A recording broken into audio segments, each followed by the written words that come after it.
So I decided to combine my entire dropshipping course into one simple YouTube video segmented out topic by topic. And in this course, I go over every little tiny piece of information you could ever possibly need to start and scale a dropshipping business in today's markets, and also how you can make a boatload of money using TikTok organic and TikTok paid advertising. TikTok dropshipping is the new era of dropshipping, and the reason I'm so confident with this route is because I've been in e-commerce for over the past 5 years now, having generated over $11 million in sales, testing every form of advertising like Facebook ads, TikTok ads, Pinterest ads, Google ads, Snapchat. I've posted boatloads of organic content and drove in tens of millions of views online. I've done influencer marketing for my products. I've done affiliate marketing. I've built e-commerce website development companies. I've built a consulting agency and a coaching program for dropshippers. I made pre-built templates. Currently, I handle over $2 million a month in client revenue across multiple portfolio brands. And the point to saying all of this is that after testing almost everything with dropshipping and compiling millions of data points, I found that TikTok is not only the most profitable platform to advertise on, but I've also found that it's the easiest platform to start an e-commerce business on. And I've finally decided to combine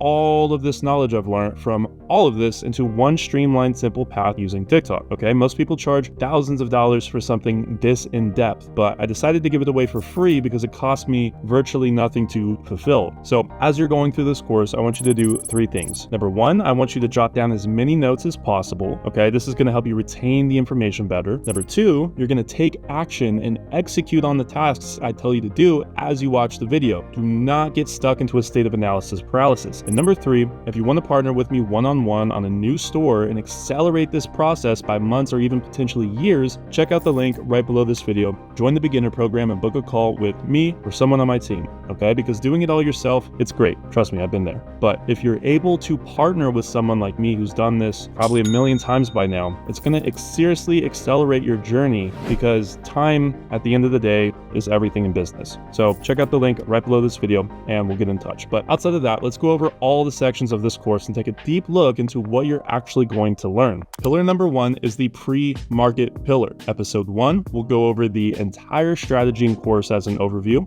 Episode 2, we'll jump into consumer psychology and why people purchase dropshipping products to begin with. Episode 3, we'll dive into motivation, ability, and trigger, meaning how people purchase dropshipping products and how we can steal the impulse purchase psychologically. Episode 4 dives into audience segmentation and who you should be targeting with your offer and your ads. Episode 5 is essentially a productivity system / routine that you can adapt to seriously improve your work ethic and organization of tasks. And episode 6 goes over finding the perfect market fit, meaning how to position your product and brand in the market today. Next, in the product pillar, we're going to go over everything product research and delivery related. In episode 8, we'll go over product research methodology and how to wear the proper lens to find winning products. Episode 9 goes over the exact product research strategies, teaching you where to look after you've adopted the proper lens to look through. Episode 10 shows you some live examples of what does and doesn't work. Episode 11 goes over product delivery and fulfillment, meaning how to actually get the product to the customer quickly and efficiently, dropshipping. And then lastly, episode 12 goes over what types of products you should use in your upsell. Next, we got the website pillar, going over everything website and funnel related. Okay, in episode 14, we'll go over store fundamentals and how to actually set up your first Shopify website. Episode 15 goes over how to design your website to look like a big professional brand. 16 goes over which website plugins and add-ons you should use on your Shopify store. Episode 17 shows you how to do payment processing and handle cash flow without getting your processor shut down like a lot of people do. 18 is copywriting, which is basically how you can use your words to sell your product and why that's so important. Episode 19 dives into email and SMS marketing to retain customers and sell them more stuff. And then lastly, episode 20 dives into market authority and dominance, which basically just means how you can position yourself in the market to become number 1 for the product that you're selling. Now, in the TikTok organic pillar, we get into the juicy stuff. This section of videos will show you how to advertise on TikTok for free without spending a penny on ads. Okay, this is perfect if you don't have a high budget, and it should be watched before jumping into paid ads, regardless of whether or not you have capital for paid ads. You need to understand how to create high quality organic content. Episode 22 goes over TikTok organic and why it's the best method to advertise on. Episode 23 shows you what does and doesn't work with organic. 24 is an amazing episode diving into the tiny little details of how the algorithm works on TikTok. And then lastly, for this pillar, episode 25 jumps into how to actually create a viral video on a consistent, predictable basis. And then finally, we jump into TikTok paid ads. And this is when we really start to make a lot of money and scale up the business. Episode 27, we go over an introduction to how and why TikTok ads is the best platform to advertise on in today's market. 28 goes over how the bidding algorithm works, similar to, of course, how the organic algorithm works, but slightly different. Episode 29 goes over how to actually set up the TikTok ad account and set up your first campaign. Episode 30 dives into the scaling blueprint that I personally use to scale up my TikTok ads profitably. Episode 31 teaches you how to create TikTok advertisement content and what converts the best. 32 goes over how to analyze data like a true media buyer, what metrics you should be looking for and how to make decisions based off the data. And then lastly, episode 33 goes over how to bypass TikTok security and what to do if your account gets banned, which will inevitably happen every once in a while. And yeah, that's the entire course right there. Remember to like and save this video so you can easily come back to it or, refer to it if you ever have any questions during any point in your dropshipping journey. But outside of that, let's jump into the first episode.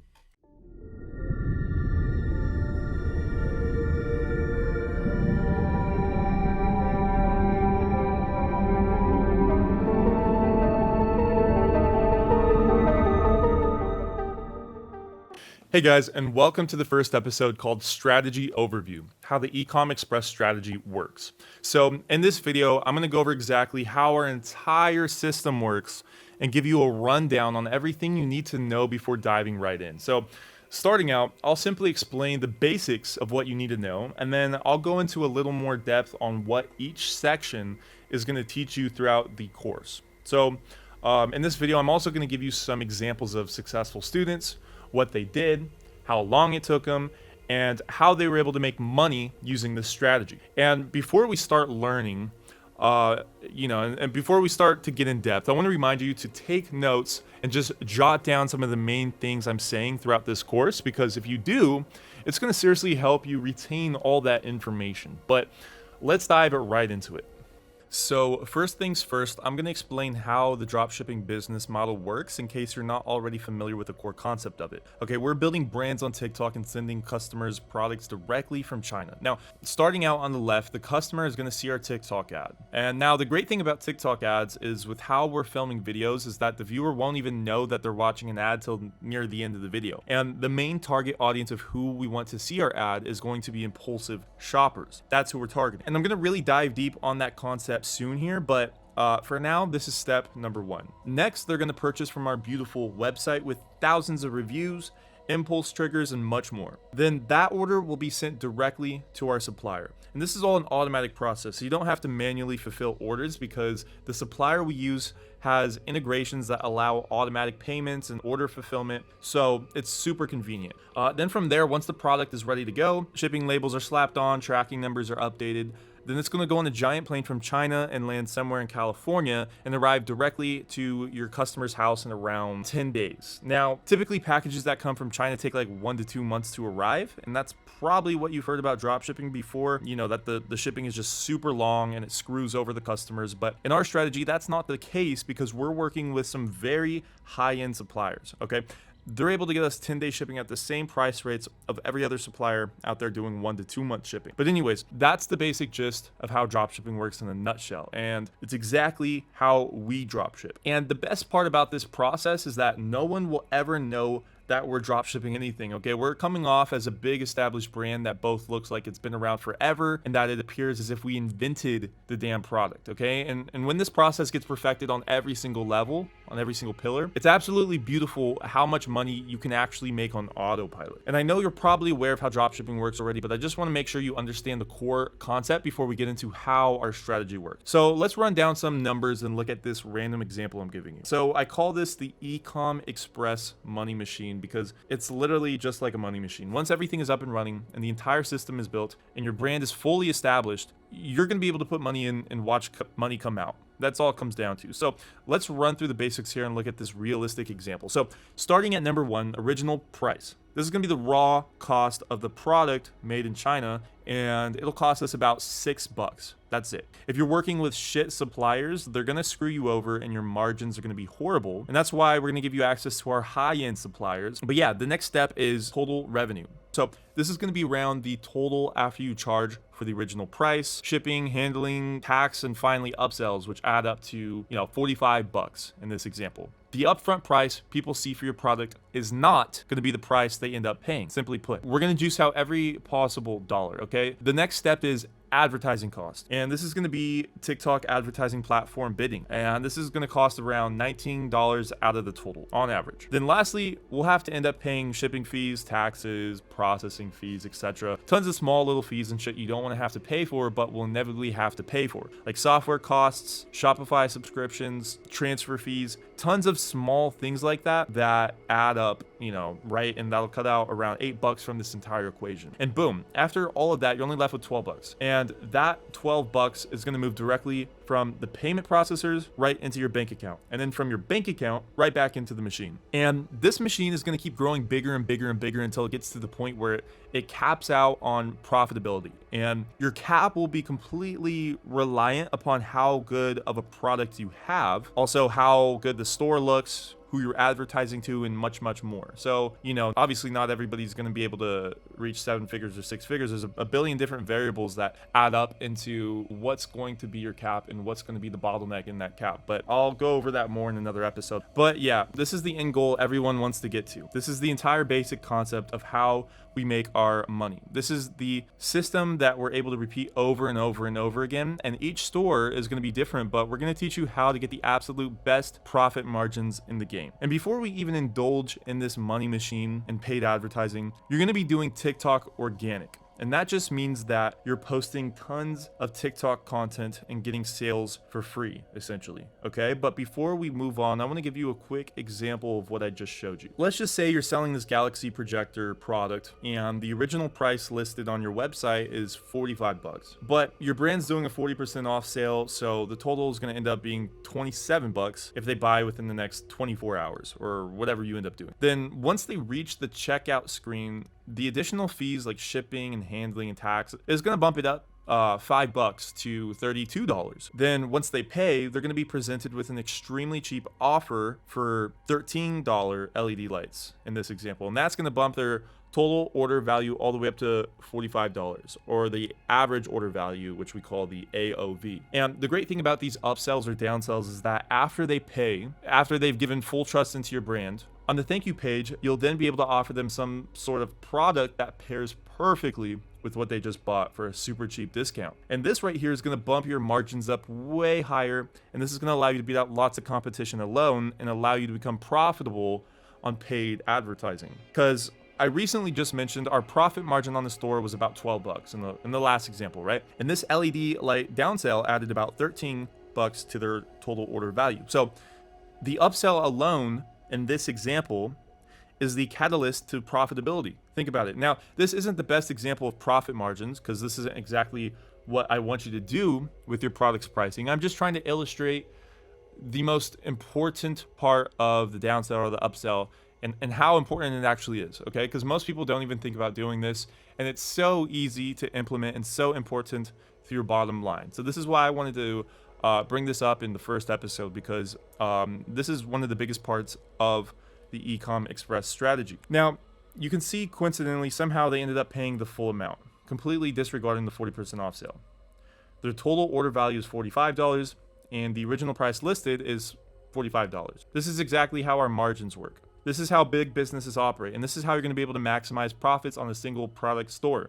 This is the Ecom Express strategy. Now, moving on, I want to play the numbers a bit so you can get a good idea of how much people typically make using this strategy and what's been done before. And mind you, I'm still going to get more into our total complete strategy, but before we move on, I just wanted to go over some numbers with you guys. So starting off on the very left is the beginner example. Using our last illustration, The profit per sale is going to be $12 per sale. Now, let's just say we only get 10 sales a day, which is very easy to achieve. You're now making, what, 120 bucks a day, which is $3,360 a month, which finally is somewhere around 40,000 per year. And if you were to finish this course and do everything we tell you to do, and not even really try and just do all the bare minimums we teach you, you'll more than likely be able to hit this beginner mark and pull in around this amount of money on autopilot using paid ads. Next is the intermediate examples. Same $12 profit margin, but in this case, we're pulling in 50 sales a day. And that'll get you profiting $600 a day, which is also $16,000 a month and $200,000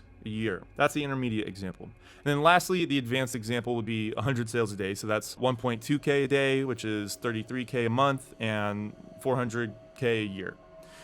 Now, I want to remind you that all these examples that I'm giving you are still very difficult to achieve, right? Without this course or guidance, you'd seriously have to be in the top 1 percentile to even play this game, because the amount of learning and failure you'd have to go through to get to this stage would be very, very difficult, especially with how competitive it is today. But these examples are examples of what's possible with our strategy, with our past students, and how we play the game, which is completely and utterly different. Okay, this is what we've seen with all of our successful students. The last thing I want to remind you is that plenty of people go above and beyond the advanced example. We've had over 14 seven-figure students at the time of making this video, but these salaries fall in the range of typical salaries we see from our students. The only thing you need to aim for and focus on is hitting the beginner stage. That's it. If you can make $100 a day consistently after finishing this course, it's almost inevitable you'll hit intermediate and possibly advanced, because the beginner stage is seriously the hardest stage to get to, and that's where most people quit. So just aiming for that beginner stage is a very, very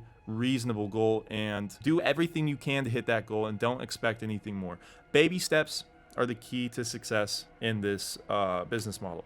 Now, next, I want to give you some examples of some of our students who became successful and what they did to achieve that success. So the first one here is Michael Farmer, and he went from working at Chipotle to making 10 grand a month. He was going to USC, and he worked at Chipotle to just barely scrape by. He made 40K in his first 90 days, which is equivalent to around 9K in profit, and then went on to make around 11K or 2K per month in profit for the next 10 months selling home decoration. And because of this, he was able to quit his job and shift his free time towards golfing. So Michael is a great example of one of our students who hit that beginner stage, and that's all he really needed in order to focus on his career in college. Also, remember to differentiate profit with revenue. Lots of times people in this industry purely base success off of revenue, which is absolutely absurd, but they do that because they know lots of beginners have no idea what revenue or profit even is. Okay, but throughout this video and this course, this entire course, I'm always going to give you realistic examples of how much people are profiting and how much they made in revenue, so you can get a good idea of reality. All right, next is Luis Monge, from tile worker to 90K a month. So Luis worked for his father's tile business, and he was making around 3K per month. He was actually one of my first students, and I remember Louis came up to me, and he just quit his job literally the day after we started talking, but this guy was ready to go. But anyways, he made 200K in revenue, which equated to around 37K in profit within his first 2 months of the Ecom Express program. Now, let me remind you, this is after he finished the course, and he was ready to go all in with this, right? But anyways, after the 2 months and whatnot, he went on to build a TikTok advertising agency, which is now generating 90K a month to this day, or 20K a month in profit. So, he is now providing for his family, and he takes care of his father on vacations and allows him to spend more time with the kids, which is freaking awesome. Okay, Lewis would be a good example of one of our students that hit that intermediate level. Next is Megan Poison, and she was a college student that made 70K in 4 months. So she went to Portland Community College and wasn't employed at the time of joining the program. She made 70K or 30K in profit within 4 months after starting her first swimwear brand. And it was actually those color changing swimsuits, if you want to know exactly. I remember what she did. Those were blowing up back in the day, but yeah, she did awesome with that. And as a result, she can now travel and explore the world as she's always wanted to. And Megan is another example of someone who hit that beginner level and that completely changed her life alone. Next, we got Jason, and he was an AT&T manager who ended up making $700K, which is ridiculous. He worked at AT&T as a project manager. Well, he still does, earning $85K a year. And he has a wife and a daughter, and he generated over $700K, which ended up being $135K in profit in the first 12 months of starting this program. He sold gaming decorations through various brands on TikTok ads. So Jason was a big fan of opening up multiple brands and more horizontally scaling using tons of different stores rather than one single big store. His wife no longer works, and he was able to top upgrade from a Honda to a brand new BMW. He's now able to take more time off from the 9 to 5 and spend it with his family. So this would be another intermediate example. And then lastly, we have Perry. So this is an advanced example. So Perry went from a bodybuilder to 4 million. And before he joined our program, he worked at a small training facility back in August of 2021. He generated over 4 million, and profit is hidden at his request within the first 16 months of this program. He's now moved on to building international athletic sportswear brands. And yeah, and now this guy became wildly successful, and I'm sure by the time you're watching this video, he skyrocketed from that 4 million mark. Our major hustler. But yeah, those are some realistic examples of some of the successful students. So you can kind of see what's possible, okay? Everything from beginner levels all the way up to advanced.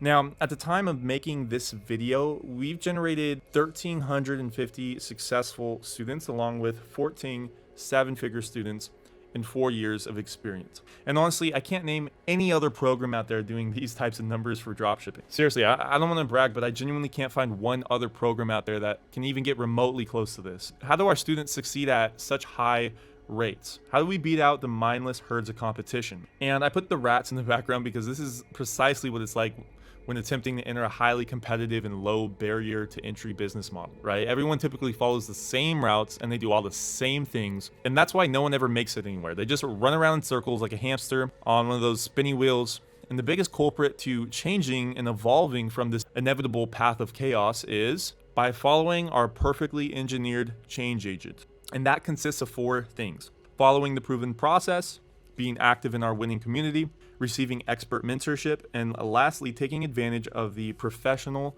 secrets we give you that the mindless herds do not possess. And the reason I call this the perfectly engineered change agent is because you genuinely need all 4 of these things to succeed.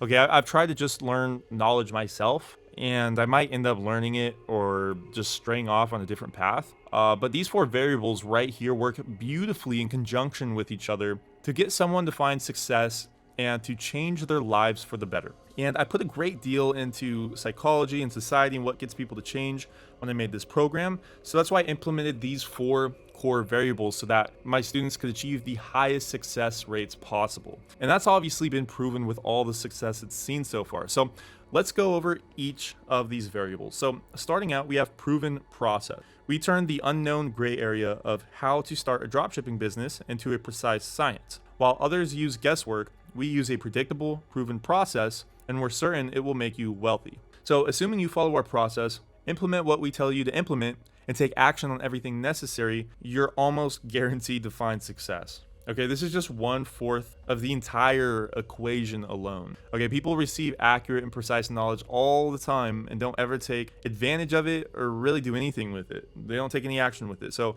simply put, you're gonna need more than just the baseline knowledge to actually see the dollars flow in. This is more than a course. This is a consulting agency. What you're gonna be receiving is not just knowledge, but many other things, because we wanna get you from point A to point B as fast as possible and as efficiently as possible. But anyways, next is winning community. And it's hard to change your life when you're surrounded by the people you've always been with.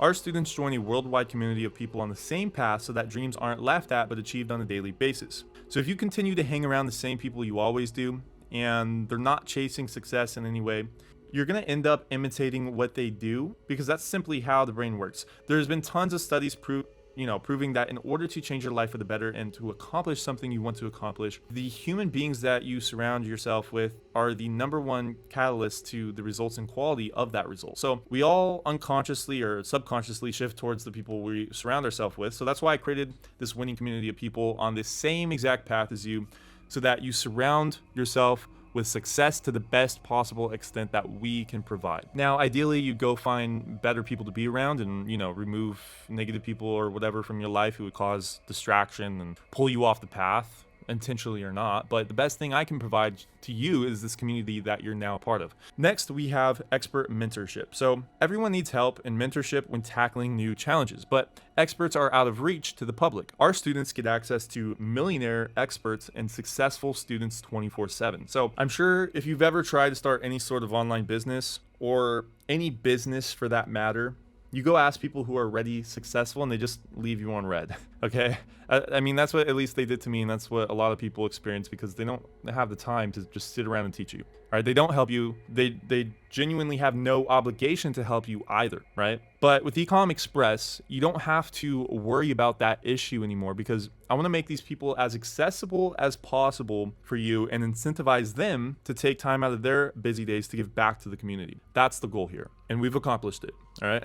And then lastly, we have professional secrets. So it's one thing to do everything correctly. And it's another thing to implement tactics and strategies that only the top 1% are using. Our students get access to all the secrets we use to beat out the mindless herds of competition. As I'm sure you would have guessed, there's tons of unique plays we make that just simply can't be found anywhere else, within our course and the knowledge I'm going to be teaching you soon. And these secrets aren't necessarily secrets, but if variables line up in the correct order in the perfect sequence, they unlock doors that you would have never, ever known were possible. Almost like a treasure map. Yeah, if you take full advantage of all 4 of these variables and you seriously incorporate this change agent into your life, you're going to more than likely end up in the same exact position as some of those successful students I just showed you. And no, you don't need to have lots of money. You don't need to have a high IQ. You don't need to have tons of time. You just need to stick to the program and never give up. Consistency will inevitably bring greatness. And here is one of the key parts. So the way we're able to achieve greatness and success is by following the 5 pillars of success. All 5 of these pillars will be perfected before you're going to see a single dollar. And speed is obviously going to determine how fast you perfect each of these pillars. So each pillar represents each week of this course, and each week must be followed in order. Do not try to go and skip past a week or go watch videos that are supposed to be watched in chronological order, because this course was designed to bring you a high level of understanding in a perfectly sequenced order. So here's what I want you to do. Watch and finish this course in entirety first, then take action. Then when you do begin your journey and start taking action, rewatch each week as you walk along through the path. So I'm going to be giving you tons of knowledge that you're simply going to forget. I think I read somewhere that 70% of everything you learn within a 24-hour period gets erased from your brain. You just forget. And after about, a week, 90% of that knowledge gets completely forgotten, if I remember correctly. That's why I need you to both A, jot down notes of some of the main topics I cover on each video, and B, rewatch the course once you begin taking action. This way you're setting yourself up for success. Okay, so let's go over what we're gonna learn in each week. So in week 1, the pre-market pillar. Before I go over all these bullet points, I'll give you a quick little rundown. And this is the week we're currently in right now. So market research is all about understanding and identifying the types of people who are going to buy from us. If we don't know who we're selling to, we're not going to sell jack shit. Okay, every single successful business on the face of planet Earth has been able to properly identify the types of people that will buy from them and base their offer around how these people operate. So for example, if you're selling a logistical product to a highly emotional person, it's not going to work. You need to be on the same exact wavelength of the customer, and you need to base your entire funnel around the psychology of how that person operates. I also want to note that each of these bullet points aren't the videos that are made. They're just some of the main concepts I go over in each week. So as shown on the bullet points, number 2 is learning their purchasing habits / patterns. And this basically means that you need to understand what type of products this audience buys, how they typically buy, and where they buy from. Next is learning psychological purchase triggers. So purchase triggers are some of the things that get people to pull the trigger and click that purchase button. You could have the most awesome product in the world, but if you can't push them over that last final little step of purchasing, they're never going to do it, and they're going to procrastinate forever. Next point is connecting with our audience emotionally. So you're going to learn soon here, just about every single purchase ever made is going to be made from emotion and not logic. Okay, we're not selling to logical people. We're selling to people who can't control their emotions, and therefore persuading them along a path of emotion towards purchasing some product that they may or may not need. And yes, I know that sounds bad when you say it like that, but that's essentially what every business does out there on the face of this earth. So you have to learn how to play the game of selling. This all comes down to marketing, all right? Marketing is a fancy word for psychology. All right, next is understanding how impulse buys are facilitated. And by this, I mean we need to understand the science behind what goes on in someone's brain when they completely change habit and they go off their intended course and they end up purchasing from your website. There's a huge psychological path that must happen, and we have to put pressure on each part of the brain to make that happen. It's almost like we're using neurochemistry to our advantage, you could say, but I'm obviously not a scientist, and everything I say along those regards are only speculative to an extent, but this is going to be the closest and most accurate knowledge you'll find anywhere for what we're doing here with dropshipping. And then lastly, basing our entire offer around what connects with our audience. So after we learn the science behind all this stuff, we're going to learn how to utilize it and actually apply it to our brands. Okay, you could be the smartest person in the world, but if you never actually applied that knowledge, it's worth absolutely nothing. So that's going to cover week 1. Week 2, product pillar. So after we learn how our customers operate, what turns them on, and how we can persuade them into purchasing from us, we need to find the absolute best product to facilitate that purchase. And this is a very important step because this goes right down to the core of why they even visit your website in the first place. Okay, the product must vibrate in their frequency. It has to connect with them on a whole nother level. So starting off this list, we're gonna learn how to find products that have a wow factor. And by this, I basically just mean that you need to find a product that makes someone go, wow, that's awesome. And those are very hard products to find. And I'm sure you could relate with products you've seen before that are wow factor type products, but this is the core foundation to everything else in this week, okay? Wow products need to encompass a wide variety of emotion, all mixed into one small little product. And anything that gets the customer's head spinning in excitement, actively thinking about what it would be like if they own that product, that's a wow product. Next point is $30 to $60 retail price range. So the price range is absolutely key to facilitating an impulsive purchase. This is the price range that just about everyone in our target market can afford without the pain of being completely ruining their entire purchase journey, right? It's in that middle threshold. So if you sell something for under the price range that I'm suggesting to you, you'll more than likely end up not being profitable. And that's a big issue. And also, there's absolutely no need to price it that cheap because the other factor that comes into play here is perceived value. If something is perceived as high quality, then more often than not, they'll purchase more of that product, even if the quality is the same. You get me? Next point is bring out joy rather than utility. So what I mean by this is that lots of times you're going to come across a product that helps someone's life out by bringing some sort of convenience or adding some sort of value in there, but wrong choice. Don't do that. Your product should not do this. It needs to bring excitement and it needs to give them a mental image of having fun using that product.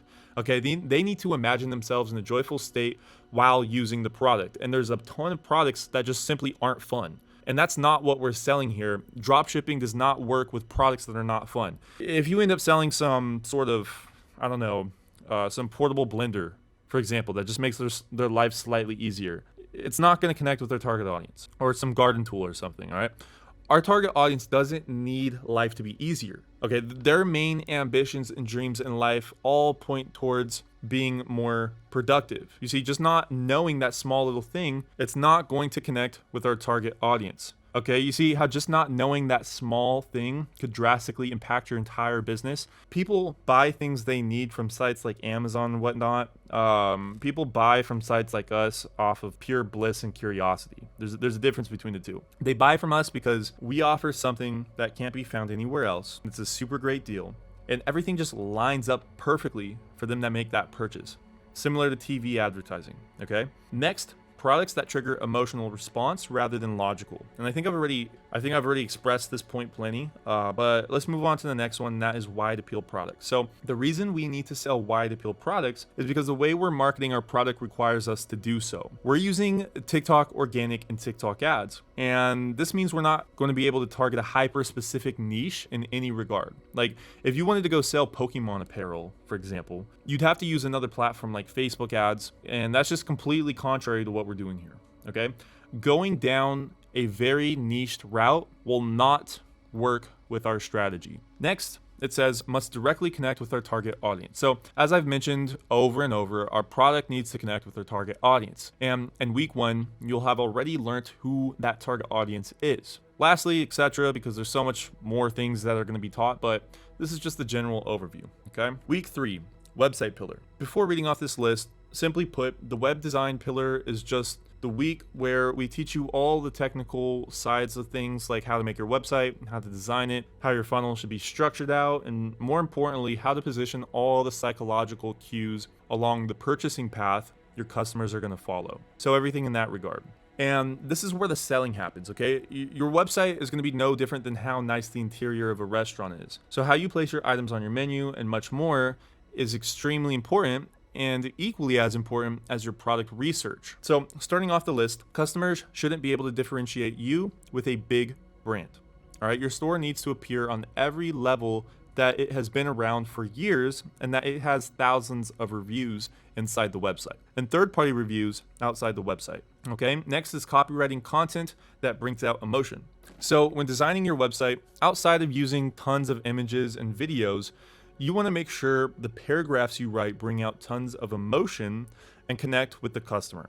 There's all sorts of ways professional copywriters can get you feeling some sort of way after you read their content, all right? Next, tons of content, pages, videos, etc. So a big mistake people make when designing their website is that they try to half-ass it.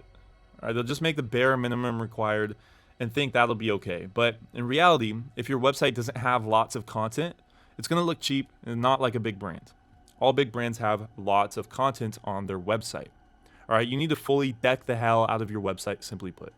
Next is beautiful visual appeal. So obviously, once you've discovered who your target audience is, what they like and how they operate, and you've also picked out the perfect product to match that audience, then you can design the website around the entire theme of what you're pushing. Next is fast website. So website speed is vitally more important than people think. Okay, here's a fun fact actually. Amazon would lose $1.5 billion every single year if they had a 1-second delay in their loading times.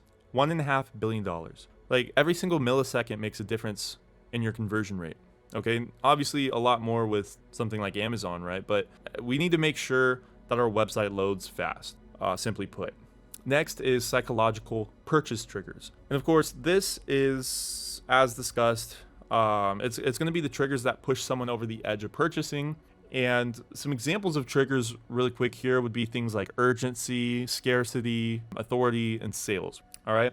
Next is establishing authority and trust. And this is going to be the goal for your entire website. All right. Everything needs to revolve around this variable right here because trust is easily our biggest enemies as dropshippers on TikTok. People simply just don't trust random brands on TikTok, and most people can see right through some little dropshipping store. So we're going to combat this with tons of both in-website reviews and third-party reviews.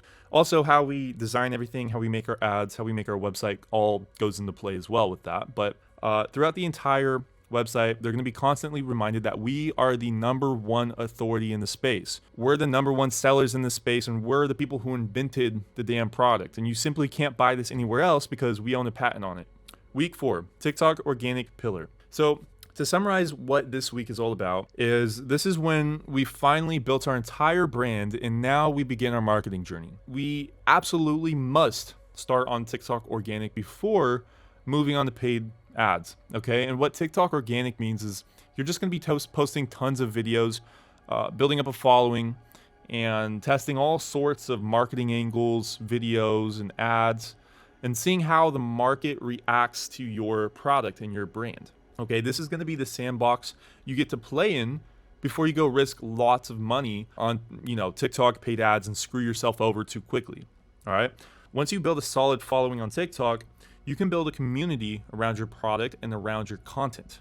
Then, and only then, can you move on to week 5, which will be TikTok paid ads. So Starting at the first bullet point I wrote down, playing on the side of TikTok's initial conditions and algorithm. And this is the first thing you need to learn because TikTok is going to judge you heavily on your account history.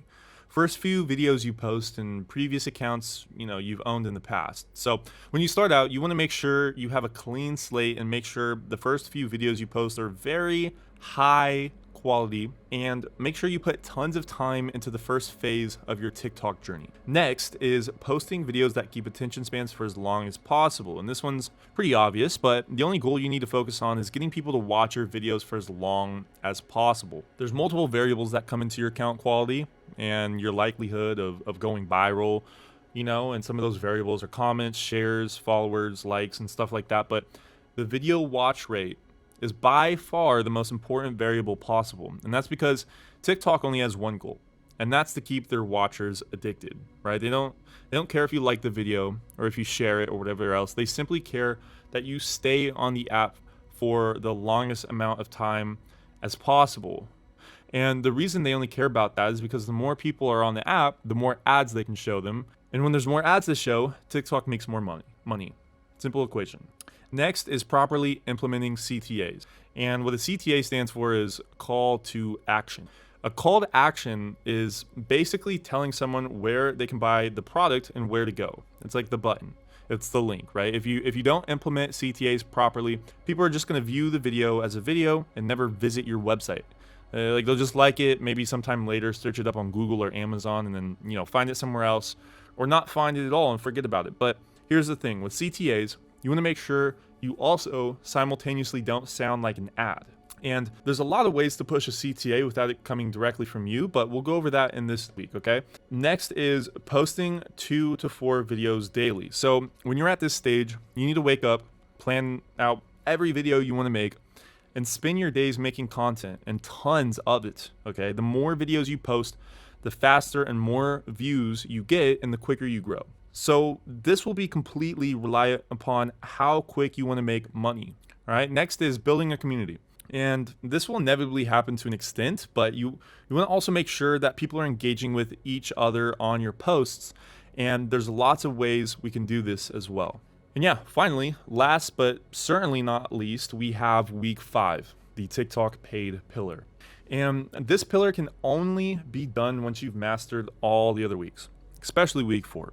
You have a solid foundation with your TikTok organic account, lots of likes, views, comments, etc. And once that's all done and you're ready to go, then you can push your top performing TikToks on TikTok ads. So you're going to do this thing called Spark Ads, where it takes a normal post of yours and turns it into an ad, so people won't even know it's an ad until they watch at least 5 seconds of the video. And that's probably the coolest feature TikTok has, in my opinion. Okay, not everybody utilizes this, but we're gonna max this out. Okay, but let's scrape this list. Starting at number 1, we're gonna be building out the passive advertising profit machine.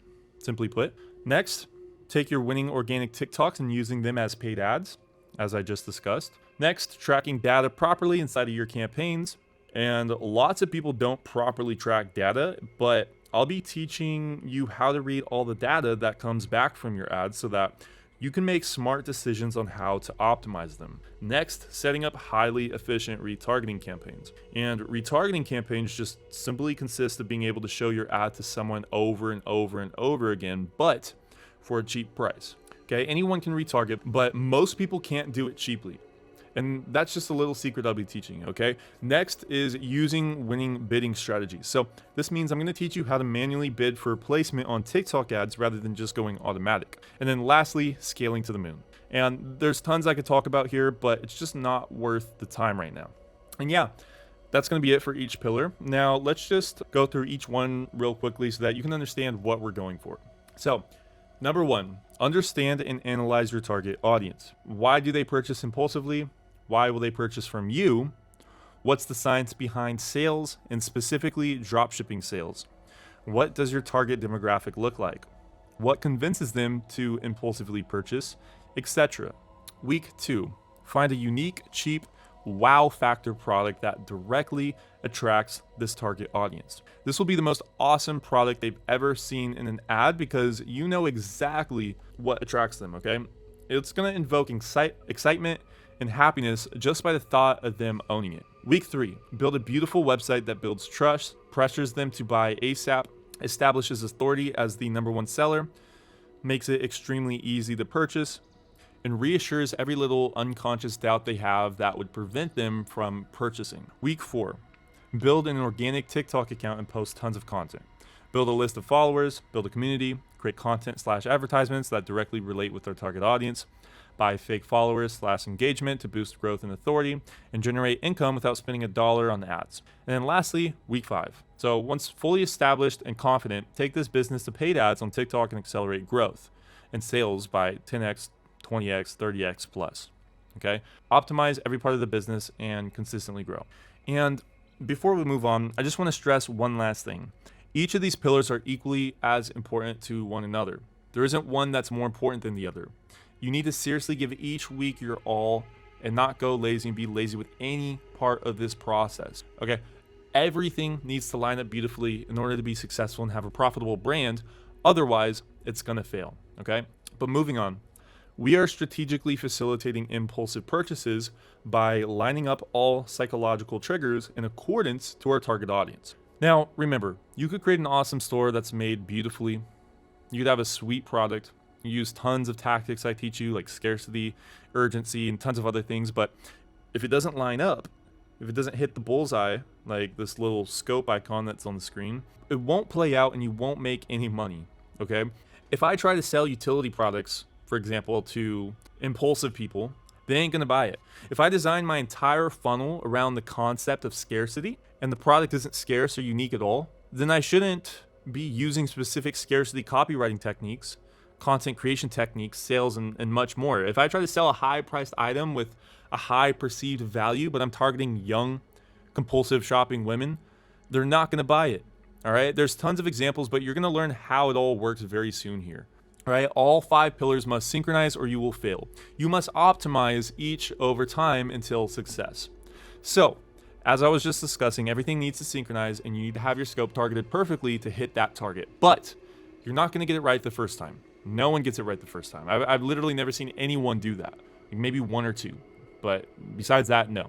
Owning an e-commerce business is a matter of constantly optimizing everything and testing everything to perfection. And for some people, they start off on a better foot than others, but either way, you need to make sure you're consistently split testing tons of variables and looking for ways to improve, or else your sales are inevitably going to start to crash and roll downhill. Okay, you need to keep fueling the engine and making it more and more profitable, or else your business is just straight up going to break down. Dropshipping and e-commerce in general, it's an ongoing maintenance. And if you want to keep racing and making more money, you're going to have to keep upgrading parts in your race car, as an example. Things will decay if not, properly taken care of. So here's a great example. Let's say you're starting out and you've perfected each pillar to the extent shown here on the image. Let's just say out of a grading, let's say 73% for market research, 82% for product research, 45% for web design, so maybe your website sucks, 67% organic, and 91% paid. Those are all the grade percentages. But as you can see, the end result equals unprofitable in this example. So you gave it your best effort on each, but now you're failing and you got to figure out what the hell to do in order to at least break even and continue. And a lot of people quit at this stage. It's their first time around. They'll spend a bit of money on ads and then boom, it's just not profitable and they think they failed, right? So what you have to do is you need to figure out how you're going to break even and continue. You need to start optimizing things. And if you work with one of our consultants and you work within this program and you take a deep look at each pillar and start to analyze everything properly using the systems that we have in place, then you're going to end up highly successful, okay? Let's just say you decide to start split testing things and figuring out which tests bring back better data, then you're going to start seeing small little things that are actually either breaking your entire store or small little things that could improve, that could, slightly improve your store and whatnot. And again, you want to make sure you're testing everything to the best of your abilities rather than guessing, because if you use guesswork and try to assume what's going to work better, you might end up making it worse for yourself. And that's how people run around in circles for ages, with dropshipping at least. But assuming you test correctly and optimize some small little aspects of each pillar, and you're finally able to break even, all these small little increases, like a 2% increase here, a 4% increase here, a 1% increase, these are all tiny little changes you made, but once added up, you end up 10% more profitable. And that 10% increase could totally be more than enough to push you over that break-even line. But now that you're breaking even, you have more data to work with, and you can push even more money into this and push more time and energy and continue optimizing till you find profitability. Boom, you've ran more tests, optimize more small little things on every level, and now you're up 16% in profitability from even better changes. Now you're at the beginner stage, and now you're producing real income. Now you officially have an income producing business, and you could call it a passive income business. All right. All these tiny little changes may seem like they're not going to help at all, but they all add up. Once you reach this point, you've successfully beat out 99% of the competition, and you now have a successful dropshipping business that is going to last you a very, very long time. Okay. For example, if you find that, I don't know, placing the product reviews right on the front home landing page of your website works better, then you could check the page analytics to see if people end up staying on that page any longer. Once you check if people end up clicking through to the product page at a higher percentage rate, and then check if the add to cart page rate increases from this small change, this alone could increase profitability by 2 to 3%. This is just a random example. Maybe it's not a huge factor in the grand scheme of things, and you only get like one more purchase out of 100 purchases. But again, it all adds up. Another example could be that you're testing new advertisements, right? You could have already tested 10 different ads, but you decide to test another 10. And from this test, you end up finding an ad that gets a 2% higher click-through rate. And that 2% increase of click-through rate ends up increasing your profitability slightly. Boom, another successful optimization made. Get what I'm saying here? I'll give one last example. So let's say you have a product and it's a great product, but you're wondering how you could optimize in this aspect. So let's go ahead and say you either try to sell a different color or a different variant or a different version of that product at a different price point. Okay, you could split test the differences on your page analytics and see how people interacted with that product versus another one, right? And the great thing about Shopify is that they have plugins like this that you can utilize to basically split test just about every damn thing on your website, making it super easy for you as a business owner, right? And lastly, I want to show you this picture as a way to really drive the point home. You will start out as the before picture, that old car. You're going to fail in the beginning. It's inevitable. And most people are going to quit after they fail.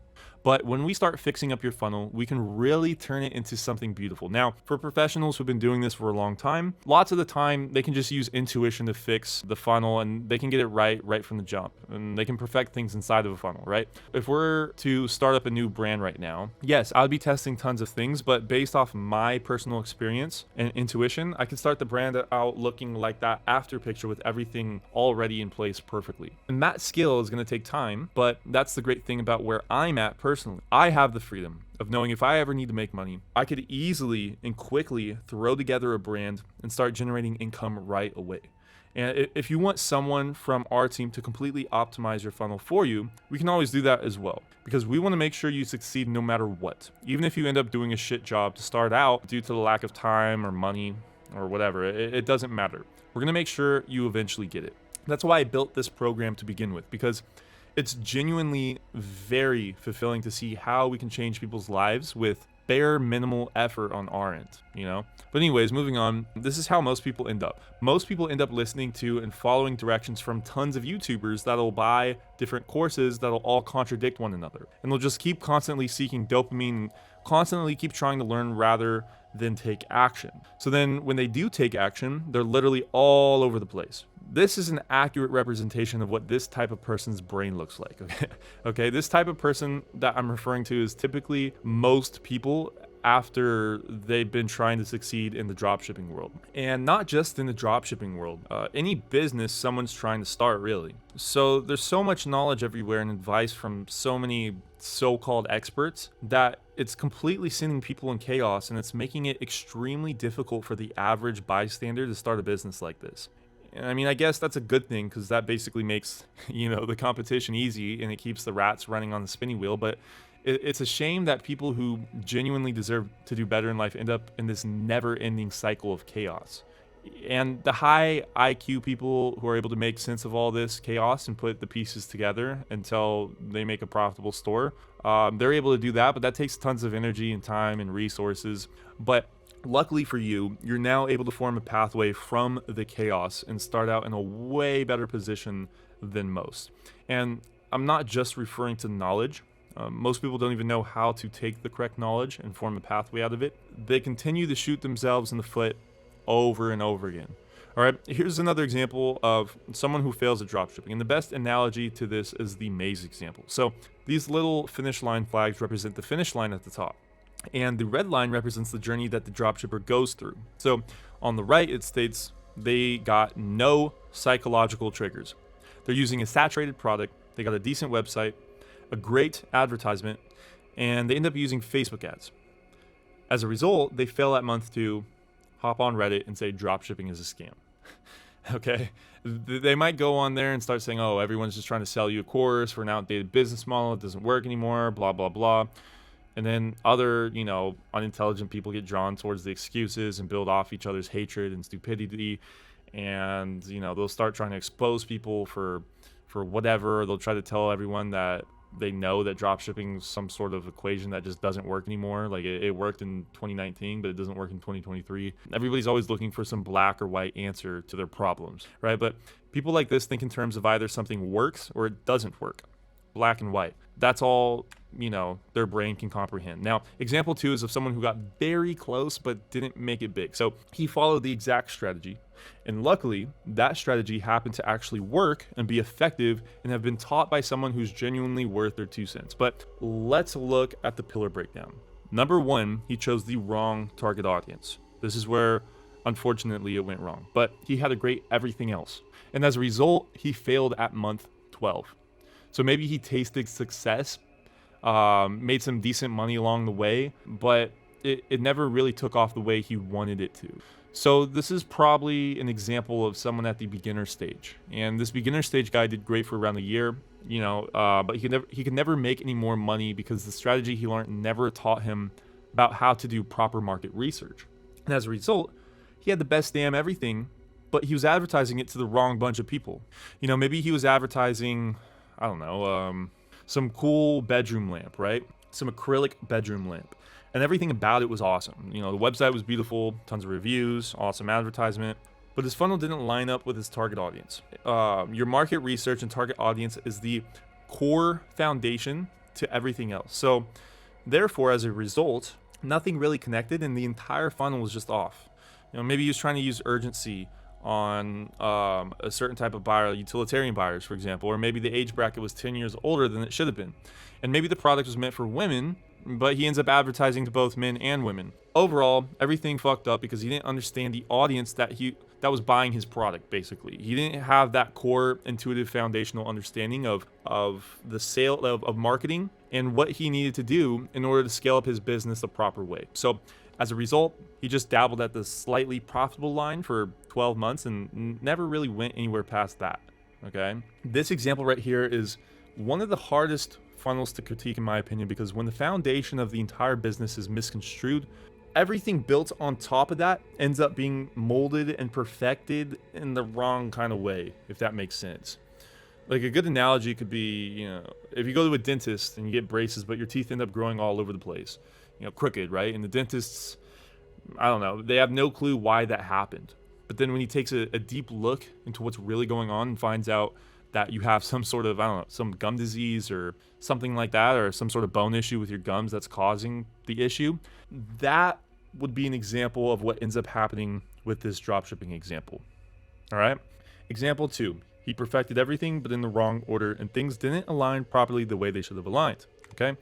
Moving on, we have example 3, and that's the guy who followed everything precisely, ended up perfecting every piece of his funnel, and as a result makes $100K in his first few months and changes his life forever. Now, the last example is still acceptable because he was making decent money for a year, but this guy is the one who seriously ends up taking this game far. Okay, he puts over 12 hours in every day and dedicates his life towards grinding it out and getting it done as fast and efficient as possible. This is the type of success story that probably drew you into doing this business model in the first place, right? But the key to this equation is that he gave up everything else in life and was seriously able to do a giant transformation in not only his work ethic and business life, but also in his personal life, so that there's zero distractions towards accomplishing that goal, and he was able to fully analyze and misconstrue everything that was going wrong in his entire funnel in all 5 pillars. Now, if you finish this course, you'll have already beaten 95% of the competition. You have the treasure map. You simply just need to take action. And I truly believe this is the biggest roadblock for most people in this course. Okay, most people who fail inside of our program fail because they fail to take action. They have all the knowledge. All right, seriously, they have the same exact access to the tools and information these other guys use to make millions, yet they have this sort of ADHD mind where every time they try to do a little bit of work, they get bored or distracted and end up doing something else. And I'm not a self-help guru by any means. I'm not going to teach you how to get your shit together in this course or how to change your mindset, blah, blah, blah, like many other courses do. I'm just going to stick to the knowledge and information you can learn, and you can learn mindset from someone else. Because obviously mindset, work ethic, discipline, attitude, accountability, all that shit is easily the most important thing to build, to actually building your business. So keep that in mind. Learn the skills needed to take action before actually taking action. And do whatever it takes to make it happen, no matter what. All right. I'm just going to be teaching you the strategy. And here's a realistic dropshipping timeline. So these red and blue lines here are how most successful people end up becoming successful. It takes them quite a bit of time to figure things out, but when they do finally make it, they go bonkers, right? Once they get all the right combination of everything hitting at the same time, their store goes from 0 to 100K in a matter of a few weeks. I see it all the time. Like when I first started, I had a very similar experience to this personally, right? I was losing money and not making anything for the first 6 months or so. Then all of a sudden everything started to click. I made 60 grand in 1 month. And after that, everything changed for me, and that's when I really became obsessed in making that happen over and over again. And once you figure out everything and systemize it, I'm telling you guys, your potential is limitless. But anyways, back to the graph. If you can see here at around the 2-month mark, this is when most people quit. And they typically quit because they give it a shot, they lose $100, and then they cut their losses short. But when you're working with us, or any professionals for that matter, who've actually done what they preach and can accelerate you past all the beginner bullshit, then you're gonna really be able to get straight to the whole making money part really quickly using a proven system. And that's what we've been able to do with tons of clients we've worked with in the past. Most people who follow the program step by step are able to get to this point. Literally just about everyone who goes through this program at bare minimum skips out on around 6 months of trial and error, as if you were to do it yourself. And luckily for you, you now have access to almost everything needed to make this happen. Now, before we end this video, I want to go over some myths and illusions people typically have about dropshipping in general. We're going to dismantle all these stupid delusions people have because there's so much false information that gets pushed around. And the first and most popular myth is that dropshipping doesn't work anymore. It's dead. And the answer to that is as follows. Dropshipping is a business model. It's sales. It's like saying restaurants are dead. There's already too many restaurants. With this ignorant, lazy victim mindset, every business is dead at that point with that theory. And the people who say this are the ones who, like in the first maze example, completely and utterly fail. They make up around 90% of everyone who tries to start dropshipping. Next is myth number 2, and that is that advertising costs are too high to profit these days dropshipping. So that kind of builds from the first myth, and the answer to that is that they're high because competition is high, and this means equivalently that there are now more people purchasing from ads as well. But profit share keeps pushing towards the top 20%, meanwhile the bottom 80% are feeling the pain. All right, so it's making that bigger differential, right? And to make this clear in your head, there's this thing called the Pareto distribution. I don't know if you've heard of it or not, but it's taught in economic classes and lots of other places. Even Grant Cardone and a lot of famous people preach this concept. And that's that in any economic system, the top 20% holds 80% of the wealth. Meanwhile, the bottom 80% hold only 20% of the wealth. And really think about that. The bottom 80% of any economic system only holds 20% of the wealth. So imagine trying to split up 20% of the wealth amongst 80% of the people. That means they're all poor, pretty much. And it's the same exact thing when it comes to an advertising platform with supply and demand. The 80-20 rule applies to most things in life, but in this example, it's the paid advertising system. So if paid ads is getting saturated with dropshippers, for example, then that means that there must be more people buying from dropshippers. Otherwise, how else would people run ads? Because they sure as hell aren't consistently losing money over and over again, right? They're eventually going to quit or they're going to get better. And that's where this graph comes in. And even when they quit or get better, that plays into the Pareto distribution here. The marketplace competition keeps growing higher and higher. Therefore, as an equal and opposite result, the profit share keeps growing in bigger divisions amongst the top 20% and the bottom 80%. Eventually, if it keeps growing, it'll be like a 1 to 99% distribution in a very odd parallel universe, but that's what would happen if it kept growing. And these markets could be things like internet service or search browsers like Google, or monopoly dominated marketplaces like Amazon. They would be that top 1% to a 99% differential. But thankfully for us, we're going to be in the top percentile no matter how difficult the marketplace actually is, whether it's 2023, 24, 25, 26. Because if our customers genuinely believe that we are the top seller in the marketplace and we know about marketing and selling and we implement it properly, we will inevitably win the game. Okay? You don't even need to learn lots of the concepts from me. You could read lots of, sales and marketing books and classes and whatnot. And if you're able to apply those into selling a product, then it's going to work for you no matter what. Okay, but moving on, next myth, number 3, is that Amazon gets all the sales. Why would anyone buy from a random website? And the answer to this is as follows. Think of it this way.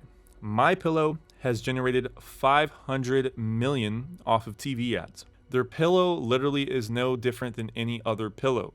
And you could easily buy a better quality and cheaper pillow anywhere else. But people impulsively purchase off the TV ads because it's so easy and convenient and attracting.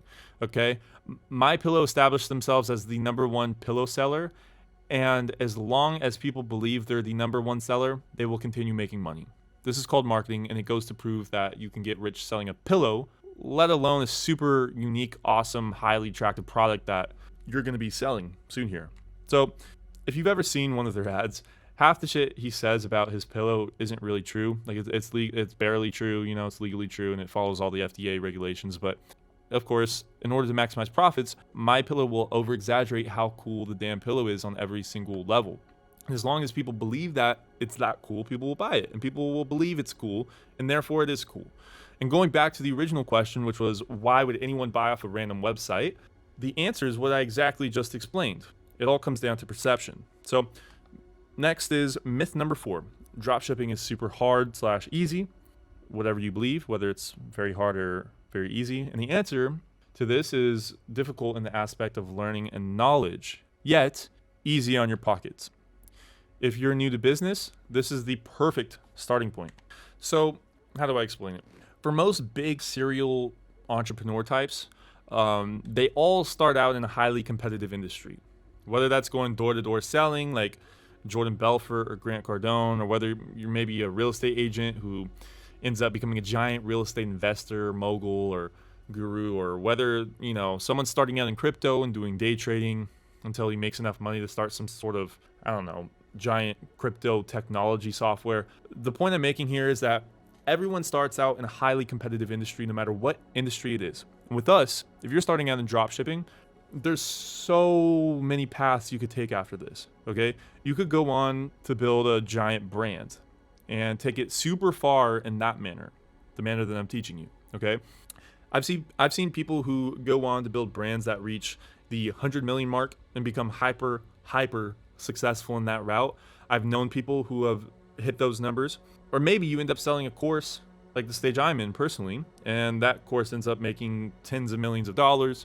Or maybe you end up making some sort of agency that helps people along their paths of dropshipping. Or maybe you just continue dropshipping and systemizing it to perfection at an extremely high scale. Either way, you're going to open up tons of doors. You're going to find new opportunities, and you're going to learn a really valuable skill, and that skill is marketing. Okay? Like in the picture shown right here, you need to make it out of the gladiator arena before you start making the big money, if that's your goal. And, that gladiator arena is exactly what we're teaching you to win in this entire course. Next, myth number 5 is that dropshipping is an easy way to get rich. And the answer is, if you're even asking yourself this question, you need to seriously reevaluate everything. But thankfully for you, you will now learn how to evolve and capitalize on gullible consumers. And the better you are at convincing someone to buy your product, the more money you will make. It's as simple as that. Nothing more, nothing less. It's easy if you know how to do it. It's hard if you don't. Right? Myth number 6 and that is that products are drop shipped from China. Products that are drop shipped from China take 1 to 2 months to arrive. And the answer to that is that if you're using high-end suppliers like what we do, you will get your products to your customers within 7 to 10 days max. Ordering off something like AliExpress is going to result in that 1 to 2 month delay that you might have heard of before. Okay. Myth number 7 is that dropshipping is a dead end skill. There's no potential to become rich. Again, that is like saying you can't get rich owning a restaurant. There are multi-millionaires and there are quitters, but this business model, you hear that out, business model, not, secret hack or method or trick or whatever, will always be around. All right. So once learnt, you will always know how to generate wealth to the extent of your intelligence and the time that you put in and the money that you have. And also, like I previously was saying, there are tons of opportunities that can be made inside of dropshipping, around dropshipping, and from it. All right. Myth number 8, dropshipping is passive income. And the answer to that is it is passive income to an extent though. Okay. Once you've successfully systemized the entire funnel and ads are running daily, pulling in income, if you choose to stop there, it's now passive. But at that point, you'll probably be so hungry to make more money, you'll just continue growing in any way that you can. And also, I want to point out that it's passive with maintenance. So you can't just leave it and let it be. Nothing in life is truly passive. There's no true passive income methods. Even investing, it's very volatile. So same goes with this. And yeah, that's going to be it for this video. I hope you guys have a good understanding now of exactly what you're going to be learning in this course and how exactly our strategy works. Now, of course, within every video, I'm going to be going into extreme detail, teaching you all the ins and outs of every concept I just went over, but now you have a foundational concept of everything, okay? I want to just let you know that I've spent years coming up with all this knowledge that I now know today, and that this course wasn't created out of pure bullshit. I put a great deal into learning and tracking down notes and spending millions and millions of dollars on ads, and I figured out what has made me successful, but also learning the psychology behind how to get someone to change as well. So how to get someone to change and become successful with dropshipping. I'm not saying, with your life, I'm purely just saying change your mindset, your current mindset in order to be able to create a successful dropshipping store, essentially, okay? I've revised this course plenty of times and put tons of effort into ensuring I didn't leave any vital information out or leave any questions left unanswered. All right, I created the best possible change agent to make sure you genuinely learn and soak up all the information you need to succeed. Now, unfortunately, the only thing I don't have control over is your willingness to take action and your own mindset on becoming successful. But the best thing I can do is give you the tools, resources, community, mentorship, and everything possible to get you to that next level. So yeah, thanks for watching, guys, and I'll see you in the next episode.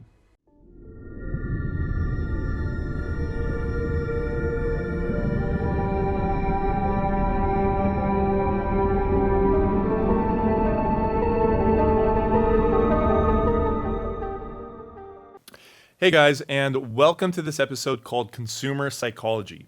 How and why people purchase our products. So in this video, I'm gonna really start this first market research week off by starting from the ground up. Okay, so what I mean by that is I'm gonna go into extreme detail about how and why people make purchases, and then I'm gonna teach you all the science behind why people will purchase from us.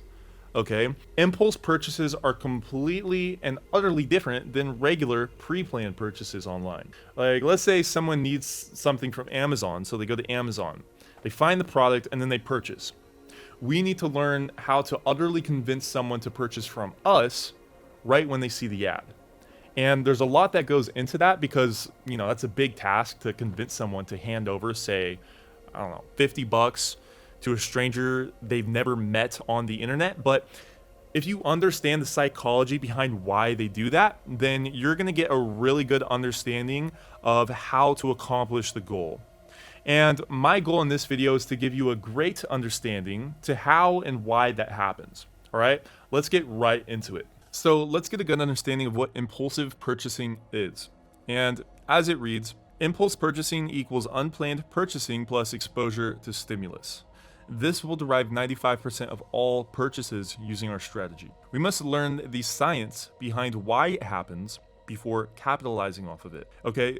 Getting someone to impulse buy is completely reliant upon their personality and how their brain reacts to perceived gains and losses. And the sad part about the people who get into this industry is that they don't have any clue of what this even is or why it happens, even though it's the most important part of dropshipping. Okay, and as a result of not knowing anything about this, they don't know how to market and how to make their stores, how to make their ads, etc. But once you understand why it happens, you're going to seriously get a huge head start on just about everyone else out there running ads. All big businesses across the world will hire professional, psychologists, marketers, neuro researchers that all specialize in these fields to come into their business and scientifically engineer the absolute best possible offer.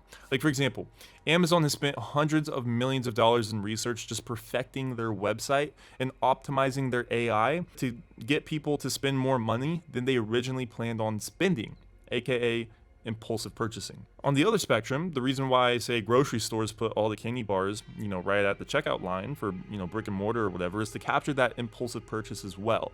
All right, there's a very, very in-depth science that needs to be learned in order to maximize profits before we can actually start building out our store. And there's tons of research out there that all battle each other in speculative thinking, tons of hypotheses, but what I'm teaching you here today is directly correlated to impulsive purchasing online using our exact strategy. All the knowledge goes hand in hand with exactly what we're doing. Okay, I've spent more time than you could possibly imagine researching and perfecting the information I'm about to give to you. So take lots of notes and let's jump right into it.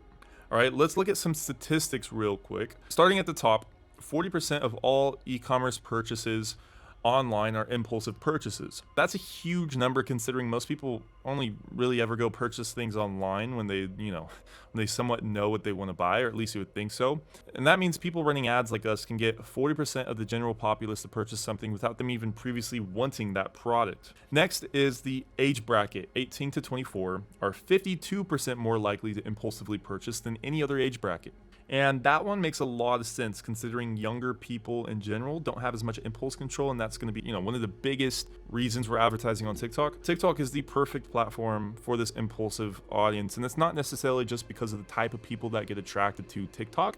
It's morely because when you're in a state of scrolling through TikTok, you're in what I call a hedonic state. It's a very impulsive state that you're in, but we're going to talk about all of that later. Next is states of mind when impulse purchasing. And as it states here, 49% of the time, people are excited when impulsive purchasing. 30% of the time, they're just bored. 21% of the time, they're sad.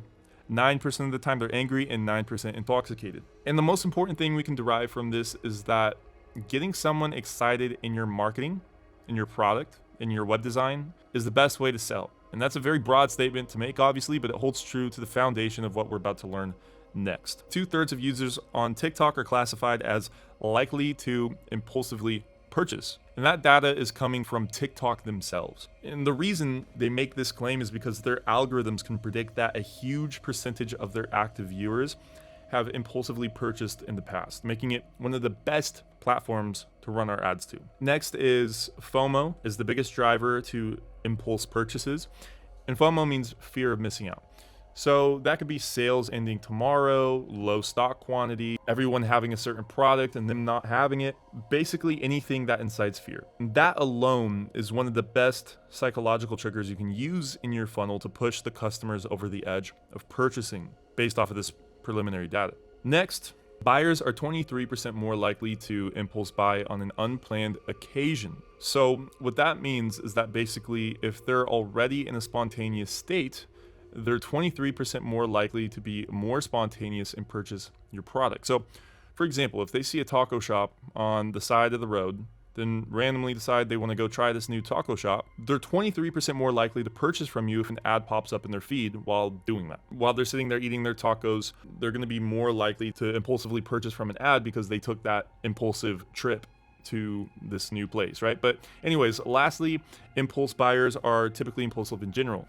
And this one probably won't come to a big surprise, but generally speaking, people that are impulsive in one category are typically impulsive in everything else they do in life. It's a very broad statement to make, but that's what you see on average, right? If you binge drink, or you're, I don't know, hypersexual, or you love gambling, or you're addicted to whatever it may be, you're probably impulsive in every other thing you do. And that's just how it works. That's just how the human mind works. And that's a big thing to note here, because impulse buyers are typically impulsive in general, and that's a huge personality trait of our target audience. So take note of that, because those are the people who are going to be buying your products, and that's going to make up the biggest majority of all of your sales. And that's the first thing we need to learn when selling to the people that we're going to be selling to. And by the way, all these statistics and everything I teach you throughout this market research week is backed by professional research. I have a citations document where you can, go see for yourself lots of the evidence and whatnot, but most of the literature is all published from either PubMed or ScienceDirect or similar studies published by reliable sources, okay? And on top of that, everything taught here directly correlates with my own personal experience. And it correlates with exactly what you'll need to learn for dropshipping specifically. So it honestly couldn't get more precise than this. So to the next part, which is the battle in your brain. There's tons of different areas of your brain, and they all serve tons of different functions. It's extremely complex. No one really understands it fully, but there's 3 main parts of the brain that light up when someone goes and purchases impulsively online. And those 3 parts are the mesial prefrontal cortex in yellow, which activates when you believe you've gotten a good deal. The nucleus accumbens, which activates in proportion to how excited you'll be to have that new thing you want to buy. And then lastly, the insula, which reacts painfully to the price tag. The higher the price, the more this part activates. And these 3 sections of the brain control the entirety of what we need to understand for dropshipping. They've done these studies on tons of different activities people do to see, which part of the brain light up when people do certain things. These parts lit up when someone saw a product they wanted, believed it was on sale, and then purchased. So the main part of where all the excitement comes from is in the nucleus accumbens. This is the part of the brain that imagines what it'll be like after they own the product. It imagines itself using the product, and the imagination just goes off the rails if you have a great product. Like this part of the brain, it also lights up when thinking about, fun activities you want to do. Like maybe you're thinking about that jar of ice cream in the freezer or whatever. So the better the product you're selling, the more power we can give this imaginatory portion of the brain. Same with your advertisement. This is the part that releases the dopamine. Keyword there. This is the dopamine part of the brain, and it causes the action to actually commence. So this is the motivational part of the brain, and there's other portions of the brain that also release dopamine and control the risk/reward behaviors, but the nucleus accumbens is primarily activated when imagining, and imagination is the foundation to someone building interest in our brand. This is 1/3 of the equation. Next is the insula, and the insula is going to be the main thing that stops someone from actually purchasing. This is the bad part. This controls the ability at which you're able to actually accomplish the goal. So if your funnel can remove this completely, then you've accomplished the 2/3 of what's needed to facilitate an impulsive purchase.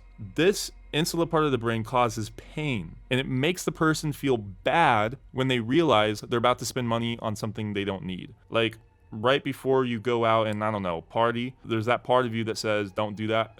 Right? This is the insula, and it also activates immediately after they purchase because they feel like they just lost control. This is where the super ego lives, and the super ego tells yourself that you're doing something wrong. It's another word for it, or at least in psychology. Impulsive people have very weak super egos, aka insula. So if the price is low, or at least we can make it perceived as low, then you're going to lower the floodgates and increase the likelihood of the purchase by a lot. Also, a few other things that play into the insula and somebody's ability to purchase could include things like the environment that they're in, whether they have their credit card near them, or whether they can even pay with a credit card. Moving on, all right, all 3 of those would be great examples of how that works, but this last and final part is the mesial prefrontal cortex in yellow, the part of the brain that activates when you believe you've gotten a good deal. And this is the final 3rd part of the equation that'll facilitate an impulsive purchase. Once all 3 of these portions in the brain have been met, the impulsive purchase will commence. And just like the insula,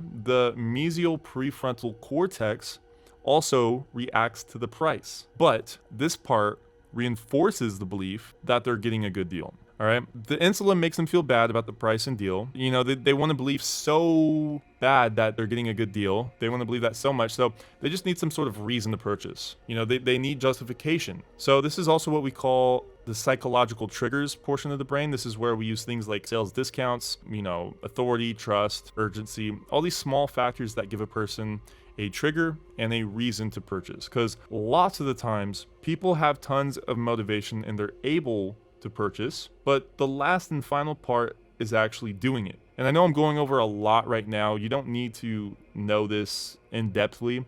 This is more of a broad overview so you can kind of understand where I'm coming from, because I like to break things down to the very bottom of the equation and then expand on from there. That's how I teach everything in this course. I'm always going to teach you everything from a very minimal viewpoint and then expand it so that you can understand fully, because that's the best way to teach, okay? But anyways, back to this. The two biggest factors that prevent someone from actually purchasing is going to have to be procrastination and skepticism. And the mesial prefrontal cortex controls both procrastination and skepticism. That's what we're talking about now.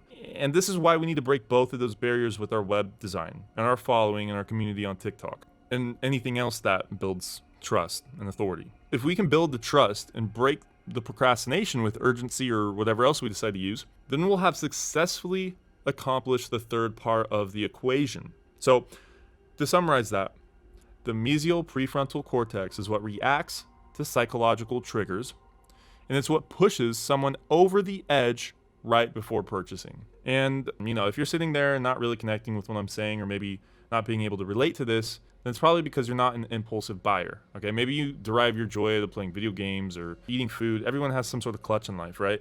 And these people that are buying from our website absolutely love to do this on a regular occasion. They purchase off ads all the time. Now for me, I'm at the opposite end of the spectrum with how I purchase. I'm really tight with money. That's why I don't really understand all the hype around it either, but people at the complete other end of the spectrum absolutely love this. That's why we're learning about them, because that's who we're selling to. So yeah, it releases tons of dopamine for them. They love shopping. And this new thing that I'm going to be going over is called compulsive shopping. That's what I'm referring to when it comes to people who are addicted to shopping, essentially. But anyways, the last thing I want you to get from these parts of the brain is simplified by these three words: motivation, triggers, and ability. These are the three things required to purchase anything at all and really make any decision in life at the end of the day. If you didn't understand one thing I just said, understand this: triggers, motivation, ability. And in the next episode, we're going to dive deep into this concept, hence the name of it: triggers, motivation, ability, and really learn how to press on those pressure points in the correct order, because this is like the psychological foundation to selling something to somebody, right? If the impulsive pressure points are hit perfectly with our target audience, then we profit. That's called dropshipping. So let me repeat that again. If the impulsive pressure points are hit perfectly with our target audience, then we profit. That's going to lead me on to my next point of the purchasing, and it's going to lead me on to my next point, which is called purchasing spectrum. As it reads from the top, hedonic and utilitarian aspects of consumer behavior. And then I put an attitudinal perspective. So on the very left here, we got spendthrifts, and they're driven by hedonic motivation. They have a very strong nucleus accumbens, as it shows here on the illustration, based off of what we were previously talking about, of course. And then on the very right, we have tightwads, which are driven by utilitarian motivation. They have a very strong insula. And in the next slide, I'm going to go over exactly what hedonic and utilitarian motivation means. But for now, just understand that hedonic motivation equals emotion and utilitarian motivation equals logic. So before we ever start a business, we need to understand that we're only selling to these spendthrifts, or at least the dropshipping business. Only to people driven by hedonic motivation when it comes to dropshipping. Only people with strong nucleus accumbens. We're never selling to people that use logic on a day-to-day basis as their main purchasing method. And we'll get into that exactly why in a second here, but just know that everyone falls somewhere on the spectrum. And the closer we can get it to green, the more sales we're going to get. That's the people we need to target, but that's where it gets difficult, because obviously it's hard to filter out between these people, right? So thankfully for advertising platforms though, they also want to get us the most sales as possible, because they want us to keep spending money on their platform, right? So that's where the algorithms automatically come in, and they define and predict this exact personality equation right here. I'm sure you've heard about how, Facebook is collecting all this data from everybody. Facebook's the leading algorithm, and the absolute best in the world at predicting where people fall on this spectrum. And they're the best at a million other things when it comes to tracking people, of course. But because they're the best, they have extremely high prices. And Facebook ads should only be used at high scale once you've already built a successful brand on TikTok, okay? Facebook ads are a completely different route. And I'm not teaching you that because it's much harder for a beginner to get into Facebook ads. That's why we're starting on TikTok. And the TikTok algorithm obviously isn't that evolved, but it's getting there. And as they start making more and more and more money, so is their advertising platform, and it's going to collect more data, and we're going to make more money over time, right? But, that's why we choose on TikTok, at least, since it has a much weaker algorithm, we're going to want to choose more broad products and use more demographic targeting when it comes to advertising, because if we can manually narrow down on TikTok and point our scopes, aim our guns at these spendthrifts and line everything up in place to suck these people up into our funnel and into our website, we're going to be more profitable. And that's our whole goal with advertising. So let me give you an example. Remember how in the first slide I went over the impulse buying statistics? Well, in that slide, I mentioned that 2/3 of everyone on TikTok is likely to impulse buy. And that data came straight from TikTok, okay? Meaning that a large majority of users on TikTok lean towards more the left side of the spectrum. This is why TikTok is infamous in today's day and age for dropshipping. People on the left side of the spectrum are more likely to purchase a small impulsive e-commerce product, and people on the right are more likely to purchase a much bigger and more sophisticated purchase. Like if you were selling a gaming PC, for example, and that gaming PC cost, I don't know, $2,000, you'd want to be running your ads to more people on the right side of the spectrum, because these people are more likely to basically do tons of research and actually have a much higher level of sophistication, you could say, to actually go ahead and make that purchase. Meanwhile, the spendthrifts don't even have the type of money to make that big of a purchase, nonetheless have the concentration power or a high enough attention span to go through with the research required to buy a really expensive computer. So yeah, hopefully that can paint a better picture in your mind. Utilitarian buyers on the right are more likely to impulsively purchase a very expensive product, and hedonic buyers on the left are more likely to purchase tons of smaller priced items more often. That's the key difference. Another example, I guess we could talk about this more, would be if, let's just say the husband came home to his wife one day and he randomly bought a new couch, right? But they didn't have enough money to buy that couch. The wife would be super mad at him and they'd get into a big old fight, but that goes to prove that the utilitarian buyer still impulsively purchases. They just do so at a higher priced level and less often. Now, in the opposite spectrum, equal and opposite spectrum, the wife could come home one day after going shopping and have bought tons of small, useless things that they didn't have the money for. And she could, always be going out to the mall and buying tons of random things. And if you add up both the utilitarian impulse purchases and the hedonic impulse purchases on both sides, they both equal up to around the same amount of money lost. All right. The reason you need to learn this is because you need to understand your product's price point and who you advertise to. And all you should be focused on is learning this hedonic spendthrift type personality, because that's what I'll be teaching you throughout this course, because that's where all our sales will come from. This right here. It's the foundation to everything. Okay. Now, within the dropshipping industry, what most of the competition fails to do is they fail to activate all three portions of the brain, like we just discussed, in a correct way. So imagine you're selling an impulsive product to a tightwad. They're literally just going to go find your product on AliExpress or find it on Amazon for a better price and then buy it even if they want it in the first place, okay?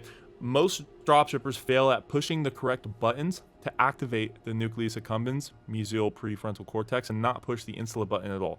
And outside of that, everyone else dropshipping has no clue to what any of this even means or is.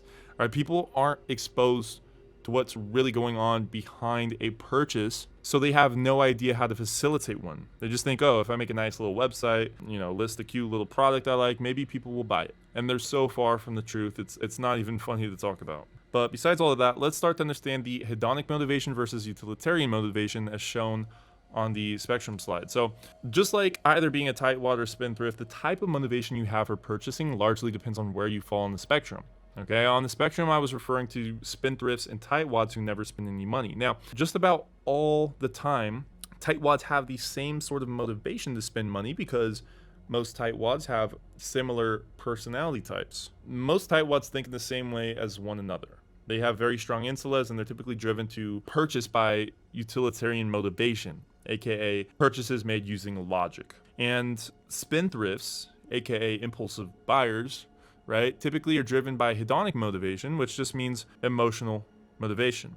If an advertisement makes them feel some sort of way, they'll purchase it. Now, that's not to say you can't be an impulsive utilitarian buyer, both at the same time, or on the other hand, be a hedonic tightwad, but the likelihood of that being the case is very low. There's no statistics on it, but most people who are tightwads are driven by utilitarian motivation, and most people who are impulse buyers are driven by hedonic motivation. And again, this is not a set personality trait. This is simply just how people act on average and how they act when it comes to purchasing. So to start this out, let's go over hedonic motivation. And reading here, it says purchases made using emotion. Emotional motivation of individuals for enjoyable and interesting shopping experiences. Some words that simply describe hedonic motivation is fun, exciting, delightful, thrilling, and enjoyable. And this motivation is when an advertiser can really spark some sort of emotion out of you. Okay? If you ever end up going into sales, like door-to-door sales or sales training, you'll learn that any good salesperson will never go over a product's features right from the jump, but rather they'll try to portray how it will make the potential buyer feel if he or she ends up purchasing. They say, that 80% of the time you're selling someone, you should make them feel the end result and motivate them to the maximum amount, because if they start thinking, and trying to use logic, trying to decipher all the features a product has, then their brain will never take action and it'll be stuck in a state of thinking and procrastinating. Like right now, your brain is completely in that point because you're trying to learn and process all the information I'm telling you. If I were to sell you something, it'd be completely different. That's 80% of the time. Whereas the other 20% of the time, though, somewhere in the middle of the process of selling, you should go over the features that the product has and use logic to satisfy them in that aspect. So obviously we can't use all emotion, but we should still use a bit of logic because we need to satisfy them in the most basic sense. And you need to directly apply that concept to everything you do with your upcoming brand. All the words you use, all the copyright, all the ads, everything you do must make the person feel and visualize the end result. Don't ever make an ad, for example, saying, look guys, my product has, feature A, feature B, and feature C, blah, blah, blah. It never works out like that. Even with utilitarian buyers and tightwads, we want to push them more towards the hedonic side of things and push them back down to the green side of the spectrum right when it comes time to purchase, because that's the only way that they will purchase.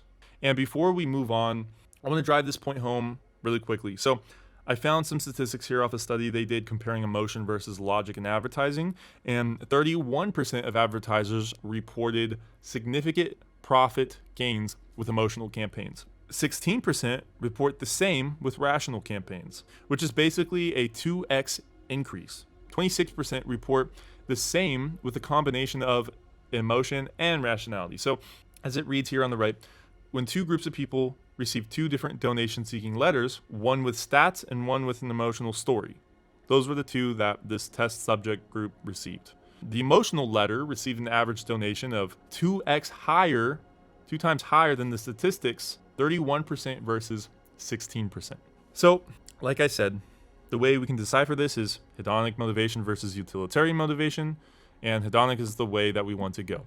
Hedonic emotional advertising will drive all our sales for our specific way of marketing, and rational utilitarian type campaigns are going to be useful for big ticket items and more established huge brands. But besides all that, let's now go over utilitarian motivation. Purchases made using logic. And as it states, convenience, variety, searching for quality of products, and reasonable price rates. And some words to describe it is effective, helpful, functional, necessary, and practical. So let's say you're selling on Amazon. Most utilitarian buyers will inevitably end up buying most of their products from Amazon because they only ever buy things they really need.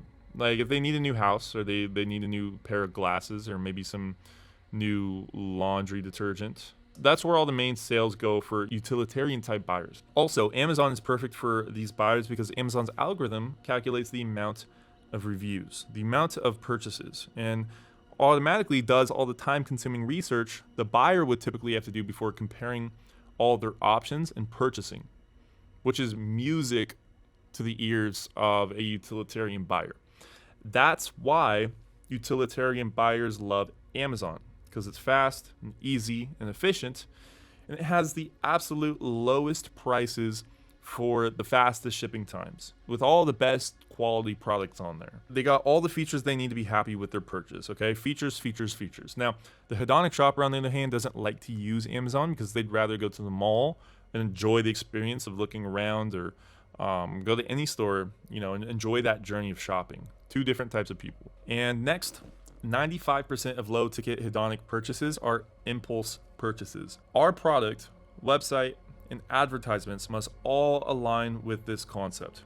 We're selling low ticket products, and low ticket means low priced, 30 to 60 bucks. And we're also going to be selling products that spark emotion. Our ads and our website is going to spark emotion, and that's going to allow us to maximize the number of impulsive purchases at 95%. And right there, my friends, is the exact formula to dropshipping, at least psychologically, right? So hopefully this is all starting to connect for you now. So far, we've gotten a quick summary of how and why purchasing happens in the brain. We've learned what hedonic motivation is. Now we need to understand how this all correlates into our e-commerce funnel. How does this apply to e-commerce? How does all of this knowledge and research connect with our exact e-commerce funnel, with what you're going to be doing exactly? Right? And in order to understand how it all connects, the first concept we need to understand is what causes change. Because if we know how change happens, then we can facilitate it as optimal as possible for our e-commerce funnel. In other words, if we know how change works, then we'll understand what causes somebody to, stop scrolling, click on your ad, view your product, purchase, maybe even purchase again and tell their friends. And this model of change directly correlates with the process a customer goes through before and after purchasing. It's the same thing. And I'll explain the similarities in a second, but let's go over this thing that's called the trans-theoretical model of change. So starting out, this model starts at the light blue arrow called pre-contemplation. And that says no intention of changing behavior. Really quickly, this is also the same exact model of how someone quits smoking or how someone quits any addiction, right? It's almost the same exact thing when it comes to purchasing. But anyways, this model of change is the same exact process that happens when pretty much anybody changes a thought, behavior, habit. That might be the easiest way to explain it. So pre-contemplation, as it states here, the person has no intention to quit what they're doing. Everything is going just fine. And then they're going to inevitably start to realize, oh shit, I'm doing something wrong. Like something needs to change. The person is now aware that this problem exists. They now understand that they're doing something that's not good. And maybe the word is, maybe it isn't not good. Maybe it's more like not optimal. Maybe that's better. But anyways, the next stage is preparation. Now they have intent upon taking action. Now they are realizing they need to go to step 2 in order to escape the mental torment of not having what they want, or the mental torment of being stuck in a problematic state. Now they're telling themselves, okay, I'm ready to actually get this ball rolling. But anyways, next is action. Active modification of behavior. So now they've successfully took one step forward and made progress, towards the right direction that they want to go in. And then the next step is maintenance. So sustained change, new behavior replaces old. Now they're actively doing this new behavior and actively taking this new action. And then lastly, the last and final stage is relapse. Fall back into old patterns of behavior. And then the cycle repeats itself. But here's the thing. If you can see what that spiral thingy in the middle says, which I don't know if you can or not, but it says upward spiral, learn from each relapse. So every time, say, a smoker tries to quit, he'll be right back at smoking, but he'll learn from the mistakes that he made and become slightly better each time he spirals back into relapse. Now, if he's unintelligent, if he's just, a stupid person and he doesn't learn from his mistakes, this model of change will turn into a negative feedback loop. So there's positive and negative feedback loops. And a negative feedback loop basically just reinforces the fact that the person has no control and reinforces the fact that he is indeed an addict in the case of, an addiction or a smoking addiction. So this feedback trans-theoretical model of change can go either direction for either the good, as shown in this model, or either the bad, where it continues to spiral downhill rather than uphill. This right here is the model of change. This is how literally anything and everything in life changes. Doesn't matter whether you're a smoking addict, doesn't matter if you're a flower in the ground who's trying to adapt to survive. I don't know, it doesn't matter if you're a dog trying to get a treat. It doesn't matter if you're a customer who's trying to purchase a product. And let me try to make this more feasible to understand. So as shown in this illustration, the model of change is on the left: pre-contemplation, contemplation, determination, action, maintenance, and relapse, as we've just gone over. And our funnel of purchasing online is on the right: unaware, aware, engagement, acquisition, loyalty, and then finally advocacy. Advocacy just means you're telling other people about it, right? But do you see how similar they are? They're similar because they're the exact same thing. Getting someone to change is the same as getting someone to purchase. Getting someone from an unaware state scrolling on TikTok to them finding themselves in a position of purchasing an item is a massive transformation, and it's a massive change that occurs. That's why we're learning about this. Here's exactly how a customer of ours is going to change. So this is exactly how you're going to persuade them. On the left is how purchasing online occurs, and on the right is how the model of a change occurs. So this is our exact e-commerce funnel for our strategy, looked at from a more, broad perspective. And that is sales equals persuasion, and persuasion equals getting someone to change. Let's go through this process here, starting at number 1. That is customer scrolling through TikTok. Intention equals to be entertained. This is going to occur at that pre-contemplation stage. The next stage is contemplation, and this is when the customer sees our advertisement. Their intention is to learn more about the product. And third is determination.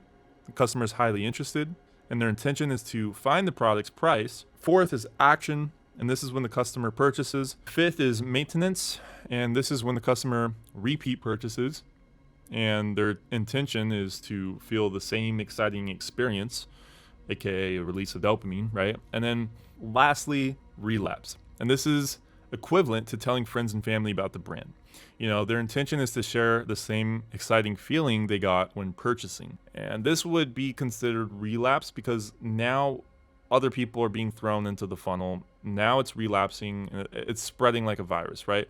The product is now successfully selling itself by this point. And that's how you know you've got a good business. So to go over my original point one more time, the model of change is equivalent to purchasing online. Pre-contemplation equals unaware. Contemplation equals aware. Determination equals engagement. Action equals acquisition. Maintenance equals loyalty. And relapse equals advocacy. It all flows into one perfect synapse, right? Everything I'm teaching you all flows together into one perfect synapse. And now you can easily understand how and why these people impulsively purchase from our TikTok brand. So if you ever had the question of, why do people even purchase from these ads? Why do people even purchase off of TikTok brands, right? Well, this is all the answer. This is what goes on in their brains, and this is the whole process. But the next question to that would be, how do we push our customers down this funnel? How do we get them to actually do it, right? And as it reads here, in order to push our audience down this funnel, we must fuel our customers with energy till the very end. So we need people to consistently take action. And the only way people can take action is by having lots of energy. So what is this energy that I'm referring to? How do people get energy to purchase? And the answer to that is a congruent 3-step process called motivation, ability, and trigger. Just like we shortly summarized in the beginning of this video. Motivation is going to be the baseline level of energy the customer has. The ability is going to be how the battery fits and if it can fit. And then lastly, the trigger is going to be the finger that pushes the battery into place, I guess you could say, if we're using this battery analogy. It's all a perfect 3-step process, and it all comes down to this right here, okay? Motivation, ability, and trigger. And this is how the engine is made that moves the boat down the river. It's a 3-part engine, and these are the 3 components to make it spin, I guess you could say. Motivation, ability, trigger. 3-step process. Just want to remind you that one more time. The battle in your brain. So yeah, hopefully that all made sense, guys. By now you should have a good, if not perfect, understanding of how and why people purchase our products. And yeah, in the next video, we're going to expand on each part of the process: motivation, ability, and trigger. And I'm going to show you exactly what you need to do in order to maximize the potential of each part of the process. Okay, I'm going to teach you how to maximize motivation so that your customers will die to have your product. Then I'm going to teach you how to make the ability happen, how to get the best profit margins and still make it accessible to the customer, allowing you to even operate in the first place. And then lastly, we're going to go over the triggers part of it. And that's going to be how, we can push someone over the edge and get them to actually purchase. So yeah, in this video, you learn all the foundational concepts you need to understand moving forward here, how everything correlates with one another. And in the next video, you're going to learn exactly how and what you can apply in your store. And I know all this seems kind of unconventional to what dropshipping is.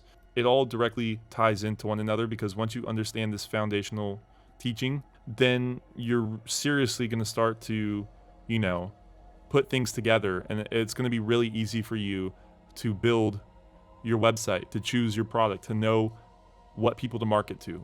But yeah, anyways, thanks for watching this video, guys, and I'll see you guys in the next episode.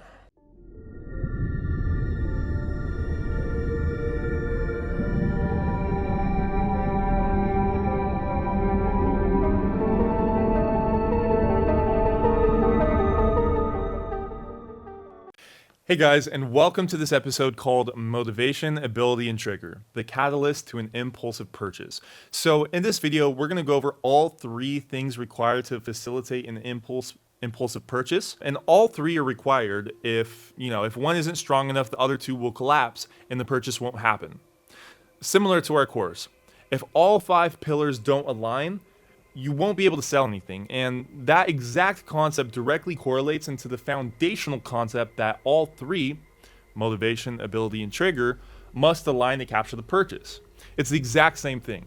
So yeah. Oh, and also, I want to remind you guys to ask any questions either in the community or ask someone on our team, and we'll get back to you with an answer. I want to make sure there's no confusion on any steps of this course. And don't think I've told you guys that yet, so just want to make that clear. But let's get right into the video. So, of course, last video, we discussed how there's a mesial prefrontal cortex that activates when you believe you've gotten a good deal. The nucleus accumbens that activates in proportion to how excited you'll be to have that, new thing you want to buy. And lastly, the insula, which reacts painfully to the price tag. The higher the price, the more this activates in the brain. Now, as discussed, these directly tie into the trigger, motivation, and the ability. The trigger is the mesial prefrontal cortex, the motivation is the nucleus accumbens, and the ability is the insula. In this video, we're going to go over exactly how each of these variables work in depth and how we can use them to our advantage with e-commerce. Because you can know all of this knowledge and understand it clearly, but if you can't relate it to what we're actually doing, the knowledge is useless. So let's dive right into it. Now, the first main thing I want to go over is the Fogg behavior model, and this is basically just how behavior change works. And as discussed in the last video, behavior change works in the exact same manner purchases happen. And the better we are at motivation, ability, and triggers, the better chances we have of getting someone to impulsively purchase. And impulsively purchasing is going to account for 95% of all of our sales. Taking a look at the graph, at the very top it reads, the Fogg behavior model, FBM, shows that 3 elements must converge at the same moment for behavior to occur: motivation, ability, and trigger. When a behavior does not occur, at least one of these 3 elements is missing. And on the right hand side, there's 3 sections we got here. There's the behavior change elements at the top, core motivators in the middle, and simplicity factors at the bottom. We don't need to focus on the core motivators or simplicity factors. We only need to pay attention to the behavior change elements that are at the top on the right there. The Fogg behavior model is simply this section. These core motivators and simplicity factors are just added in for show, or this image or whatever. It's not really what we need to learn here, but motivation, as discussed, is the nucleus accumbens, and this is responsible for spiking the dopamine. This is the foundation to grabbing someone's attention and basically making them want to buy our product. Next is ability, and this is the bridging factor that either makes or breaks the sale. This is the price point and environment of which the customer is in. Then lastly, the trigger is what pushes someone over the edge of purchasing. This is the last and final stage of the behavior change, aka the purchase. So now, as we can see on the left here, I coordinate this by color so that hopefully the graph makes more sense here. So on the graph, motivation is on the very left, and it's gauged by high motivation, okay, all the way down to low motivation.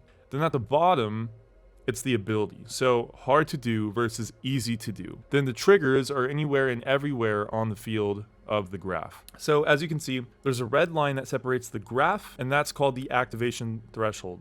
This big curved red line right in the middle of the graph. And it's split in the middle because with every offer and in every market, there's always going to be an activation threshold that separates whether the sale is going to happen or not happen. It's going to be the determining factor to whether the third and final step of the sale, trigger, will even be useful and get people to buy your product. Because like I was talking about, there needs to be motivation and ability before even attempting to tinker at the psychological triggers. There needs to be all three. So by the time you're done watching this course, and by the time you have a highly successful brand running on TikTok, you're going to be right where this new little blue or teal circle is on the graph that I put there. It's called profitability. That's where you would be if you were highly profitable. And the closer you are to the top right corner of this graph, the more profitable of a brand you'll have. And there's two ways of getting to this top right corner. And one is by how good your brand is, and two is by who you're advertising to. Those are the common sense factors that will bring us closer to, being profitable. And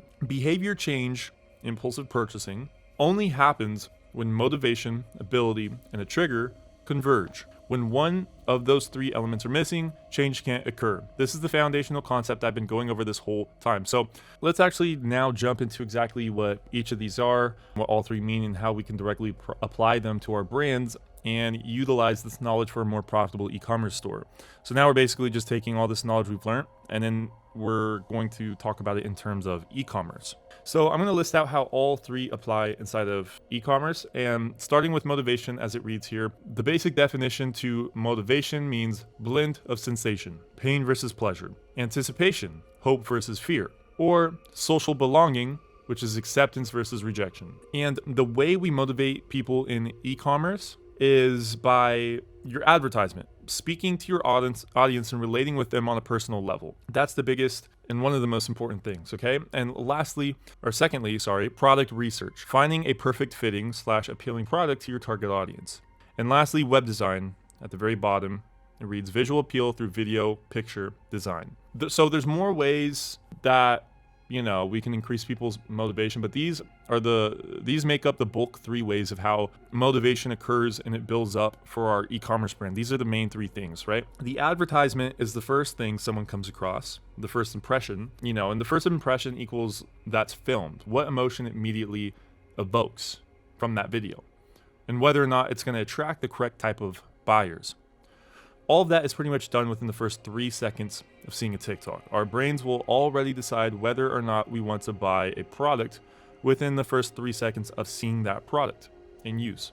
And this is similar to going to a grocery store. Let's say you're scrolling down the aisle and there's 20 different cans of beans, for example. Your brain's going to decide which one it wants almost immediately based off of how the can looks. And if someone can make their can of beans pop out, or aka your advertisement in our scenario, then they're going to purchase it.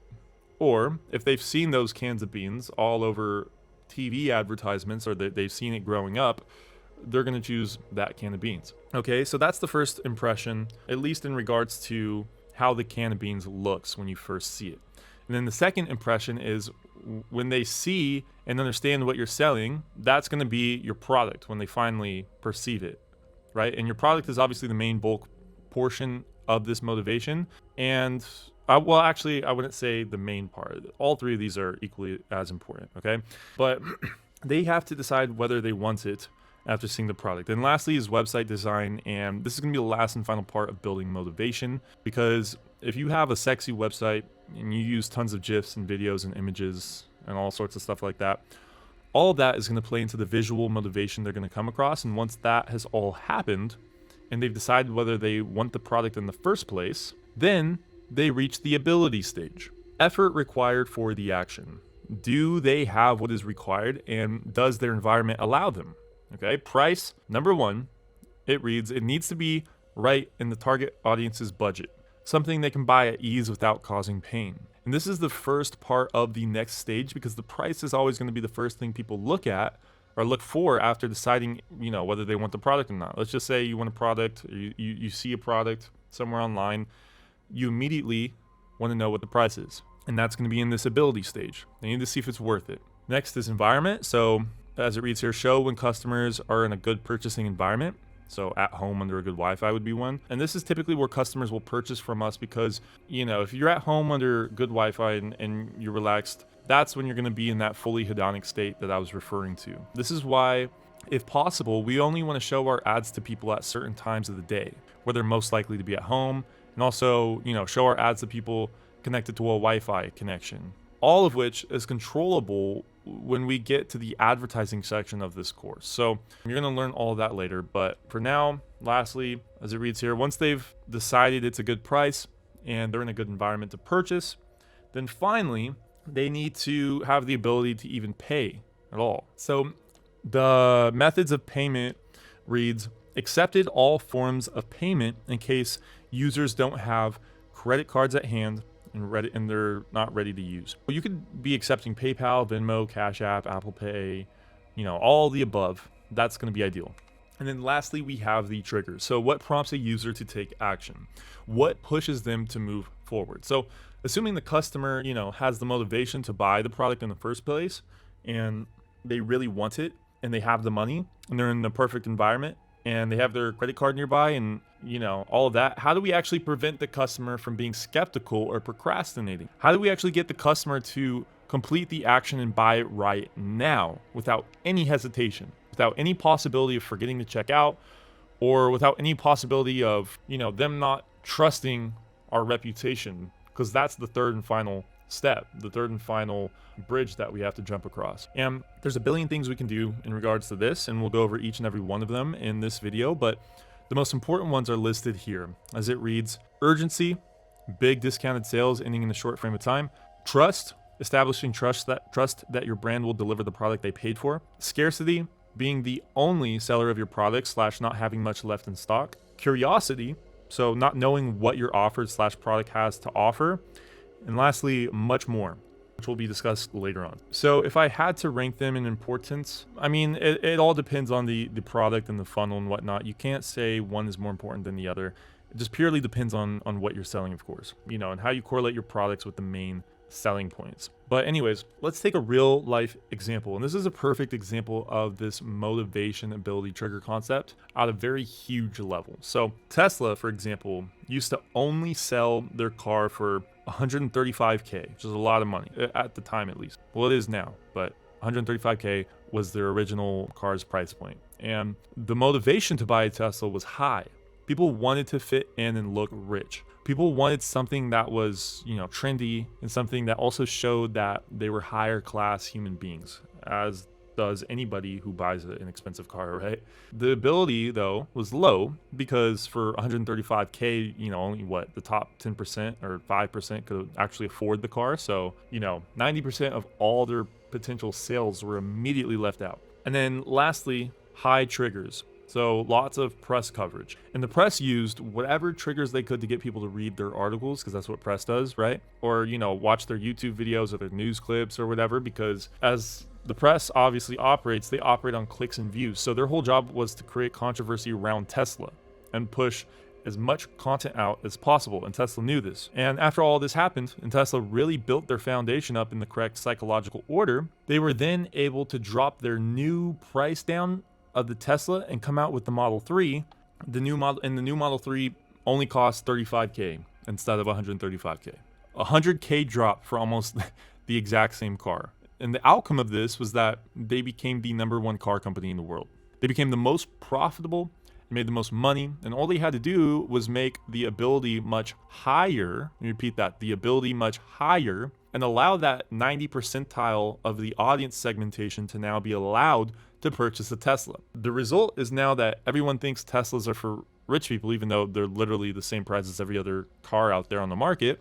And you still probably have that same concept too. Okay, you still probably think that Teslas are expensive, which they're not. So they did a really good job at both the motivation, the high triggers, and at the end, they dropped down the ability and it was a perfect sequence. Yeah, that's why they're a genius at marketing, and that's why they became the #1 car company. If we were to throw this into the Fogg behavior change graph, this is exactly what the change would have looked like.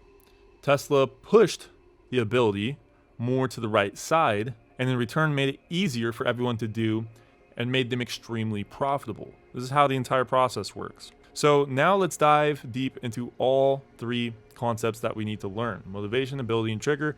And to start out, we're going to dive deep first into motivation. And I'll explain all the forms of motivation that we can use for our stores and how it directly correlates with our e-commerce business, okay? So as I already taught you, hedonic motivation is emotional motivation of individuals for an interesting shopping experiences, as it reads right there on the screen.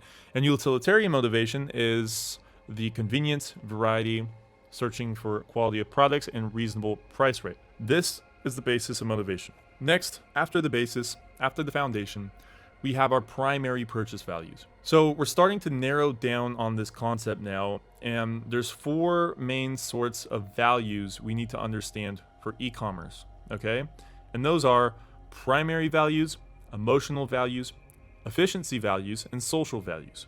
All of the values I list down on this illustration is the exact values you should apply for your store. Okay, and the more you can check off the list, the better. Extremely profitable and well-known brands in the e-com space are able to actually check off just about all the values listed here for their stores.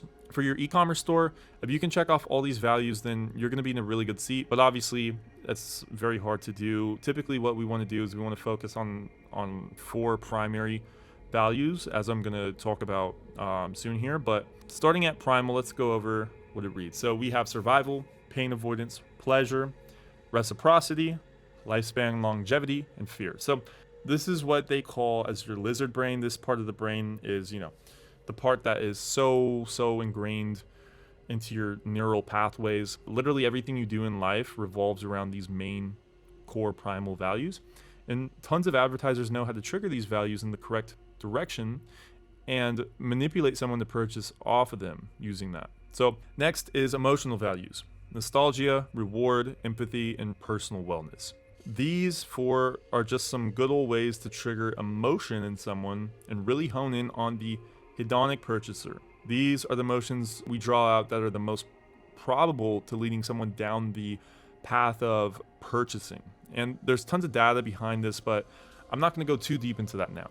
But anyways, next is efficiency values. So fictional savings, targeted information, simple access, and friction reduction. So if you make the process of purchasing more efficient, or if you can make them imagine how more efficient their lives would be by having the product, that's how these values work. And then lastly, we have social values, social hierarchy, trends, and clan incorporation. And this plays on the part of us that wants to do better than other people in life, pretty much. And it also plays on the part of fitting in. Now, let's go into detail of what each of these mean and how we can use them in our e-com funnels, because after you pick your product, you're going to want to figure out, what kind of product it is, and then attach these values to everything surrounding that product, so that you know the process that your store is going with, and you know exactly what you're doing, and you can map it out psychologically. So starting off in the primal values section, we got number 1, which is pleasure. And as it reads here, have you ever noticed how indulgence-based products advertise to their audience? They rarely focus on the product feature. Instead, they focus on showing people enjoying themselves, smiling, and having a good time. These types of products speak directly to our unconscious, which is driven by the pleasure principle. It is in our nature to seek pleasure, but overextended pleasure can lead to guilt. Consumers associate a particular feeling with a specific product. Once this product/feeling connection occurs, the psychological phenomenon known as repetition compulsion takes place. This is when a person repeats an action or event with the goal of re-experiencing a certain feeling. This is why you want to buy a new car before your old one wears out, or why people want the newest smartphone every year. Selling products that trigger this repetitive, positive feeling is a great way to build audience longevity and a base of repeat customers. I would highly recommend this value point for brands with extensive product lines. Number 2, survival. People buy things to help them survive the physical world, such as food, water, weapons, and shelter. These are instinctual and tend to be with us from the time we are born. The fundamental need for survival is always a driving force in our decision-making process. Our primal behaviors means we will always do things like maintain adequate body temperatures, sleep, and stay alive. If you can provide a product that can keep someone warm when they are cold, facilitate their next meal, or help them sleep, you are providing value to one of the most basic human inclinations. Number 3, pain avoidance. People will do anything to avoid pain. Products focusing on self-preservation and physical pain prevention are usually an easy sell. The goal of this value is to prevent pain by providing something that will balance the odds in the customer's favor. Popular products in this niche might help prevent theft, help contact emergency authorities, and help prevent or alleviate ailments such as back pains or arthritis. Some of the best drop shipping products of all time work to alleviate and avoid physical pain. This was back in the day when dropshipping on Facebook was the go-to method, advertising to an older audience. Number 4, lifespan and longevity. The desire for a long life is driven by things that give us intrinsic meaning. Apart from survival, humans seek lifespan longevity to fulfill their desires for happiness, such as traveling the world, raising kids, or having hobbies. As long as we have these things, we are very open to anything that will increase the possibility for us to fulfill those desires. Products such as vitamins, cancer preventatives, or radiation neutralization are just a few extremely good sellers. However, this space is often full of fraudsters and requires a brand with extensive customer trust and loyalty. Number 5, reciprocity. The basic instinct of cooperation is commonly found in the animal kingdom. Someone does something nice for you, which means you reward them with a similar or positive action. Based on Robert Cialdini's ideas in his book Influence, The Psychology of Persuasion, we are intrinsically wired to return favors or show mutual kindness. Creating or finding products that let individuals show benevolence and affection to their counterparts will always be in demand. I've found that products focusing on altruistic values do very well when delivered with clever offers. You will see products push this value point during Valentine's Day, Christmas, or when someone has a birthday. Number 6, fear. Fear is a natural reaction that encourages self-preservation or survival. In the course of human existence, those who responded to the right fear in the right way usually survived. Guns can be purchased out of fear for safety, wearing face masks during COVID-19, or even buying out all the toilet paper in the grocery store are done out of fear. We experience fear when we are about to encounter pain or when something threatens our lifespan and longevity. Alleviating fear isn't so much about FOMO, but rather providing a product whose value calms someone's fear. We're moving on to the emotional values. This is the second part. And starting out the list is personal wellness. So, as it reads here, this value can be broken down into physical, spiritual, or emotional well-being. And for dropshippers, physical well-being is the easiest to tackle. According to GWI, Global Health and Wellness Industry, is now at 4.2 trillion. People's desire to feel good can also be exploited by selling fat burners, steroids, or products with sketchy guarantees and no scientific backing. When selling feel-good products, ensure the post-feeling or long-term effects of the product are also beneficial to the customer. Selling alcohol or drugs is usually a mega hit as they make the customer feel good, but they reduce wellness in the long run. Massive markets of this include essential oils, hemp, anti-aging creams, at-home fitness, and even CBD. Number 2 is empathy. Showcasing empathy towards the suffering of others usually involves emotions like compassion, sympathy, tenderness, championing, and the feeling of being moved. Regardless of the price/value, humans are wired to choose a product that allows them to feel empathy towards another being or situation.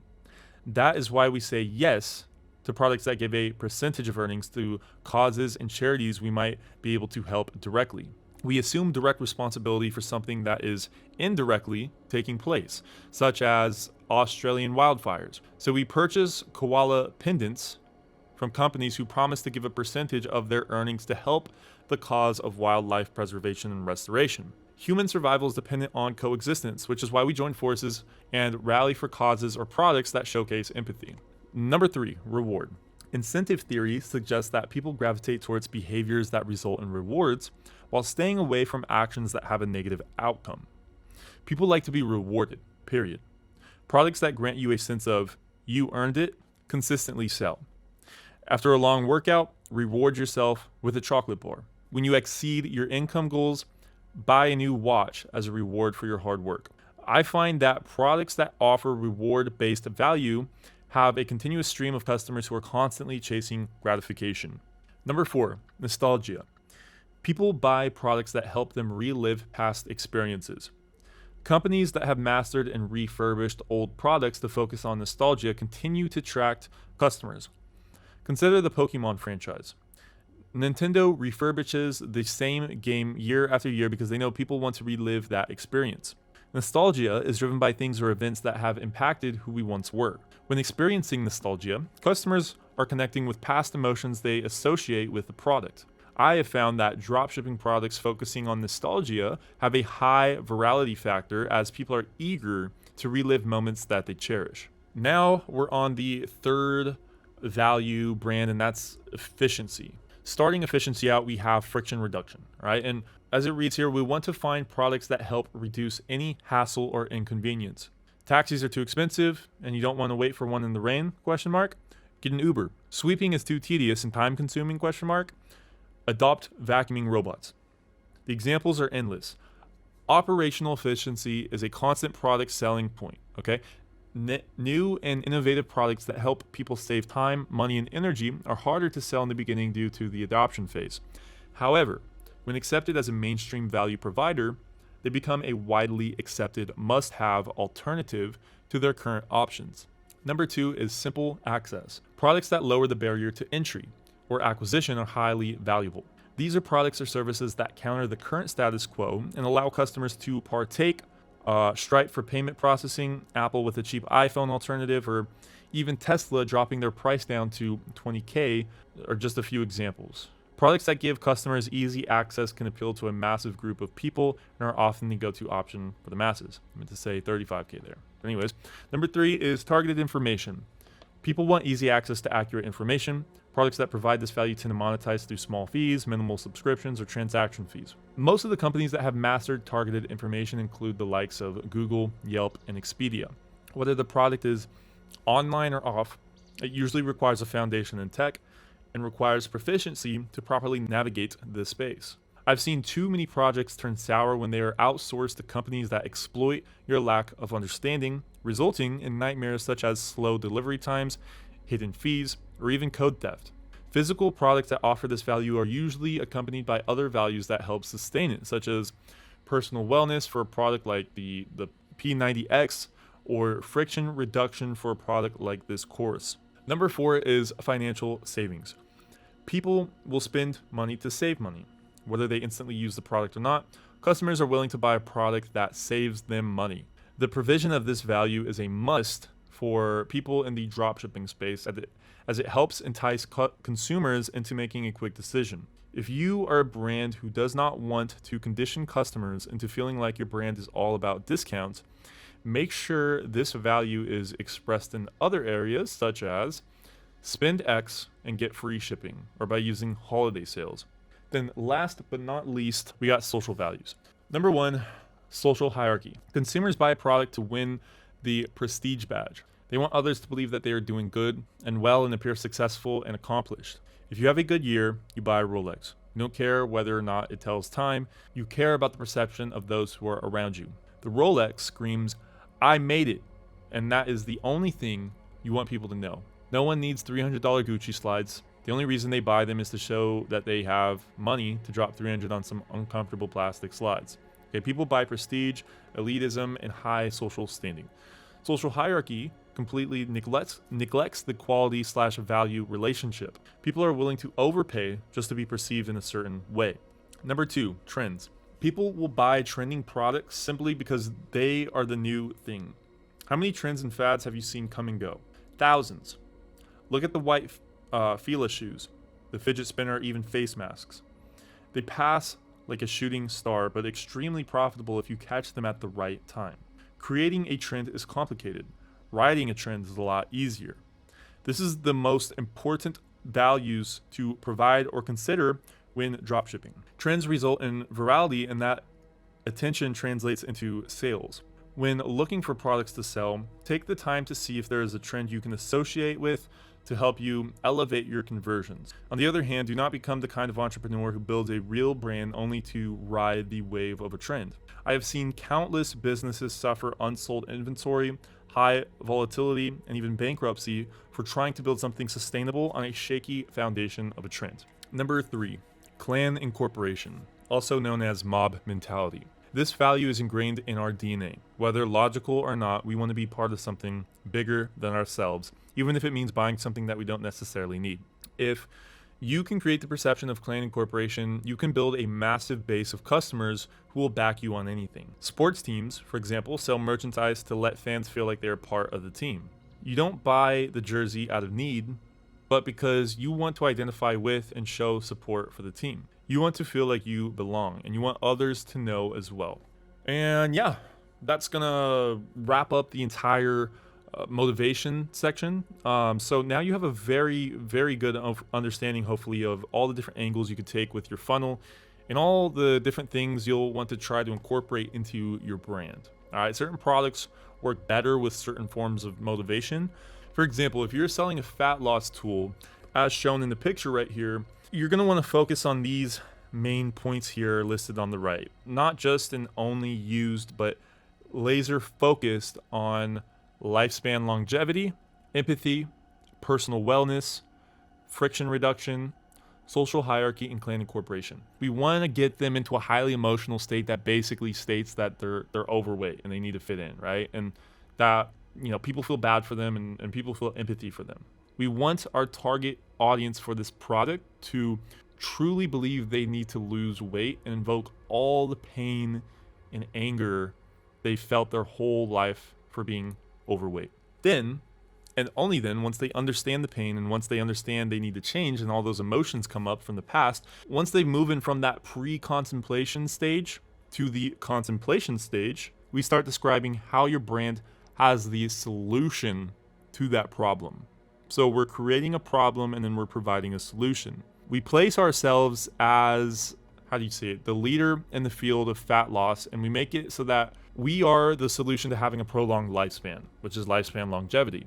And we are the right solution to the empathetic pain they're currently feeling about being overweight. That we do indeed care and understand the pain they're going through right now, which is that empathy value in the emotional value section. We're going to explain how we are the solution to living an overall healthier life and how this fat tool will increase their health. How, our fat loss tool will make their lives easier and how they won't have to go to the gym if they just buy our little $40 tool, which is going to be the friction reduction value under efficiency values. How our fat loss tool will make them more attractive in the social hierarchy, and how they're going to be able to wear a bikini at the beach now. That's social hierarchy. How they're going to be able to fit in with things that skinny people do and things that overweight people can't do. And I guess we could say that would be clan incorporation. All right, I'm just coming up with these at the top of my head right now. Basically, we need to be the answer to all the painful issues that are caused by being overweight, right? All your TikToks need to be invoking these values. All your content and ads need to be invoking these values.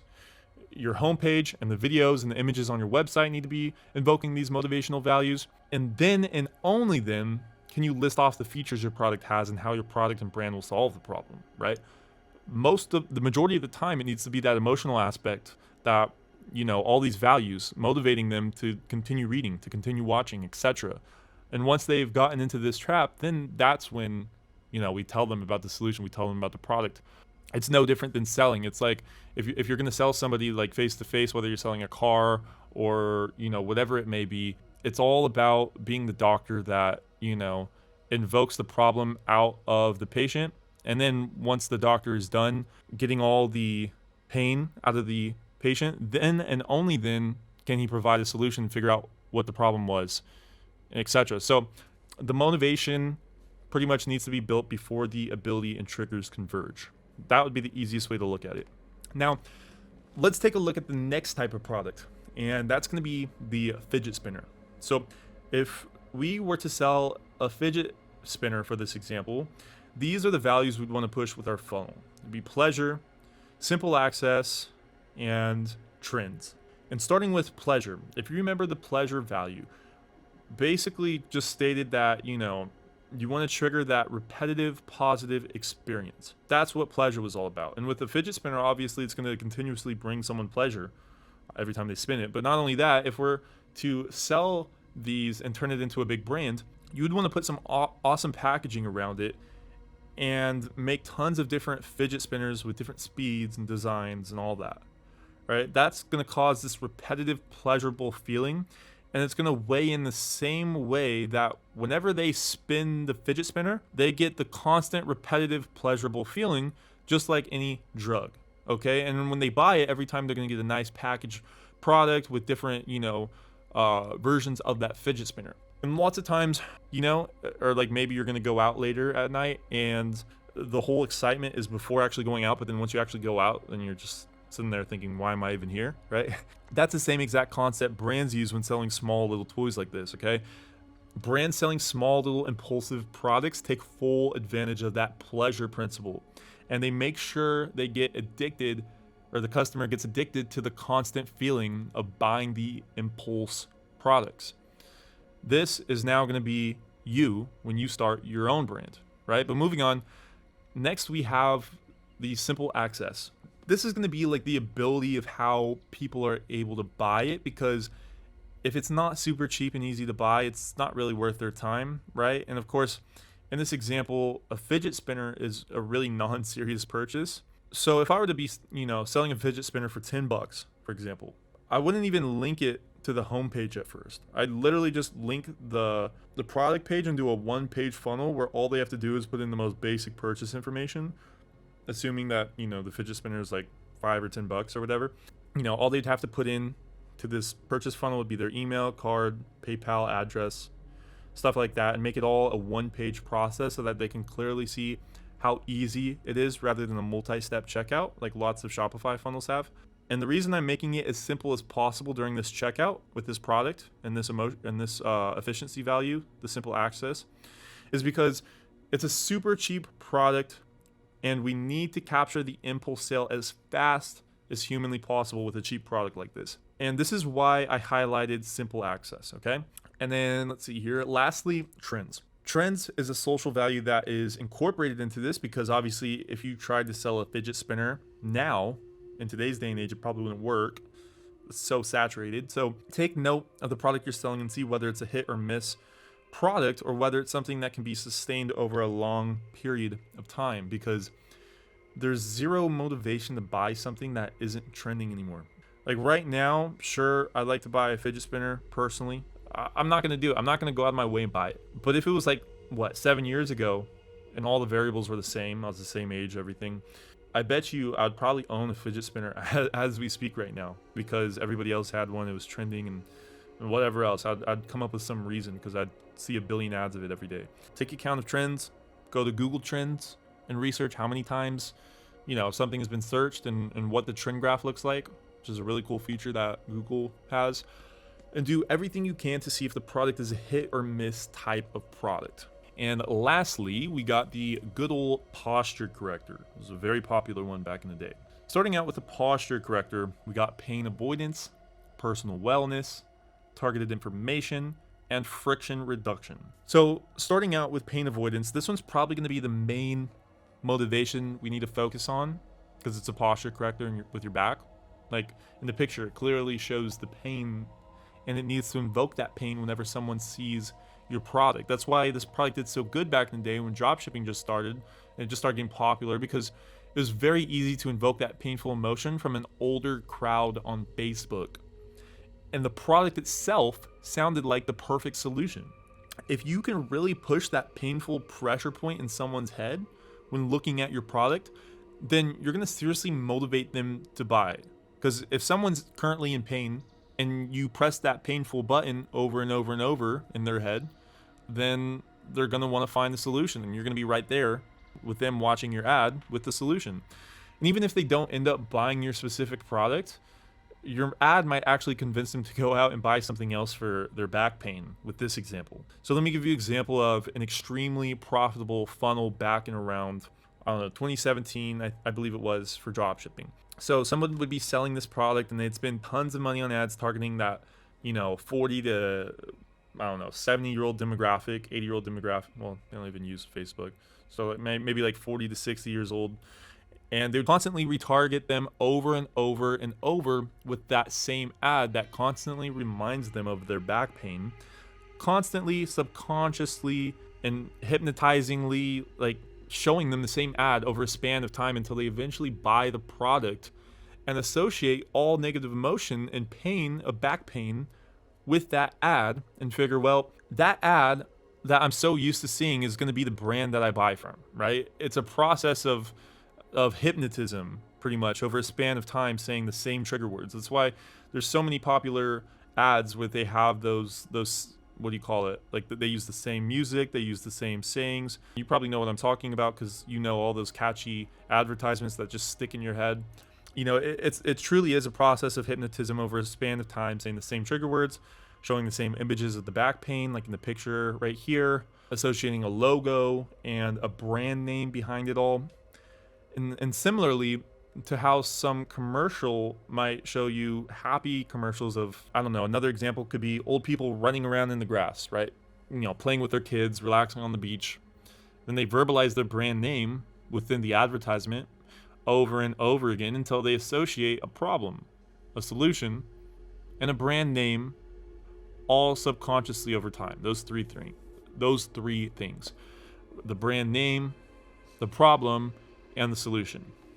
That way, when they're about to purchase some medicine, they automatically go for the one that's implanted into their subconscious, whether they even realize they've seen the commercial before or not, whether they even know of that brand or not. But anyways, let's move on to the second value, and that is personal wellness. Personal wellness is basically going to differentiate from pain avoidance, because personal wellness is all about the positive emotional feeling you get from knowing you're doing something healthy in your life. Hence why it's under emotional value. In our funnel, outside of pushing that pain pressure point, we're also going to want to push the imagination of a positive outcome of how they'd potentially feel after buying our product. We want to push on that nucleus accumbens part of the brain, as we discussed earlier, and make them feel a positive emotional feeling whenever they think about their life, how it would be better with a back brace. So far, they've felt the pain of the issue. They've now felt what their life would be like if the pain was gone, and how they feel now. We need to move on to the next two values, which are targeted information and friction reduction. We've got the motivation pumping strong. The customer wants to buy the product, but now we want to give them targeted information. So for this example, we're obviously targeting an older demographic with back pain. So the most basic assumption of an older demographic would be that they like to do their research before purchasing. Their logic and what we call the insula part of the brain has been seasoned over time, and they probably love to do their research to see if something like this actually works. And that's why on our website, we want to give them all the information they need to do their own research without them having to search it up on Google to see if the back brace actually works or not. That would be the worst, because then they would no longer be on our website and they'd be tempted to buy other ones. So if on the product page we give facts, statistics, and everything they need to purchase, then they'll do it all in one trip and will end up impulsively purchasing. And then lastly, for this product on the list we have is friction reduction. And friction reduction is the last but not least important value we want to go over for this product, because friction reduction basically states that you're not going to have to work on your posture yourself. You're not going to have to spend thousands in surgeries. You're not going to have to go to the gym and do all these exercises, kind of similar to like those ab stimulator products. But anyways, our back brace product has a super convenient solution to make it as easy as possible. That's what friction reduction is. People at the end of the day simply want to get from point A to point B. That's all it comes down to. And the easier it is to get there, the better. And that's going to cover all our motivation examples here for this product. But yeah, before we move on into the next topic, I want to get into which is going to be the ability portion of this video. I want to dive deep into something before moving on. So you may be thinking about all the ways you could possibly incorporate all these values into your brand and how you're gonna, get people to consciously take in everything you want them to take in, because it's a lot, right? There's a lot of values. We want to push as many as possible. It seems overwhelming, but in reality, it's way easier than you may think. People don't consciously purchase. You don't need to guide people's conscious attention spans from this motive to the next motive to the next motive. They aren't going to consciously comprehend everything you push at them. For example, pain avoidance, personal wellness, nostalgia, fear, lifespan, longevity, empathy, etc., etc. They're going to just receive the knowledge subconsciously without you having to even try. Let me explain. 95% of all purchases are made by the subconscious. This is a very important statistical fact I want you to conceptualize here before we move on. 95% of all purchases are made by the subconscious. And here's a graph explaining the point I'm getting to. Our conscious mind equals 5% of our mind's wishes and aspirations. Meanwhile, 95% of our mind's habitual and behavior instincts are in the subconscious. The conscious processes 40 bits a second, and it's responsible for positive thinking, ego identity, or who you think you are, and your creativity. Meanwhile, the subconscious mind processes 40 million bits compared to 40 bits a second. Compare that, 40 million bits a second, meanwhile our conscious only processes 40 bits a second. So if we're trying to incorporate 10 different motivational values, for example, empathy, nostalgia, fear, blah, blah, blah, people don't consciously recognize all of this, but their subconscious picks it up immediately. Our brains are supercomputers, if you did not know that already. And also remember how 95% of all purchases are made from the subconscious. So this means every single value point you incorporate into your ads or your website or your pictures immediately is going to influence the buyer's decision to purchase your product. Okay, most of us think we're in control, but in reality, our subconscious is the one who genuinely guides you through life. 95% of the day you're doing things subconsciously. So this is why our parents' teachings have massive impacts on who we are today as human beings. It's why affirmations are so powerful, if you know what that is. It's why advertisers literally do everything they do. It's why movies do what they do. Just about every professional in any industry is aware of this concept, and they take full advantage over it. You are an outcome of your environment. Okay, and for advertisers like ourselves, we need to understand this basic concept when we're selling. I'm gonna get through these points really quickly, but we have a lizard brain and a normal brain. Okay, this is another way of describing the subconscious and the conscious mind. It's not the exact same, but in general, the general outlook is pretty much the same exact thing between the two, right? So the lizard brain is 500 million years old. It's fast but limited. It's present and it's on. That's the lizard brain. Meanwhile, the normal brain is 3 to 4 million years old. It's slow but smart. It thinks in terms of past, present, and future. It can be turned on and off. It's effortless, conscious, and controllable. As you may believe, after humans evolved, we finally became consciously aware of who we are and our surroundings, and that's what's made us extremely intelligent about 4 million years ago, if you believe that, all right? And now I'm going to show you the first-hand example of exactly how these two brains are going to work in your own mind right now. And don't worry, I'm getting to my final point soon here, okay? But I just want to show you some examples. So here's the first exercise I'm going to show you. Think about this image. You automatically create a sort of meaning out of this image, okay? This is your reptilian brain automatically classifying what it sees into how you should feel, act, behave, etc. Emotion immediately arises in your brain, whether it's positive or negative. That's what happens, right? Now, here's the next one. You can't create any sort of meaning or anything from this because it requires your rational brain, your normal conscious brain that we just discussed to figure out the equation. Without the conscious brain, you're not solving this equation, okay? The same way your dog couldn't solve this equation because he's not conscious. That's the difference between the two. Next exercise is looking at point A and point B. Which square seems lighter and which square seems darker? Obviously, square A and square B seem different colors, right? A seems like it's easily darker, right? And B is easily lighter, but in reality, they're both the same exact color, believe it or not. Square A and B are the same exact color. Boom, just trick your reptilian brain. Next, try to only repeat the color of the bunch of words I'm going to give you. This is another example, not the actual word. Okay, don't say the word, say the color of the word. and do it somewhat quick and out loud. For example, what color is this word? Blue, right? You're saying the color of the word. Ready, set, go. Red, blue, green, orange. Yeah, pretty difficult. And that's going to lead me back to my original and final point. Pushing motivational values is a lot easier than you think.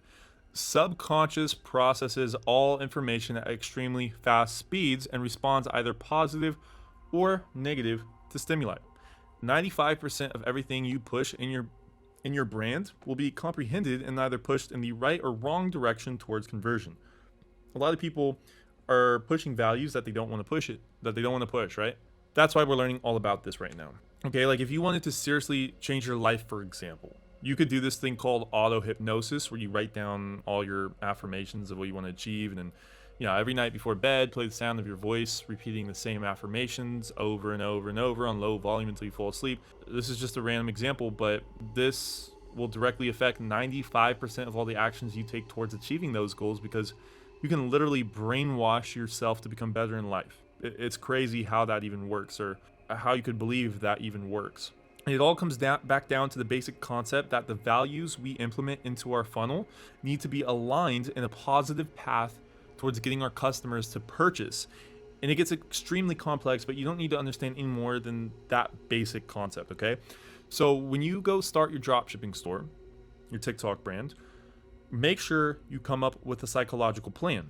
Research it and map out the entire process a customer will go through before they end up purchasing. Once you can understand the psychological process, it'll get easier and easier over time with the more brands you make, and then you can gear it towards the exact audience and make sure your targeted demographic of people aligns with your targeted psychological path. And I'm going to go over your exact audience in the audience segmentation episode, I believe. But yeah, let's move on. Similarly to one of the points I made in the last episode when I talked about how you have the treasure map towards success with dropshipping and how you've already, beat out 95% of the competition. I meant this because, as we've discussed, 95% of all the knowledge you're learning is being taken in through the subconscious, and 95% of all sales are made through the subconscious. You simply need to take action. Okay, 95% of your customers love your product, but in order to take action, they need the ability and finally a trigger. And that moves me on to the next point in this motivation ability trigger series, and that taking action point is going to be stopped unless we can solve the next hurdle, which is ability. Ability. If someone is not able to actually afford the product, or if they're not in the right environment to purchase, or if they don't have the correct payment method at hand, they're not going to purchase. Okay, everything will come collapsing down and they'll forget about you. Yes, you can still retarget them over and over, but the first impression has a ginormous impact to whether they decide to purchase. And if you make it too difficult to purchase, then they will not purchase. So starting out here on the first slide for the price. And for a product, $15 to $60 is the perfect range to enable an impulsive purchase.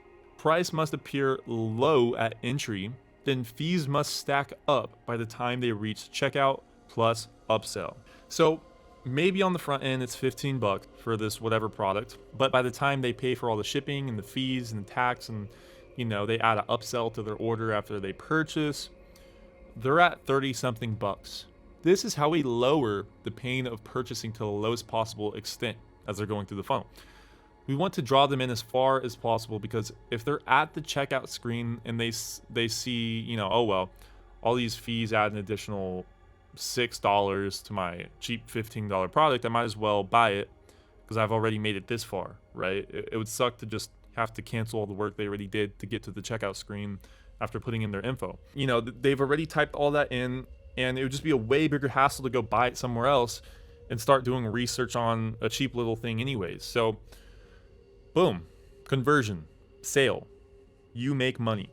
Then right after this, they get hit with a limited time offer for existing customers stating that your brand's new product release is, 70% off for the next 5 minutes.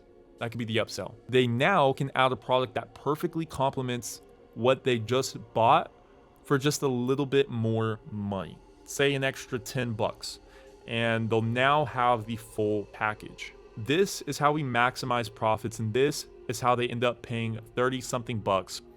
Whereas on the front end, they only thought that they were, going to be paying 15 bucks. This is how we make the ability as easy as possible for the customer to purchase. The farther we can drag them down the funnel, the better. Period. That's all it comes down to. This is an exact representation of what's happening with our e-commerce store in this picture right here. The customer's logical brain shuts off. They go into a hedonic, primitive, lizard, subconscious, whatever you want to call it, state of mind. And the farther we drag them down into the funnel, the deeper they fall and the closer we are to the sale. When they're going through our funnel and their brain is in this state, the easiest way to snap them out of it is going to be by the price tag being too high. Okay, their environment distracting them, or not having the correct payment method. This all comes back down to ability. All right, all three of these ability actions I've been discussing will cause their brain to use logic. And that's the last thing we want. We don't want that painful logic to pop in when they see the price. If it's too high for them and it's too high for them to comfortably afford, they're going to snap out of it and not buy your product. And really quickly, guys, this doesn't need to be overthought to extreme detail. You just simply need to have a general consciousness of what you're doing and how what you're doing is going to attract your target audience. If you can understand your target audience and you can understand what's going on to bring them the most positive stimuli as fast as possible while buying your product, you're going to win.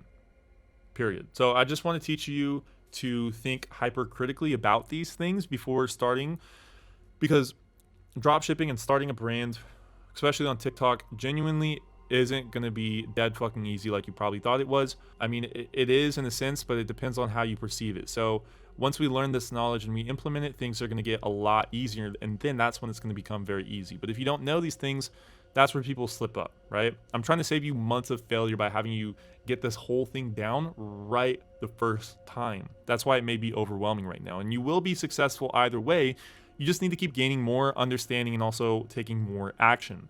That is the key. Let's get back to the second point, and that's environment. So customers will more than likely only purchase at home under a good internet connection. They could elsewhere, but people's natural habitat of online purchasing habits typically stay the same, which is at home, right?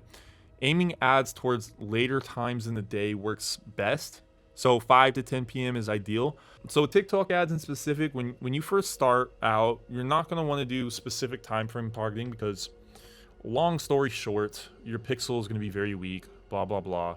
The optimization process behind TikTok's algorithm needs to advance before giving it narrow conditions to work in. But once your ads start to get more and more optimized and the algorithm starts learning, then you can start narrowing the time frame for your ads to run in, and that is going to be ideal. The ultimate ideal time frame is going to be 5 to 10 p.m. And this is when people are at home, typically not working, or they're not at school, right?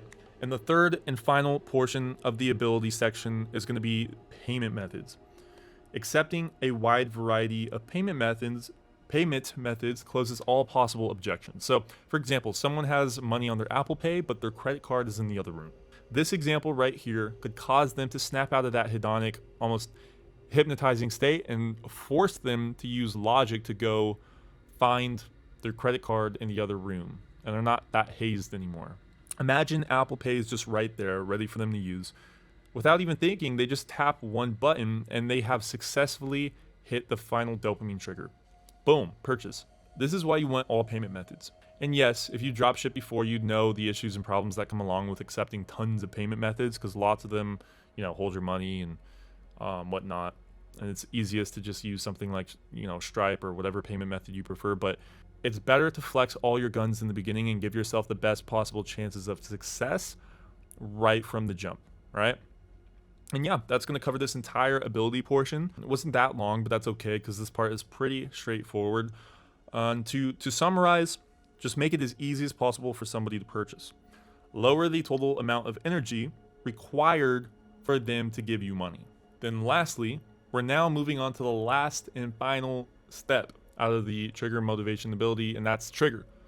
Trigger. We all have a conscious/unconscious, whatever checklist we use before purchasing, and it requires energy to check off this list and go through with the actual purchase. People may want to purchase and have the ability, but there's hundreds of reasons why they don't end up actually doing it. I don't know if you've ever felt this, but when you're about to make a big decision, specifically when there's someone pressuring you to make that decision, and you know you want to do it, and you know you're able to do it without hurting yourself too much, but you just feel like you can't do it, or maybe you just feel like you got to do more research, and you don't want to be peer pressured into making such a big decision. You've got a car dealership, for example. That's where this final trigger part comes in. Our customers know they want to purchase and that it won't cost them too much money, but they either procrastinate or revert back to feelings of, skepticism, in order to temper the stress of having to decide, basically. And the more undecisive, or you call it utilitarian or tightwad, spender, whatever one of these that you are, more on that right side of that threshold I showed you earlier, that just means it's going to be harder to get a trigger to work. And the harder it is for them to finish the third step and actually purchase. But on the other hand, if you're more decisive, or you're more hedonic, or you're more of a spendthrift, it'll be easier for you to purchase, and we won't need that big of a trigger to actually get the purchase to go.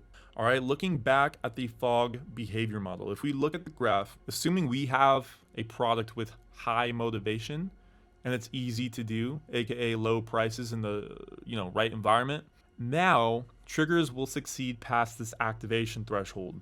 All right, that activation threshold, everything to the right of it, it's where the purchases come in, right? And if we can pass the activation threshold and we can accomplish the motivation and the ability, we at least need one thing to push the customer over the edge. The more triggers, the better. But at bare minimum, every company in the world should have at least one trigger that gets people to purchase. Otherwise, there'd be no sales anywhere. And before we go over the best triggers you can use for your brand, I basically want to go over the top 2 reasons people don't purchase at the final trigger stage. And it's because of these 2 reasons that I described earlier. It's the skepticism barrier and the procrastination barrier. I wanted to bring that up again. And when they get to this point, it's going to take a lot of energy to bypass these feelings. It's going to be very hard to convince somebody to not have these feelings. And they're going to start getting sweaty. Their blood temperature is going to rise. The stress hormones are going to release in their brain. And it's actively taking away all their energy. So most of the time, if your trigger isn't efficient enough, they'll end up just leaving your website and they won't even care to come back. If you have a really good product, it'll be really damn hard for them to just leave it like that. Now we need to conquer this trigger stage with some of my favorite ways to secure the sale, and here they are, listed out. And remember to take notes of these as well, okay?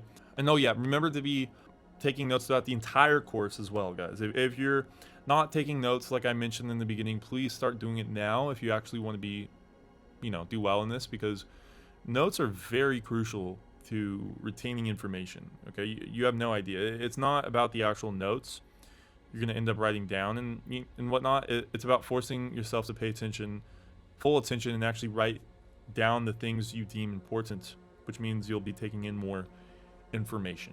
Moving on, let's go over each of these triggers and try to incorporate all these to make it as easy as possible.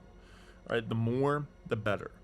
And remember, the subconscious brain can analyze literally all of these triggers in less than a millisecond. So if you can, incorporate them all to get the best possible results. And also put emphasis on one main trigger as well. I'm not saying be all over the place and be chaotic with it, but have one main sale that you're going to use. For example, some 40% off sale ending tomorrow type of thing. Have that be the main thing that you're pushing, and then build everything around that trigger.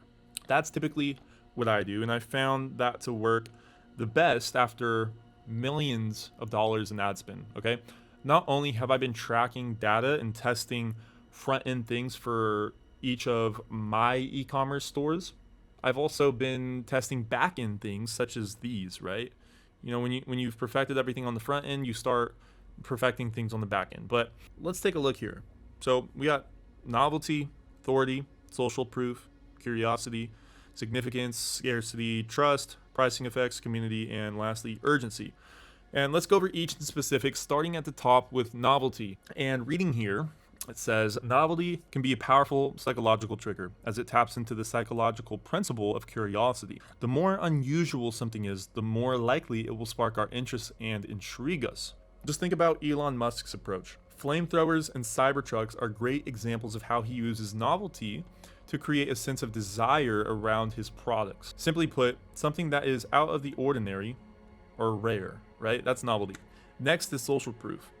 Social psychological triggers are powerful because they tap into the desire to be liked and accepted and build trust. This is easily the most important variable to implement for our strategy because they'll have no clue to who we even are, right? Hundreds of product reviews, testimonials, third-party reviews, Trustpilot, Google reviews, Facebook reviews, etc. Next is curiosity, and this is a big one for me, but curiosity is what drives us to chase anything in life, okay? Once we get the reward, we are no longer satisfied and immediately begin chasing something new.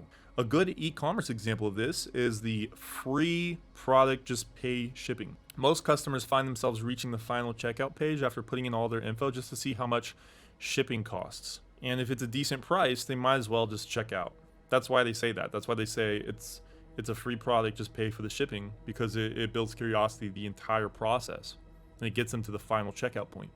So it's a very, very cool little trick that brands use, and I'm sure you've seen it plenty of times. Now, significance.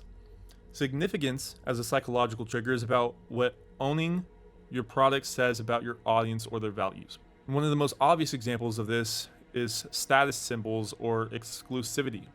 After all, people don't just buy a Rolex to tell the time or a Ferrari so they can get from point A to point B. Next is scarcity. So when something is scarce, it's perceived to be more valuable. This is no surprise, as people often want what they can't have. This is why scarcity tactics work with our strategy. If you're shopping for an item on the site, you'll probably notice that some items have noticed like only 5 items left. And if the customer browsing your site sees that there's only limited availability, you can motivate them to get in then and there so that they don't have the fear of missing out. Next, trigger. For obvious reasons, trust is the #1 factor to someone purchasing off a random website they've never seen. You will only sell to highly gullible individuals if there's no trust established, which is no longer profitable today. Similar to authority and social proof, without trust, you're not making any money. 2014 to 2018 was when everyone trusted ads they saw online and no one knew about dropshipping. So it was highly profitable back then. It was very easy to start a dropshipping store. Now, fast forward to today, after market saturation, we need to make up for this lack of trust on every level that we can. And when we do so, it's now as easy as it was in 2014 and 2018. That's the key element there. Next, pricing effects. If the money aspect of the ability factor is still being debated in their head, and they're questioning whether it's worth the money, we need to use psychological triggers to make the price be perceived cheaper by default. So let's go over all the pricing effects here, with the first one being the anchor effect. And by the way, you've probably thought about and seen plenty of these pricing effects all over the place, whether it's the movie theaters, with the small, medium, large, or whether it's whatever it is, right? So anyways, what the anchor effect is when you're placing a premium product or service along with standard ones, it increases sales of the standard option. Okay, customers view the less expensive option as a good bargain compared to the higher cost product. Selling a $2,000 watch is easier when you put it next to a $10,000 watch. Next here, we got chart pricing. And that's when you use a pricing strategy that uses odd numbers, often 9s, to demonstrate perceived value to shoppers and convince them to buy. For example, this pricing strategy is often identifiable by a price ending in 99 cents instead of a round number, such as $3.99 instead of $4. That's what charm pricing is. Next page, under the pricing effects, we got remove currency sign and or use small fonts. And as it reads here, according to the Cornell researchers, customers see a currency sign as a metaphor for the pain of spending. A currency sign like the currency sign creates an unconscious cognitive barrier to spending.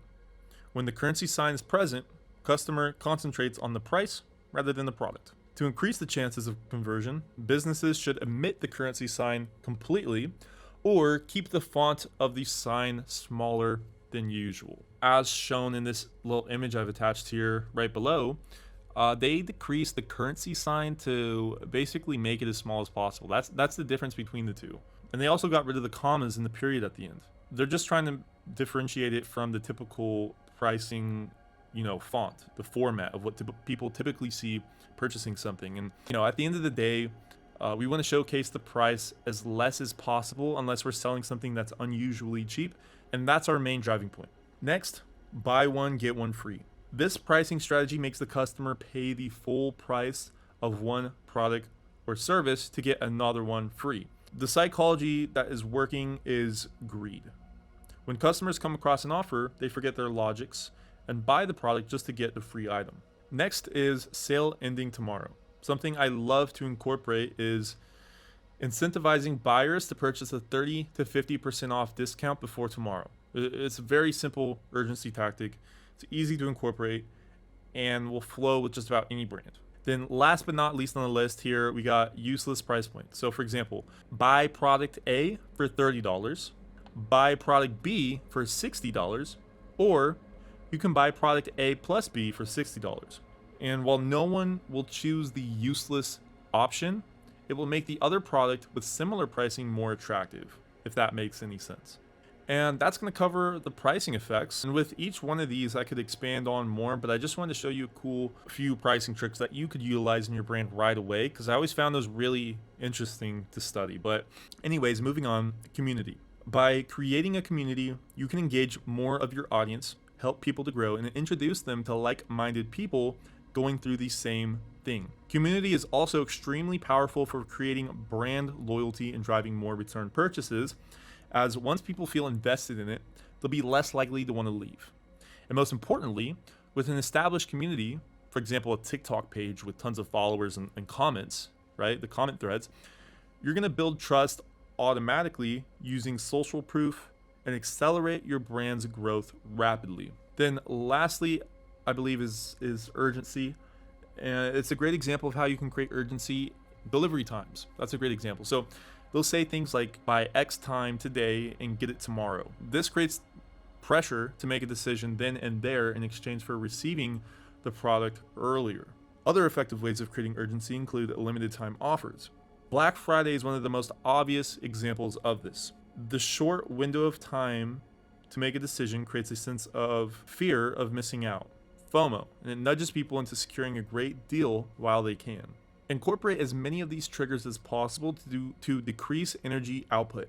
Make the customer's impulse buying journey as seamless and easy as possible. So, like I was discussing before, the subconscious brain is going to pick up on all these little things and it's going to play into a much more broad equation. So yeah, that's going to wrap up this video.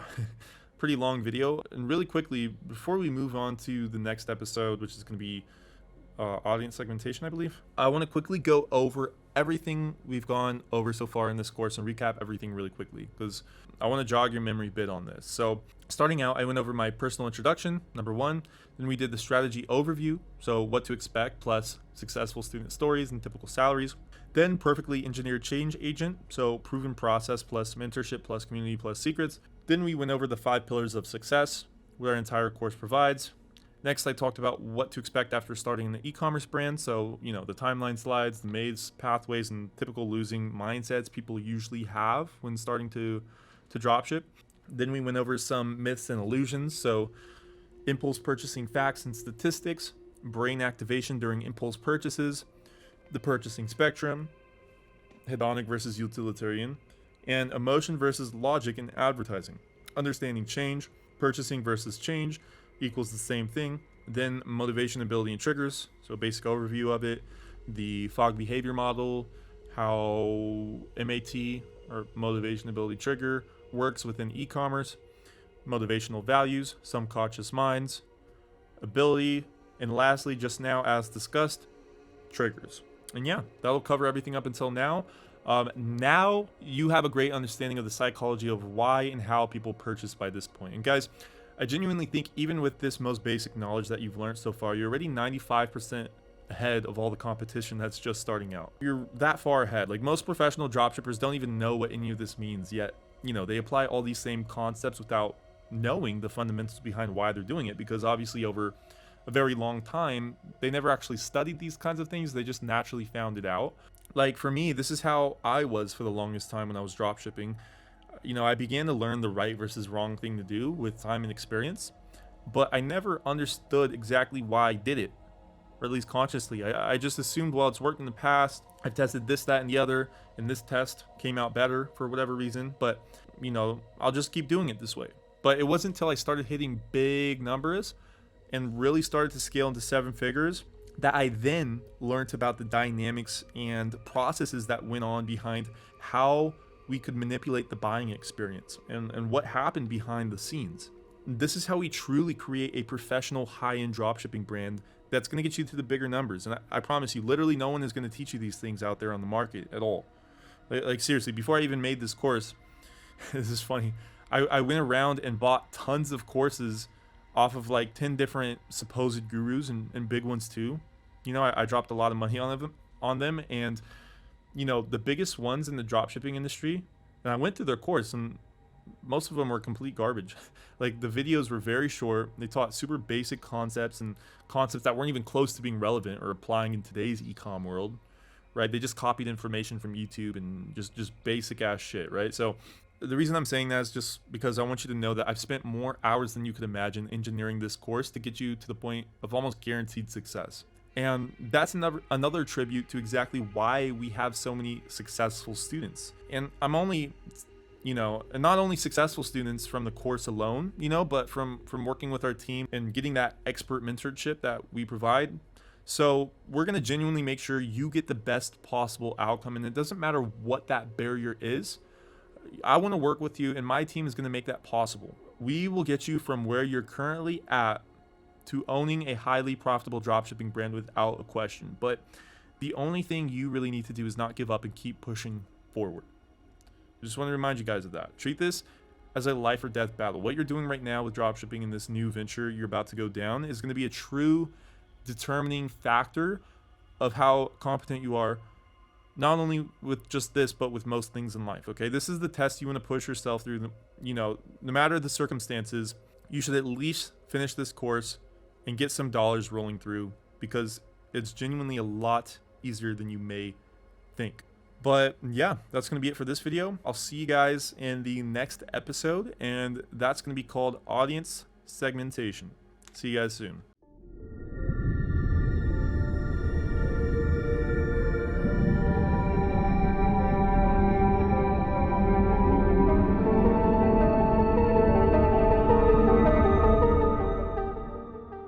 Hey guys, and welcome to this episode called Audience Segmentation. Who will be buying our products?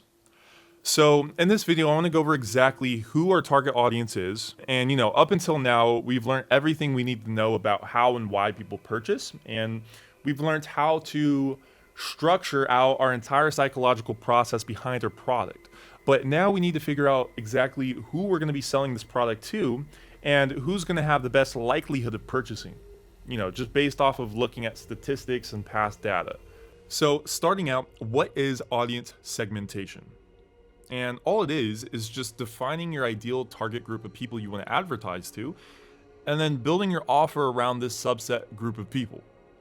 So basically, before anyone sells anything, they're going to have to identify all the main characteristics, behaviors, demographics, etc. of the target audience.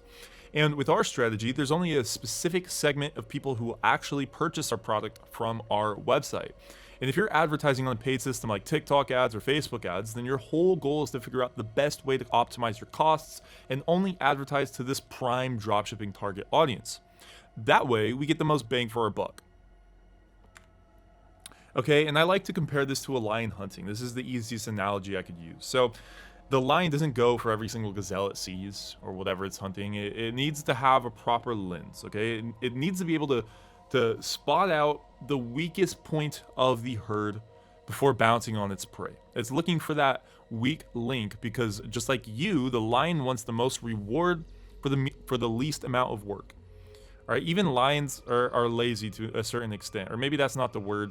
They only have so much energy that they can use. So when we determine who we're going to advertise to, we need to do the same because it's going to be energy and primarily money we're wasting if you don't on paid advertising platforms, okay? You don't want to burn more calories than you can eat. Likewise, you don't want to spend too much more money on ads than you receive in sales. It all ties together. Other audience segments work for other strategies and methods, but this is the Ecom Express strategy. So in this video, I'm really going to narrow down on a specific group of people I want you to advertise to. And when you start your brand, you need to target this exact group of people, but you don't need to target this exact group of people. And when you start your brand, you don't need to target this exact group of people that I'm about to show you, but it's highly recommended you follow this path and get as close as you can to this subset group of buyers on the market. Okay, what all business comes down to is providing a solution for people who need it the most. That's what business is, right? A solution for a problem. If you're selling a really cool lamp, for example, and it's just a lamp that's, I don't know, maybe made with acrylic glass, and it just seems like, like a more feminine lamp, more women would buy it than men, then you're gonna want to focus 100% of your advertising budget on women rather than men. This is how advertising works in general. You want to only spend money on the customer that's most likely to purchase. So first things first, there's 3 typical behavior types that are typically seen in our target audience, and those are compulsive shopping, impulsive shopping, and hedonic shoppers. So when you combine all 3, you get an audience I like to call the purchase audience. These are the people that make up so many dropshipping sales, and not just with me, but with most brands that are successful on TikTok ads and whatnot. And using our strategy, almost all the sales we're gonna get are gonna come from this purchase audience. Okay, sometimes they'll exhibit one of these traits, 2 of them, or all 3, but the closer we can get to this purchase audience, the better. So you're probably thinking, well, how are we gonna find these people? How are we gonna nitpick them out of a giant audience pool and advertise our brand and our product directly to them, right? Because it's not so simple. That's the overall goal we're trying to get to, and nobody can do it perfectly, but there's tons of steps we're going to take to find these people, and I'll go over that in the next episode. I don't know what I'm gonna call it yet, but it's coming up, all right? And that video is gonna be all about how we're gonna take everything we've learned about consumer psychology and our target audience and combine it all into one so that we can come up with a perfect funnel. It's gonna suck these people up like a vacuum, right? And it attracts them in every single little step of the entire funnel, and that's gonna maximize the amount of sales that we're gonna receive. So you're gonna build the biggest and best magnet anyone has ever seen. But for now, the relevant question is, how many people actually have all 3 of these traits? Like,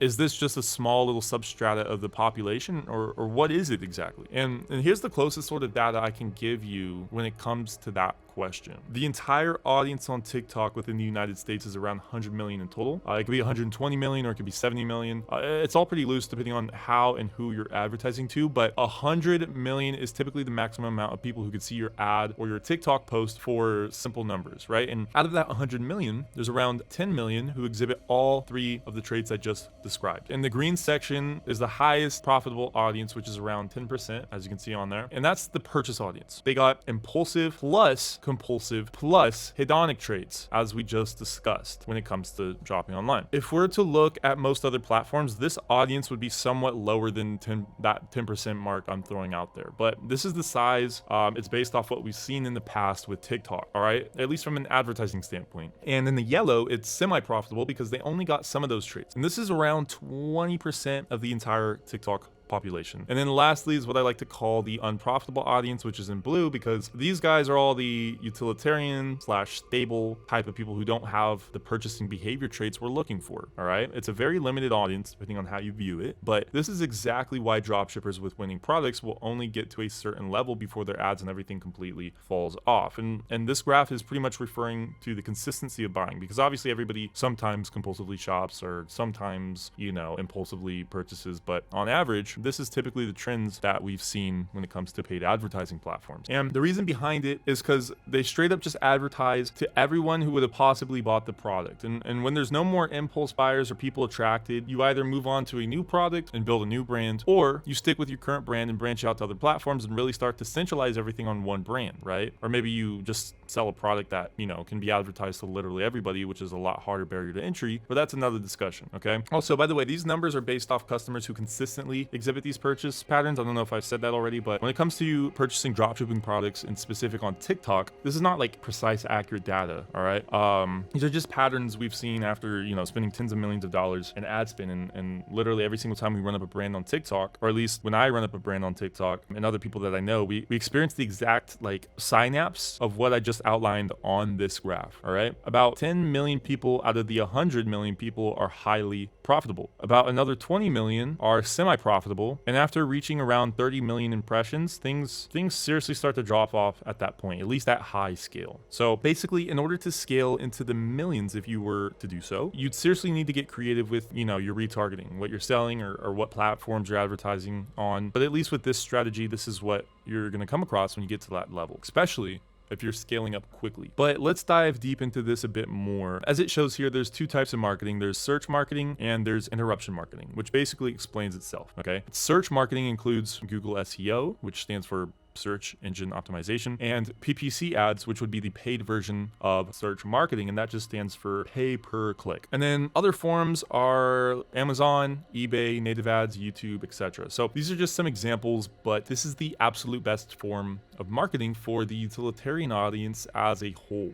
More people who aren't spendthrifts, people who are more conservative with their spending, because utilitarians spend most of their money on things they find without being interrupted, pre-planned purchases, okay? And even if they do see a product they really like on an advertisement, they'll probably just go search for it on their own Google or on Amazon or whatever, as we've discussed in the previous episodes. So on the other hand, interruption marketing makes bank off of that hedonic audience, and more specifically narrow down the purchase audience. So some examples are PPV and CPM. So that just means pay per view and cost per mile. Then we got TV ads, telemarketing, cold calling, print media, social media ads, etc. And that's not to say our purchase audience doesn't go search for things they want by any means, or that utilitarians only buy things they search for, but these behaviors in this graph represents who's most likely to purchase when we run ads towards them, okay? Because like I was saying before, marketing costs time and money, and the closer you can get to only advertising to your ideal purchase audience, the better. Like using our strategy, I would never go run Google search ads, for example. And I'm never going to teach you how to do that with this entire course, this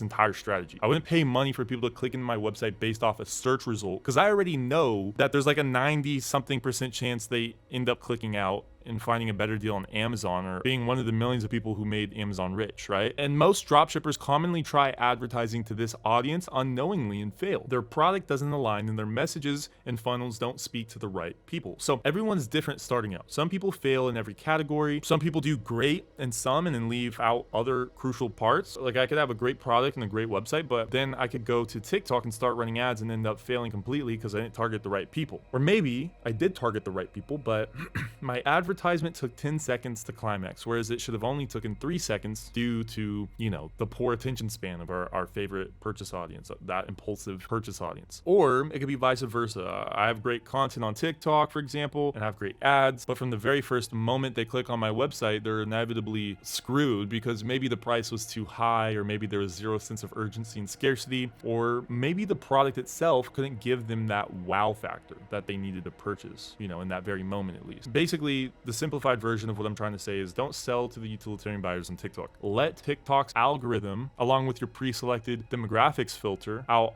filter out all the buyers versus non-buyers. So you're probably asking yourself, well, how the hell do I even target or sell to these kinds of people? And the answer is the TikTok algorithm. All right, let me explain. The TikTok algorithm is going to be able to find this purchase audience, and over time, it'll be able to align your exact funnel with the correct sort of people. And Facebook does this to an even more extreme extent with an even bigger audience pool, but we don't use Facebook, especially in the beginning when you're new to dropshipping, because of, how expensive it is and how complex it is with how it learns and optimizes data. That goes along with Instagram advertising too. Same thing as Facebook, owned by the same company. But with TikTok, this process is going to happen automatically over time as it gathers more data. And by data, I simply mean money. The more money you spend on an advertising platform, the better it's able to pair you with exactly who would want to buy your products. I mean, really quickly, that's all advertising comes down to. You spend money to get data back, and then that data is essentially just a giant test that both you're testing and both the algorithm is testing, and your whole product and your whole funnel is essentially just the test, okay? But thankfully for us, we're only learning how to recognize and spot out our ideal target buyers, and social media platforms who tracks everyone's little move do so in order to build a virtual profile of exactly how likely you are to purchase, what you'd most likely purchase, and what sorts of advertisers will get the ability to advertise to you and at what cost. It's a ranking system for everybody on TikTok. On the back back end, you're ranked how likely to buy a certain niche of products, and they already know that, right? And all this is done in an extremely complex bidding machine system. But without getting too off topic, I just want to explain how TikTok is able to find that purchase audience for us. And when we go into TikTok ads and we select what we want our advertising objective to be, and we click conversions, which is going to be explained way later on, then we're automatically opting in for advertising to the purchase audience, the people most likely to buy.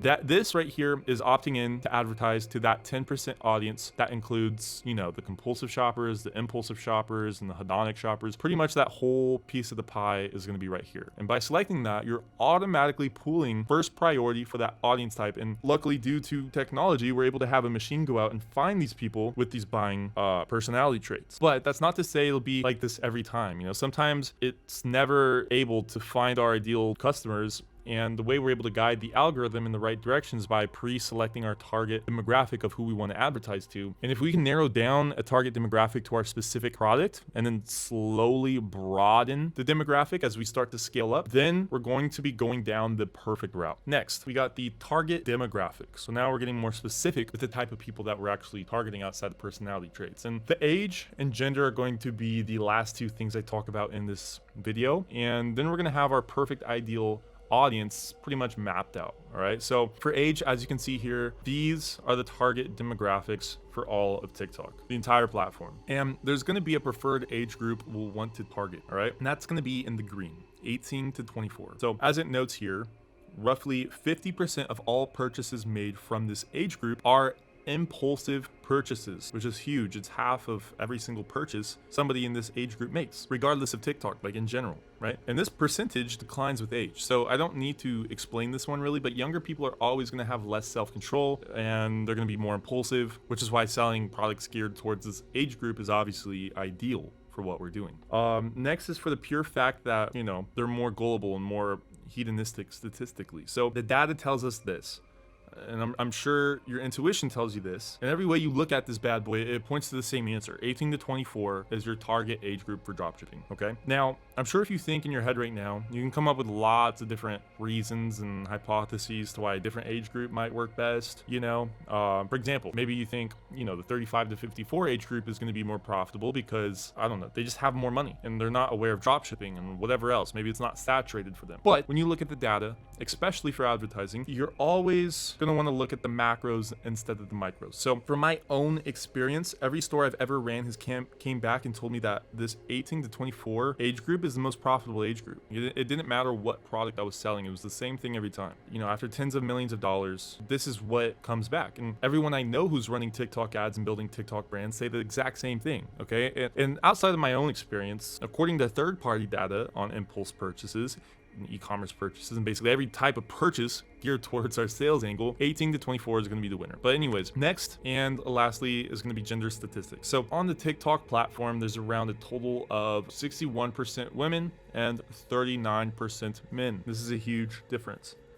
I don't know if it's going to change in the future, but pretty much it's mostly women on TikTok, right? It's a big difference too, 61% compared to 40%, which is massive. And as a result, women are going to be more profitable with our strategy. So let me explain. As it notes here, statistically, there are much more female hedonic shoppers plus women on the platform, and that will equal lower advertising costs and less saturation. Lots of people don't even know of this when it comes to TikTok. So, the products geared towards men versus women are around 50%, yet there's 60% there's 60% of a percentile of women on the platform versus 40% men on the platform. So this variable in and of itself isn't going to be a big factor whatsoever. Honestly, I've sold plenty of products, specifically geared towards men, and they do just as good as the female products depending on the circumstances. For example, if I'm selling a higher priced product that's maybe $60, I'm going to get more men to buy it. But in the equal and opposite spectrum, if I were to sell lower ticket products, but more of them, then women would purchase more lower ticket products. So then at the end of the day, if you compare both statistics, both end up spending the same amount in impulse purchases, just with different price points. But when it comes to our strategy, you're ideally going to want to try to find a product geared towards women because everything points to women being more profitable with our exact strategy. And the majority of the time, you'll probably end up selling a product that fits both men and women. Like they, both always end up making around 50-50 of my purchases if I have a product like that. And there's tons of data and psychology I'm sure you could pull up on that as well at the end of the day, but you'll be getting a slight edge if you choose a product for women. And on a side note, with this, you're going to get less customers complaining if it's all women as well, right? With men, it's typically much worse. You know, I've seen this firsthand from my recollection. Like most of the chargebacks and disputes I've gotten were from men. So that's a little side note, but it has a huge back-end benefit when your payment processor receives less chargebacks. We'll get into that in the chargeback episode way later on, but like I've searched this up, men are more likely to take direct action with the company if they have an issue, whereas women are more likely to tell other people they know about the issue. That's based off tests that they ran from brands. So there's so many things that could be compared and analyzed, but honestly, it's not worth going over too much. At the end of the day, determine what you're selling, what the price point is on the product, look at your advertising analytics, and make a smart decision on who to sell to. All right. So, and yeah, this is going to conclude our overall audience summary. Firstly, 25% of the purchase audience equation is going to be preferably the age of 18 to 24. And this is because this age of people make up 50% of all impulse purchases in the country. This age range has the least amount of self-control, and they are going to be the ones, if any, who purchase our little fun product. Next is going to be preferably females, and mainly because they are much more susceptible to purchase lower priced items, and they're much more hedonistic in general. So not impulsive, but hedonistic, aka, you know, emotionally driven. And our sales funnel is literally all emotion. Next is hedonistic, like I just said, emotionally driven individuals who typically make actions in life based off how they feel and how products make them feel. So our products are going to make someone feel happy. They're not going to solve anything. So we need to appeal our entire funnel to people who make judgments based off how the end result of the product will make them feel. Then lastly, impulsive plus compulsive. And I wrote down here, catalyst to chaos. And what I mean by that is we want them to buy something they genuinely just don't need, right? They want it, but they don't need it. And 95% of all of our sales are going to be by people who are impulsive and compulsive. So therefore, we need to pick products and we need to design our websites and create out, you know, all of our video content around this concept. For example, impulsive people have very low attention spans. Therefore, you make very quick TikTok videos and get straight to the point. Another example, a few months down the road, you end up creating, you know, in this example, you end up creating a highly successful brand and you incorporate beautiful custom packaging as one of the main things. So this right here would be a catalyst to compulsive like buying behavior, where the customer repeatedly purchases over and over and over, and you give them more and more incentive every single time to do so, all right? It incentivizes more repetitive purchasing based off of giving them a good buying experience. So impulsive plus compulsive, you're going to want to psychologically gear everything towards this type of personality trait. And once that is all done, we will have all the pieces of the pie and you're going to have your official target demographic. Congratulations. Now that we've designed and engineered our entire business around this demographic, and we create all our content and everything around this demographic, we're now feeding TikTok the perfect initial conditions and initial parameters to allow the algorithm to automatically go find the perfect audience. But if you didn't base your funnel off these people, the algorithm would be confused, okay? It wouldn't know who to push your content to, it wouldn't know who to show your ads to, and at the end of the day, you just make less money by not doing proper pre-market research. So do your market research, pick your product, find your demographic, and overthink the shit out of it at this point in the stage, because I'm really getting you to be in this mindset of overthinking all of this, because the first store you make will be such a huge determining factor of your future success, right? If you jump right into e-com with blindfolds on, you know, not knowing shit about shit pretty much, you're gonna fail and get extremely discouraged, and you're probably gonna quit. That's why we put a lot of emphasis on this first store, and we put a lot of emphasis behind the psychological process and the target audience process of this first store. And the number one reason people fail, obviously, with dropshipping is because they quit. So I want to give you the best possible odds, and I want you to do proper market research. As time goes on, this becomes very easy and very quick, but right now you're gonna have to seriously put a lot of time into this, okay? And even if you completely disagree with everything I just said and you believe this funnel won't work for whatever reason, at least now you know the effort that's required and what has to be done in order to compete at a high level, okay? This is what high-level brand owners establish and foundationally apply before starting a new business. Joe Schmo, the idiot who told you about dropshipping, doesn't know 1% of what it takes to make this work, but now you know, okay? Not not only do you know, but now you have the exact strategy and path all ready to go for you. They're at least in this first pillar. Just simply apply my teachings and you're already ahead of the curve, okay? And once you figure out your product and your target audience, literally become that person who would buy your product, okay? Put yourself in their shoes and only build your funnel to attract this type of person. So what I'm saying is, once you have everything figured out, once you've got, your product and you know who you want to sell to and you're ready to start your journey, I want you to genuinely start believing you're the type of person who would buy your exact product instantly. Pretend you're that person and that's how you should make everything when you're making everything, right? When you're trying to figure out how to film your TikTok videos and your TikTok ads, go start watching TikToks that your target demographic typically watches. Find what's trending in that demographic and figure out exactly what types of content would attract that type of person. And when you're finding your product, go around and talk to tons of people in your target demographic and figure out what types of products, they would like. Make a giant list and ask them what they would purchase if they saw an ad for it. Okay, seriously start learning everything you need to learn about them so that you can sell to them the best. No one wants to purchase from a brand that doesn't understand their target audience. You need maximum relatability, or else you're simply not going to connect with your audience, all right? And reminder, okay, this is a specific audience geared for a specific dropshipping strategy. I'm not teaching broad practice. This is Ecom Express, and basically the Ecom Express strategy is geared for dropshipping low-priced products and selling them to impulse buyers. It's a low investment strategy so that you're not risking tens of thousands of dollars or hundreds of thousands of dollars for that case. It's great for beginners. It allows you to sell to anyone without having to spend years building up a brand reputation. It's geared towards emotionally driven buyers, and it's all based around the TikTok algorithm and the TikTok audience segmentation. Okay, this is why you paid for a course. You didn't pay for a course for me to just talk about basic ass shit that everybody does and then having to figure it out yourself, which is what most courses do to you, right? I'm teaching you a very specific strategy that it's a route, right?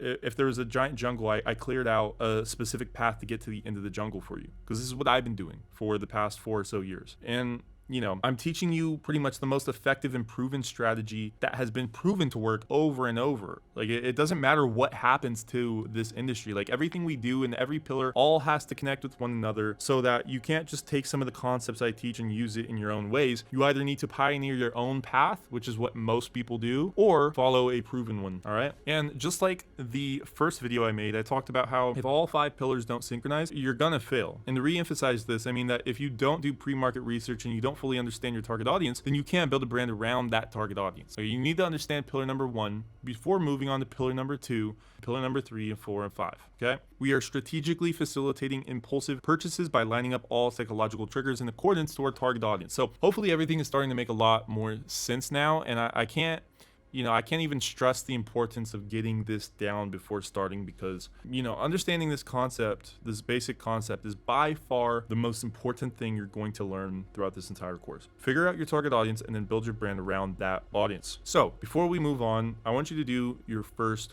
worksheet, and this is called the customer avatar worksheet. So I want you to take in all the knowledge you've learned so far in this video about our target audience, and I want you to fully step into the shoes of who they are, what drives them, what causes pain in their lives, and how they live. Because obviously once you fully understand this from a general perspective, then you'll have the correct lenses on when you move on to pillar 2 and you start doing your product research. Okay, if you know your target audience, and then and only then can you look for the perfect product and start product research. Okay, let me repeat that. Step 1, market research. Step 2, product research, and only choose a product that attracts this target audience. Okay, so this goes hand in hand with choosing a product. So let's take a look inside this PDF. As you can see here on the screen, this is going to be a little like a resume of your target audience, essentially, and it doesn't need to be too long, and you don't need to write pages on pages, but you just need to give a little background on who this person is, because this is exactly who you're going to want to attract, right? So on the left, you're going to give them, their name, their occupation, or their title for this imaginary character, how old they are, what their highest level of education is, or what they've accomplished in their life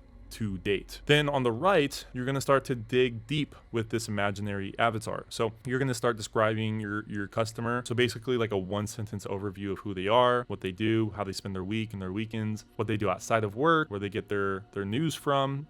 By news, I just mean how do they consume information and knowledge. You gotta ask yourself, is it skewed? Is it accurate? Is it flawed? Once you answer that question, you'll get an understanding of what level of perceived truth that you can incorporate into your funnel, you see? Then we're gonna go over how much money they make, and by understanding this, you can determine a reasonable price point for our product, right? It's another thing there. Are they in school? How do they feel about their job? What are their concerns in life? What aspects of their life or personality affect how you market your product to them? Tell us about their history, what happened in the past that led them up to this point. So basically, we now have a basic understanding of how and why they think, but we need to understand the history of their past to figure out where these beliefs are stemmed from. So how do they feel about, what's happened to them in the past? Perhaps a former job, an experience they had, or a trip they took. What are they currently interested in because of this event? What changes does this audience want from the world? And by the way, I'm reading off of this right here so that you can, you'll be able to go over this again when you're writing down your description and everything once you download the PDF. But anyways, what values and morals do they align themselves with primarily? How would you go about siding with this person if you had to become their best friend? So now we're thinking in regards to persuasion.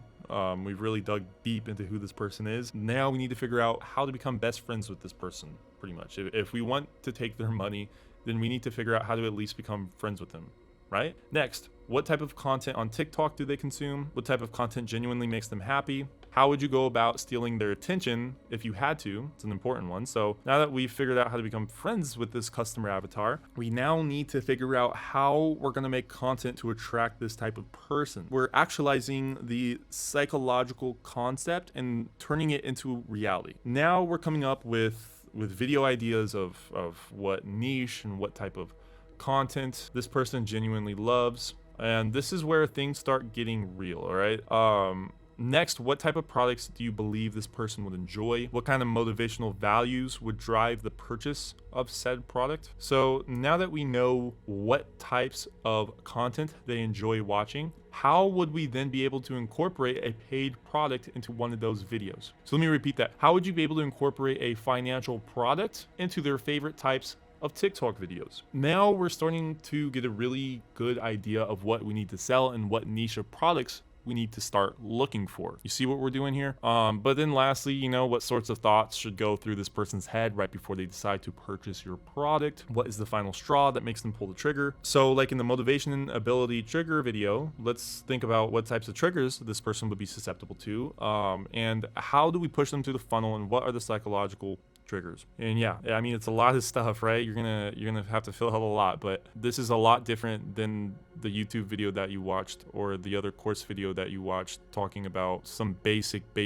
product research methods. We're actually making money here, and we're actually selling people products, like actually making money. We're not faking results. We're not faking anything. This is the process that needs to go on before you actually become a professional in marketing, right? But anyways, yeah, this is going to cover the customer avatar worksheet in total. Right after this video finishes, I'd highly suggest you do this next step before moving on to the next video, because it's crucial you really start to use your own brain now. You've been watching all my videos, and now you should, seriously start to craft and mold this pre-market research into your own hands. Okay, don't be one of those people who don't do any of the worksheets throughout the course, because those are the people who try to sidestep the process. Those are the people who try to take the easy route out, or the ones who never take action and only learn. Right now, after this video, be that action taker, okay? So yeah, the PDF is right underneath this video. Go ahead and download that and click into it, or view it on the Google Doc link. So you're gonna download the PDF. In the top left corner of Google Docs, you're gonna click File and then Make a Copy.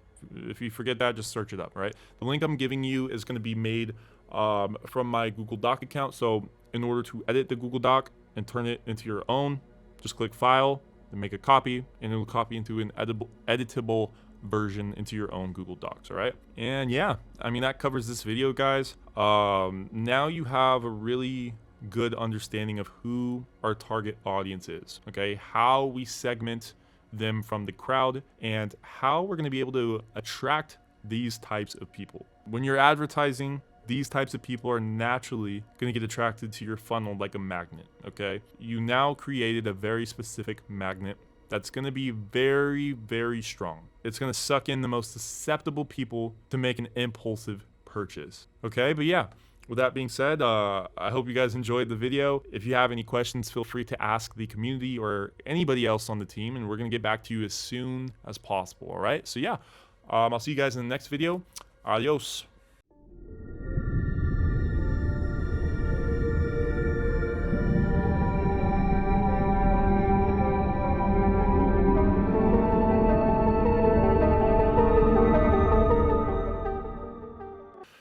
Hey guys, and welcome to this episode called The Campaign: Adaptation Towards a New Environment in Business. So, this one's going to be a long video, but throughout my years of consulting in the e-com space, I've been keeping track and noticing some of the biggest agents of failure my students go through. And what I mean by that is that if I want to genuinely see the highest rate of success with everyone who joins my program, they're going to need to start implementing new practices and adapting towards a new environment.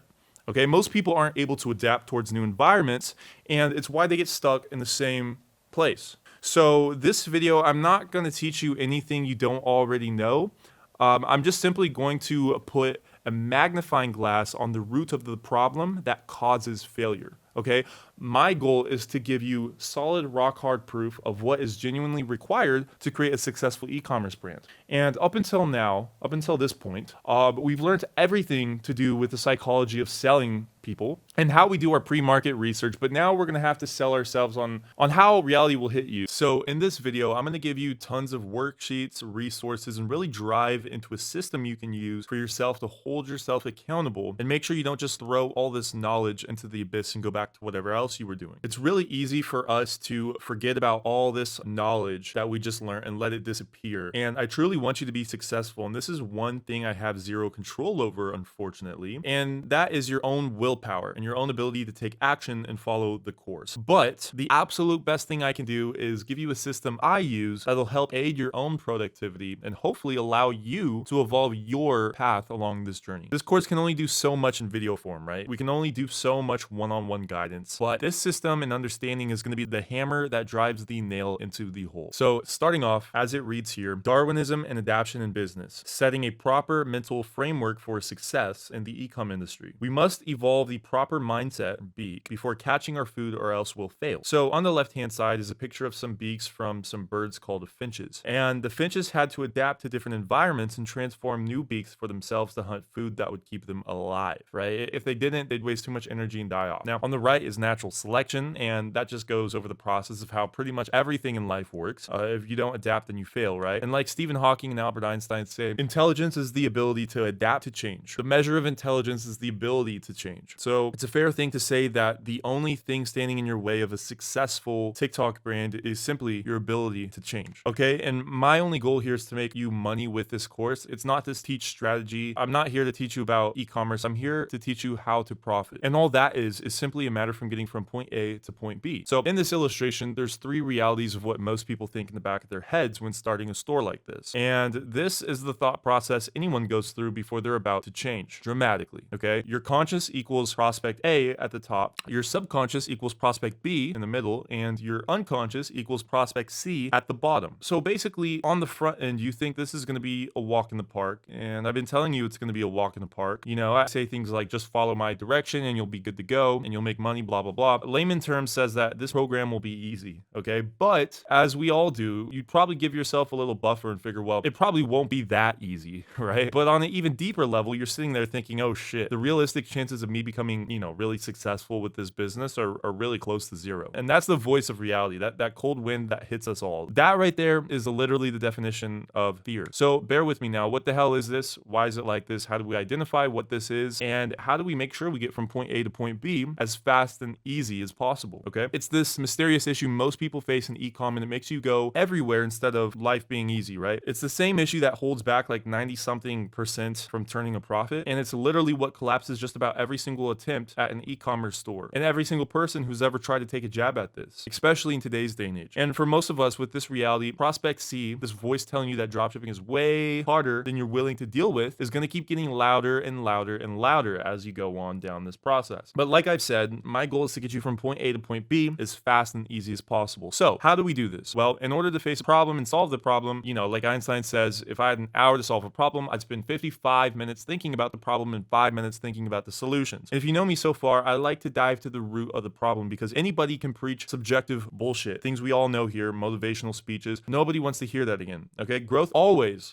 comes from a deep, complex understanding of the root of the issue. And once you figure it out yourself, you're going to find your own solution. Okay? So let's understand the root of this issue when it comes to e-commerce, right? And the one that actually keeps you from getting this store built on a day-to-day basis. And let's look at it from a psychoanalysis view, right down to its core. And by the way, guys, all this knowledge I'm teaching throughout this course has been researched by myself for weeks, and it's taught professionally as well. My job is basically to just filter out the relevant things we need to learn and how it applies to what we're doing here with ecom. Okay, all the references can be found in the citations PDF in this course. But yeah, everything I'm about to teach you here has merit and it has proof behind what I say. So anyways, let's get started. So in 1962, they did this study where they got 13 boys that were all hypersensitive to a certain poisonous leaf. Okay, as it reads here, according to the study, the mere thought that one is being touched with a poisonous leaf can bring on a skin eruption. So they started out by rubbing the poisonous leaf on their arms and telling them it was not the poisonous leaf. Out of all 13 boys, 11 of them got no skin reaction at all, and only 2 got a severe rash. Then they did the opposite. They told the boys that they were going to touch their arms with the poisonous leaf. They told them that. But in reality, using harmless leaves. And what ended up happening is that they got a severe skin reaction when they believed it was poisonous. Now that's strange. That blew my mind when I learned about that. And this is all relating around the placebo effect, okay? The boys literally had a hypersensitivity to a poisonous bush, and if anyone in general touched that bush, they would get a rash. But by truly believing that they were just being touched by a regular leaf, it prevented them from getting the rash. Their body chemistry changed, okay? The mind pretty much altered basic physics. Like if A happens, then B has to happen. But if the subject alters the pathway from point A to point B, then it'll end up defying basic physics.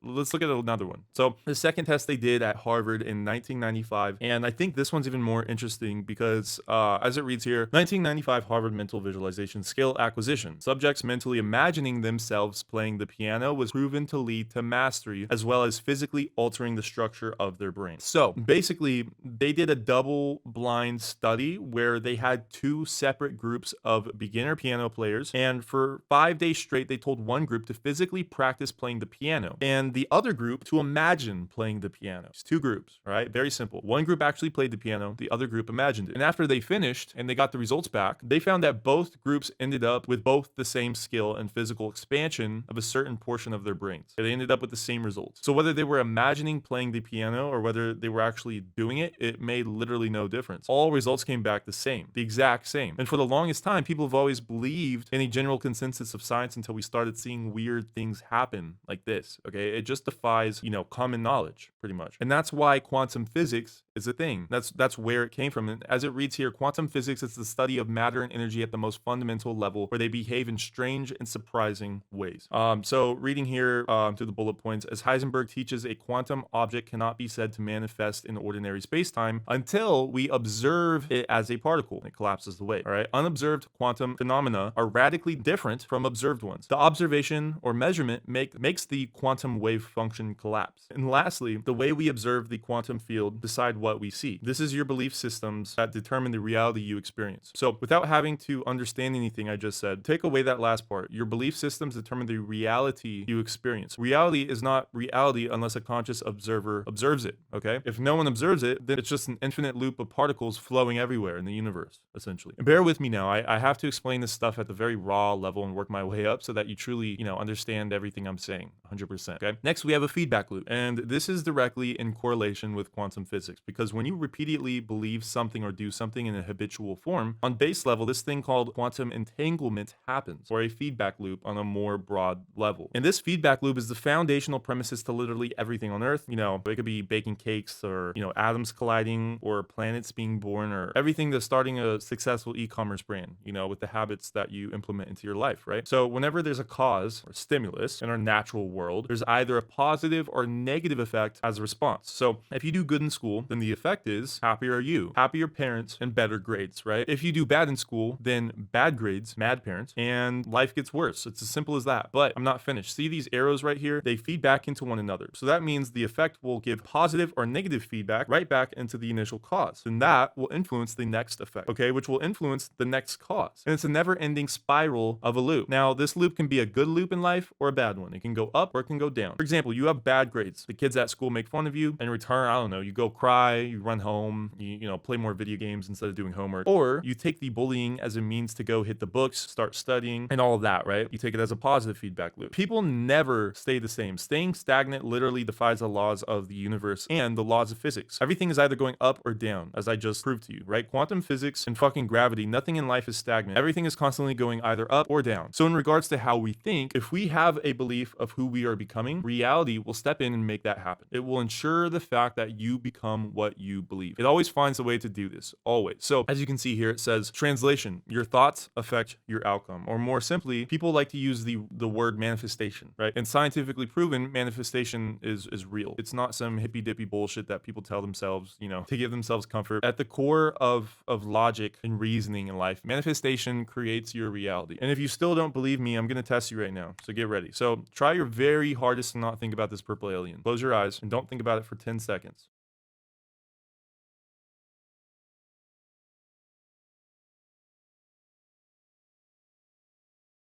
Yeah, time's up. Did you think about it? Yeah, you did. You did. So this is a very simple example of a feedback loop, right? Your brain tells yourself to not think about it, and yet you just constantly think about it. Okay, whether it's a poisonous leaf not affecting the people's skin, whether it's what I say is the people learning how to play the piano by just thinking about it, your thoughts have extreme power over your reality. So lastly, I'm going to give you some examples of how this pretty much all comes into play in a more realistic manner with more realistic life examples. And also how it's going to come into play with e-commerce. So I'm getting to that point. I'm building it up. So, you know, don't skip this video. We're getting to the juicy stuff here. Okay. So starting out, here's a positive example of a feedback loop: working out and being healthy. In the top right corner of the screen is the trigger, right? And the trigger is basically what causes a series of complex feedback loops to occur. That's the spark. That's the explosion that creates something new, you know, in the universe. When the atoms and the particles all collide, it causes a permanent thing to happen in the universe, and it propels someone either up or down, or a thing up or down, right? And the trigger for this scenario is being called fat by your crush. So in an imaginary world, your crush calls you fat. What do? Question mark, question mark. Well, the cause that starts off this feedback loop is motivation. So, you know, maybe you start going to the gym. That's the motivation. This is the stimulus and cause. This is where it starts. The trigger made a big explosion and boom, there's a new issue at hand. Now you have two options. You can either go eat cake and become overweight, or you can become a bodybuilder. Everything in between is a constant cycle of ups or downs. There's no in the middle. You're either going to in the direction of becoming that bodybuilder, or you're either in the direction of becoming fat. So, you know, they start hitting the gym, and in return, they start looking more attractive, as shown on this feedback loop, and then they start receiving more compliments. And after receiving those, they immediately get an increase in confidence and joy, and in return, they now have more motivation to go hit the gym again. Okay? Next thing you know, as long as they hold themselves accountable and they keep the discipline going using whatever system they create, which, hint, I'm about to give you a system, they will inevitably end up looking like Arnold Schwarzenegger. All right. As long as this system, as long as this 4-step feedback loop keeps reoccurring, they will get to the end result. And the system is what's going to propel this and keep them motivated to keep going and going around in this circle, right? Now, a negative feedback loop could easily crush this, like eating fast food or any other feedback loop. That's example number 1. Number 2, increasing business income. Now, I'm going to go through these a lot quicker because you get the point by this point, right? So trigger equals YouTube video that mentioned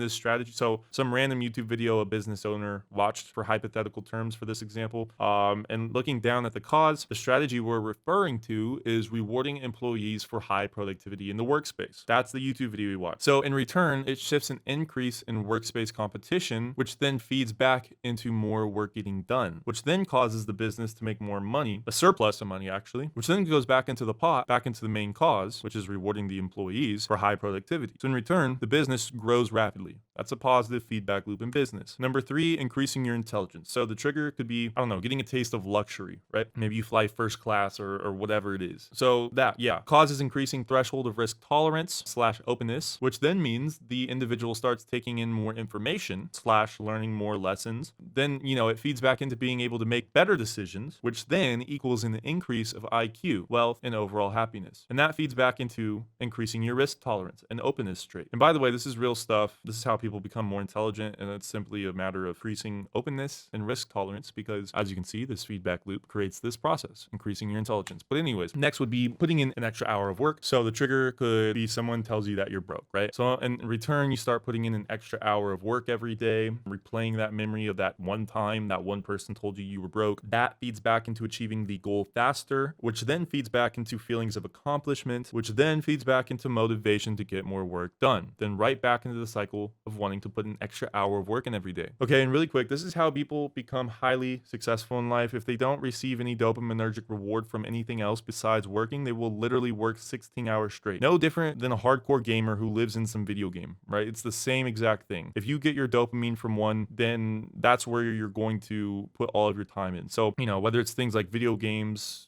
porn, phone time, gambling, anything, that can take away from that dopaminergic surplus you got in your head every day, then you'll literally find no motivation to do your main work because so many other things are more rewarding to your primitive brain than doing boring old work. But if it was all taken away from you, you'd be forced to derive pleasure from accomplishment in your work. This is how you hack your productivity, simply put. But we're going to go over that later in the video. All right. Now, the correlation between feedback loops and the trans-theoretical model of change is the exact thing. This is what we've been learning when discussing how to sell something to somebody in the previous episode. All this model of changes is a more sophisticated view of the raw feedback loop, okay? This model of change basically just combines both positive and negative feedback loops together so that it represents both positive and negative change. That's all this is. People always go up and down. That's why this model of change was created, okay? But anyways, let's take a look at this model of change one last time before we go through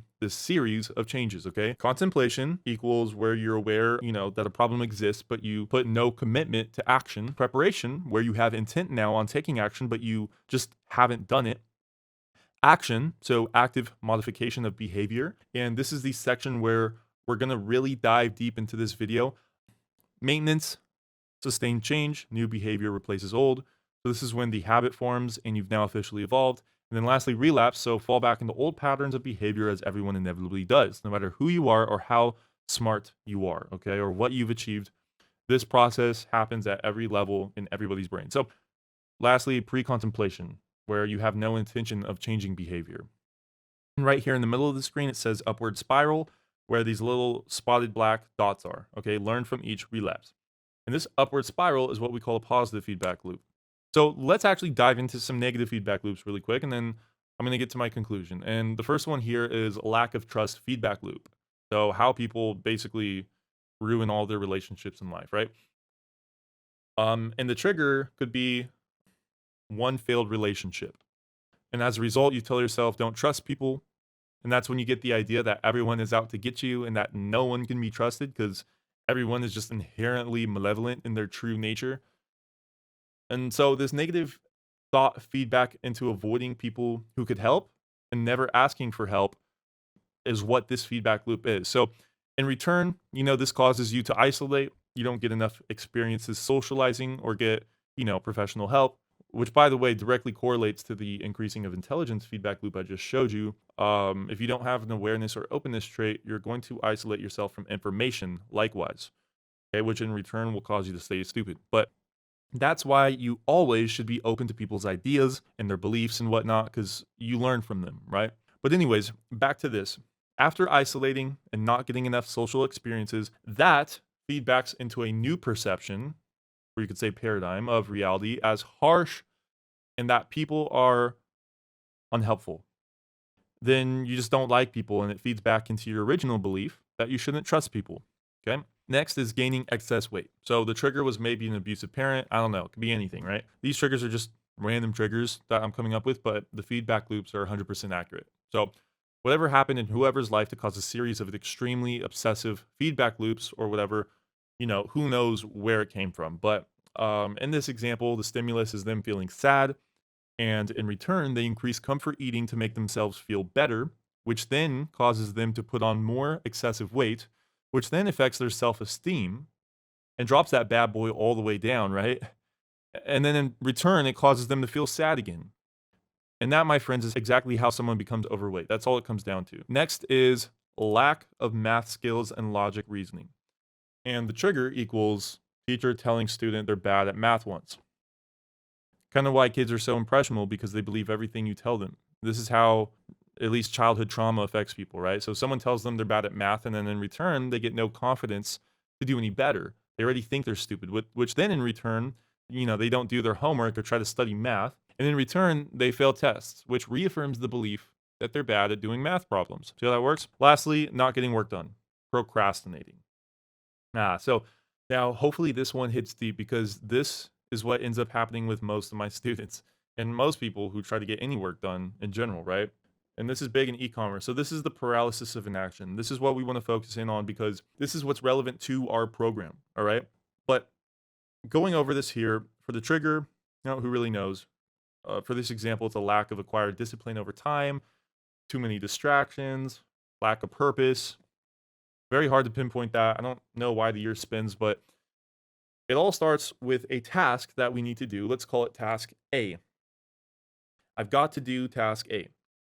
This feeds back into your subconscious, your primitive brain, your unconscious brain, telling yourself task A is really difficult and causes discomfort.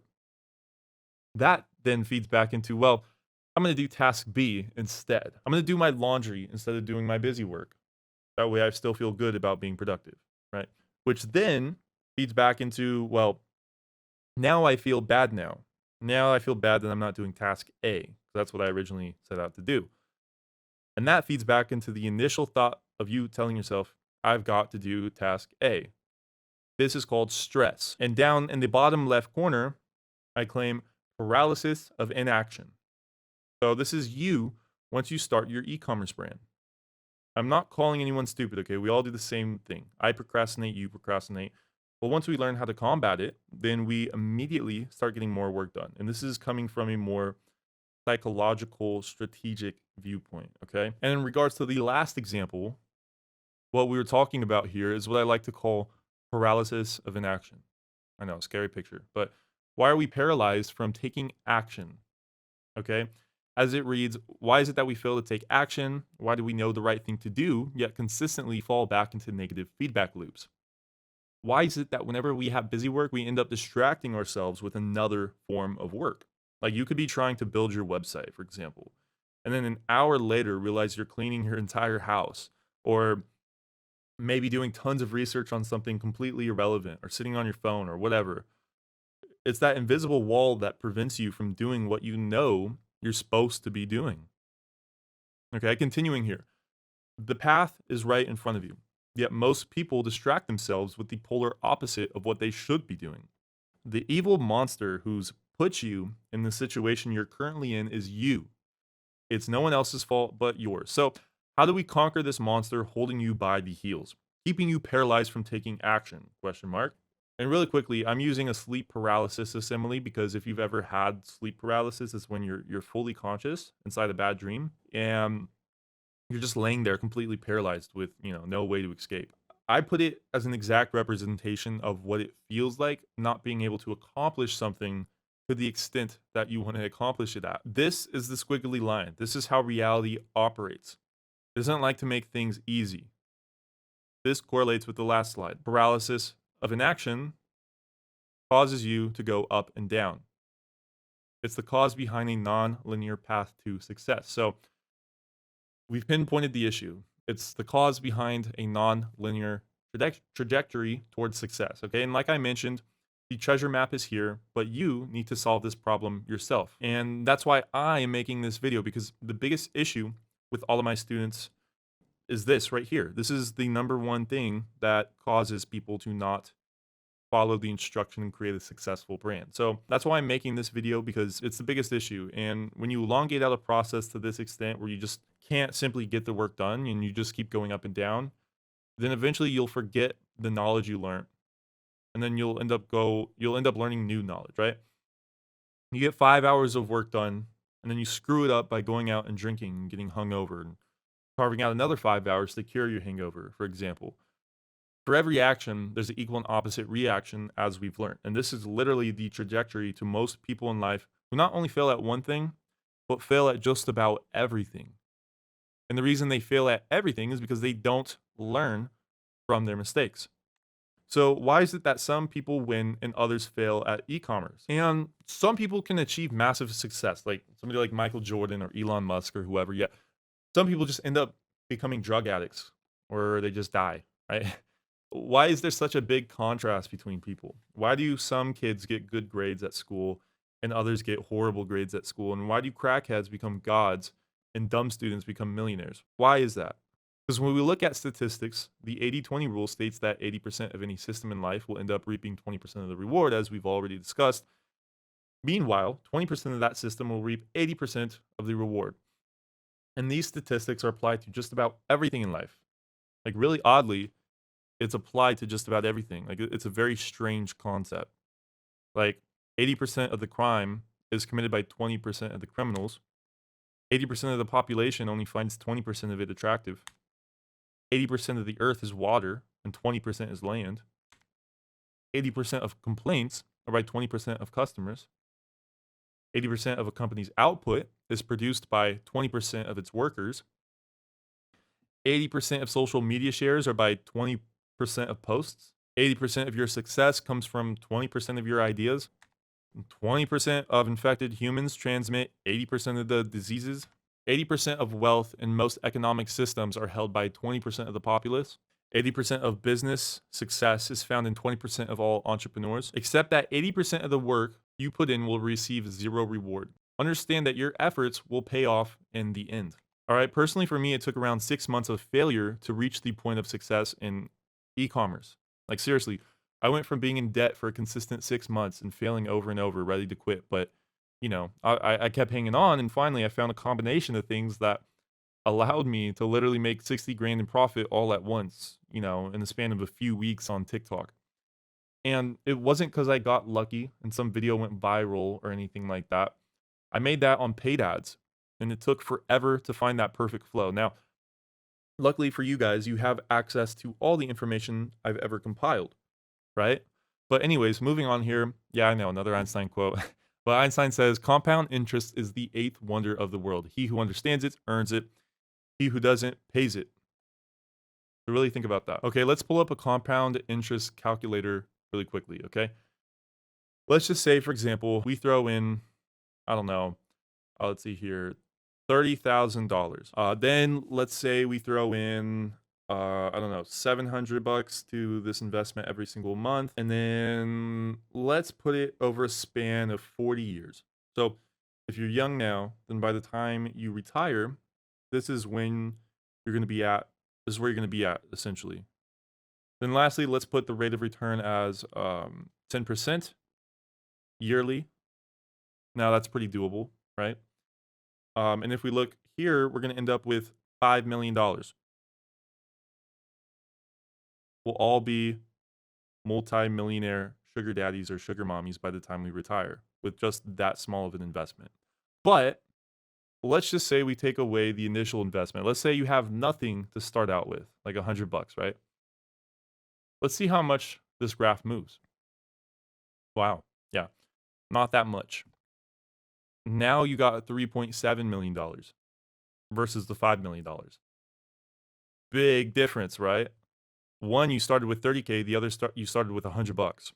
But the compound interest over time with consistency, you end up with almost the same amount of money. All right, your initial investment does not matter that much. Where you start out in finances, business, life, e-commerce, anything, it doesn't matter. It's a constant buildup that does matter. And like Albert Einstein says, he who understands compound interest earns it, and he who doesn't pays it. That's building up to my final point here, which is that every action you take now will compound itself in 1, 2, 5, 10 years. It all equates back into the feedback loop concept. Okay? You're going to create a massive army of positive feedback loops in your life that will basically drive you into this top 20% of success. Or you're going to have literally nothing in this bottom 80th percentile. As it reads here, that extra hour of work you put in when you felt like giving up is equal to 1,000 hours worth of work in the future. The only difference between you and the millionaire is that he got there quicker. Speed is everything. Start creating positive mental feedback loops. Remember, success is never linear. But of course, we stay in this bottom 80% because of paralysis of inaction, right? And the reason most people are stuck in the mud is because they have lack of dopaminergic drive towards what's actually important.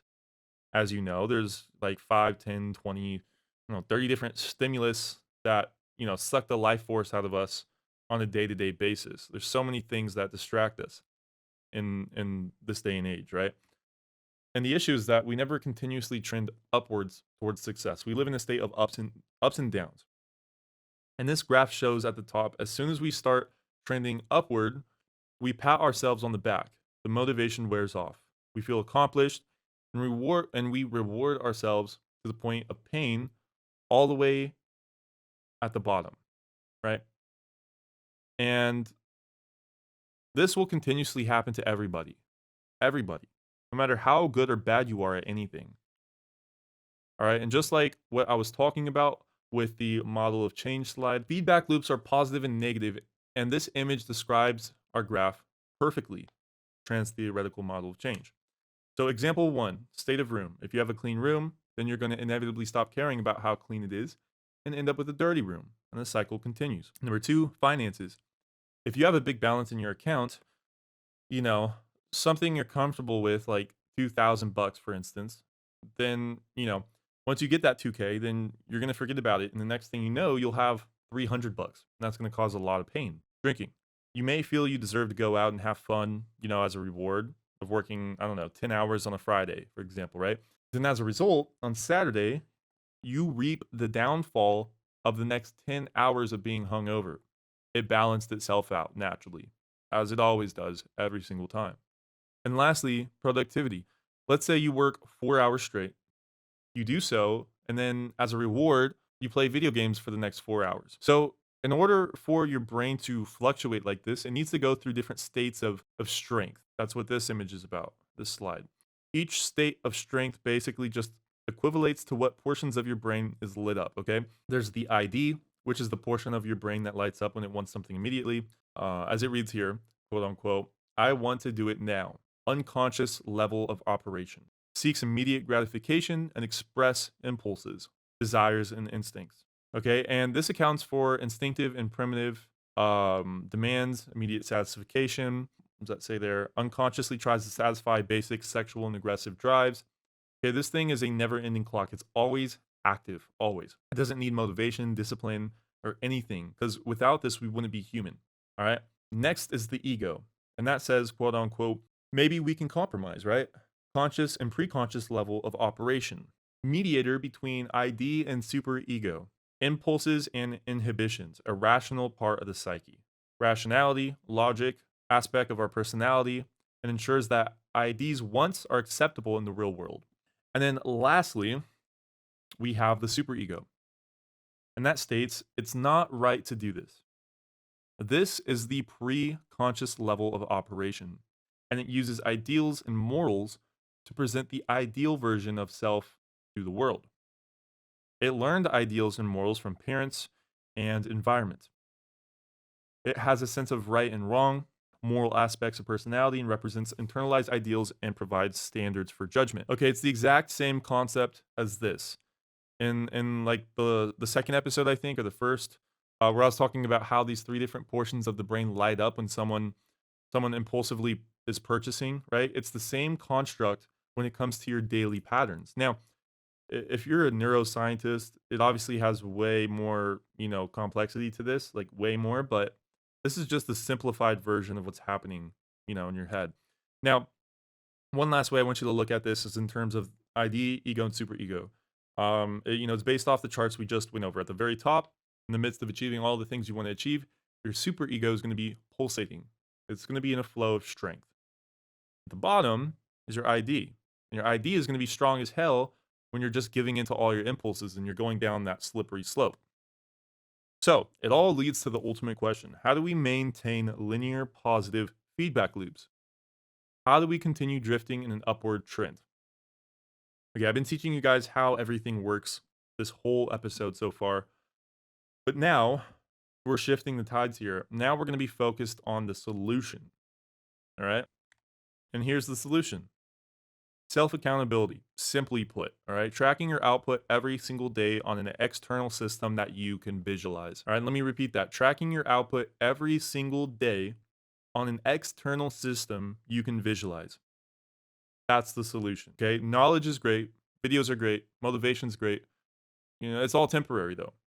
90% of the time, we just go right back to what we were just doing and we relapse and we consciously forget everything we just learned. Okay. The actual definition of that is called stupidity. Like the pure textbook definition of stupidity is when you continuously do something wrong and you don't learn from that wrong thing. Okay. Most of us live in a constant state of delusion and stupidity to where we make up lies that we're not even aware of in our own heads. I still do it every single day. It's actually, really frightening when you pin down the issue, because lots of the times we're completely unaware of what we actually do on a day-to-day basis. It's frightening. Okay. Once you chart everything you do day to day on a system, on an external system that you can visualize, it's like you're taking blindfolds off. It's an awakening. It's like you see for the first time. Okay. You could have the most unproductive, shitty day, right? But your brain really doesn't want you to feel that pain, right? So it lies to you. And the easiest way we can start a massive cycle of positive feedback loops is by visualizing and tracking everything we do on a day-to-day basis. Self-awareness, reality, self-consciousness, organization, it all assimilates with one another in some sort of way. And that's why I created this episode called The Campaign. Because in order to evolve, we need to create a system. And for now, that system is going to be inside of an app called Notion. You can use whatever app or whatever productivity system you want. There's a million out there. I personally use Notion because it's just a very cool platform, I think. And we're going to be building massive systems for our new e-commerce business, but we need to build one for ourselves. Otherwise, everything collapses and you run around in circles. And we're going to be working out a Notion from now on throughout the entire course, pretty much. Not fully, but it's where we're going to be organizing everything for our business in the business world, in that extent at least. So anyways, let's look inside the app now. All right. So this is going to provide the foundational framework to productivity. Many people call something like this a second brain. You can search up second brain on YouTube, start learning about this stuff. But the reason a second brain is so important is because your brain number one, is only meant for coming up with thoughts, ideas, and taking action.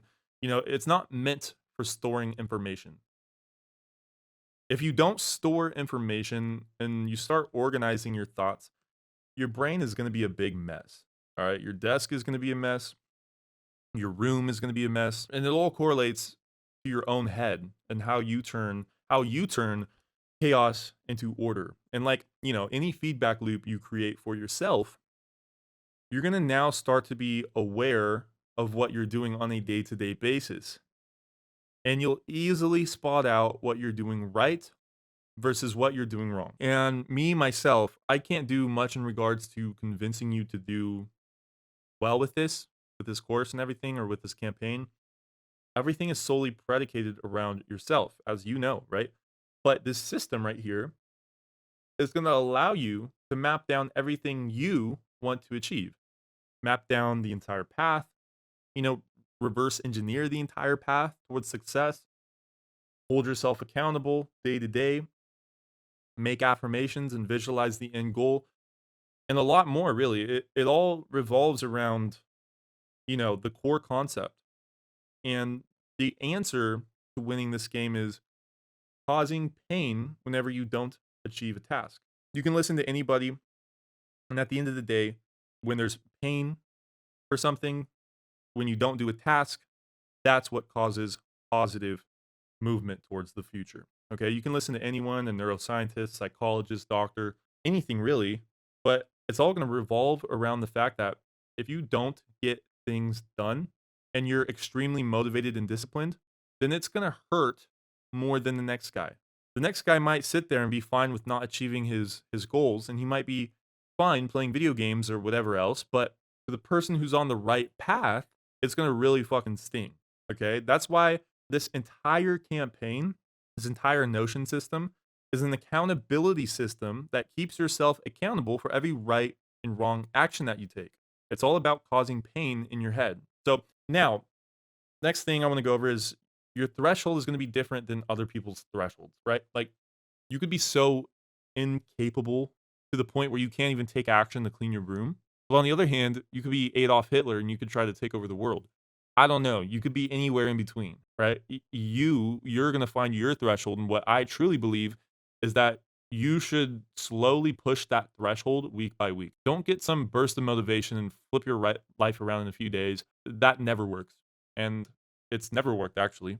So, well, sometimes, but anyways, work on building a positive habit and work on accomplishing tasks one by one. And eventually, you're going to slowly evolve into the person that's actually capable of owning a highly successful e commerce store. Okay. I could teach you lots of advanced strategies throughout this course over and over, but I know I'm just teaching knowledge to a brick wall if I don't teach it to somebody who's actually capable of achieving that. So that's what this episode is all about. So let's go over what's inside here. And by the way, the link to this campaign is going to be right below this video, or it's going to be in the resources section. But everything is on this app called Notion. You can download it on your phone and on your desktop. I use Notion like on my phone personally. Like I removed a bunch of apps, and as soon as I open my phone, I see a giant Notion tab right there, which is very convenient. But yeah, I mean it's an extremely versatile platform that allows you to build just about anything on it. You know, people make they like to make life planners, they like to make CRMs out of it. They like to code, organize things. And you're free to customize this however you would like, obviously, because hopefully this can be your main workstation, not just with e-commerce. Let's say you go do something else. At least use something like this for whatever goal you're trying to accomplish. But let's dive right into every compartment that I made here from scratch. Okay, so you can choose to use my template or you can build your own. But my whole goal with this campaign template was to make it as simple and minimalist as possible because I don't want people to be overwhelmed with it. And also, on a quick note, when you download the app, you can easily make a widget like this. Okay, if you have iOS or do whatever on Android, but it's going to be the best way to remind yourself of the things that you need to get done day to day on your phone. But let's take a quick look at this system. So starting here on this screen, we have our dashboard. The top here is the quick links, and this is going to be the best for mobile. So this makes it easy to quickly just tap into the default screen and go exactly where you need to. The dashboard, right? Everything else on this home screen is all up to you. And as you can see, I put an important tab because whatever you deem the most important to visualize, you can put it right here on the dashboard. Everything else is just random little widgets I added, right? It doesn't really matter. It's your own dashboard. Customize it however you want. But moving on, the first tab is going to be the notes tab. And I mean, it's just that, right? There's personal notes, business notes, and bookmarks. So you can divide things into proper categories. And when we click on one, this new subpage opens up and it gives you a list of all your notes. So you want to create one. When you want to create one, just click then new and then start writing what you want to write in the title or down here at the bottom. Um, and this reminder category right here is just a notification thing where you can send notifications to your phone or whatever you want, either once or on a consistent basis. And the status thing right here lets you put an important tag on the note. So if you want to basically pin the note, you can do that. Next tab is tasks.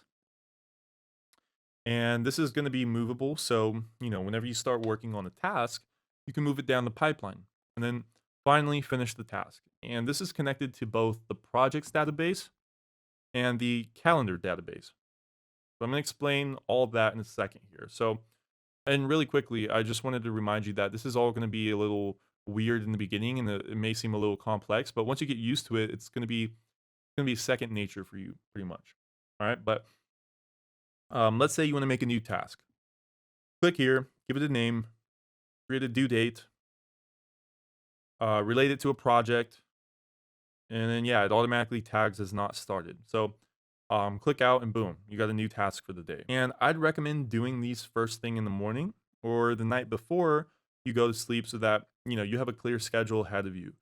And then you don't even got to worry about anything anymore, right? Your task is set. All you got to think about is just taking action.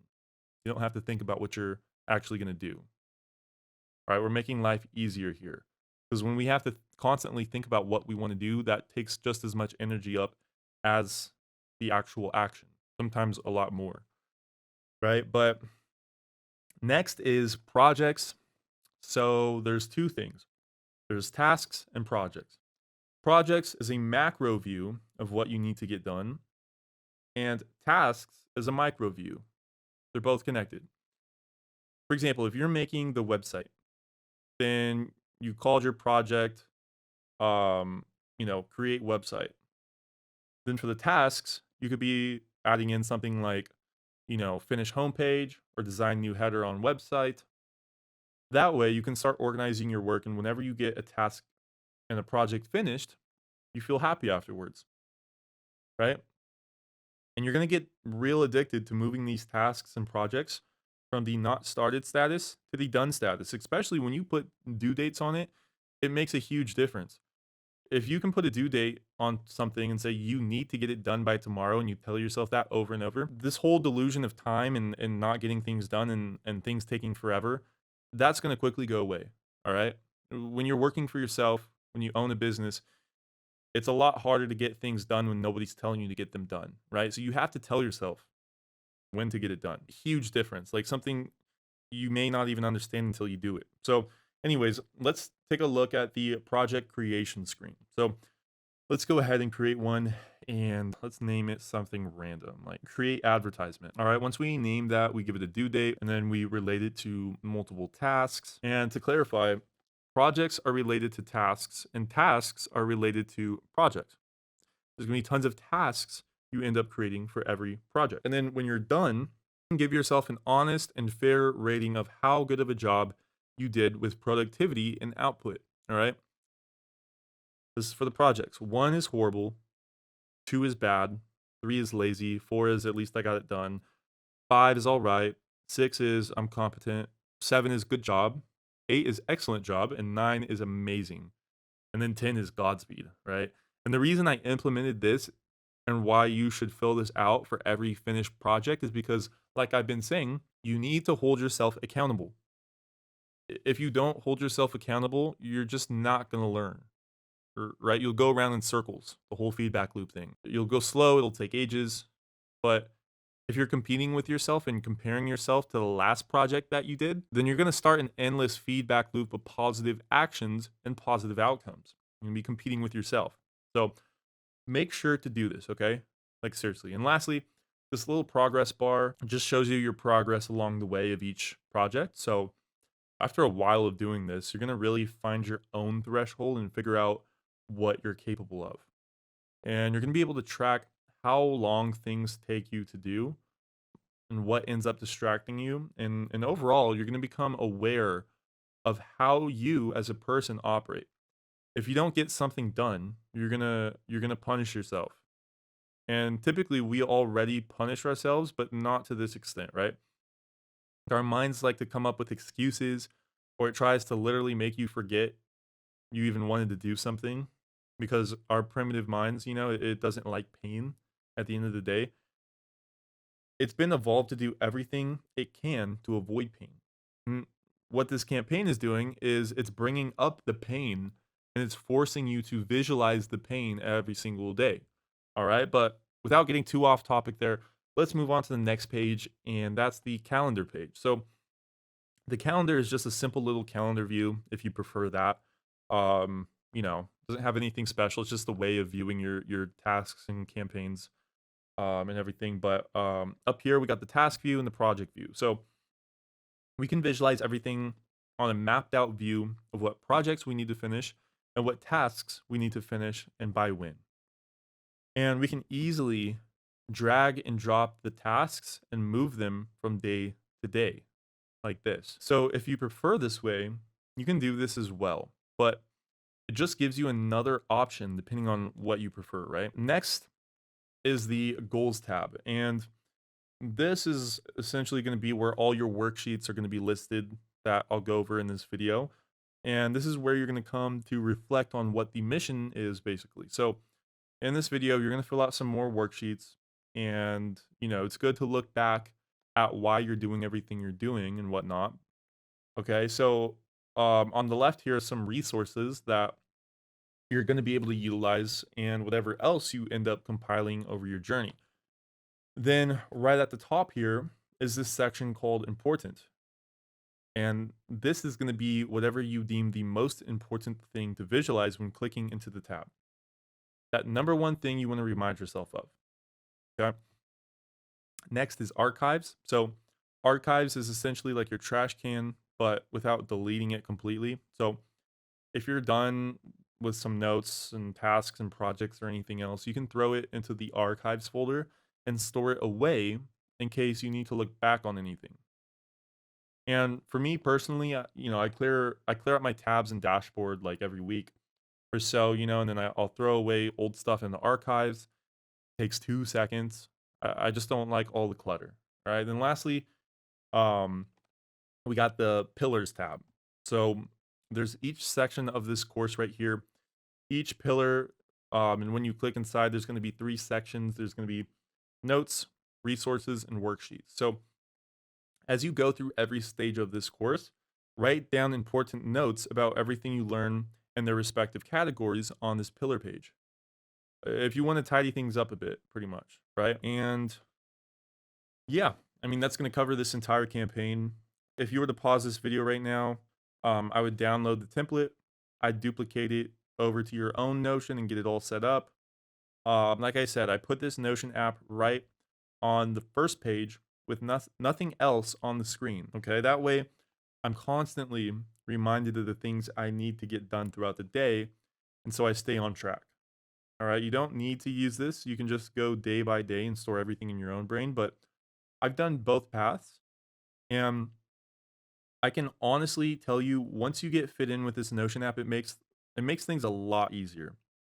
Okay, for the longest time I always just used the notes app on my phone and I just jotted everything down on there, but it wasn't organized, and it honestly, it works good if you have simple tasks and you have a more simple life, but now that you're starting a business, I'd highly recommend creating this second brain and relieving tons of stress off having to think about everything else on a constant day-to-day basis. All right, but anyways, back to the slides.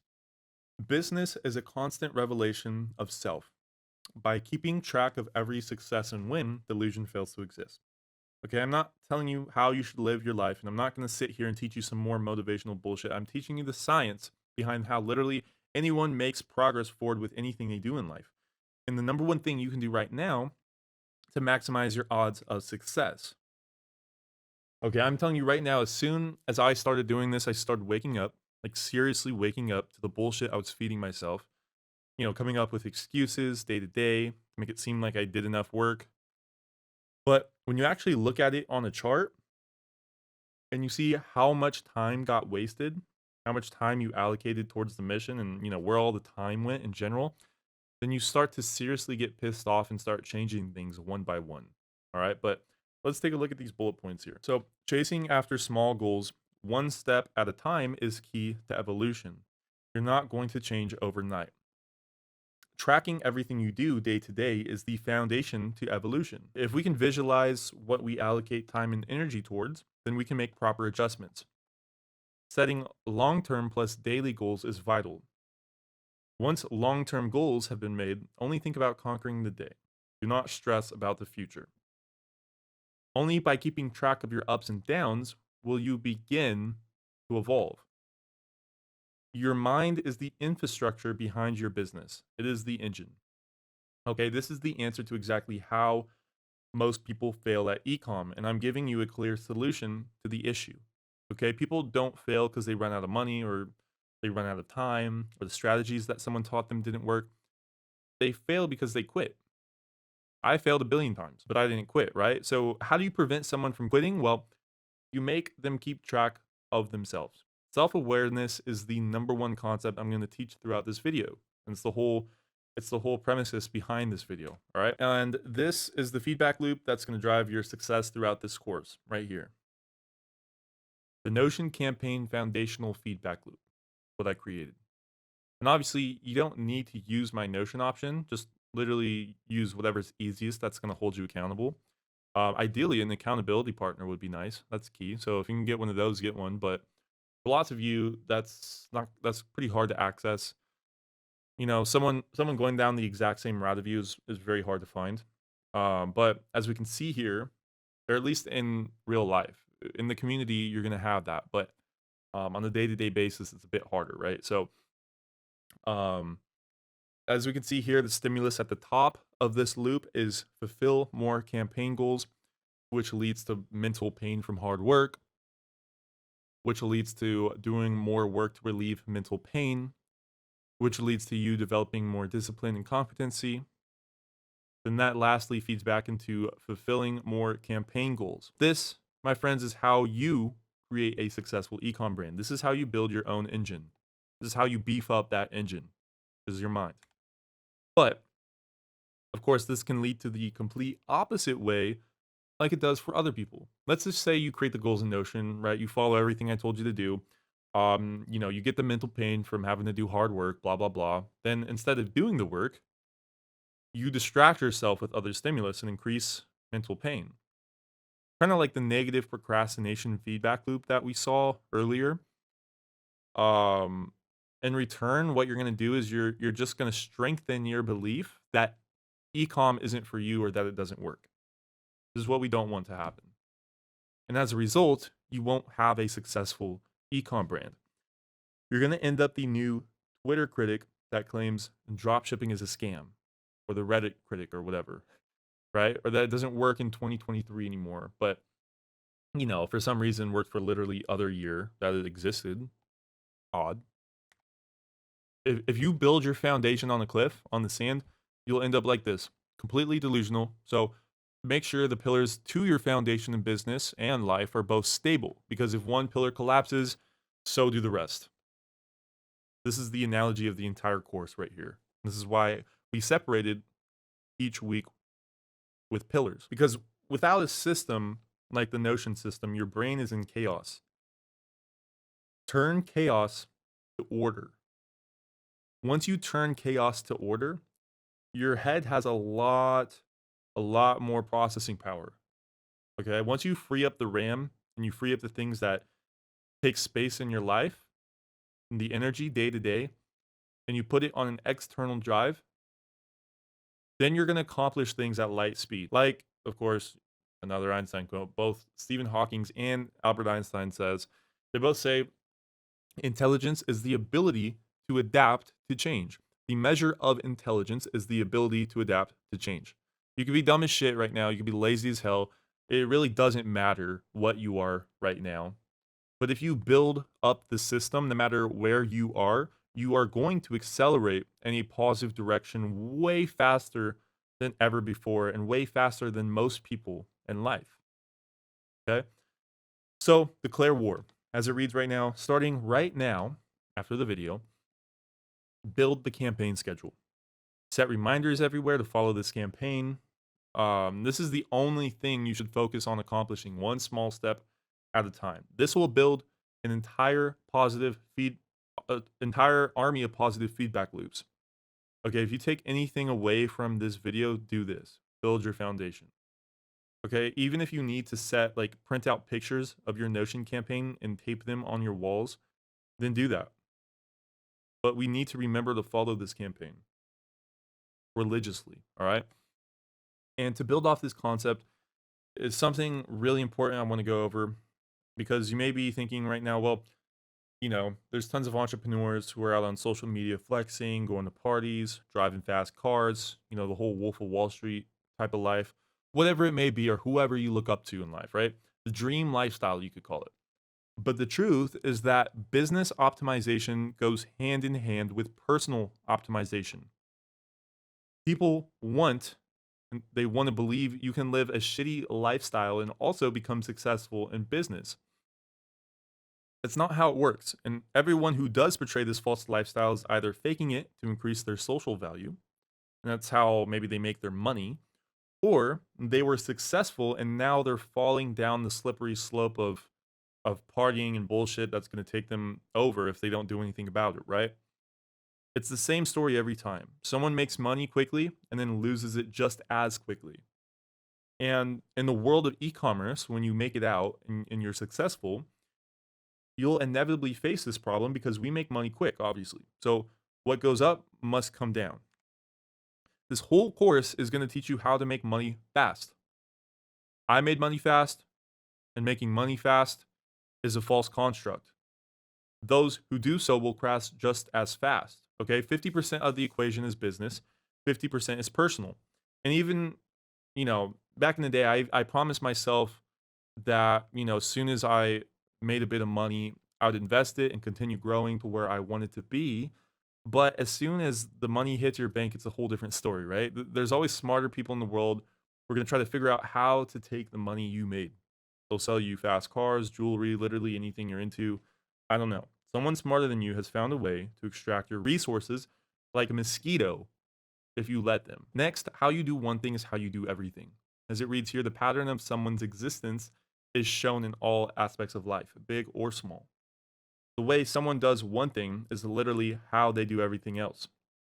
If you procrastinate with deadlines, you're typically 10 minutes late to meeting with your friends. If you work out at a slow pace at the gym, you probably work at a slow pace with your job. If you always lie to your friends and family, you're going to end up lying in your relationships. If you're addicted to gambling, drugs, porn, food, etc., then you typically have low impulse control with everything. Becoming successful in e-commerce requires excellency in all aspects of life. There are no shortcuts. I'm not here to teach you how to do that, but I'm here to remind you of reality. All right, don't believe me? Pause and think about your patterns. Analyze how your habits and your patterns relay across everything you do. Okay, discipline is not outworking distractions; it's the practice of removing them. Okay, discipline is not outworking distractions; it's the practice of removing them. Okay, there's a reason monks live away from society because they're aware that they're human. Distractions will fuck them up, as do they with anybody. So they all move to a big mountain and they do literally nothing but what they truly want to do. There's a reason monks don't live in a penthouse in downtown Miami, okay? And in our case, what we truly want to do is achieve the mission, right? The mission is creating a successful e-commerce brand. So once this is done, we can bring back these distractions and find a solid threshold where we're happy, right? But in order to achieve the state of being that we want to be in, maybe that's making an extra $1,000 a week, or maybe you're watching this course wanting to become a millionaire. I don't know. Maybe you want this to take over your main job or do this when you get out of school or college. It doesn't matter. The point being is that you're currently in point A and you need to get to point B. And if you want to achieve this fast, efficient, easily and stress-free, you want to achieve all of this like that and respectfully remove what you can and remove what's inside of your threshold for the time being and focus on the mission. Okay. Right here, I put the output level as 2 out of 10. This battery is like the dopamine levels inside your brain. All right. The motivation to achieve things. All these other things give immediate gratification, immediate reward. And starting an ecom brand is so far off from giving you any sort of gratification. I'm serious. You're going to do this for a while, then you're going to realize that literally doing any of these other things will make you feel happier. And it's not you that's believing these things, it's your primitive brain, your lizard brain, they like to call it. Okay, your unconscious and subconscious brain is responsible for 95% of all the outcomes and actions you take in life, as we've already discussed. 5% is only delegated to your consciousness, right? That's why you tell yourself what you need to do, and yet somehow you end up doing the complete opposite. Like 95% of the time, you're not actually doing what you wanted to be doing. Okay, your conscience may be weak. I don't know you, but what I do know is that this is the basics to how everybody operates. Now, let's say we only keep things that are dire important to us. So we start removing all the non relevant things, things that are easy to remove that take up a lot of energy. And we only keep the important distractions away pretty much. Now your output level is 7 out of 10. And if you're an extremist like me, you'll end up going way farther than this, optimizing everything down to a fucking T where I don't even cook my meals or clean my house anymore. I don't pick out what clothes I'm gonna wear. I don't do anything but what I really want to do and what really makes me happy. And that's building this business and helping other people. And like for me personally, I've already gone through my stages of blowing money and buying fast cars and partying and losing money, all that shit, right? I've constantly ended up at the same exact level that I was at without never making any progress.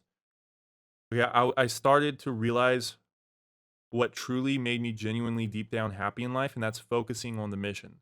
And I'm going a bit off topic here, but the main point I wanted to illustrate is that it's really fucking hard to make progress towards your goal with a shit ton of distractions. Okay, everything attempts to drain energy away from you, and you need to clear it out. Like, seriously, start delegating and figuring out what's important before moving on, because if you don't, it's going to be really hard for us to help you in business.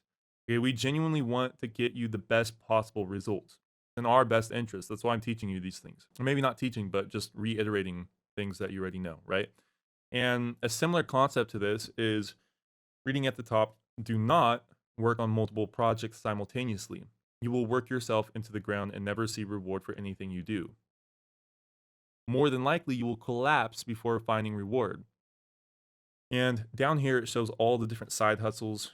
Side hustle number 1, number 2, 3, and 4. And I hate how this is popular today. People preaching how you need to have multiple streams of income. Um, the philosophy of this is just crazy. All right. That works for people who are already highly successful with lots of money that, they can delegate for diversification. But 99% of everyone else is starting from the ground level. You need to focus on one thing and only one thing. And the reason is because if you spread out your already so valuable time to multiple projects, you're not going to get a mental reward for anything. Okay. You're going to just quit at about a quarter of the way or halfway until you find some success in any of them. And then you're just going to quit and work on the other one. Okay. Your time is so damn valuable, much, much more valuable than money or anything else. So use it wisely. All right. This right here is a picture of you focusing on one project and becoming the best at it. One business model. That's it. Okay. These distractions that I mentioned in this slide only become bigger and more loud, and you're going to get crushed if you don't build a solid foundational system like the Notion system and you adopt a new lifestyle, right? No one can out game the system of life. We're all humans, we all get distracted by the same things, but people who achieve success have an awareness and ability to adapt into new environments that block them off from distractive stimulus. Okay, translation.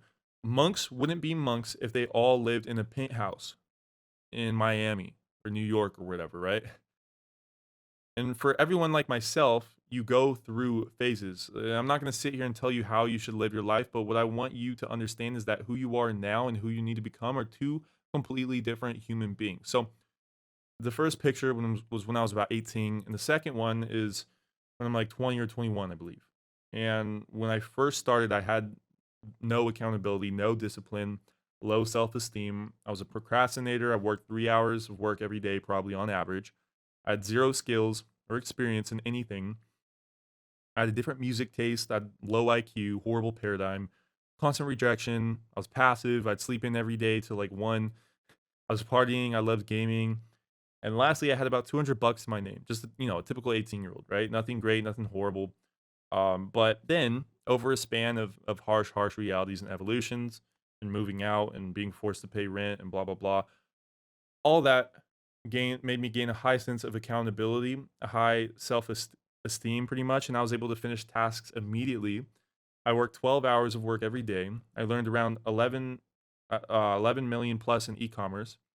I worked 12 hours of work every day. I earned around 11 million plus in e-commerce. Tons of successful students, different taste in music, higher IQ, and a good paradigm. I always found a way demanding I prioritized my sleep schedule. I had zero distractions, weekly planned breaks, and an agency that earned over 10 million in revenue from students. Okay, the contrast between these two humans is absolutely insane. Okay, like I don't even recognize the person to the left anymore. Okay, here's a few examples of some people that worked with us, starting with Manny Alvarez. So after working with me and my team, Manny stopped drinking, gaming, and he removed bad habits. All right, now, of course, most importantly, we made him a shit ton of money, but the key here is that he had to remove these things before he got to that point. Okay, as it reads here, Manny Alvarez stopped drinking and gaming over a span of 3 months. He claims there were lots of ups and downs, and he eventually made it out, and he claims everything in his life is better. He worked with my team one on one last year, and he quotes, "The best way I can describe it is like a big cloud of fog was lifted off my shoulders. I could see it clearly, and I didn't take a week to do one simple task. I got shit done and overall way happier." Next one, Nico Harvath went minimalistic and utilized the campaign. Um, got rid of most distractions in his life, useless brunches, TV shows, fishing, and cleared up his schedule. He bookmarked his campaign for every time he opened his laptop. Nico is currently making 30K every month in profits from 3 of his stores. All right, this is a perfect example of highly possible outcomes when you follow your campaign. All right, he worked with me one on one, and as he quoted, that campaign was probably the most useful tool I got from you, bro. Even months after working with your team, I was using it for all sorts of other areas in my life. Lastly, Hunter Gruber. He took our advice with affirmations, or at least that was his biggest takeaway. And Hunter removed bad relationships out of his life. He started exercising every day, and he quit smoking weed. Hunter has been pulling in 10K profit for around 5 months now. He worked with us one on one, and he quotes, "There were so many things I learned with Ecom Express, but I'd have to say the mindset section was probably the most useful. I think a lot of people underestimate the power of accountability." So yeah, funny. I remember he was actually selling this weed detox product. Really interesting. But anyways, I made this cool new worksheet I want you guys to do. So this doc is called Current versus Future Self Worksheet. And of course, this is optional. It's up to your discretion, depending on where you're at right now. But I genuinely think everyone should do this at least once. Okay. This first page is simply taking a close examination to who you are currently. The next page is your future self. Okay. This is where you describe more idealistically who you believe you will be, versus the first page being a more realistic view of who you are now, right? Realistic versus idealistic. And then on this third page, you're going to fill out 8 adjectives that describe your current self, and fill these images right here with tons of images of things that describe you. So it doesn't matter what it is. You can use real images of what you're known for. I don't know, maybe you love racing, so throw in some pics of your car. Maybe you view yourself as an overachiever. Maybe you think you're lazy. Throw it all out on the table here and be super honest with who you are currently, the good and the bad, right? And then down here on the 4th page, you're going to do the same thing. So basically just throw in a bunch of pictures of things you want. Maybe cars, houses, maybe you want a big family in the future, maybe you want good relationships. It doesn't matter, right? Throw it all here with as many pictures as you can find. And then lastly, down here, sign the doc with your signature. And yeah, that's going to cover this worksheet. The whole point of this worksheet is to get you to start visualizing the present with the future. Okay. And don't worry, no one else is going to see this but you, unless you want other people to see it. So it's pretty fun to do, honestly. And something, that's going to be fun to see is finding your Myers-Briggs personality type if you haven't already. So up here, you're going to take 2 tests on this website here. First test, you're going to answer all the questions as honest as possible. Don't answer the questions in regards to who you believe you are, but instead answer them to what you're known for doing and what the past has shown about you. Okay. That's the first test. Then, once that's finished, you're going to go take the second Myers-Briggs test and you're going to answer all the questions idealistically. So, who you believe you are and, answer them exactly how you want to answer them, to become your ideal character, pretty much. Then, once both tests are done, compare the two and really analyze who you need to become, at least with your personality, right? This is all going to be relevant for later on in this video when we go over affirmations, but really read through the results of both tests and start to adjust your personality and adjust your entire perspective on, things so that you can become the person who deserves success. All right, next, me and my team work with countless people one on one, and I've never seen a case where someone hasn't optimized both personal plus business. Next worksheet I want to go over is this habit timeline worksheet. So this doc should already be inside your Notion when you download the template or in the resources section, but essentially this is just a 2-month program. So on here, it's got week 1 through week 8. And each week is a new good habit you want to implement or a bad habit you want to remove. And the whole goal of this is to take it slowly. I can't tell you how many times I've seen people try to flip their whole life around in 1 week and watch how it all collapses and they actually end up in a worse position than they were before. You know, they end up basically just reaffirming the belief that they can't change. But that's why I wanted to make this template, because I want you to work within your threshold. Okay, and this has been done multiple times, this 2-month program. But yeah, here's a few examples. So change this to whatever you want by double clicking the image and then clicking on the text and then just changing it. So week 1, food, sleep, write out the details. All right. Week 2, remove distractions. Week 3, increase productivity. Week 4, quit vaping.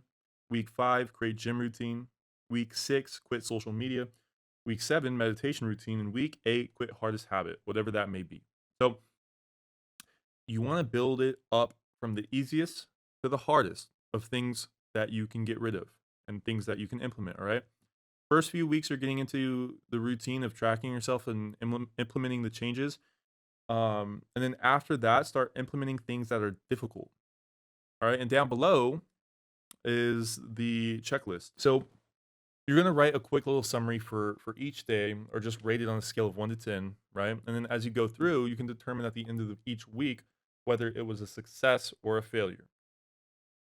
Then at the bottom, of course, we sign the doc with our signature. Now, if you don't want to do this, or if you're incapable of doing this and the thought of removing habits is too scary, you can follow this easy hack. Okay, it's not actually a hack, but I like to call it a hack, the buzzword. Now, I'm not saying you should skip this process by any means, and if you stick to the habit planner perfectly, I have a second process for you to do, and that is affirmations. Repeat a list of affirmations out loud every single day when most convenient. Hack your subconscious. So that just means you're going to write out a list of sentences and things you want to brainwash yourself into doing, pretty much. You're going to become a hypnotist, professional hypnotist, all right? The subconscious and the unconscious accounts for 95% of all actions and outcomes in our lives. And the best way we can strengthen that superego, like we previously discussed, and strengthen your discipline over time, is by feeding yourself with the same repetitive lines every single morning or every single night. Now, if you recorded yourself saying these things on your phone and just listed them out, it would help even more, because then you'd be listening to your own voice and it'll be easier to do it rather than to read it, right? But if you don't want to do that, just create a list, read it out loud at least once a day, and keep it somewhere where you're always going to see it. So let's check out the doc. And here's the doc. As it reads here, list out affirmations you want to achieve within the next few years. Set it as your screensaver, print it out, or bookmark this doc somewhere you're always at. Remember, tricking your subconscious into believing these things will manifest inevitable action towards the goal. Strengthen your discipline. And scrolling down here, this is just a big list of random affirmations, okay? Erase them and create your own, but I'm just giving you some examples. And yeah, here's a quick illustration of how it'll end up playing out in real time, right? So starting the feedback loop cycle Let's say your ID kicks in and it tells you to eat cake. I don't know, be anything, right? Well, after reading the affirmations 10,000 times, saying quote unquote, I will only eat cake on the weekends, then your super ego ends up telling yourself, if you eat cake right now, I'm going to make you extremely depressed after you finish it.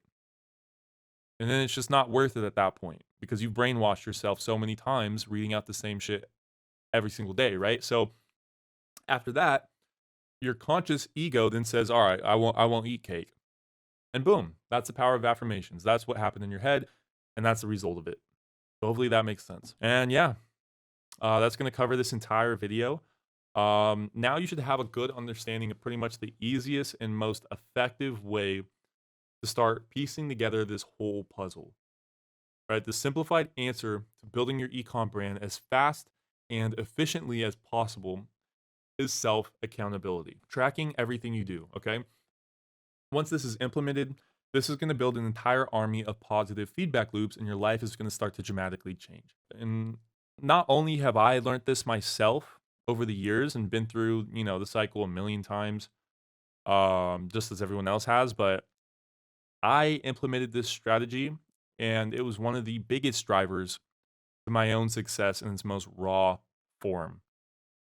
Okay, this is the foundation to success. And I'm not just making this stuff up. This is not something that's subjective.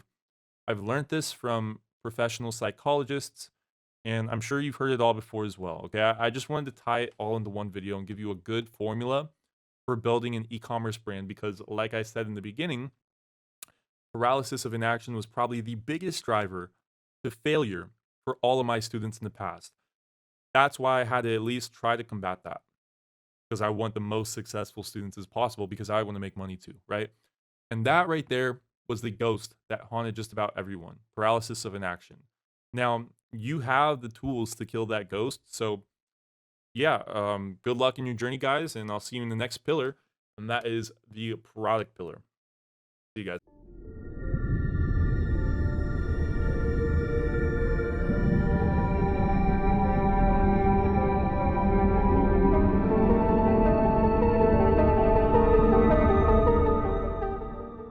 Hey guys, and welcome to this episode called The Perfect Market Fit.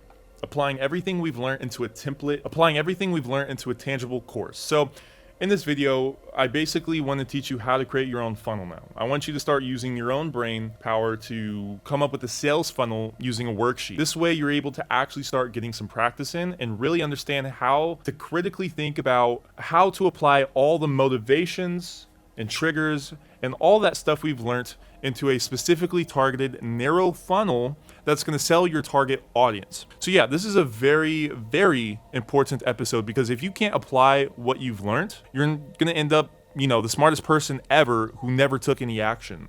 And at that point, all the knowledge you've learned is absolutely useless.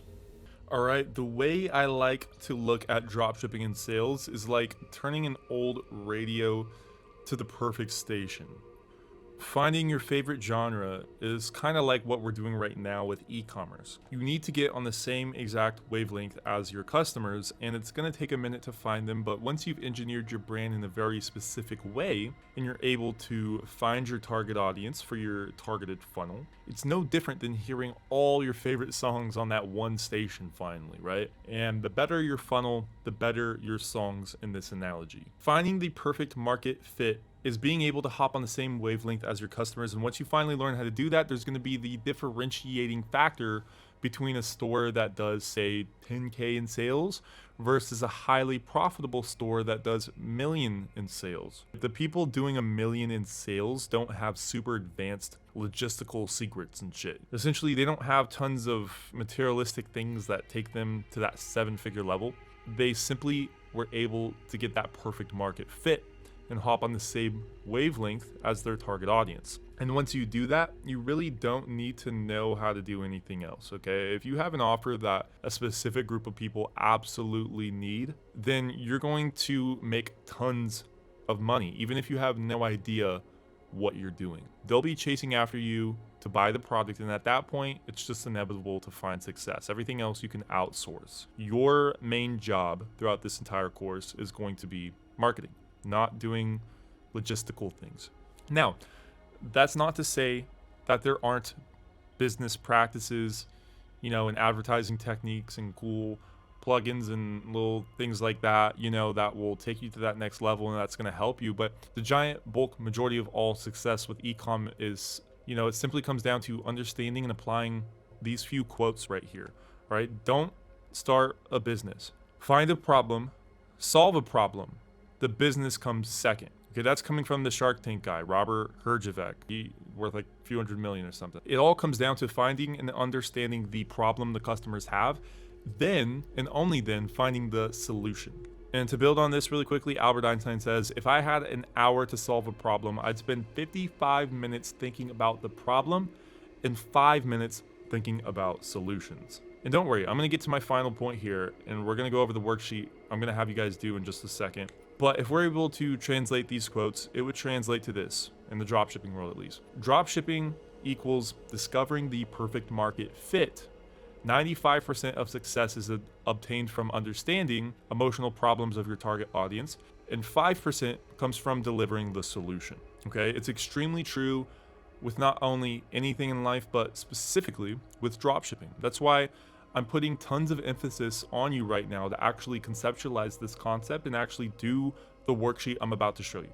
All right, so let's hop into this worksheet so you can see what I'm talking about now. So here's the Google Doc, and it's called Offer Resonation Worksheet. And this worksheet is basically so you can just map out the entire sales funnel before you start your business. I want you to actually do everything I teach you now and tie everything together for your own product. Hence the name of the episode, The Perfect Market Fit. This worksheet is in chronological order, so I suggest finding an answer for each question one at a time as you scroll down this doc here. So let's read the introduction or the summary right here on the left hand side of the screen. Complete this worksheet in your own words. This is only revision number 1. In your words, no one else but you will analyze it. Come back later on down the line and create revision number 2, 3, and 4, and so on until your offer resonates with your target audience perfectly. If you haven't watched the product research pillar yet, use a test product to start practicing. So right now, I want you to find just any product out there and use it for practice. Pretend this is the product you're about to start your brand with and go through this worksheet. We're just doing an example here.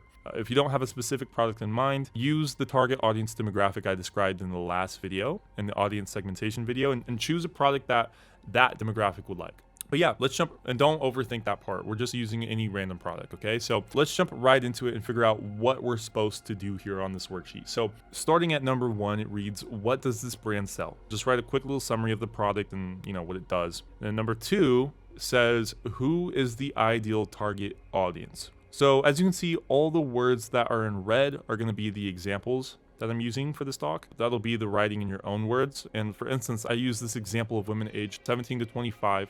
And I use the psychedelic, slash spiritual type of woman, loves peace, like hippie type, This is how you're going to describe your target ideal audience. It's always going to be different for whatever product you're selling, but in this hypothetical, this is who we're targeting. So, and also you should reference off the last worksheet we did called Customer Avatar Worksheet. Yeah, that one. And then check on exactly what you wrote there and describe it briefly right here in the introduction. Next, what is this company's purpose? So figure out what the product does and put meaning behind whatever you're selling. All businesses have some sort of ethical reasoning to explain why they're in business, and that ethical reason has to relate with your target audience. So everything besides, I just want to make money. So in this example, we're selling some sort of mosaic trippy bedroom lamp, and then our company's purpose could be something like aiding in positive mental health, and the whole purpose of creating this lamp could be because your brand just wants to help people clear their mind and promote a positive environment for whatever, maybe spirituality, or maybe you could say a percentage of the profit goes to mental health charities. You get the point, right? And speaking of this, actually the other day, personally, I was looking on the inside of one of my suits. And in there, it said that the profits went to some veteran rehabilitation facility. And when I read that, that kind of made me feel good. Like they directly spoke to their target audience and put some random cause men might want to get behind, right? Veterans. So therefore, whenever I think of that suit name, I think of it subconsciously in a positive light, even if I don't, consciously recognize that every time I put on the damn suit. But I think of it and I think of the brand name in a positive way, as if I'm actually doing something good for the world. So that's the company's purpose for number 3. Number 4, what separates this brand from the next?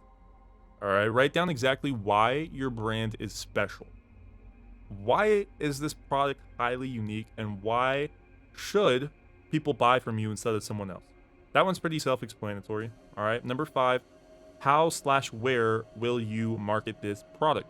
If you're going to be doing TikTok organic and TikTok paid ads, write that down here and give it a quick little hypotheses on how and where you're going to be advertising for this brand.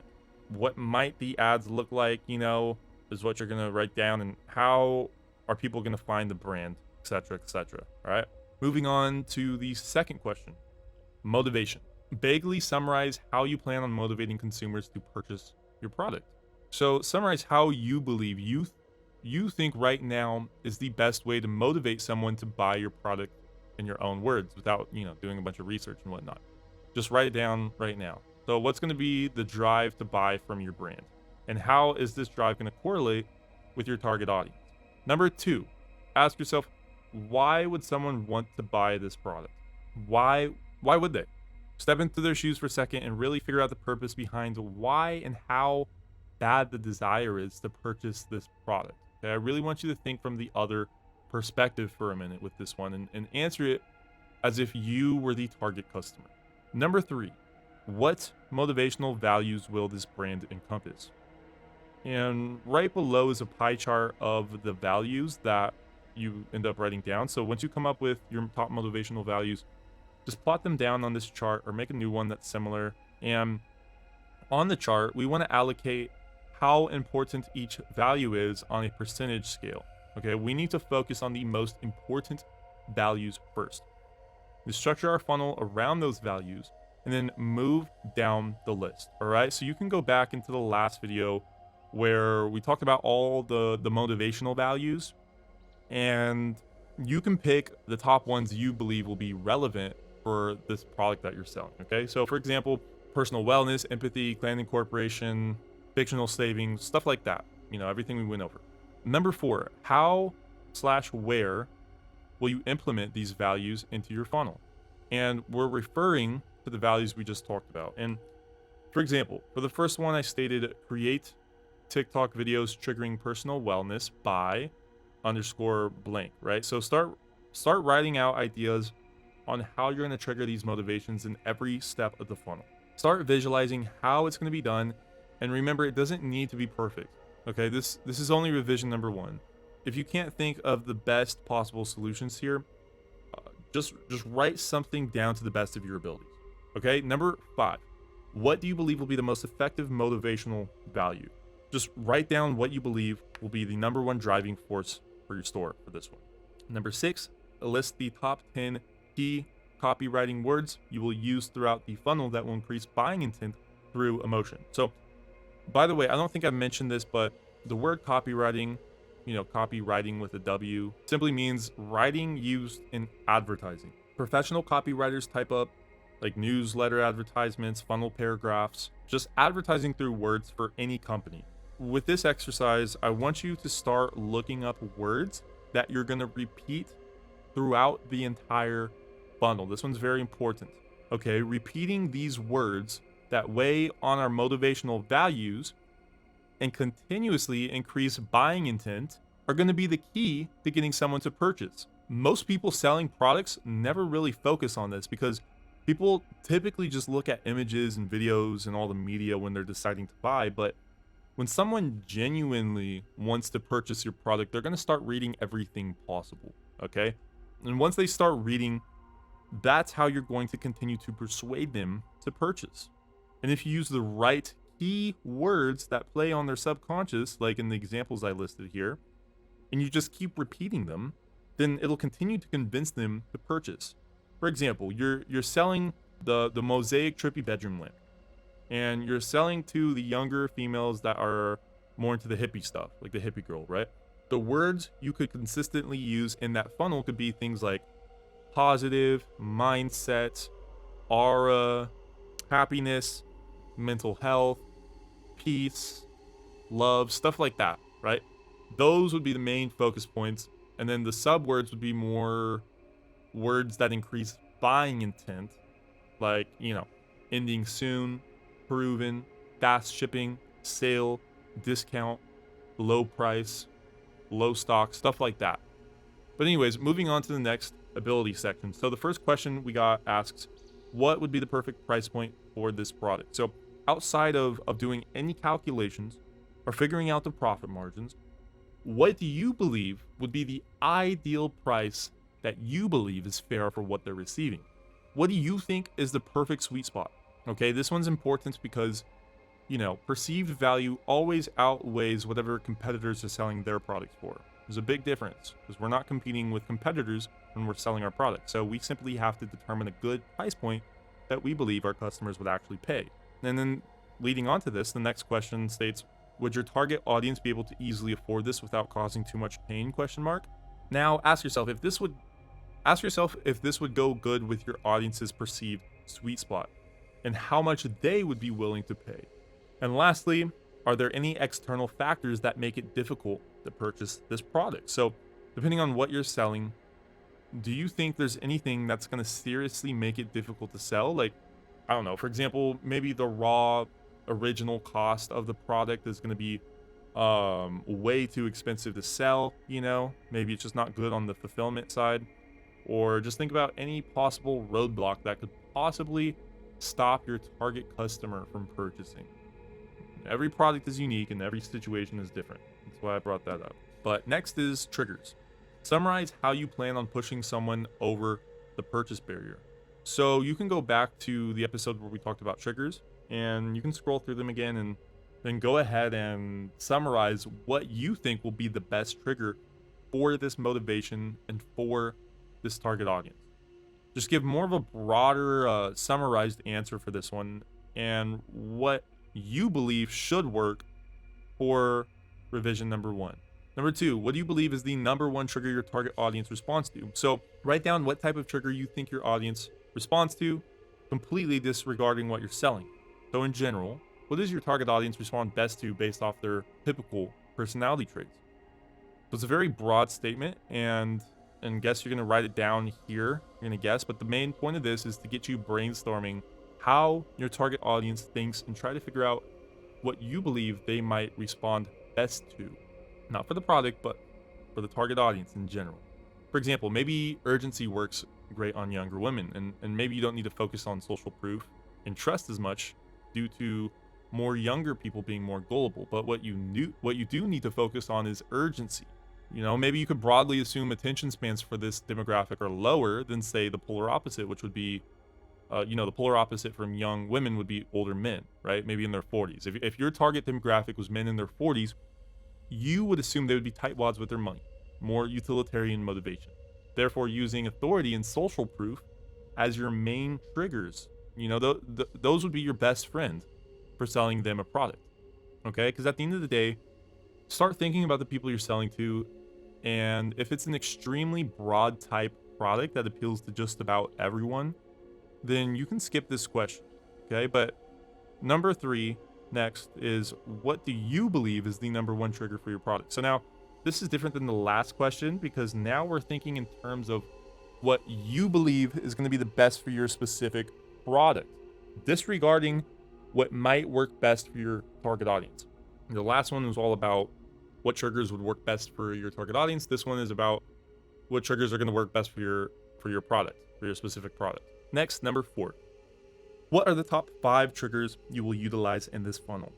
So list the top 5 you believe will work in general. Then, like with the motivations, we're going to fill out a allocation of purchase barrier triggers pie chart. So figure out which is most to least important. Number 5, where/how will you implement these triggers into your funnel? So again, just like on the motivation section, we're going to start listing down some examples of how these are going to be implemented. For example, if we're to do an urgency, let's say 40% off urgency sale ending tomorrow, shown on the homepage and a TikTok story post. So that's how you would integrate urgency. Next, we have the funnel overview. as it reads here, build your own funnel. Let's walk through the funnel steps coming from the customer's view. Let's map out the psychological journey this customer will go through before purchasing. So yeah, now we're just mapping out the entire process into a funnel structure, and it's going to be all summarized in this section. Now we're going to walk through the whole process from start, right when someone sees your videos, to the very last endpoint when they've purchased for the 10th time off your website. Okay, this is seriously going to start to wrap everything together, and after this, you're going to have a really good idea of exactly how to start a brand for the product that you want to sell on TikTok. This is TikTok brand building, all right? Once you've finished all of this, and a few weeks later, when you have, just started advertising and whatnot, or however long it takes you, you're going to be able to dissect each section of the funnel and see exactly the analytics of each portion. So maybe you want to split test an authoritative angle for your ad versus a curiosity angle or whatever for your ad. You'll run a split test on your advertising campaign, and then you'll be able to compare the difference between both, the curiosity and the authoritative angle, and then boom, the optimization process begins. That's called testing. Everything is testing, okay? But I'm not going to go too in depth with that because you really only need to focus on getting this thing up and running for now. But let's take a look at the checklist here. Go through this checklist and check off whether the statement is true to your worksheet so far.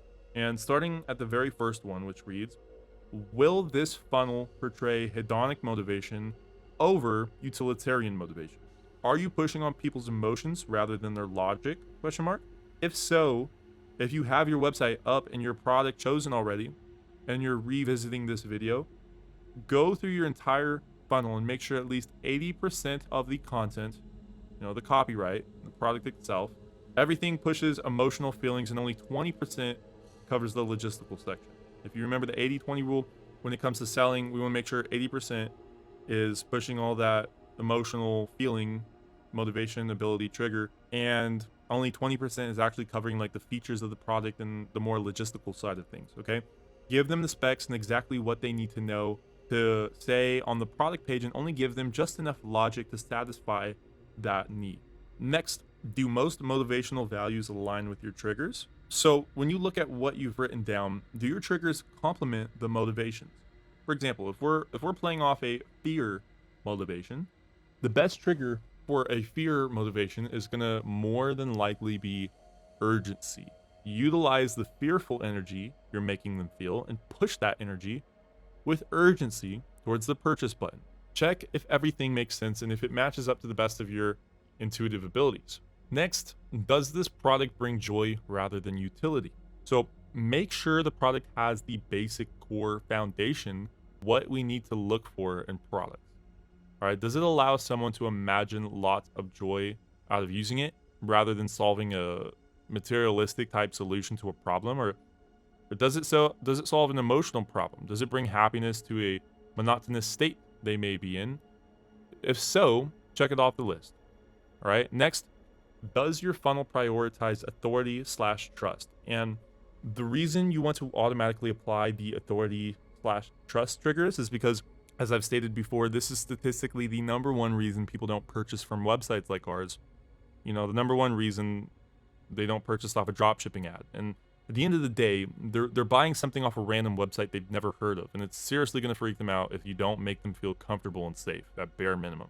And the way you do that is by adding in tons of reviews, linking, parts of your website to third-party review sites like Google Reviews and Trustpilot. And, secret little tip here, which we're going to go over later, is it's extremely easy to fake all those reviews to give yourself a good head start. Okay, you could buy 500 fake Trustpilot reviews for a very cheap price. But anywho, next is your product priced at a fair price point? So, or without causing too much pain. So will the price break the impulse buy? And double check that, because if it's too high when we lower down their ability to actually purchase and we push that insula portion of the brain, and that is a no bueno. Next, do you have the entire customer journey mapped out? So basically, did you complete the funnel overview section? All right, next, do you fully understand how impulse purchases are made, plus how your current funnel will facilitate one? So basically, have you been listening to anything I've said throughout this entire course about impulsive purchases, right? Next, do your motivation plus ability plus triggers align with your target audience? Question mark. So does everything align? Next, have you completed this worksheet to the best of your current knowledge and abilities? So essentially, did you give it your best foot forward, or did you just rush it? Next, are you confident with your ability to sell this product? If you're not confident, then obviously that's completely normal, but you should probably be doing some more research and whatnot if you think it's going to fail. Then lastly, are you aware that this is only revision number 1, and that you need to revisit and redo this worksheet again later? If you do understand this, check it off and come back to this and redo it once you've gained more knowledge and more data from advertising. Then lastly, we got summary. Summarize your entire funnel in 1 to 2 paragraphs. Give a broad summarization of everything you've written down and how your brand is going to be successful. And then last but not least, what do you believe is the biggest weakness of this funnel? Where/what is it? So start looking for potential weaknesses and list them down here. And yeah, that's going to summarize this worksheet. Remember to do a practice round if you don't have your product picked out yet, and start brainstorming ways to sell anything you want. Start critically thinking. The whole point of this worksheet is to exercise the correct muscles in your brain, because we want to start building those up for selling things and for drop shipping. And if you only learn and listen to what I have to say, and you never implement it, you're not going to get as smart as you could. That's why I gave you this worksheet. Yeah, that's going to cover this worksheet. Let's hop right back into the next point I want to emphasize. Back on the slides, and that's testing, as I've been saying. Okay, rarely does anyone make it on their first go. E-commerce is a looping cycle of optimization. And over time, you're going to plant these skills into your brain, and you're going to be able to throw together just about any store and make a few $100,000 in a month or 2. Okay, it's ridiculous to actually what's possible and what I've made and what other people have made doing this. But it all comes back down to the main concept of speed. If you can test and get things done faster, you're going to beat everyone else out. That's why when I work with students one-on-one, or my team does, they get revisions and analyzations of their entire funnel way faster than the typical student does. So if you have access to someone that knows exactly what's going to be most probable towards success, do everything you can to either work with them or become friends with them. All right, but I want to show you the exact funnel stages that one of my own personal brands did. Here's the store breakdown for you guys, so you can actually see a live example of how this is supposed to go. All right, I figured after I showed you exactly how to create a funnel and how to map it all out, you'd want to see a live example of how it all might come into fruition. Okay, and this was a highly successful brand of mine, and it was launched right when COVID hit. I sold bedroom decorations because everyone was locked up during quarantine, and this was my room explosion brand. Okay, I just blasted this thing everywhere on TikTok at the time being. Actually, you've probably seen the ads before without even knowing. All right, but I'm gonna run down the numbers on this store that I made, and I'm gonna break down the psychological funnel and the exact steps people took to purchase and how it was so successful. So a little case study for you guys. And on the screen is just a little collage of what the store sold, some of the analytics and sales, somewhat what the website looked like. And this is going to be the first example of one store I made back in the day that took off. Okay, and I'm going to show you exactly how I found the perfect market fit and how this funnel took me really far without even having a really good website design or that good of ads. Okay, this was a 7-figure brand, and it genuinely wasn't even that professional looking or anything really. It was just the perfect market fit. Exactly what I've been saying this whole time. I'm just hopping right into my Shopify dashboard here, and this store did a little over $1 million in sales, 1 million in only about 2 months. Okay, I was selling more high ticket products with tons of upsells that I was able to push over the edge. Like, they'd start buying one bedroom decoration, but since it was a niche store and we had awesome deals and basically ways to complement other products, I was able to push that AOV to a little over $100, which was perfect. Okay, total orders amounted up to around 12,000 there. So yeah, this store was a great success. But it didn't last much longer than about 2 to 3 months in total. But that was because I already saturated my target audience. Anyways, let's take a look at some of the products I was selling so you can get a kind of good clue of how this worked. And honestly, it was a very basic website. But back then, you could totally get away with something like this. But Anyways, here's all the products I was selling. Main one being the Atmosphere projector. Had some, essential oil diffusers, some LED lights, and all this other cool stuff. Tapestries, had bed sets, trippy posters. You get the gist. It was a solid bedroom decor niche website, and whenever someone bought one thing, they'd be highly tempted to buy something that complemented their purchase. Okay, like if they bought a projector, they'd have some LED lights to pair with it, like in the example I showed you in the first episode. Or if they bought a trippy poster, they'd have to buy a black light to make that poster glow. So that's why the AOV was a little over $100. So really effective upsells there, and downsells too. But let's start looking at the juicy stuff now. So I plotted down the psychological factors, and I want to break them down for each stage of this website here, along with the statistical dropout rates of each stage of this store, so that you can see the exact funnel and what people went through before purchasing. And this is at least on the store, right? On the actual website. On this page, we're pretty much going to get a broad overview of some of the basics of how the store worked and the percentages of how many people dropped out in each phase.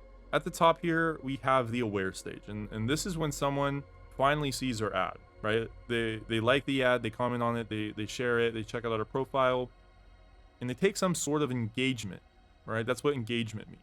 Also retargeting, so tons of the budget allocation goes towards retargeting, and it's one of the priciest parts of advertising, honestly. This stage got 50 million impressions. Out of all of that, only about 1.8% of people clicked into the website. That was 900,000 website clicks. And on this phase of the funnel, they would land on the product lander for each ad that I was running. Okay, it had heavy efficiency and emotional value.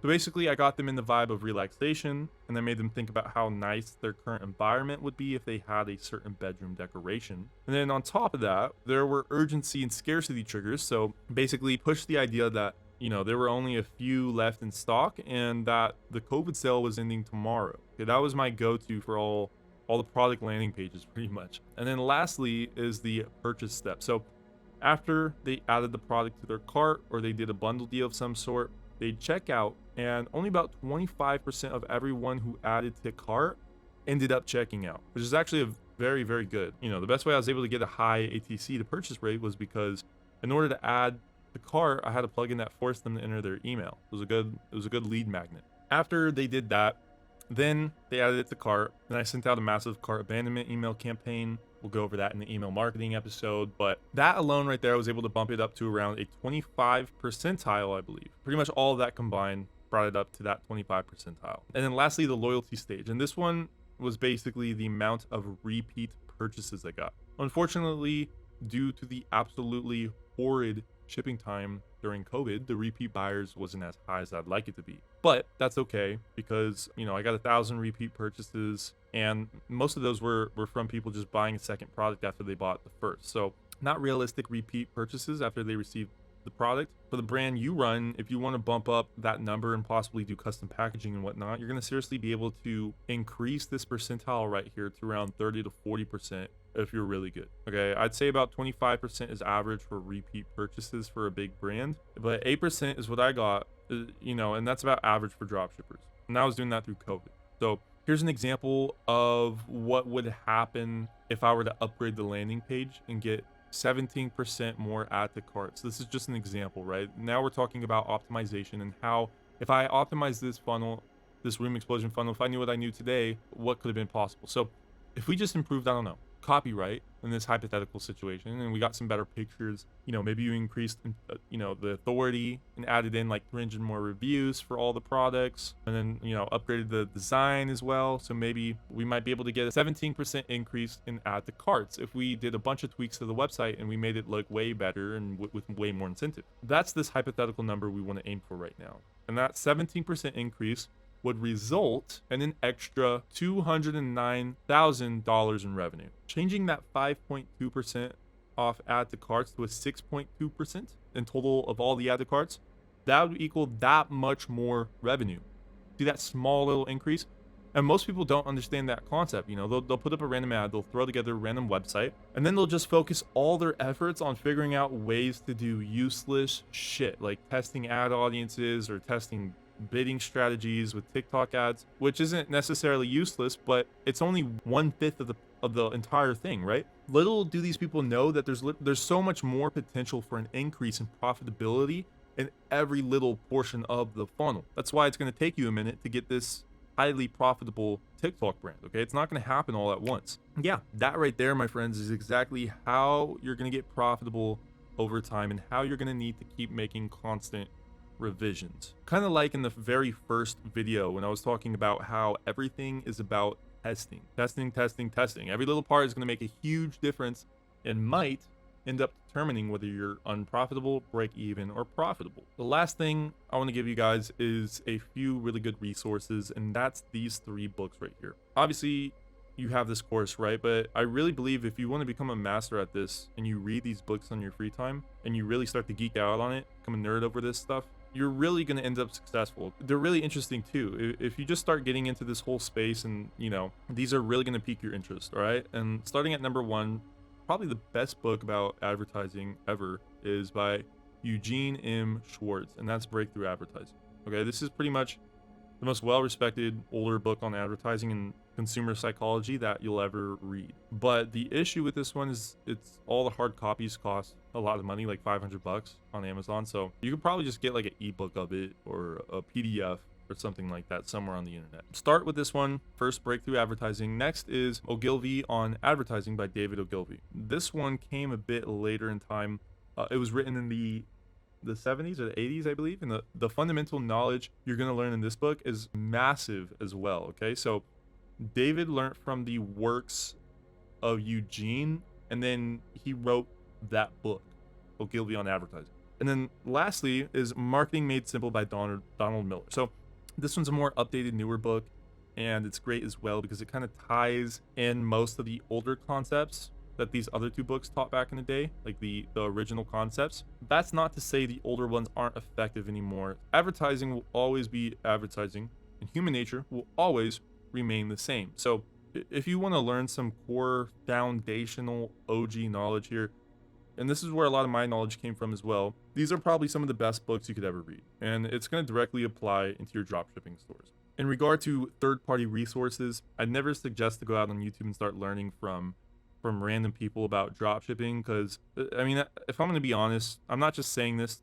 to say this, but it's just a giant cesspool of a bunch of random kids giving their opinion on what you should do. And honestly, most of the knowledge is piggybacked off of other kids trying to tell you what to do with dropshipping. So instead, you need to learn how to sell and how to advertise, how to market, and then dropshipping will be easy as hell. Instead of watching an hour of a YouTube dropshipping video, watch or read an hour of a marketing book that was made by somebody that was a professional. Like the original quote I referred to, spend 95% of your time understanding the problem, then 5% of the time delivering the solution.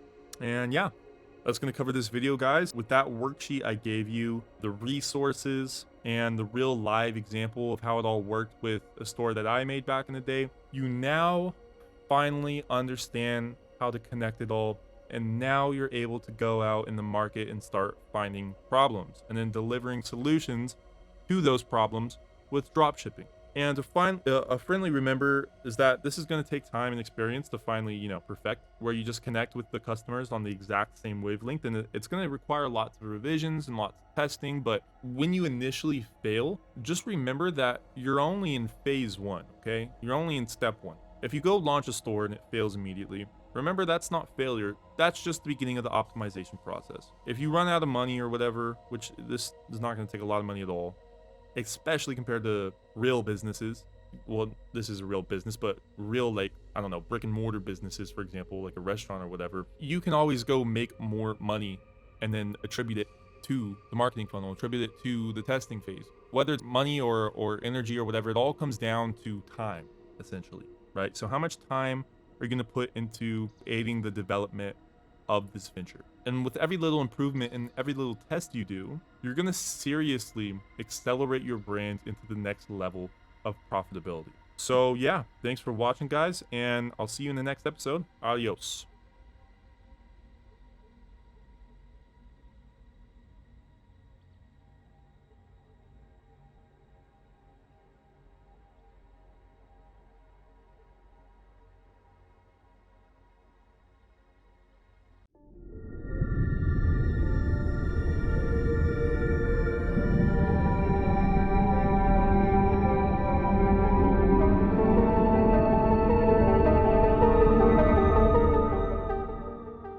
Hey guys, and welcome to the product research section of this course. So to get right to the point, we're going to drill down on which products really sell on the market, what products have always sold on the market, and how you can actually find a hidden diamond in the rough right from the jump. Okay, but there's one key element to all of this, and there's no shortcut or hack to finding winning products. It's simply having the proper lens to view from. Okay, I'm going to go over everything: product research strategies, which products to choose from, how to source those products from suppliers, and lots of big misconceptions people have in today's industry. All right, there's tons of lies and idiocracies floating around the internet because everyone has an opinion. Everyone's going to tell you something different on how you should and shouldn't do product research. But I'm going to teach you the foundational practice of properly vetting out which products you're going to sell and which products you shouldn't sell. Okay, if you don't have the proper lens, you're going to go around in circles for decades, constantly creating new stores, creating new ads, and just basically restarting the whole process over again with a losing product. But if you go into the second pillar with an open mind and you're willing to follow my direction with, which path you should take, then you're in good hands. So let's get to learning.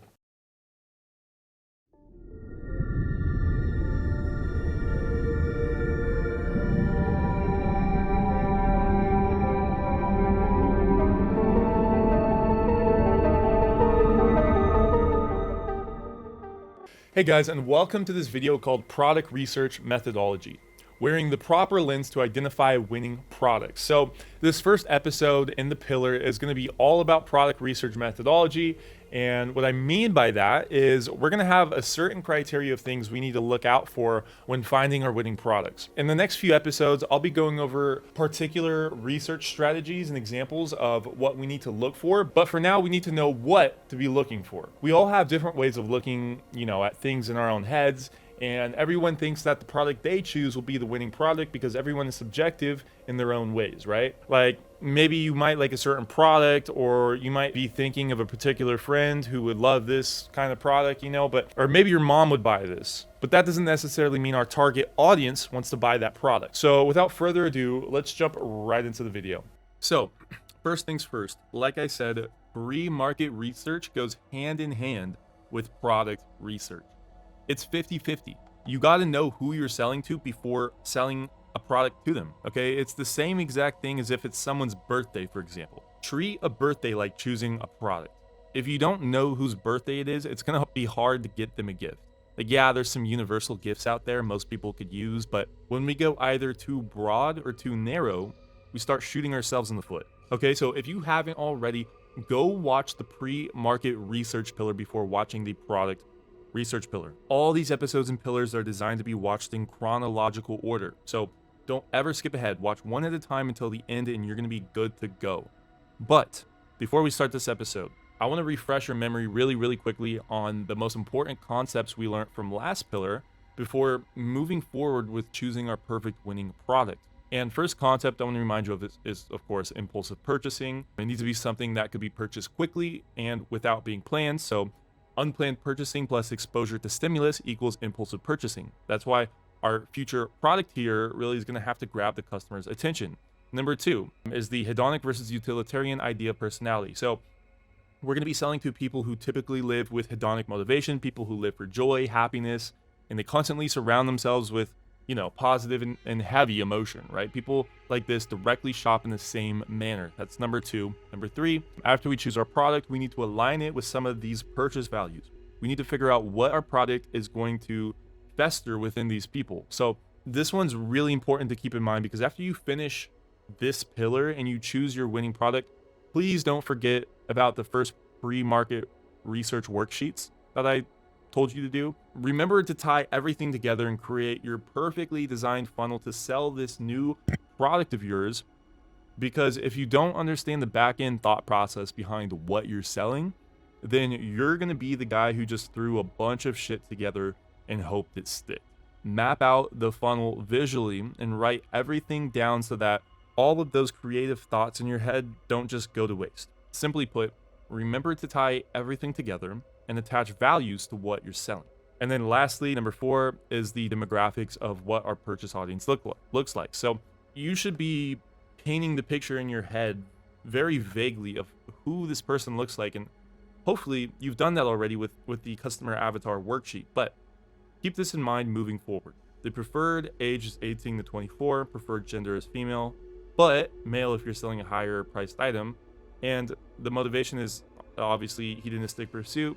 Traits are impulsive plus compulsive. Now, to start out this video, let's go over a quick and simple guide to what most other gurus teach out there. This is a good starting point. I'm just gonna simplify everything you could potentially watch on YouTube into one slide. Now, because everybody wants to waste your time on YouTube, they don't get straight to the point. So I'll just show you what like 90% of all the videos teach. So most of people in this industry claim these 4 concepts. Your product must have a wow factor. It's got to have a 3 to 5x markup. It's got to be within the $5 to $50 price range.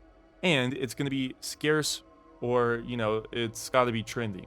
Now, these aren't incorrect by any means. In fact, some of these I'm going to be preaching in this video as well, right? But there's a bigger underlying issue, something that most people don't go over.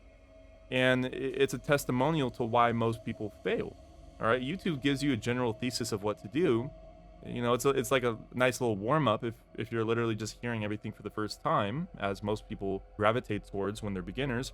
But of course, no one really is out there on YouTube explaining the thought process behind what they're doing, or how and what it applies to. So what ends up happening is newbies will start learning how to dropship, making brands on TikTok or whatever they're doing. They'll have like 10 different people give different opinions on what they think is the key to success. Then when people go out there and build the store, they just throw a bunch of shit around and hope it sticks. Like, basically, they just grabbed 10 random ingredients.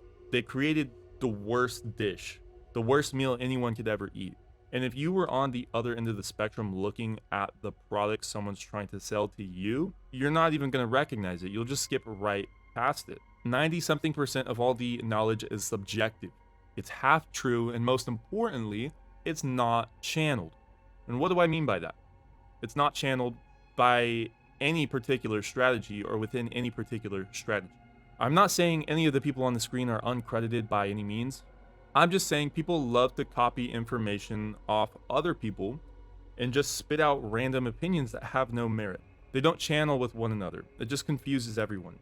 Everything you're learning with Ecom Express is a channeled strategy to inevitably make profits. And another big issue that ties into the last with most other basic product research methods is that there's no defined target audience. No one teaches you how to paint a picture of who you're selling to.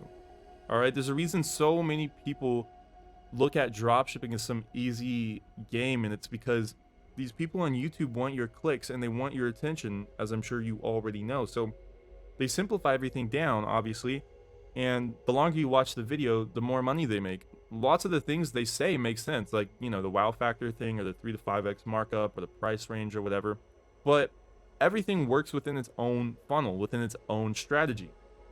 But if you don't know marketing, and if you don't know psychology or advertising, and you haven't been doing this for a while, you have no authority speaking on how to find winning products. And the best way you can look at this concept is like a lion, all right? A lion has to channel the amount of energy it has every day. If it goes and chases every piece of food it sees, then obviously it's going to be exhausted and hungry. It'll burn more calories than it eats. And it's the same thing with you. If you take in the whole concept of simply, testing every product out there that you see, and you don't put any effort into research, you're just going to waste all your energy and money. People love to say, oh, just go test products, just test a million products. That's not how you're supposed to do it. You're going to end up like this lion and you're going to die off. We have a particular audience we're selling to. They have things they typically buy and want in life, and you're getting ready to go attack them. But depending on who you are, you only have so much time. You only have so much energy and money and whatnot. So my goal is to teach you how to channel your energy in this video and figure out how to properly do research, how to properly pick the product. Okay, if you don't, you'll end up like lots of the lost souls who tried dropshipping out for a little bit and then gave up because it started to get too hard or it was just confusing or whatever else, right? And to wrap up this intro so far, I simply just really want you to understand your customer before you sell to them. It's the essentials to business. It's the basics to starting any business. And it applies to most things. But we all love to get impatient and go chase all these other gazelles. So don't go full-fledged, hard-headed into a pit of nowhere. Properly prepare before starting the big brand that you want to create on TikTok. As it reads here, exit logistical mode when doing product research. Enter creative mode. Winning products are not found with analytics, but with creativity and judgment. This is a very important thing I want you to do before starting to look for products. And another point I want to make before getting started with this pillar is that when you go out there and you start searching for products yourself, your brain might end up in an extremely logistical mode. Lots of people try to use their logical side to rationalize, which products they're choosing, and lots of YouTubers know that, so they feed you random logistical facts about what to sell. Example, if you combine this variable and this variable and this variable, then you'll have a winning product, as if it were that easy. If you had just a small, simple little checklist, and that's all it came down to, and it was that simple. In return of doing that and thinking that way, you just simplify the process down to such an extreme level of basic 2 + 2 = 4 type thinking, and that's not the case at all with product research. All right, what you're about to learn in this video has been proven and non-subjective. Myself, along with my team, have tested over 30 million worth of products over the span of 3 to 5 years. The conclusion drawn is the same every time. This is proven product research methodology. I'm teaching you what works best with our strategy and how to find products that attract our target audience. E-commerce and dropshipping is not binary. There isn't just a product that works and doesn't work. You can't just go throw something out there because some random dropshipping tool said the analytics on it were good. You need to use your creativity and really use your intuition and your judgment. Maybe you can go do that on Amazon or whatever else, in highly competitive marketplaces, but that is not what we're doing here. Logistical thinking is good for running ads. It's good for, configuring your website. I think that's about it. Or the plugins, all the logistical things. But everything else, you need creativity. Whether you're finding your product, you need to switch on your creative mode, right? Whether you're doing pre-market research, same thing. Designing your website, doing your branding, creating the ads. The majority of what you'll be doing here is thinking smart, outside of the box, and being creative. Okay, you're going to be using your right brain. If you're a very logistical person, just stop and adapt to your new environment. If you want pure logistics, there's great things out there for you, like maybe trading stocks or Forex or selling on Amazon, or there's plenty of logistical things you could do out there to make lots of money. But anyways, not to go off on a tangent there, let's move on. First things first, our lion analogy ties into the first and main concept you're going to learn in this video, and that's needs versus wants. As it reads here, need versus want, reality for our target audience. And our target audience is ages 18 to 24. They're impulsive/compulsive, hedonistic, and preferably female. So if you're trying to sell this person a need here on the left, this is what's going to happen. They're going to say this in their head, quote unquote, this is great, but do I really need this? I'm better off saving money. Their logic kicks in and they say things like, I could get this on Amazon, or, let's compare prices with another store, or I haven't paid my car bill yet, or I'm broke to begin with. And when all this logic is operating, they're going to start thinking very negatively and start critiquing your website, critiquing why they don't need that product. That is what happens when you choose a product that solves a need in someone's life rather than a want. And that's a more extreme example. It's not like this every time, but for our target audience, this is mostly the case. Next is products that cause a want. They'll come up with an excuse like, I really want this. Who cares? I'll just go make more money. I don't feel like comparing prices, or I want it now. Life would be so much better with this. And I can only imagine this is what we're aiming for. Our product needs to release as much positive emotion as possible. Don't give people something that is going to solve an issue. Here's some examples. Example number 1 for home decor. Let's say most people have a hard time looking through clothes in their closet when it's dark. So there's this closet nightlight type of thing that makes it easy to see what you want to wear. Pretty cool, right? Versus a want, and that's this mushroom lamp that looks pretty cool. It shoots out this purple light. Now, selling this mushroom lamp, I guarantee you, will click 10 times better with our target audience than selling a random closet light. Okay? Mushrooms, psychedelics, young people on TikTok, ambient lighting, all key variables we're looking for. That is the perfect example of a need versus a want. Example number 2, you could be selling a cool backpack right around school time, or you could be selling something unique like this cheating calculator. Now, this is very out of the box. Something like this isn't popular on the market as of right now, at least that I know of. Something like that would be 10 times more profitable than selling some cool backpack with, like, I don't know, some cool compartments. At the end of the day, it's been sold a million times before. So one rushes an extreme sense of imaginative joy versus another just pretty much satisfies a need that someone might have. And in this case, it's to buy a new backpack. And lastly, on the left is blue light glasses. Protect your eyes from blue light. Another popular one. So on the right, we have heart illusion glasses that turn a bunch of shiny lights into some trippy looking heart view, right? Everywhere you look. A pretty trippy pair of glasses, pretty much. On the left, the blue light glasses may sell better to an older audience. You know, they may sell really good on Amazon. But on the right, who the hell would ever go on Amazon and search for some glasses like this, right? It's way too unique for search marketing. And that's a perfect example of a scarce want our target audience might have.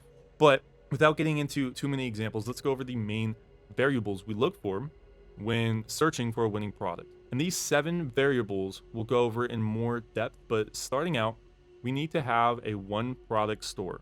The product needs to release excitement. It needs to be untapped and new. It needs to be within the price range of $15 to $65.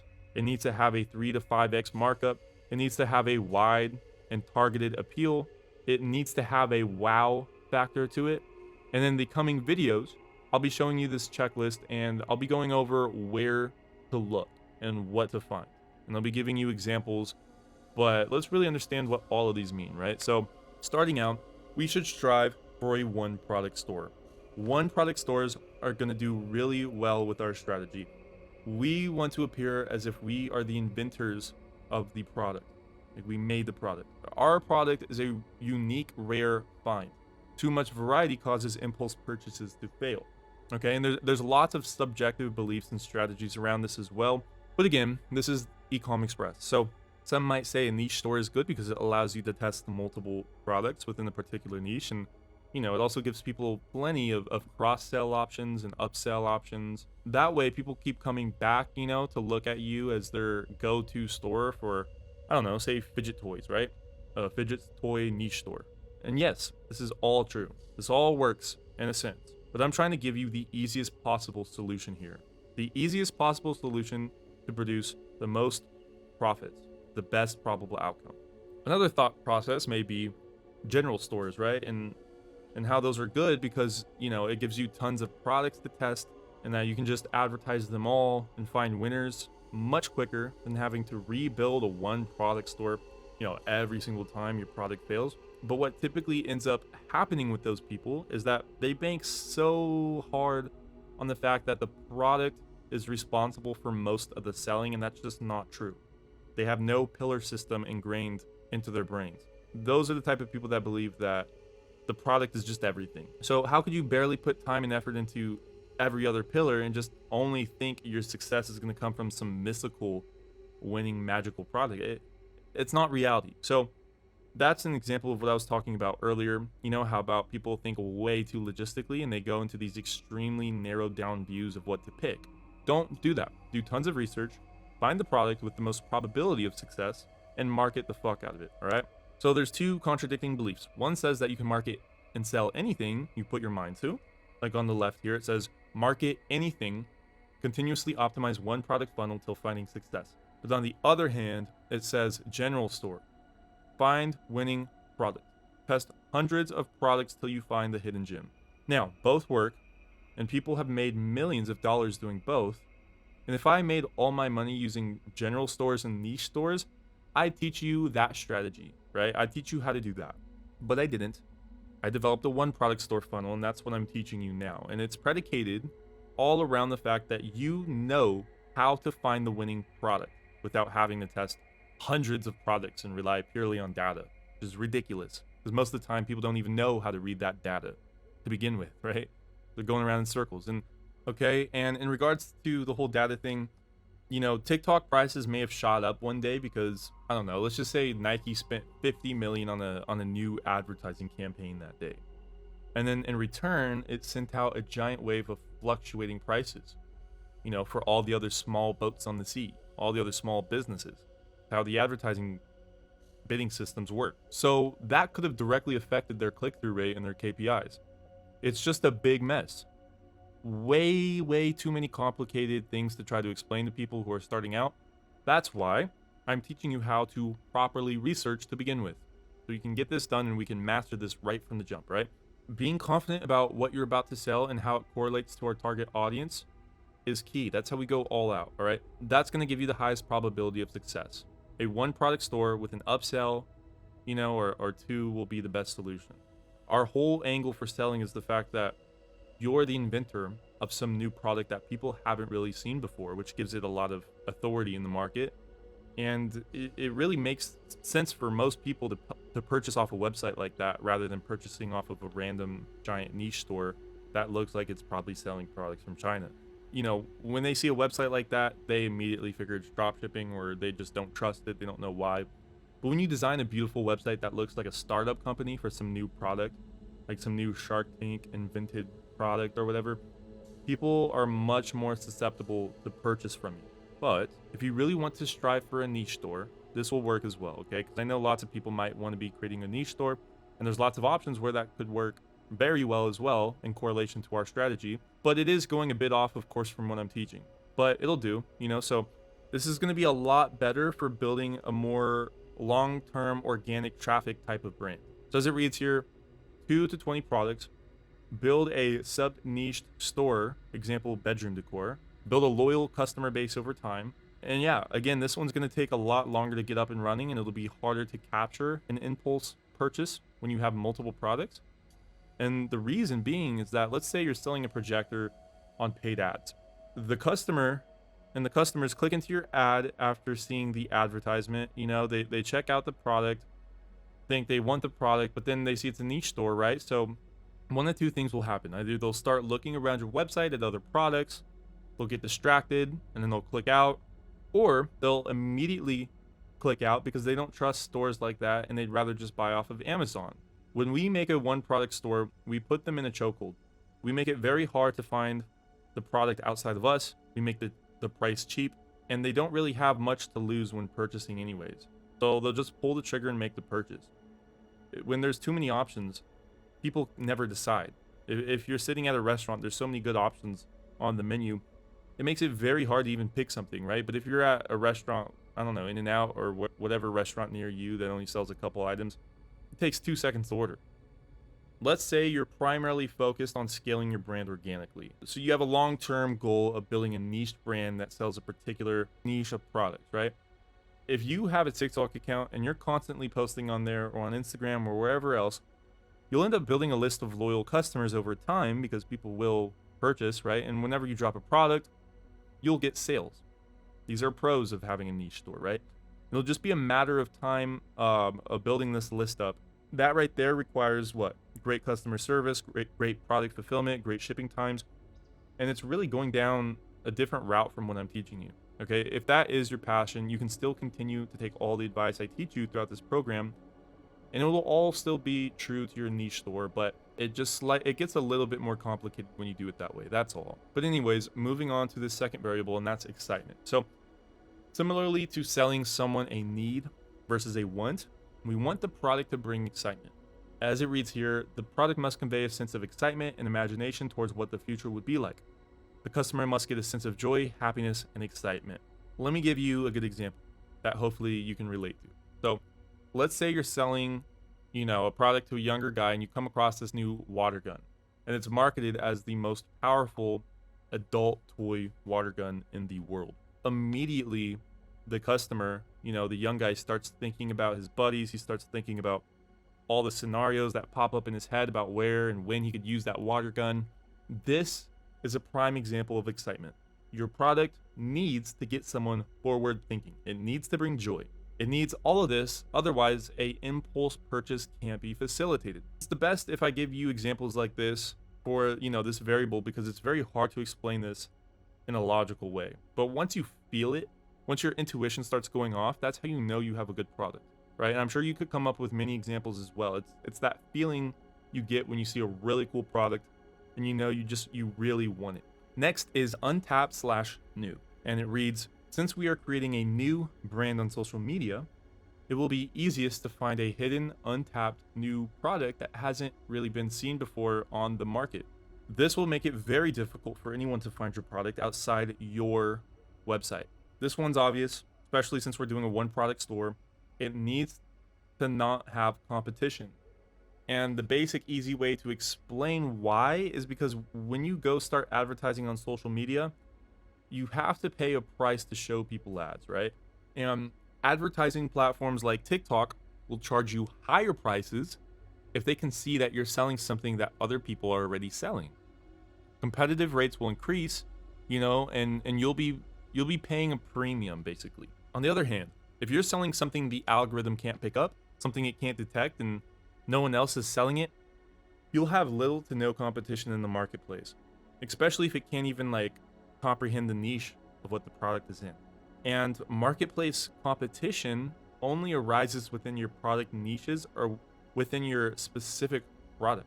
You're not out competing with literally everyone in the world advertising on TikTok. You're simply just bidding for the lowest price within your product category and sub-product niche. That's how online advertising works, right? We're not competing with Nike selling shoes. That's not our competitor. We're competing with other people selling products like ours. And hopefully this picture of Jack Sparrow can really drive the point home for this slide. Just the treasure chest. Go find the treasure, right? Next is $15 to $65 price range. This fits the ideal price range of our target audience and who's willing to buy, okay? Impulse purchases can't be made without the ability to do so. Any higher, it will cause too much pain. Any lower, it probably won't be profitable for you. Okay, so we've already discussed this in the last pillar, and this is the sweet spot to maximizing your profits. And over time, you'll probably end up testing out all sorts of different price ranges. You'll end up, finding the exact sweet spot for your brand, and you'll be throwing in upsells and downsells and maximizing the total order value to the highest extent possible. But the upfront price range needs to show this threshold right here, $15 to $65. If it doesn't, it'll hurt too much to buy. They won't be in a hedonic state if they classify it as too much money. Their logic is pretty much just going to kick in. And of course, it's like hypnotizing someone, as I mentioned before, right? You're hypnotizing them, and they're in this subconscious hypnosis type of state. I call it the hedonic state. But as soon as you flash that high ass price, they snap out of it. Boom, logic. The sale is over. That's why we can't go over this price range. And just like the fog behavior model, ability trigger motion, they need the ability to purchase. Next is 3 to 5x markup. So, in order to profitably sell dropshipping products, you must find something you can mark up to this extent. If not, then you will be shooting yourself in the foot with profit margins. All sorts of things have different markups in life, right? For example, in this picture right here, on the left, coffee shops have around a 3,000% markup. Popcorn has a 900% markup. Bottled water has a 2,000% markup. Wine has a 400% markup. But on the other hand, there's products on websites like Amazon that are only marked up 15%. Or maybe it's Costco, 14%, Walmart, 30%, etc., etc. That's on the right picture. So the world of retail has a big variation of markups on different things depending on the competition. It's also kind of why I always buy everything off Amazon myself, personally. Like, you're always going to get the cheapest prices. I never go to Walmart or anywhere else. That's why I love Amazon, but I obviously don't sell on it because of that reason. But in the world of dropshipping, you typically want to strive for a 300% to a 500% markup.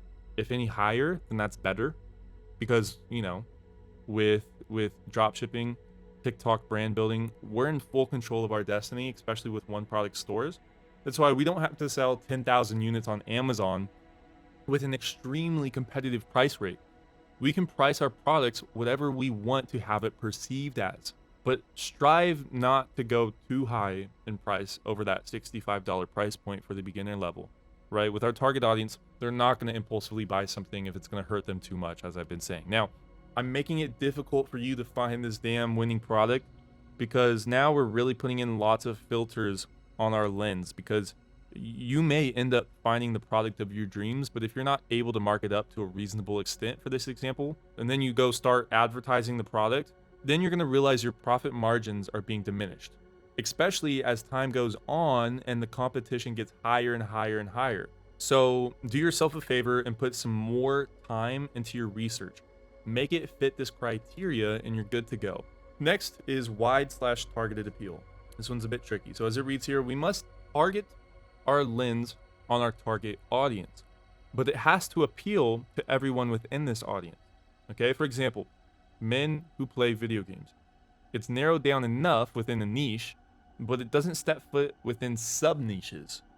For example, Pokemon video games or whatever else. So yeah, here's a good spectrum visual for you so you can see where we're at. So on the left is wide appeal, and that's run ads to everyone and bank off the fact that you're an expert marketer who can sell anything to anyone, selling those universal products. And on the right, you'll be running ads to a very small group of people and bank off the fact that you have a killer product that is just super attractive for a sub niche of people. The sub niche has its pros and cons. For example, one con is that you can't scale high at all with a sub niche type of product. Once you run ads to the group of people, then you're done. And then a con for a wide appeal could be something like, you start running your ads, you get tons of people interested in your product, but no one actually goes through and purchases. And this one's popular. People will come up to me and ask me why they got 50 add to carts but 0 purchases. And this is typically the reason why. Their product is too broad to match their marketing and advertising skills. Okay, so as a beginner, I typically suggest that you stick within this middle area and follow my directions within our target purchase audience. Even if you're not a beginner, this is typically the best route to go down. The middle is always the best threshold to meet with any scale like this. So we want to lean on the more broad side and be able to sell to most people, but also we want to target a group of people. And in our instance, it's this target audience, this 18 to 24 impulsive/compulsive shoppers, hedonistic, and females.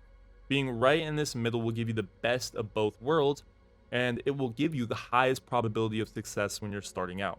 And whether you were to learn this from any other guru or any other dropshipper, just remember this: everyone is going to have their own opinion, and it's impossible to not have an opinion, because what works for you, right? And your product and your brand. But what I'm telling you is that this middle area is more probable to give you success because it's right in the middle.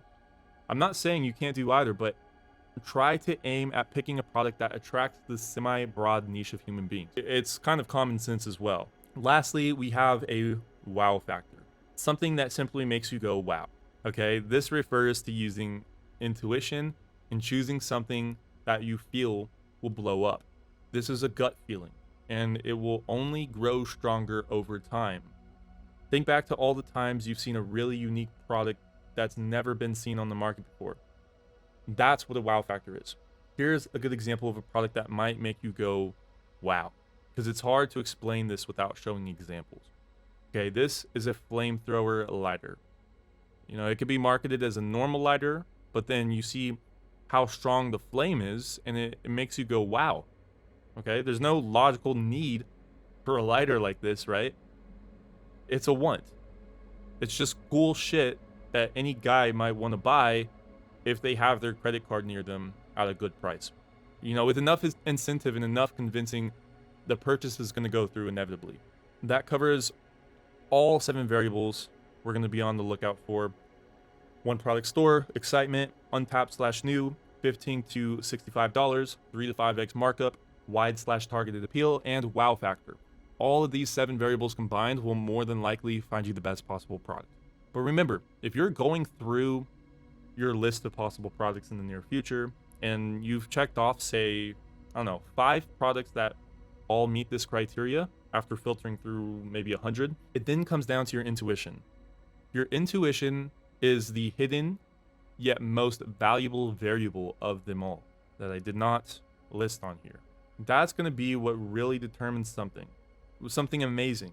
Don't use all logistics and reason. Use intuition as well.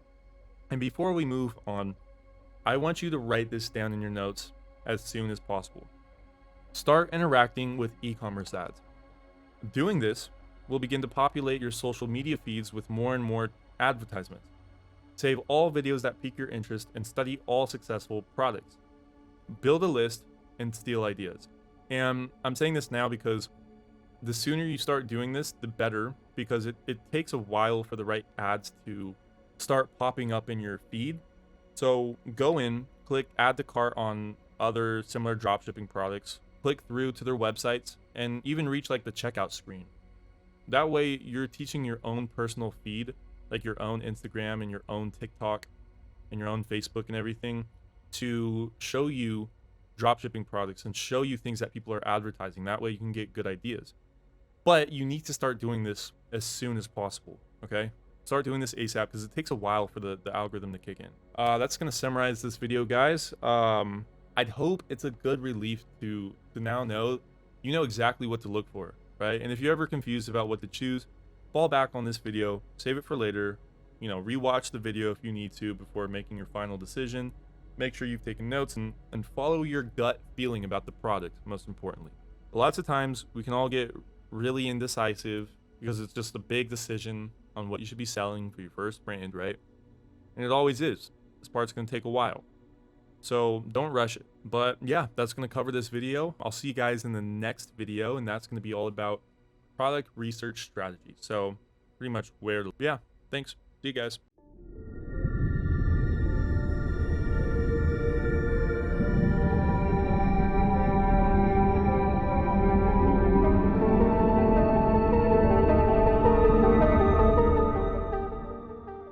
Hey guys, and welcome to this video called Product Research Strategies, where to find products that match our criteria and lens. So this is going to be a semi-quick video that'll just basically be going over all the best places to look for finding winning products, how to structure your framework, and how to filter through to find the top ranked products for each method. So in just a minute or so, I'm going to give you a framework for research, and this framework is going to allow you to properly track and list everything you find down into a doc. That way you keep your research organized and structured. Okay, lots of people go do product research and they'll end up either too intuitive or their decision is too analytical on their with what product they want to choose.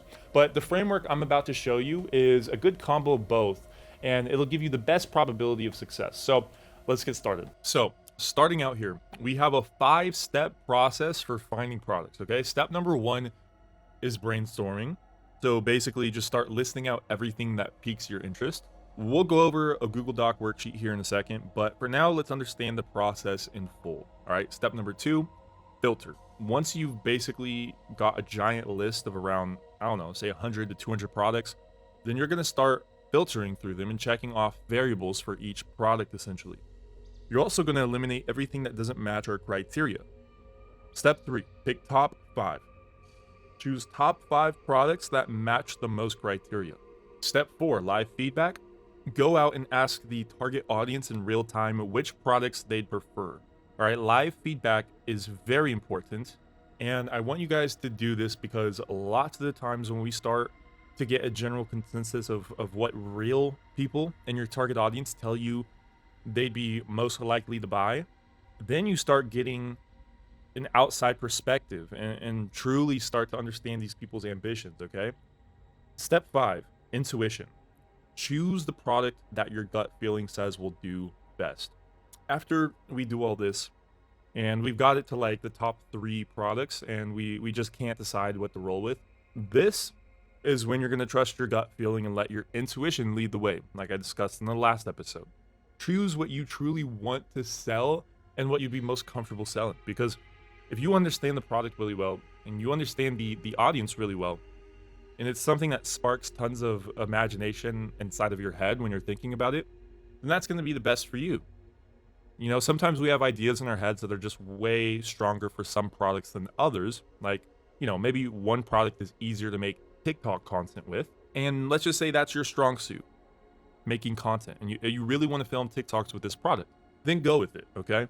Even if the other options have one more positive variable to them, still go with the one you intuitively want to do. Now that we've covered that, let's go over this worksheet. This is the Google Doc called Product Research Worksheet. And as you can see right here at the top, we have the 5-step process I just described, okay? Brainstorm, filter, pick top 5, live feedback, and intuition. Then right below, we have this image of our customer avatar worksheet. So if you haven't done that already, it's linked in your Notion campaign or under the resources section. This is here to remind us of what our target customer looks like. You know, that way when you're going through and you're finding products, we can remind ourselves of it, okay? Then when I scroll down here, we got our checklist and we got our list. So when you start out, start your brainstorming process here by just throwing a link to the product here on the link tab and give it a name. Don't worry about the notes or the potential tabs here. Just worry about throwing as many potential winning products into one giant list. Then from there, we can go through and go to step 2, which is filtering. So when we filter, we're going to want to click on the option here and pick between 1 through 7. 1 meaning no variables were checked and it's just a shitty product. And 7 being it's a perfect product and it checks off all variables from the previous episode. Then, while we're going through each on the list, we can easily just check off each variable up to here and then assign it a value down here on the list. After we do all that, we'll then start removing everything irrelevant. Okay, if it doesn't show at least a 6 or a 7, I just delete it off of your product list. Now, we need to pick our top 5. Once the top 5 is picked, take that list and go around and ask people within our target audience which one they'd be most likely to buy. Now, you can do this however you like. If you have friends or if you just want to grab people's opinions on social media, on Snapchat, Instagram, doesn't really matter. Just find people that you believe fit the criteria for your target audience and ask them which one they'd most likely buy if they saw it in an ad. Once we have all of that, you know, top 5, ranked, opinions and everything, then we need to use our intuition and pick the winning product.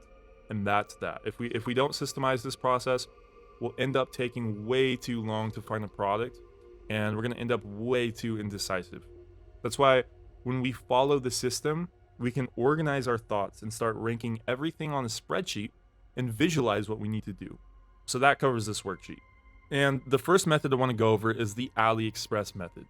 And I'm ranking this as the number 1 method because it's the most raw, reliable way to find untapped winning products down to its core. You know, and it's always been that way since day 1. And this is obviously going to take the most time, but it's typically where I've found all of my winning products throughout my entire career. You know, I just love this method because there's always so many new things that the Chinese are creating, and you know, as soon as they create these new products, they get thrown into AliExpress first. And then, you know, big dropshippers will come along and they'll be scraping AliExpress for something extremely raw and new, and they'll come across these brands that really haven't hit the market yet. So, or these products, I mean, that haven't hit the market yet, right? So all in all, AliExpress is going to be your number 1 fallback method to finding literally the best brand new products in the game. Let's go over how we do that, okay? On AliExpress, you can start searching in these categories here, right? So just start clicking around, and once you find a random product that interests you, then you can scroll all the way down and see the recommended section. Here, as you click on more products, AliExpress will start recommending other similar products. And after doing this for 30 minutes or so, it'll be pretty optimized to the type of products that you're looking for. So make sure to create an account on here so that everything saves, and so you can save all your favorite products and get suggested more similar products. Now, like I said, this is the most time-consuming method of all, but it's the most reliable, and it's going to be your best bet for finding something completely and utterly new to the market. Also, note that Alibaba is pretty much the same thing as AliExpress too, if you want to look on there. You know, obviously that's more for buying in quantity, but nothing changes with the actual supplier. The product can still be sourced whether it's on AliExpress or Alibaba or whatever. The factories and the manufacturers who make the products are all the same. So next, is going to be the TikTok Ad Center. And the link's going to be beneath this video, and this one's one of my favorites of all time, and that's because TikTok basically shows the top performing ads on its platform. And we're obviously going to be advertising on TikTok, so we can see what does and doesn't work on the platform right here. So basically, you can just go search up top advertisements on TikTok in Google, and it's going to pop up right at the front, or it should at least. And it's going to display all the ads that brands allow you to see. What I like to do is on the industry, I'll start selecting relevant keywords here like e-commerce, home improvement, household products, sports and outdoor, tech and electronics, just whatever you're looking for, right? And then for objective, we'll put conversions. And then on likes, we'll just select top 0 to 60% of the likes. And lastly, duration, we'll put, within the last week. And now, boom, we've got lots of new e-commerce ads, and we can start browsing through all of them and hopefully find some really good product ideas here. And this one's great because obviously AliExpress is going to take a long time. So if you want to go quicker, you can just piggyback off what other dropshippers are already doing and find something that's pretty new to the market if you can.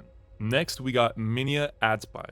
Now, this one's going to be a paid method, but honestly, probably one of the best on the market right now. So this tool is about $100 per month.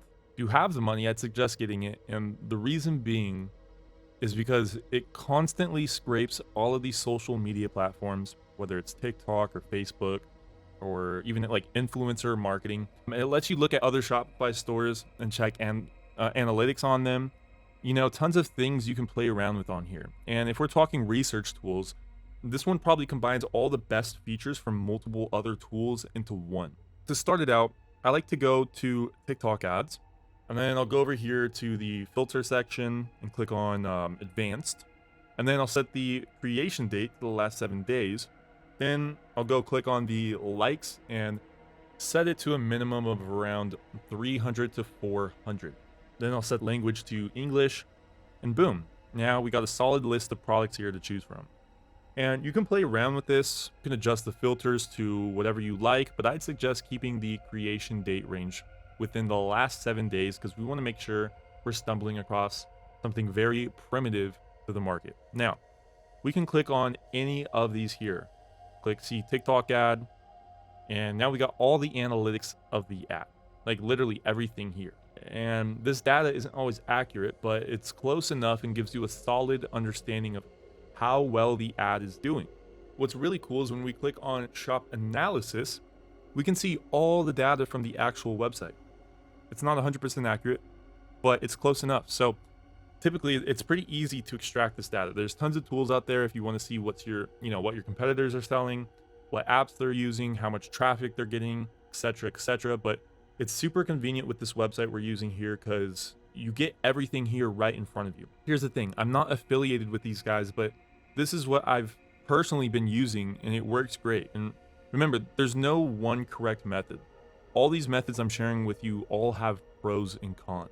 For me, I found tons of highly successful products by just going on AliExpress and using my intuition without using any of these tools or, copying other people's TikToks, because I've been doing this for a while. That's what I currently do now. But websites like this will make it less overwhelming for you to start out. So that's why I'm recommending them for you to use as well. And not only that, but if you're just curious to see how other stores are doing in regards to traffic or popularity or anything else, or maybe you have a competitor, with this, you can see, how similar stores to yours are performing. And this makes it very easy. There's no way to really tell how much money your competitors are making, but it's pretty easy to get a gist of how successful they are based off of all of these other analytics. Next method, and this one's really easy, it's called the supplier outreach method. And essentially, we're going to just be sending big suppliers messages on AliExpress and asking them for a list of trending or winning products. So let's search up something random, like a projector. Then we'll click down here on where it says the supplier name, and then we'll click in the top left corner on their business name, and then we'll click contact now. Then from there, we'll just say something like, hello, I work with Ecom Express and I was interested in doing business with you guys. Could you send me a list of some of the top trending products you're currently offering? We're currently doing product research and was hoping to build a long-term partnership. Thank you. And then you can just copy and paste that thing and send it to every supplier possible, okay? From there, you'll be able to start talking to lots of different suppliers, and lots of them are going to send you, bullshit products that are completely irrelevant to what you're looking for, but you might just come across a supplier that gets you some really unique products, okay? In China, they're literally doing the same thing you're doing here. They're drop shipping you by creating these AliExpress stores. They're reaching out to big factories in Shenzhen and creating a fulfillment system. So everyone here wants the same thing. That's why it's in their best interest to send you the best products they've seen that are doing well. And the same applies for Alibaba as well. You can do the same exact thing and you can tell them what you're generally looking for. Now, lastly, on this list, we have TikTok hashtags. So this method is going to be on the TikTok app itself. And essentially, we'll just be searching up popular product TikTok hashtags, just scrolling through TikTok for a long time. All right, this one's a little dangerous, and it's dangerous because you don't want to end up, just mindlessly scrolling into the abyss of TikTok and end up finding 0 products. You want to make sure you're staying on track and looking within some of these popular hashtags. So, some popular hashtags can include things like hashtag Amazon must-haves, or hashtag Amazon finds, or hashtag cool gadget, or hashtag unboxing, or hashtag birthday gift ideas. Stuff like that you can just start looking through here and you can see what people want. I really like this one because it's a raw method of seeing what people within your target audience want. Like, this is what the market wants. Because if a TikTok goes viral or a product idea gets a ton of comments, and you look in the comments and people are saying things like, where'd you find this, or anything like that, it's a clear indicator that it's in high demand. And honestly, I'd recommend just going through here and figuring out where your target audience hangs out on TikTok, right? And then just scrolling through the types of videos your target audience watches. Specifically, the product videos, because this is going to be, who buys your product. You want to start thinking like your customers, and this method is going to seriously help you get in the same mindset. And not only when it comes to product research, but with everything else, you should be watching the same videos that your target audience has, always. But anyways, lastly, I want to remind you guys that within our community, we're going to be sharing and discussing winning products as well. So if you come across some good products and you post them in the community, have everyone else post winning products they find, then it'll end up acting as like a self-fulfilling product research method, essentially. And this is going to be an awesome way we can all collectively bounce ideas off of each other. But the key element is that everyone contributes. Otherwise, there's just, 9 freeloaders for every one person actually putting in tons of time into product research. After this video, and after you do your research, make sure to go share some of the top products you find and ask people about your product. Discuss anything you want in there. And let's all work together to pool our findings, all right? Teamwork. And yeah, it's going to cover this video, guys. A very quick video, so thanks for watching. And hopefully you have a good understanding of where you should be looking when it comes to finding trending products, all right? I didn't want to make this one too long because I didn't want to waste your time. Just get straight to the point. And in regards to this, there's other research methods out there. Most work. I mean, at the end of the day, the product research is product research. Whatever method you end up stumbling across will work for you. Personally, for me, it's AliExpress. I'm just, scrolling through all the recommended products. That's what I love the most personally. But if you're just starting out, I definitely recommend following all the methods I just outlined for you and seeing which ones you guys end up liking the most. And also, in the next few episodes, I'm going to be talking about a plugin called Zendrop. And Zendrop is a product fulfillment plugin, but it also has product research tools on there for free as well. So, similarly to AliExpress, I'd be looking on Zendrop likewise. But besides that, some of the top 2 suggestions I would pretty much recommend to you would be AliExpress or the TikTok UGC Center. The TikTok Ad Center for cool ideas and trending products, and then the AliExpress method for finding brand new, untapped products. And everything outside of that all works as well, but, it's just going to take a lot of time. I'd go through all of them. I'd figure out what works best for you and what you end up liking, because if you go on one platform and you see a giant array of a bunch of different products that fit your criteria, and you find like some little filter you can use, or you find like an area that, or a seller that's selling all these cool products, then stick with that. All right, but besides that, if you guys have any questions, let me know, or let my team know, and we'll help you out. Thanks for watching, guys, and I'll see you in the next episode.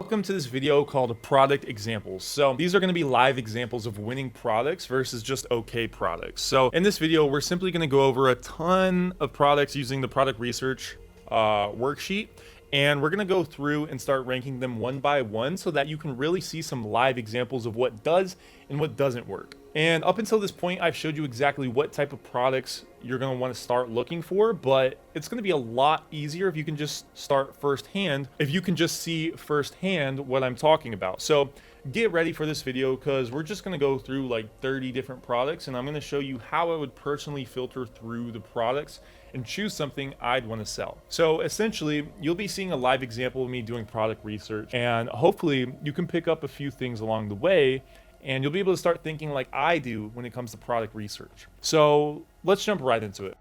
And the first thing I'm going to do is I'm going to pull up this product research worksheet, and this is going to be in your Notion campaign or the resources section. As it shows here, the 5-step process. We got brainstorm, filter, pick top 5, live feedback, and intuition. And in this video, I'm going to be going over all of that. I'm going to do it live with you guys so you can see exactly how I would go about product research. But as you can see at the top here on the tabs bar, I already have everything pulled up. I have all the products. I did all the brainstorming, so we don't have to go through that, because that would take hours. I got the TikToks to match each product so that you can see what the product's like in motion, and you can see what other brands are doing with that product. And then I'm going to go through, I'm going to rank each out of 6, and then I'm going to pick my top 5, and then after that, I'm going to pick a winning product myself. So you're going to see exactly how I would go through this entire process. But on this product worksheet, we got a bunch of different products picked out, as you can see here, and we're going to be going over all of these. But right here, we're going to be able to choose, between these 6 variables, and for each product, I'll go through and I'll check these off if they match the criteria. I will go right here and I will rate them 1 out of 6.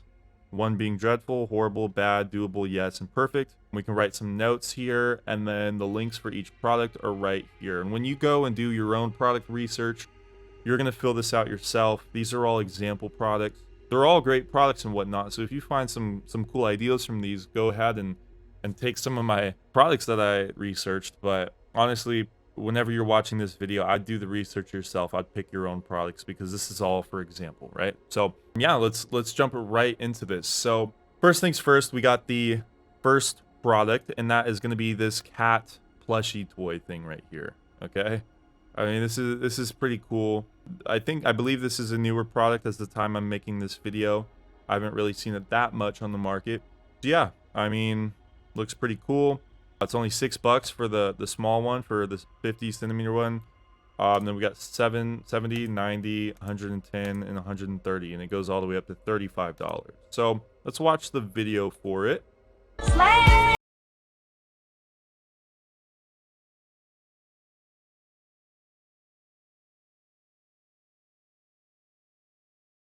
Overall, this is a really good product. Right now, I'm on the Creative Center on TikTok. I mean, it has a bunch of likes, 2,000 likes, fairly new, I believe, top 24% in the industry average.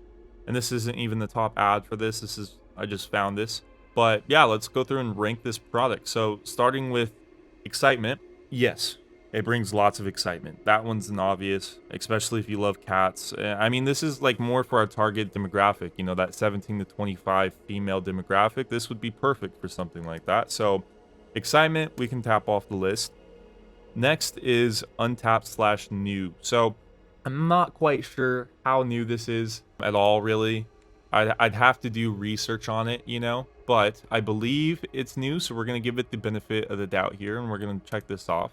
It's not one of those unicorn products, like you're not bringing the product to market, but I believe it's fairly new. I believe it's starting the trend, so we'll check that off. Next, 15 to 65 $5 price range, and that is yes, because as the price showed for the bare minimum, it's $6. Here it's $35, and everything in between will be able to mark up at least 3 to 5x, I would say. It's going to be cutting it pretty close, but we'll be able to pull it off. This is one supplier. We can always drop prices down with whoever we're buying from, so I think it'll definitely work in that regard. Wide/targeted, so as I was talking about in the last episode, we need to find that threshold of it not being too wide and it not being too targeted. So for this one, I'm going to have to check this one off too, because it's not too wide of a product that everybody would want to buy it. I mean, would you want to buy it? Probably not, right? But our target demographic might want to buy it. So I think this one, I think that's perfect for that, all right? And then lastly, wow factor. And again, with the wow factor, this one's more of an intuitive thing to decide on. You know, it has to make somebody go wow, and I really think that this big of a cat, like a pillow, I think a lot of like young girls would go wow, like this is perfect, this is gonna make them like they need to buy this type of thing. So yeah, right off the jump we got a 6 out of 6 product. Let's put the potential as 6 here. We've already got something really good right here. Let's move on to number 2, and that's the photo keychain. So this one right here, it's pretty much just a keychain that holds a bunch of different Polaroids or you know, printed out photos. It's pretty cool. It's a keychain, you can put it on anything. But let's check out the video right here. Film roll keychains.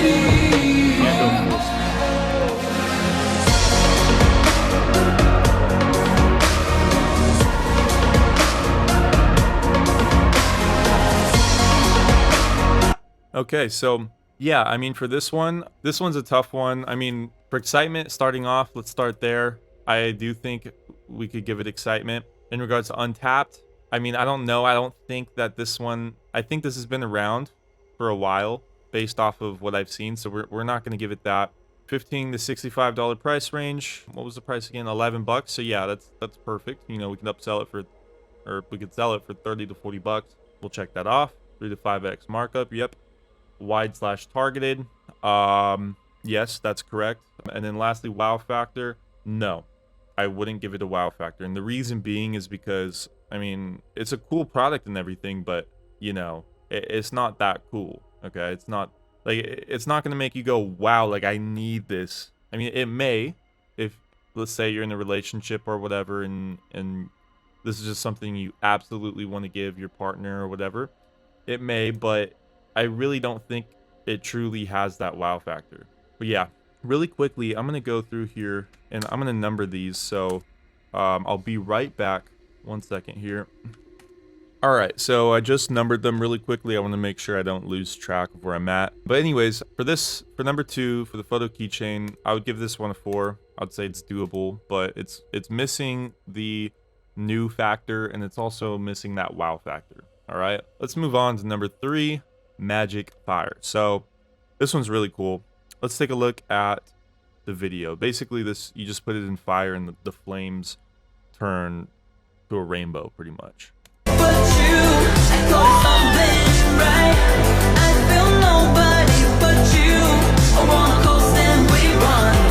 All right, so let's see here. The price is $1.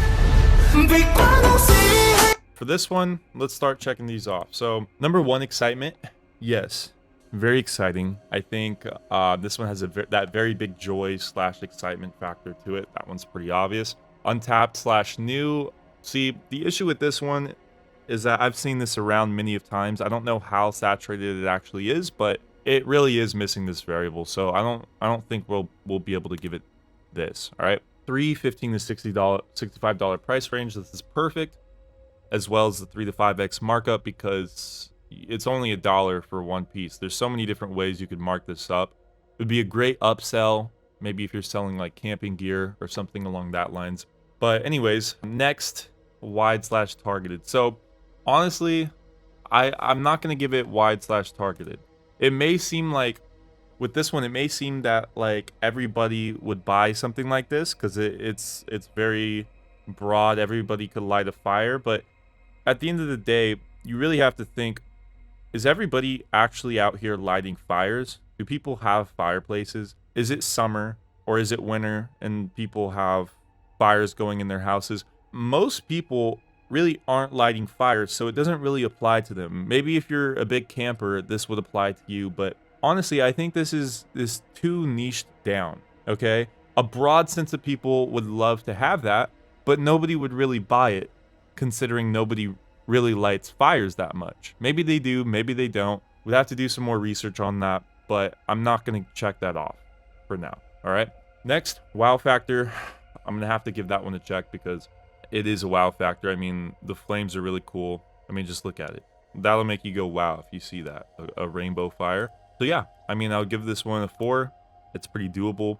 Let's move on to the next one, number 4, RGB roof light. So here we are, 20 bucks, just a roof light, changes colors, control it by your phone. Pretty cool, pretty cool. Let's look at the TikTok.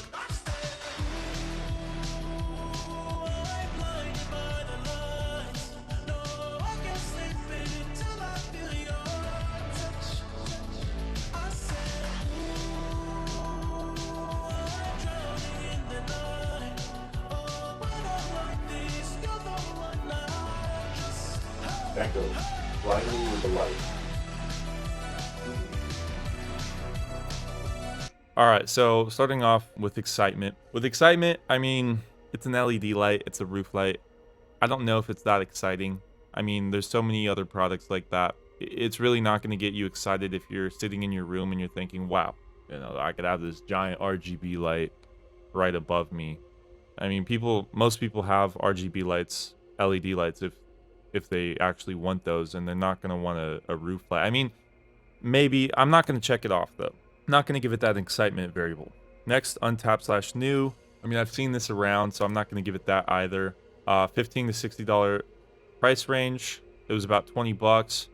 I mean, it's right on the line, honestly. The profit margins are going to be slim. You know, I'll give it the benefit of the doubt, though. I will, because it is possible, because I'm sure we could drop that price down from 20 to say 15 if we find a good supplier and whatnot. So 3 to 5x markup, correct. Wide / targeted. Yeah, I do think it is wide targeted. Everybody could use a RGB light. And then lastly, wow factor. No, there is no wow factor to it. Likewise to it being exciting, I don't think it's there. All right, so out of total, I'm going to give it 3. It's not a good product. Let's move on to number 5, bubble cannon.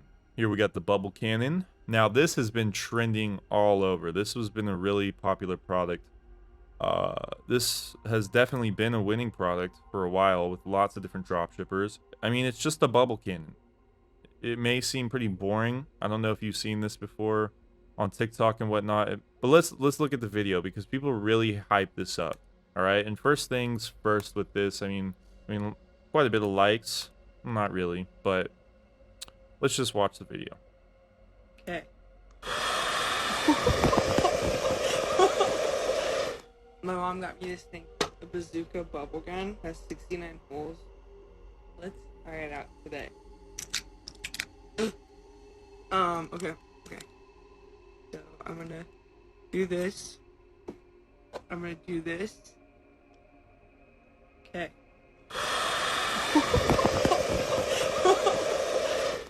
All right, so this is like the example of a want versus a need.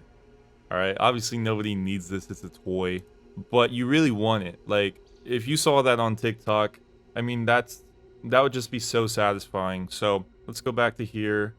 And number 1, excitement. Yes, of course, there's excitement to it. Now, number 2, I think this is going to be the biggest issue with this product is that it's saturated.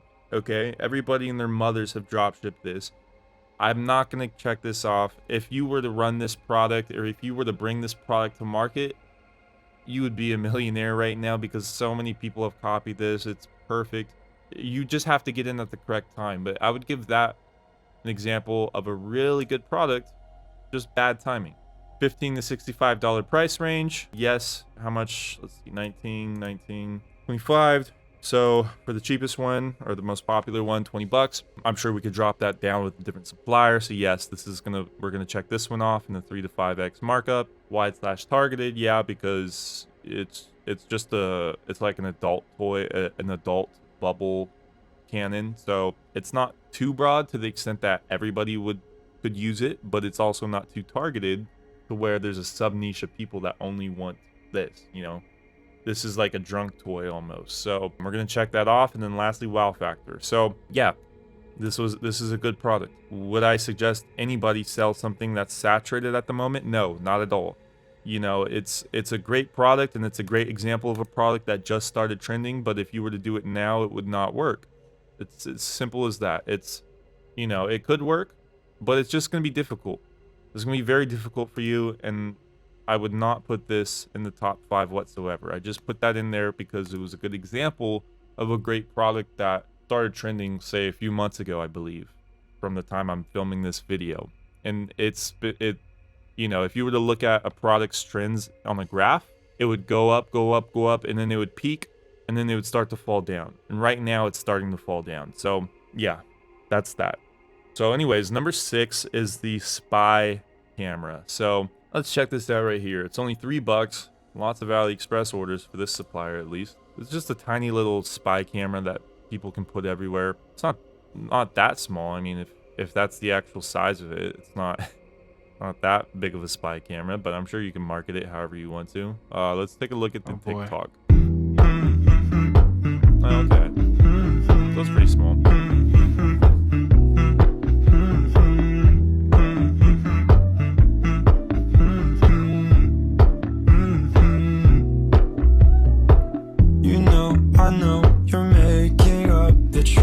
Alright, so let's go back to our dock. And honestly, the first thing that comes to mind when I think about this product, the very first thing that comes to mind is I'm thinking this is more of a search product.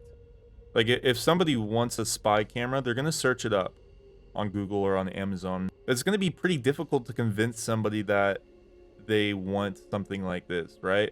Like, if you want a spy camera, you want it for a particular reason at a particular time.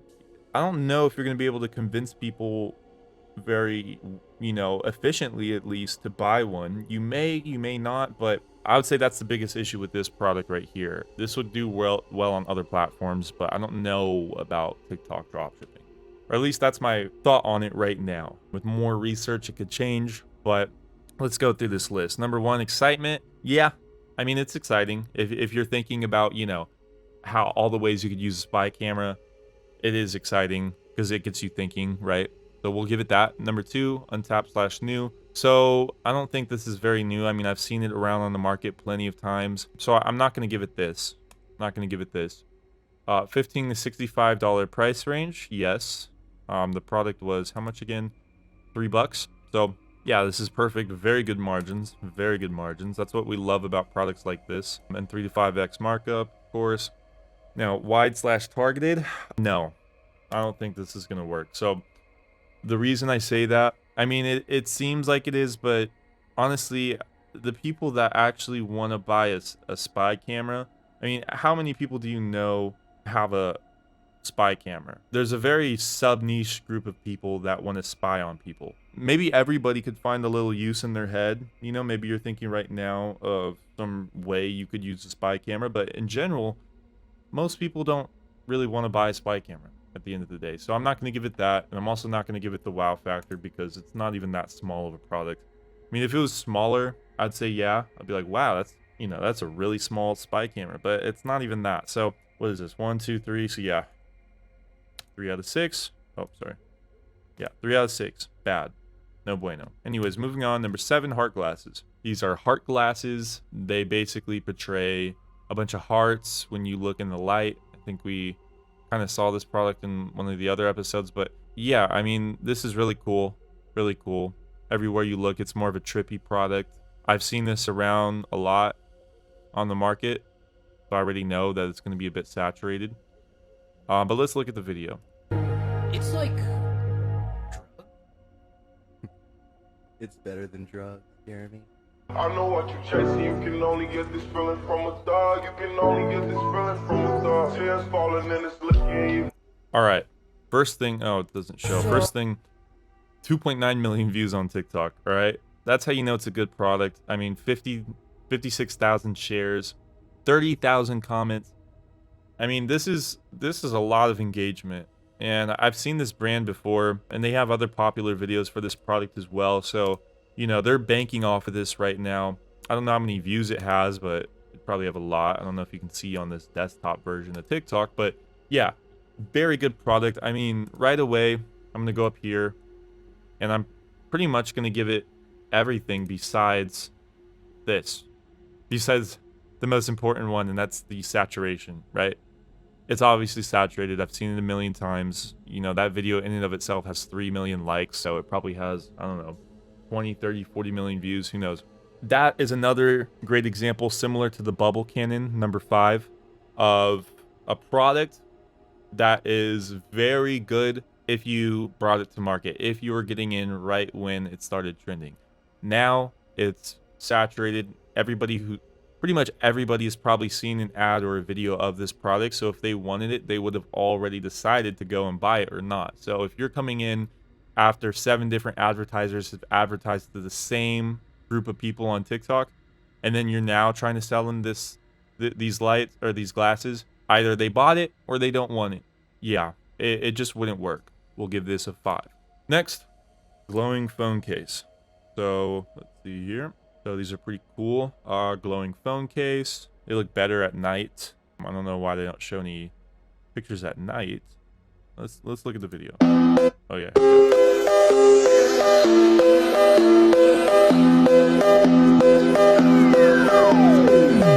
All right. So yeah, I mean, that's a good product. Let's go up to the checklist. I mean, it pretty much checks off most things, but likewise to the last product that we just saw with the glasses, it's saturated. Okay, it's really cool. It brings lots of excitement. You know, the videos just look sick. There's so many people who made really cool looking TikToks with that product and ran ads for it. Good margins. All phone cases are great margins because they're so damn cheap, and you can sell it for however much you want, the perceived value, but obviously don't go too high.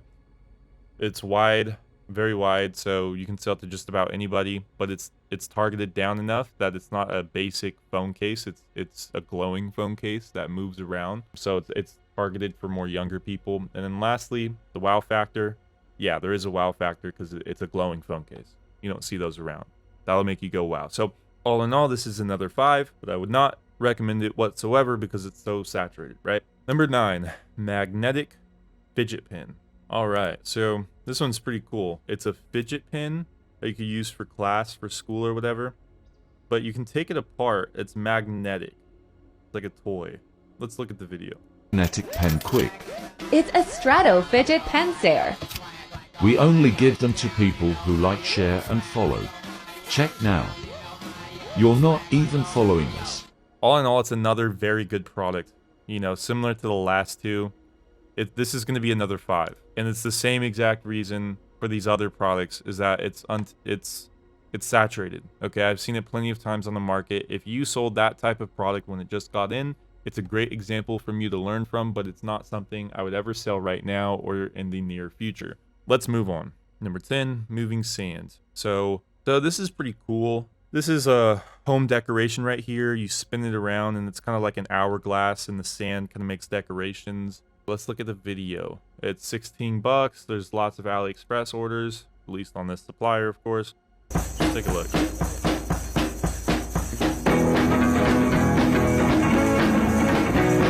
So this is called deep sea sand art. So there you go. So yeah, not really the best ad or video at all for TikTok. They're not selling it, just a random TikTok. But let's go through and rate this. All right, this is number 10. So with this one, I mean, is it exciting? Yes and no. But out of all the products that we're going to go through, I'm not going to check this because it's not. We have so many better products that we're going to find and that we're going to go through. So I'm not going to give it excitement. It doesn't seem that exciting.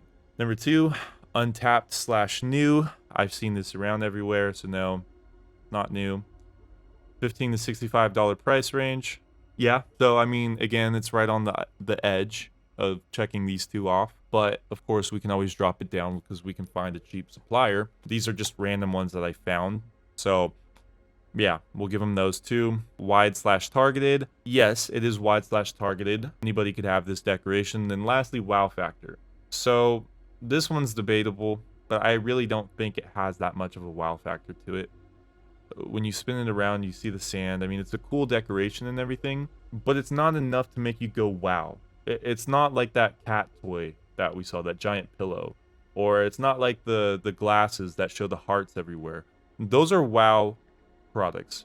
This, it's cool, but it doesn't have that wow factor. So all in all, we'll give this a 3 out of 6. All right, moving on. 11, sleep band. All right, so this is the sleep band. Pretty cool. Pretty much it plays music, so there's headphones in it, and it's for sleeping. You could use it for runs, for jogging, you know. You can use it for all sorts of things. You could use it as like an eye cover when you're going to sleep. Let's look at the video. Really quick video there, but yeah, I mean, let's go through and rate this. So starting out with excitement, yeah, it has excitement to it. There's lots of different ways you can market it, and you know, you could give it to people that want to sleep, that want to listen to music when they're jogging without having earbuds in. It gets people thinking for sure. I'll give it excitement. Untapped/new, no, it's saturated. I already know that. I've seen it a million times on the market. And here's the thing. A lot of these products are going to be saturated, but I'm giving them to you for examples. I'm trying to find, you know, a good combination of really good products and really bad products, and a lot of products, most of them somewhere in the middle, because I want to show you what has worked in the past and whatnot. Okay, we can't check that. $15 to $65 price range, yes. Let's see, wide/targeted. Yeah, a lot of people could use this. Very, very broad. So that's good.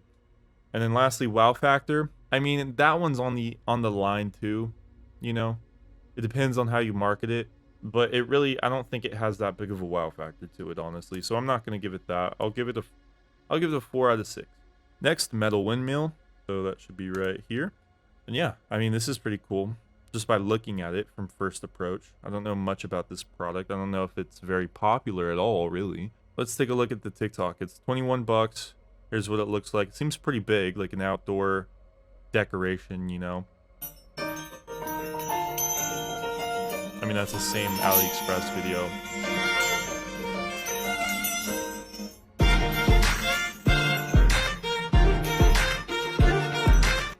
Yeah, obviously a horrible video. But I think that was the only one I could find for this product on TikTok. So that, I mean, that alone tells you that it's not very popular. That's number one. So let's go through this. Number one, excitement. I mean, yeah, it is pretty exciting. I mean, if it depends who you're marketing to, at least for our target demographic, I don't know if that would do very well at all, because our target demographic doesn't have a backyard. Okay, their mothers do, their fathers do. It'll work for a older demographic, maybe on Facebook ads, but it's not going to work with us simply because it doesn't target our demographic. And lots of these other products don't target that, but I mean, this one's just so off because it's only going to do well with people with houses. That's why I point that out, right? But yeah, I mean, besides that, you know, it's everything else about it's cool. It's got good margins on it for a bigger product, only 20 bucks. I'm sure we could drop that down too. It does have a wow factor and excitement to it because it just looks really trippy when you look at that. You know, you don't see that every day. It's like almost like an optical illusion. So we're going to give it that. It's just simply missing this wide and targeted approach. It's not who we're going to be advertising to. We're advertising on TikTok, not Facebook, not to older people with gardens and shit. So yeah, we'll give this a 5 out of 6. It obviously won't work. We have to go by this ranking system. Next, Bohemian lamp. All right, so this is actually one that I sold, and I was very successful with this one. Why I put it on this list. I've been a huge fan of this product. I did very well with it on TikTok with organic posts and paid ads for it. I mean, all it is, it's just simply a lamp that shoots out a projection in your room, right? It's got that bohemian style to it. It fits perfect with the target demographic that at least I taught you. And there's so many different ways to market this to that target demographic. Let's look at the TikTok really quickly.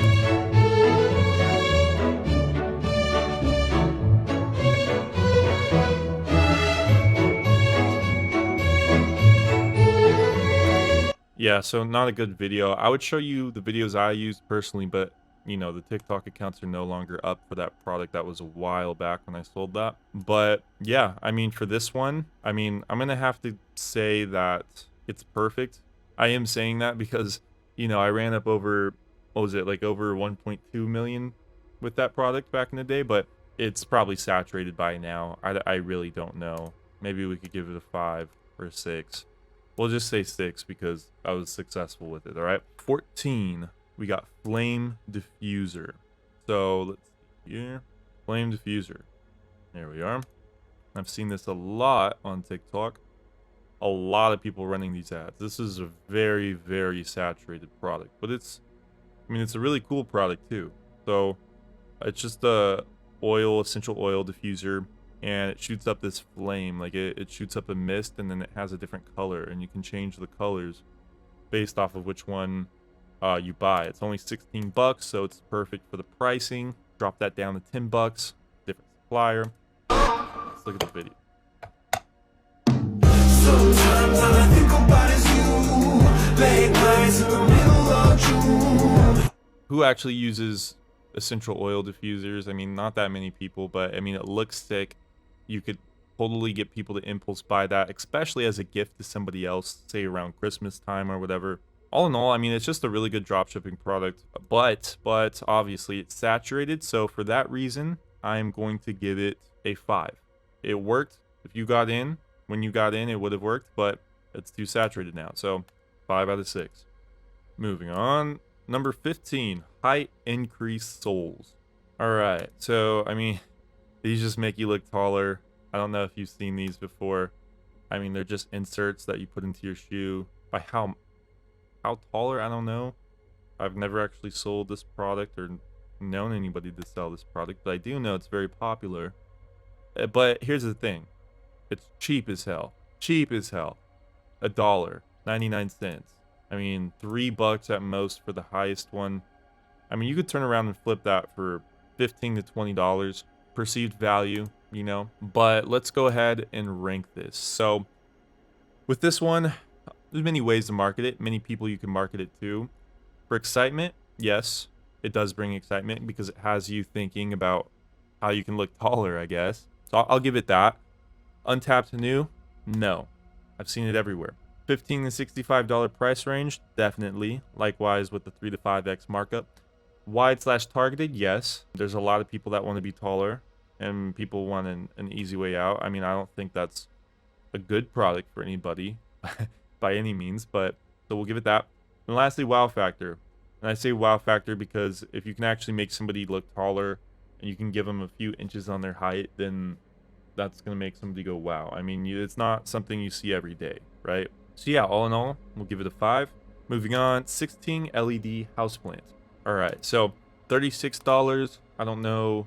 I know this one's kind of a bit harder to source. I believe it was made almost as a replica to some brand that made this product, and now, you know, they're selling the cheap Chinese version of it. But I'm sure if you did a lot of supplier sourcing, you could drop this price down. But let's look at the TikTok.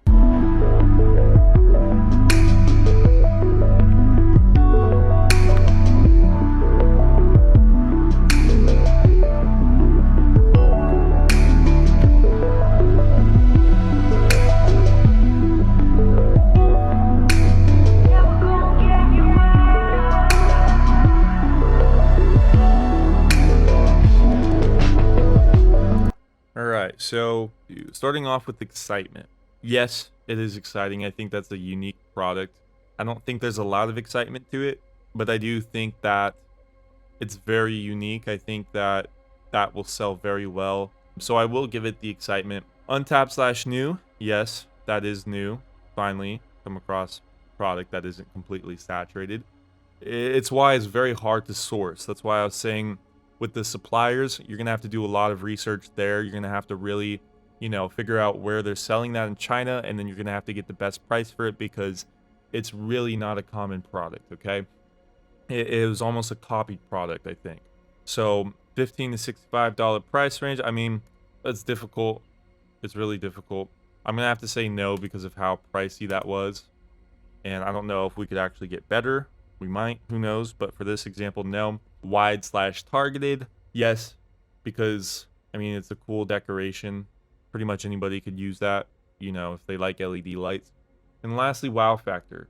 Yeah, I'll give it a wow factor. And the reason being is because, like I said, it's not a common product. It's a whole plant. It's a plant that lights up and it changes different colors and it switches from color to color. And if you market that properly on TikTok and you get a really good angle of it, it's gonna look very beautiful.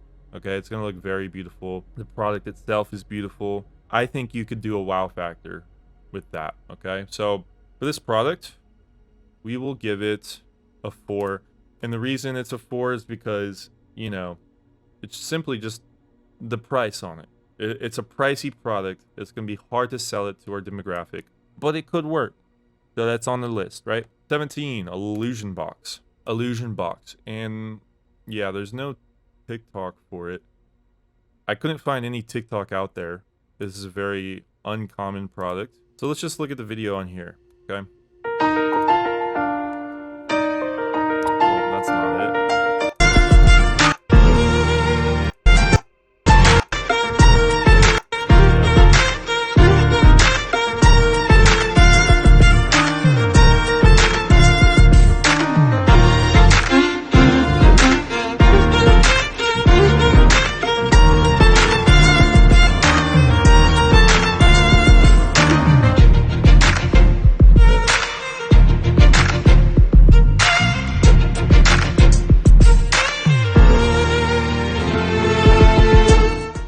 First things first, this is not a popular product, okay? This one's also going to be pretty hard to source, and the pricing is pretty fucked, like $40. But let's go back into here, go back to our rating chart. I mean, this is likewise to the last product.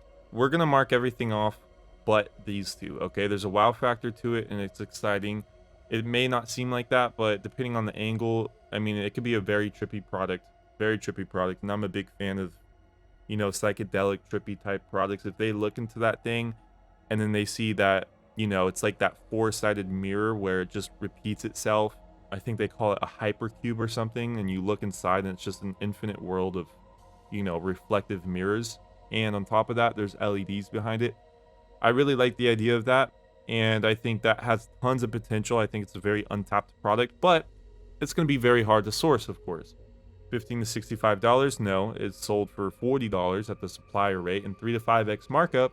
No, we're gonna end up, you know, at that point, it's gonna be over $100 probably. So unless you could find a better price, I'd give this a 4. Alrighty. 18, beanbag chair. So yeah, I mean, it's very simple. It's a beanbag, right? Everybody loves beanbags. Well, let's take a look at the TikTok. Why is that one of those? Why is this so exciting? So yeah, here. Hey, amigo, vai tirar a foto? Bora.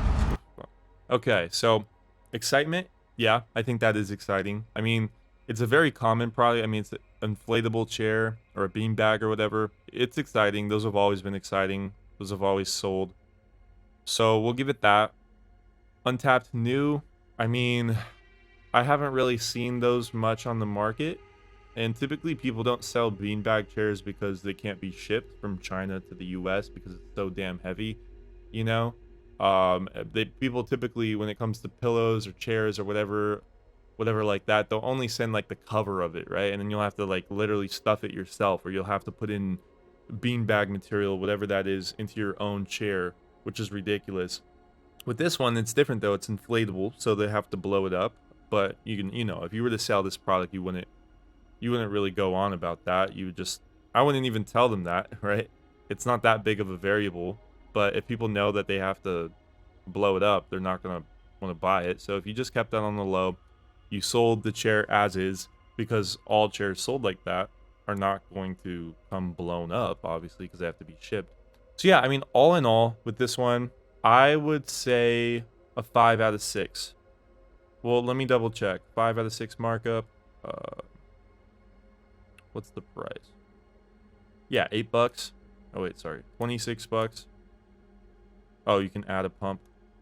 So for $26, I mean, it is a beanbag, so naturally it's going to be a higher priced product. I think if we were to get a good supplier on that, considering it's simply just beanbag material, it's not that complicated. I think we would actually be able to fit it into this price range. Okay, maybe that's objective thinking, but I think it's possible because just based off of what kind of product this is, a beanbag, I really think this could be sold for a lot less than $26 for the raw product. Okay, what this doesn't have is it doesn't have the wow factor. Okay, it is a beanbag. Everybody's seen a beanbag. There's no wow factor to it, but then again, it's always exciting, right? So we'll give it a 5 out of 6. It's a pretty decent product. Now, moving on, crystal lamp, number 19. Here we are. So yeah, so this is just a basic lamp. Nothing special to it at all. It shoots out this flower kind of projection. Yeah, I mean, multiple colors. Let's take a look at the TikTok. Let's see on AliExpress. Quite a bit of orders.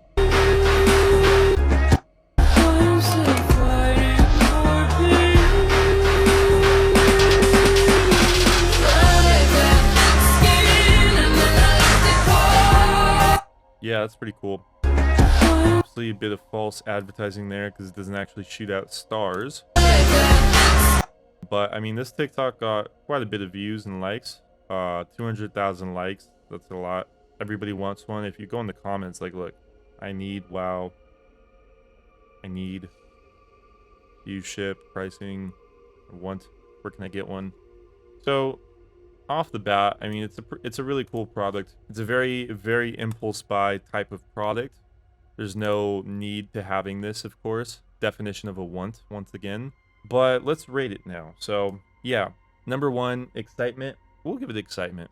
Untapped new, so this is a very saturated product. I've seen it many of times on the market. That's number 1. Let's see here. $15 to $65 price range. Yes, it's within that. Wide/targeted. Yes, because you know, it's pretty good for a target demographic.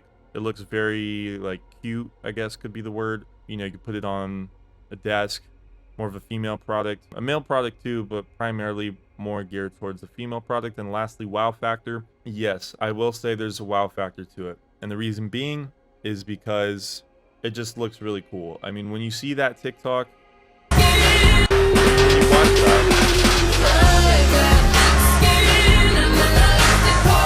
that does make you go, wow, like, that's pretty cool. It's just the issue is that, of course, it's pretty saturated. So we'll give it all in all 5 out of 6, all right?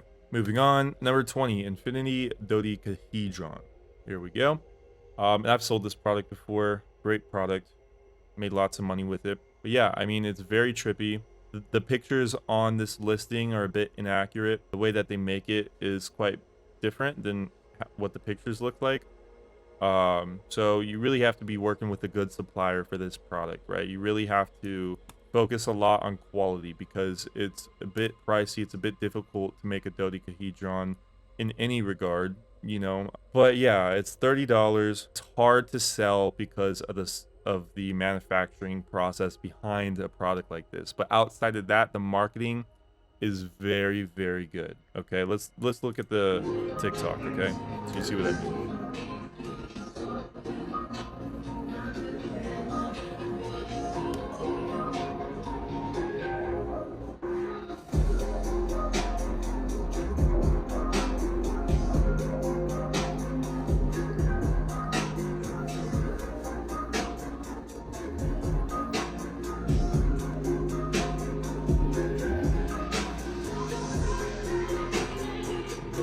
I mean, as you can see, very cool, very trippy. I feel like if you were to like do psychedelics or smoke weed or you know, do any sort of drug like that, you could just stare at this for hours, right? This is why I like that product. It's another Infinity product where you look inside of it and you can look on forever, and there's LED lights attached, similar to the other cube that I showed you, the whatever cube it was called, but this one's like more advanced, right? This one is a lot more advanced. The actual product isn't that big. I believe it's a lot smaller coming from China, so there's a bit of false advertising there, so you have to be careful with that.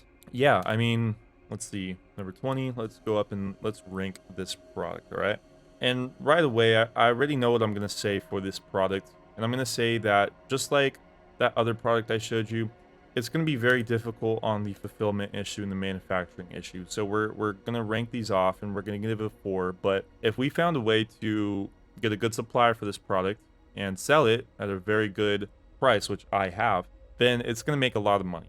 Point blank, period. It's not saturated. Not a lot of people know about this product. So we're going to give it a 4.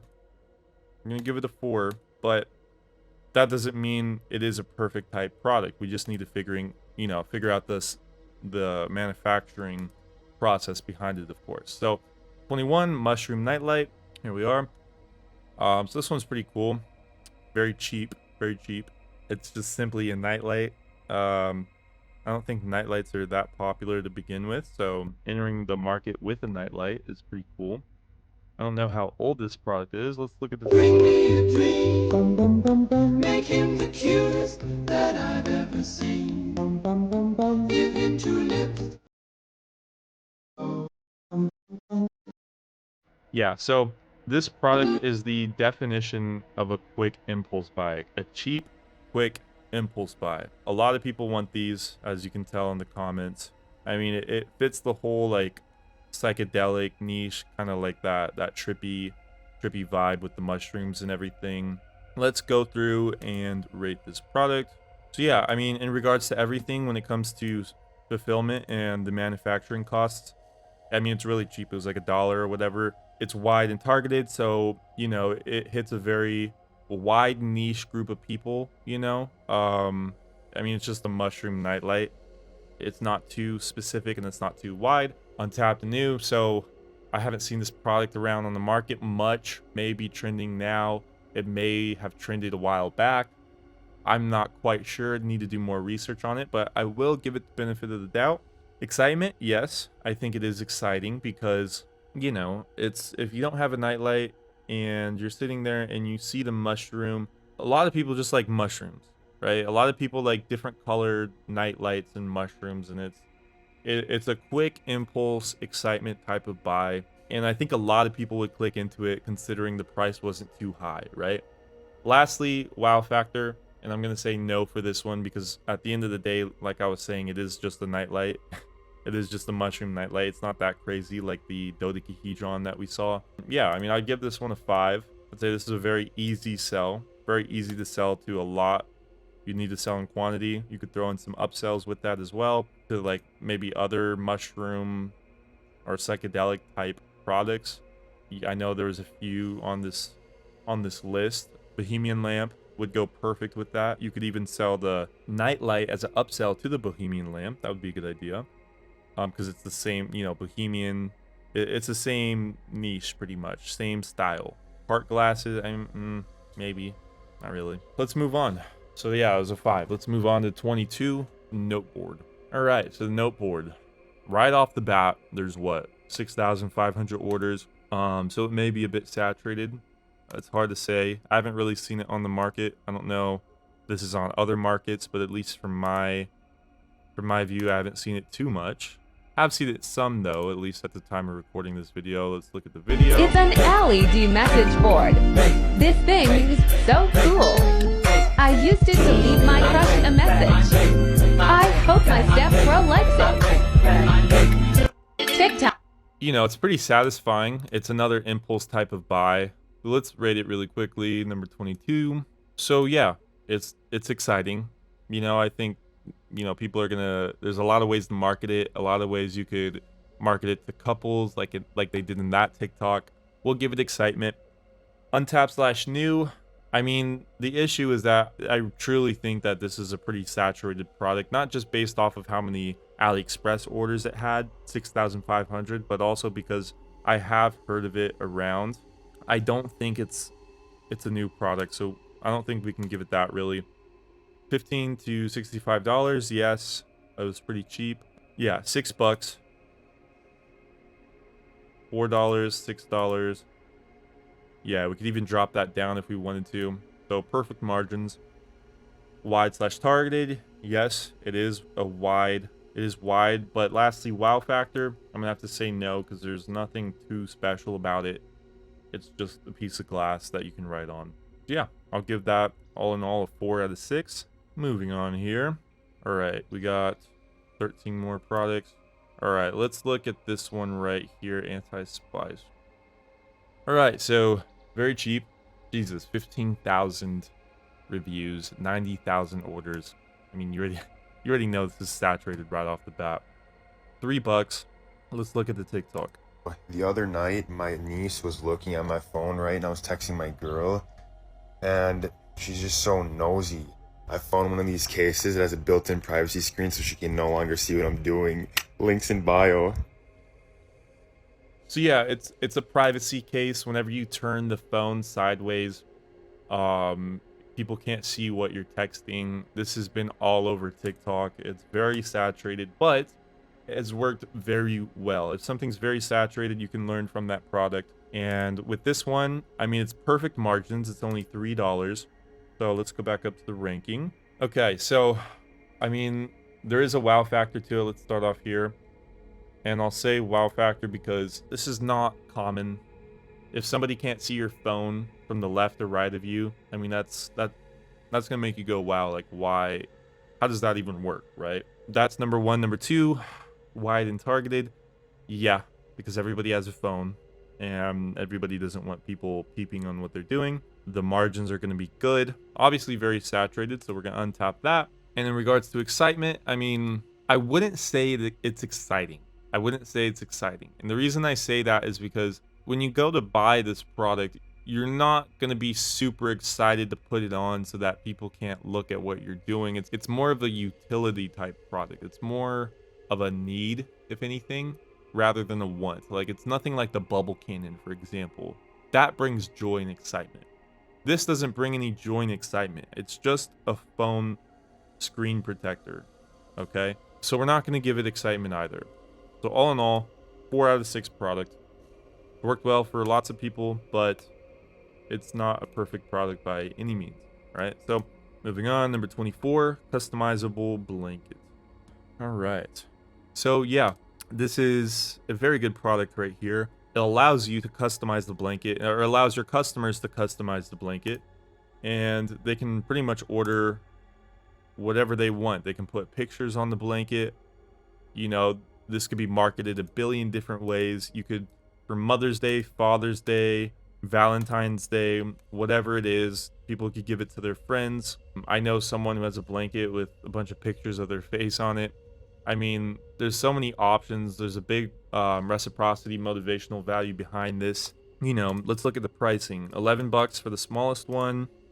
Go up in size 18, 14, 20, 23, 26, 30.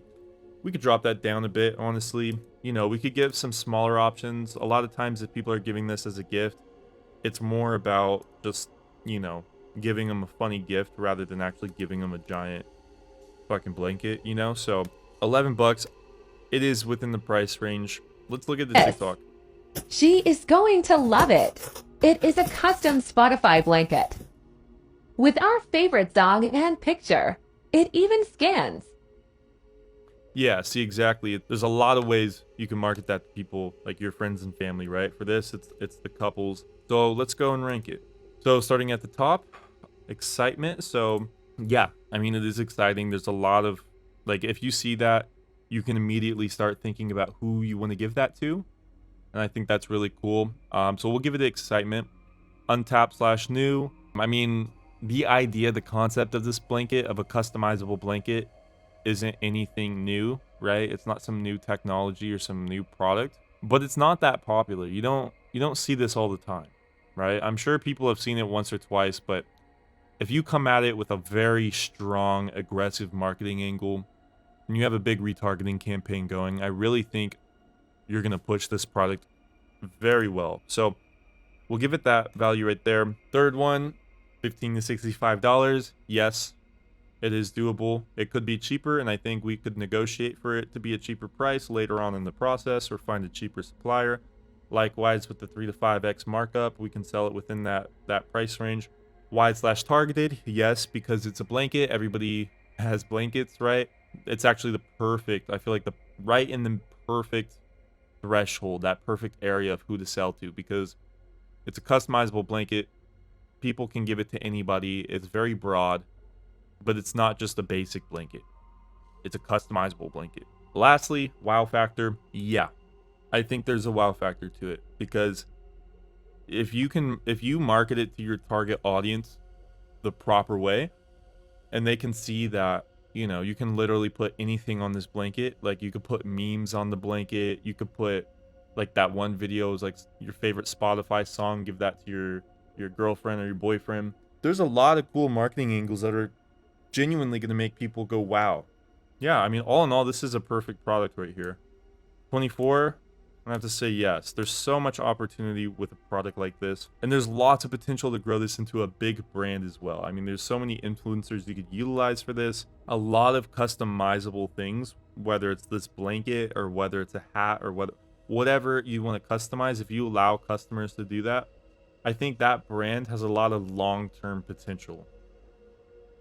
Okay, moving on.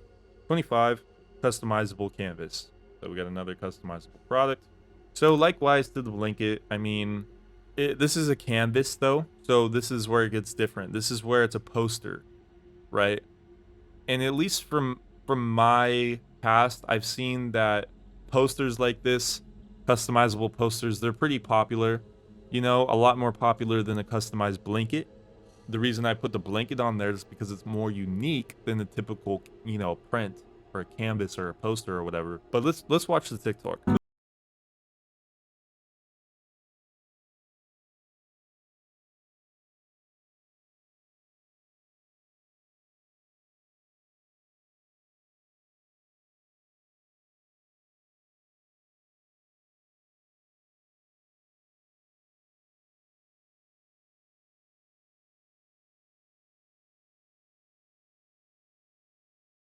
With this one, I mean, there's a million different ways you can market it to so many different types of people because it's customizable at the end of the day. So, I mean, it is a good product, very good product, just like the blanket. But I have seen this around a lot. I've seen this option to customize your own canvas a lot. Maybe everybody just gravitates towards that and they don't think outside of the box and they don't do other customizable things. But if you're going to do any customizable product, whether it's a mug, a shirt, or a blanket, or whatever it is, make sure you do something very unique, right? You don't want to just do the basic poster. That's the basic one. So we're going to not check this. We're not going to give it the untapped and new variable. It is exciting because it gets you thinking, of course. It is within the price range, 3 to 5x, 15 to 65. It is wide targeted. And lastly, wow factor. So, no. And I say that because the blanket was a wow factor. This one's not a wow factor. The blanket is because you don't really see that you can customize a blanket. That's unique. Okay, that'll make you go, wow. You can customize, you can put pictures on the blanket. You could put your favorite meme on the blanket, right? But on a poster, it's like, yeah, everybody can do that type of thing. That's common knowledge, you know? So we're not going to give it a wow factor. All in all, we'll rate it 4 out of 6. Next, ring toss. And I actually sold this product as well. Another very successful product of mine. That's why it's on this list. So I'm sure, as you could guess, it's probably saturated by now. But this is the game right here. You toss a ring into a hook, okay? And then every point that you get, you move this little slider thing on the right there. Yeah, you move this little slider thing one forward or one backward. It's very difficult. It's like a party game, a drinking game. You market it in that sense. It's 2 players, so a lot of these party games in this party niche, right? The issue with a lot of them is that they require tons of people. Like maybe they require 6 people to play or 4 people to play. Same with those card games. Most people don't have a lot of friends, especially in 2023 or whenever you're watching this video. Most people just have one partner, one close friend on average that they hang out with. Something like this is perfect. It's a 2-player party game. It looks fun. There's a lot of excitement behind it. Let's watch the TikTok. You'll see what I'm talking about. Because I was always big on this product, and I made lots of money with it too. So.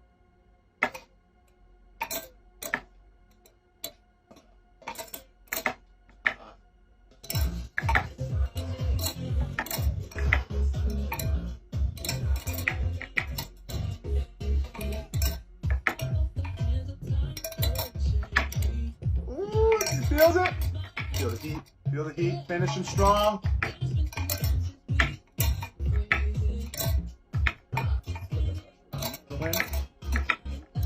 sure.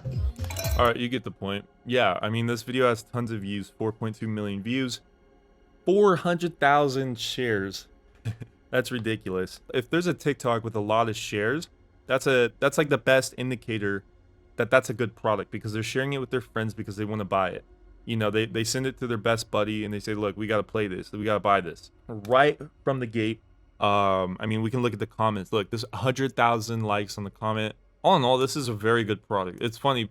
The people that posted this, Craggy Games, they actually sent me a copyright notice. They tried to take down my website. I was one of their competitors. And, you know, they were saying that one image out of like 100 images on my website was theirs. So my whole Shopify got shut down essentially. And I had to fight for like weeks just to get my site back up. Biggest bunch of bullshit ever. Anyways, yeah, the product itself is great. For number 1, excitement, yes, obviously. Number 2, Untapped. We can't give it that because many of people have sold this. I sold it actually right when it hit the market, when it was very native. Good profit margins, very targeted. Everybody likes to play a little drinking game or a little ring toss game. Anybody could play that. And the wow factor, I'll give it the wow factor. I'll give it the benefit of the doubt. I mean, it doesn't seem like that big of a wow, but you know, when you market it like the video on that TikTok I just showed you, that is pretty funny. It's right on the line, but we'll give it the benefit of the doubt, and we'll give it a 5 out of 6, okay? Because I did sell it and I did do well with that product in particular. Maybe like 600K I think I did in revenue with that quite a long time ago. But anyways, 27 is Shock Roulette, so that will be right here. And this is what I was talking about for one of those party games that require a lot of people. I think this requires 6 people. I may be wrong, but everybody puts a finger in, like in this picture right here, and if you have a fast heartbeat, then it shocks you, I guess. I'm sure it's the shittiest tech ever. It's not a real heartbeat lie detector, but it could be marketed in that sense. It's, you know, just like every product from China, it could be over exaggerated. So I mean, let's watch the video. Shock Roulette. My heart was racing.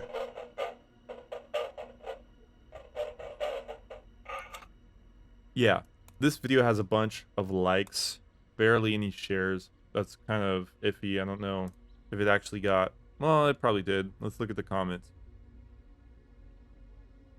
Yeah, so quite a bit of comments, lots of likes on the comments. So this product is good. I think there's a lot of ways to market that, you know, for partying or with friends or with lie detecting or whatever it is. There's a lot of angles you could hit this with. Let's go back and rank it. Okay, so number 1, excitement. Yes, there could be a lot of excitement with that as like a game to play with all of your friends. Is it new? Hard to say. I'll give it the benefit of the doubt. I don't think it's that new. I mean, that TikTok obviously had a lot of likes, but I don't think this is a big product on the market. I think it could work. It's a good margins. How much was it? $12. That's solid. We could easily drop that down. It's a simple product. Wide/targeted. This one's tricky. This one's really tricky with this product. Because ideally, similar to the other drinking game, you would think that, you know, this would be fun to play with friends and everything, and everybody could play it, right? But I don't know if it's meant for a lot of people. I don't know if this is... Because there's 6 slots. Let's see. Could you use it with 2 people? I mean, I'm sure you could, but it's more geared towards having like 6 people play, like a whole group play, because it goes around in that little circle with the red dot, and it determines who's lying, right? So it's more geared towards groups, I believe. So I'm not going to say it's wide targeted, because most people don't have big groups, and whenever there's a product that has to involve multiple people, like for example a card game that you need 6 players for, it's not going to sell well because people aren't normally with 6 different people or with 6 different friends. Likewise, would they be the one that presents this random game with those 6 friends? That's debatable, but at least for me, I don't think this would be a good audience to sell to. Wow factor, I'll give it that because it's different. It's a lie detector. It shocks you. But yeah, all in all, I'll give that a 5 out of 6. Next one, Fidget Spinner Plus. Yeah, okay, so it's this one. It's just it's like a pin that you can spin around. I mean, it's $1. Very good margins. Lots of orders. Not a ton, but a lot. At least with this supplier.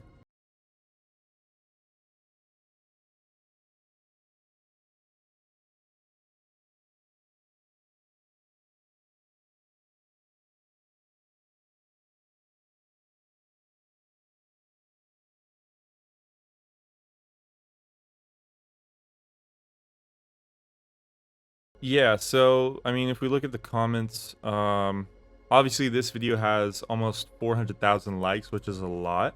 They could have just tricked the algorithm with this, with, you know, with the way that they're spinning the pin. You know, that could build up a lot of anticipation. That's why it could have gotten a lot of traction. Obviously, there's not that many shares or comments, but there's a massive amount of likes, probably views as well. So, I mean, I'm looking at the comments right now. People, I mean, one person said, "Where'd you buy it?" But besides that, most people are just referring to spinning the pin, right? And at the end of the day, you could spin any pin. I don't know what's so special about this one. So I don't think there's a very big market for this at all. Let's go to this ranking here. Starting with number 1, excitement. There could be excitement for this because, you know, you can market it in a way where, you know, it's very specific for spinning it in your hands. There could be some, I don't know, something to it that it allows you to glide through your hands. So it could be like a fidget toy. There could be excitement. We'll give it the benefit of the doubt. Is it new? I mean, it's not that popular. I haven't seen it that much before, so you'd have to do research on it, of course. $15 to $65, 3 to 5x markup. I mean, there's great margins on it. It's only $1. Wide/targeted. Yeah, it is wide/targeted. Most fidget toys are. You can sell it to a lot of people because it's a fidget toy, and with this, it's a pin, you know, so there's a lot of students, especially with our target demographic. But for the last one, wow factor, this is where it's seriously lacking. There's no wow factor to it. Maybe the video will have a wow factor to it if you're spinning it really fast, but the pin itself, the product itself, I just can't see a lot of people buying this, okay? It's so similar to a pin. So, you know, we'll give it a 5 out of 6 because it barely hit all the marks. There isn't a big wow factor. Anyways, 29, pink mini computer. All right, this one's interesting. This one really fits our target demographic. The pink mini computer, we can draw on it. It's just really cute, you know, and that's the biggest reason for it. But Jesus Christ, $75. I mean, there's no way you're going to be getting good margins with that. You're not going to sell it to the target demographic. I mean, we'll watch the TikTok for it, but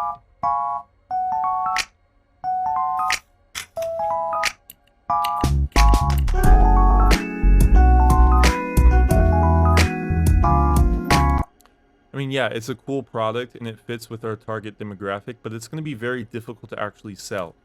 Number 1 being the price. Maybe if you can drop it down to, like, I don't know, $25, maybe $30, you could sell it. But besides that, no way. $75, that's ridiculous. Let's go back to the rankings. Okay, so first things first. Excitement, yeah, it is exciting. It's exciting, especially with our demographic. Number 2, is it new? No, I've seen it plenty of times on the market. Can't give it that. $15 to $65 price range, obviously not. Same with the 3 to 5x markup, and that's the biggest issue to this product is the pricing. If there was better pricing and you got in when it first came out, yeah, you could sell it. But wide/targeted, I mean, that's not targeted either because that's a bit too niche down. There's a whole niche on TikTok of like girls that like tons of pink things, like pink computer decorations and bedroom decorations and little like kittens and stuff like that. There's a market for that, but it's very sub-niched, so it's not what we're looking for. Not everybody's gonna buy this. It's cute, but it's a bit too cute and it's too much money, so we're not gonna give it that. Wow factor, I will give it the wow factor because it is a bit unique. It's a mini computer, right? And if you love a bunch of pink stuff, you're gonna go, wow, I need that. So I will give it that. But besides that, I mean, what, this is a 2 out of 6 now. It's just difficult to sell. Okay, so 2, horrible. 30, electric cat toy. Here we are. Tons of reviews and orders.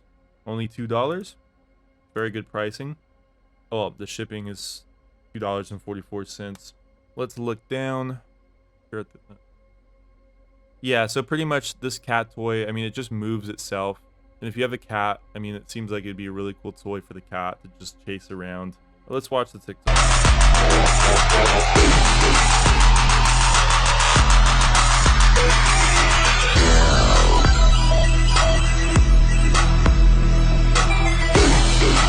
Yeah, so let's go to the rankings. So exciting, yes, it's exciting. Very exciting, especially if you have a cat. Well, only if you have a cat, right? Untapped new, nope, I've seen it plenty of times, that's the issue. Also on the AliExpress, you can see for yourself, there's plenty of orders. Next one is $15 to $65 price range. Yes, very good margins, a very cheap product, which is what we like. Wide/targeted. Now, this is where it gets tricky.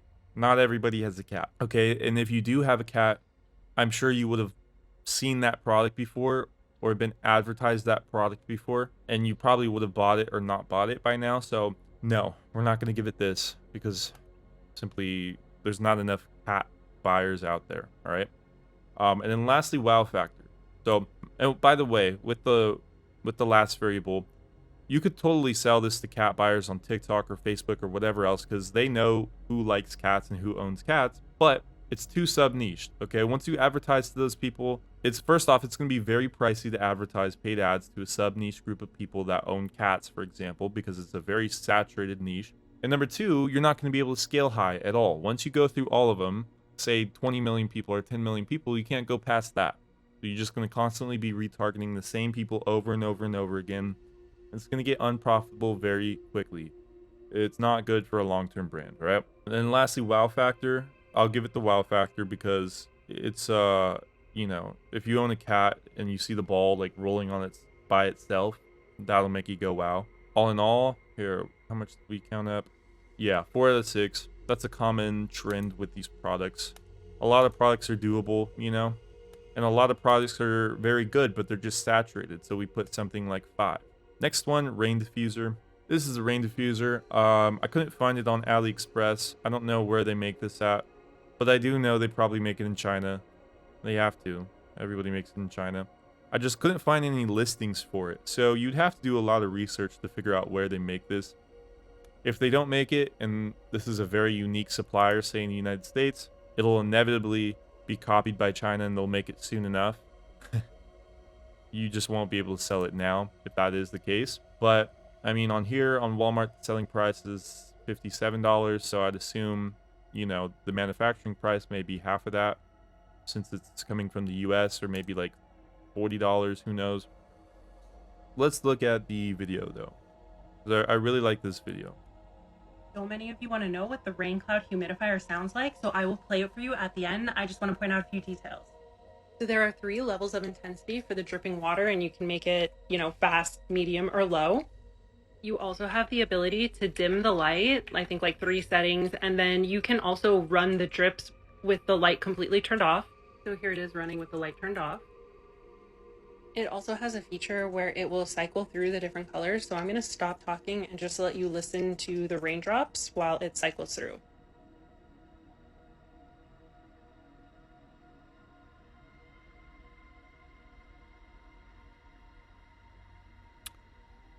I mean, we're not on the advertising section yet, but this is a very good ad. This is the style of ads that you're going to be making and the style of TikToks you're going to be making.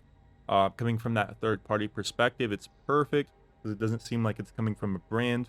And when we're advertising to Gen Z, especially Gen Z, they prefer these types of videos, and especially on TikTok as well. So I think this is a great product. It's just going to be hard to source.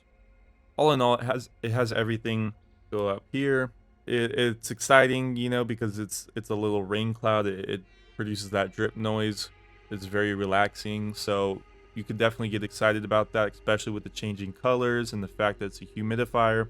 It is new. I haven't seen this anywhere. I've only seen it on that one ad. Wide/targeted. Yes, because everybody could use something like that. Wow factor. I'll give it a wow factor just because I haven't seen a humidifier like that. And when you look at that and you can see the water dripping down, it's not normal, you know, especially with that noise. That calming water noise. I think there's a lot of potential behind a product like that.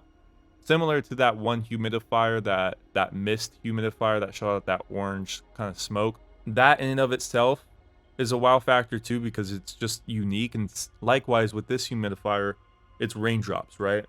So it's an equal yet opposite wow factor. The issue though with this whole product is that I don't know where the hell you can get it from. It's very hard to source. I'm sure you could go to a manufacturer, tell them to make it, blah, blah, blah. But for that, we're going to give it a 4 out of 10 because we don't know where to even get it from. All right.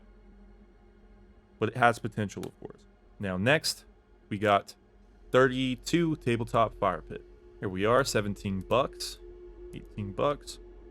This is just a small little fire pit. You can use to roast marshmallows. You can use it pretty much anything for heat at night, on the porch, whatever it is that you do in life, you could use this. Let's look at the TikTok.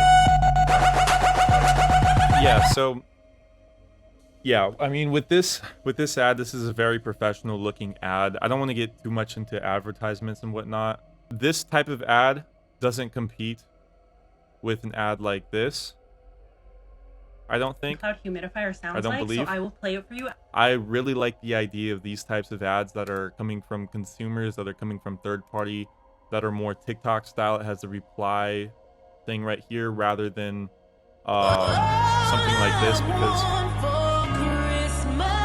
as you can see, like the first 3 seconds, 4 seconds, yeah, 4 seconds, we have no idea what's even going on in the video. It's just people being happy with the fire. It just looks like an ad, right? And if you're running an advertisement with that, the results are going to be shit, especially on TikTok.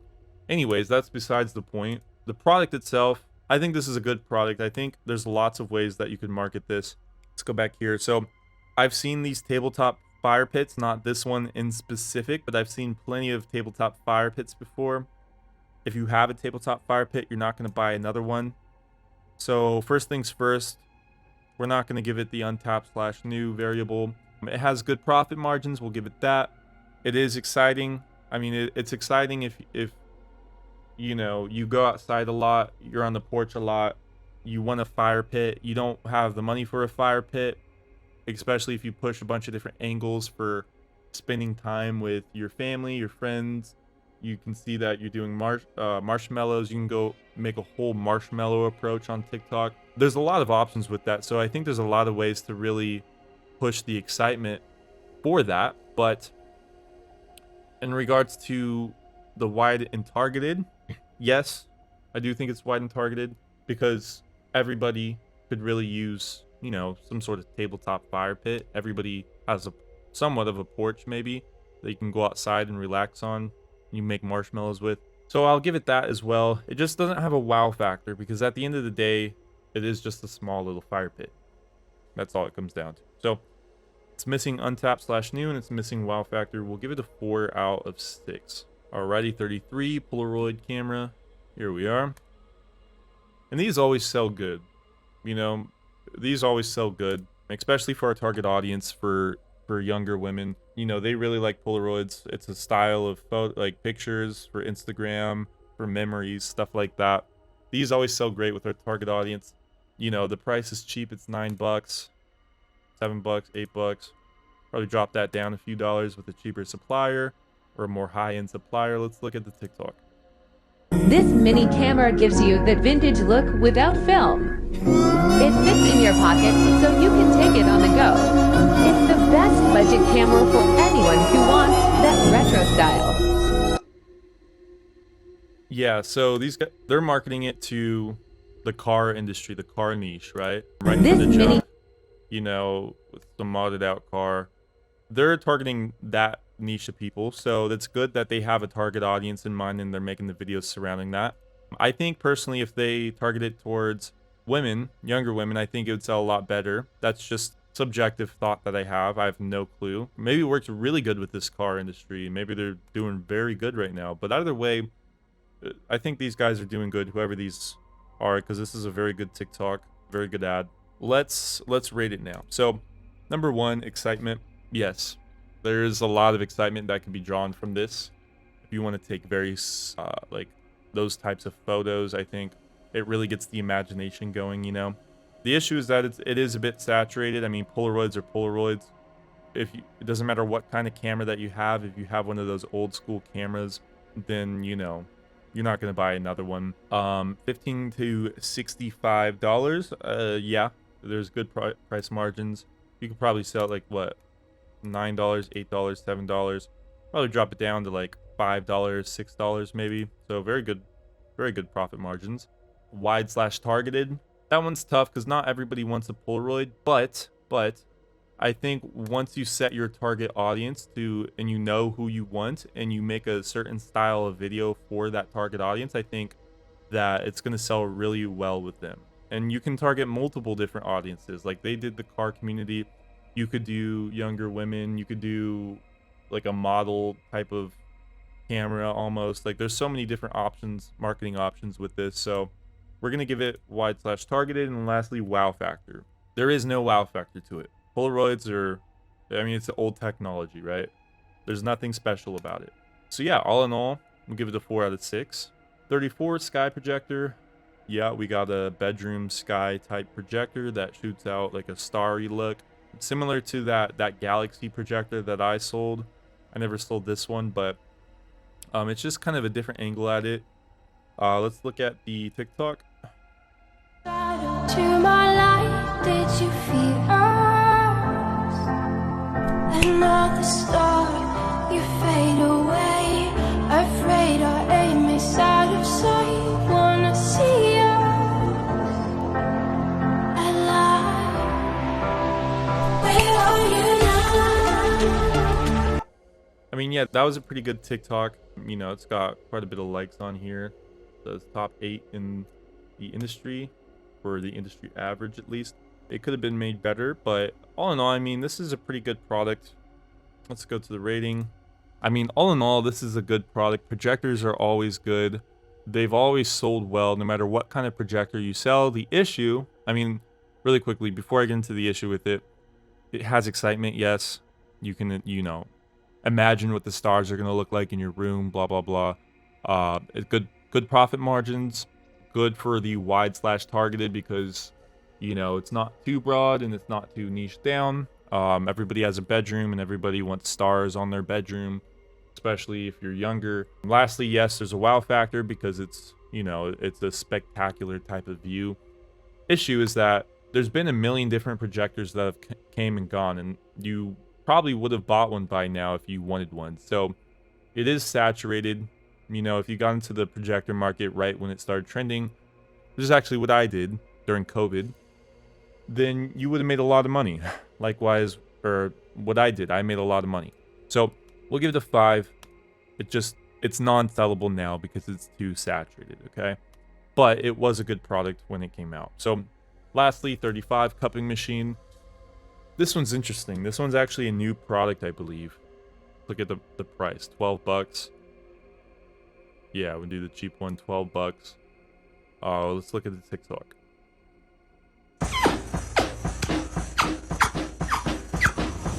TikTok is going crazy over this. It's a smart cupping device called the Recovery Cup. It feels like having your own personal massage therapist. It relieves muscle pain and fatigue. Shop now for free shipping. Yeah, so at the time I'm making this video, cupping therapy is trending right now. I think this product would do very well because the whole cupping industry is like going off the hooks right now. I'm sure if you searched it up on Google Trends, you'd see a giant spike. So for that, right now, this would be a great product. I mean, I can't think of any negatives about this really. I mean, it's good priced. It's, you know, it's trending right now, these cupping machines, but typically with the whole cupping therapy, it's done by like professionals. You know, people go in for a cupping therapy session or whatever. But this is like a cheap little product you could do for yourself. It's like a really good solution for people that, you know, have heard about the benefits of cupping therapy, but don't actually want to spend a bunch of money on it, of course. So let's go to the ratings here. I think this might be a perfect product. I mean, it's new. Haven't seen it around a lot. Exciting. Wow factor. I mean, all in all, it's a 6 out of 6. Everybody could use cupping therapy because it just relieves muscle pain. Yeah, I would call this one a perfect product. So yeah, I'm going to get right back to you guys. I'm going to pause this video, and then I'm going to pick my top 5 and then pick my top 1. It's going to take me quite a bit to do this. I'll be right back, and we'll get right into that in a second. Okay, now I picked my top 5 and I picked my number 1 product, and it's going to be one of these 5 right here: Kitten Pillow, Bohemian Lamp, Infinity Dodecahedron, Customizable Blanket, and Cupping Therapy, all of which are 6s. Perfect. These are my picks. I'm going to go over why I believe these are the top 5, and I'm going to go over some pros and cons for this batch. So starting with number 1, the Kitten Pillow. With the Kitten Pillow, also, here's the thing. Yes, there's tons of cool products on that list. There's tons of other really cool products, but that's why we have a criteria, and that's why we filter through the products, because once we have to make a decision, it gets really difficult to actually pull that trigger on a specific one, pick it, and then, you know, moving forward with your brand. So, you know, for me, I picked the first one, Kitten Pillow, as the first one I thought was a winning product, and that is because, as in the notes for the pros, there's a big wow factor to it, and there really is. I mean, it's such a big pillow, and even if any girl even slightly likes cats and they have the room in their bedroom, or they have the money to buy it, they probably will. Okay, but the downside, the con, is that it's a bit childish, right? So yeah, I mean, there's a big wow factor, but that's not to say that our prime target audience, you know, ages 17 to 25, will like it. So that's where it gets a bit iffy, but it's in my top 5. All right, number 2 is the Bohemian Lamp. Now, this is already proven successful to me. Let me click on these actually as I'm talking about them, so you know what I'm referring to. The first one was this, the very first one, the kitten. Second one is the Bohemian Lamp, and this is one that I've done very well in. It's been proven to be successful for me, and like I said, I've ran up over 1 million in sales for this product. And the pro is that it's beautiful for your bedroom, right? It's truly beautiful. It shoots out a giant projection. That was my conclusion to why bedroom decor products always tend to work very well, and it's because most people purchase these types of products off TikTok when they're in their bedroom, and this is perfect for that scenario, right? And if someone can visualize where the lamp would go and how it would make everything look super bright, and how we can use keywords like, you know, calm your anxiety with this Bohemian Lamp, and tons of other keywords like that, like we already discussed, it's a guaranteed sale. Okay, anyone who's in my target audience and anyone who meets my impulsive purchasing criteria is going to buy it, assuming that this isn't saturated by this point in time.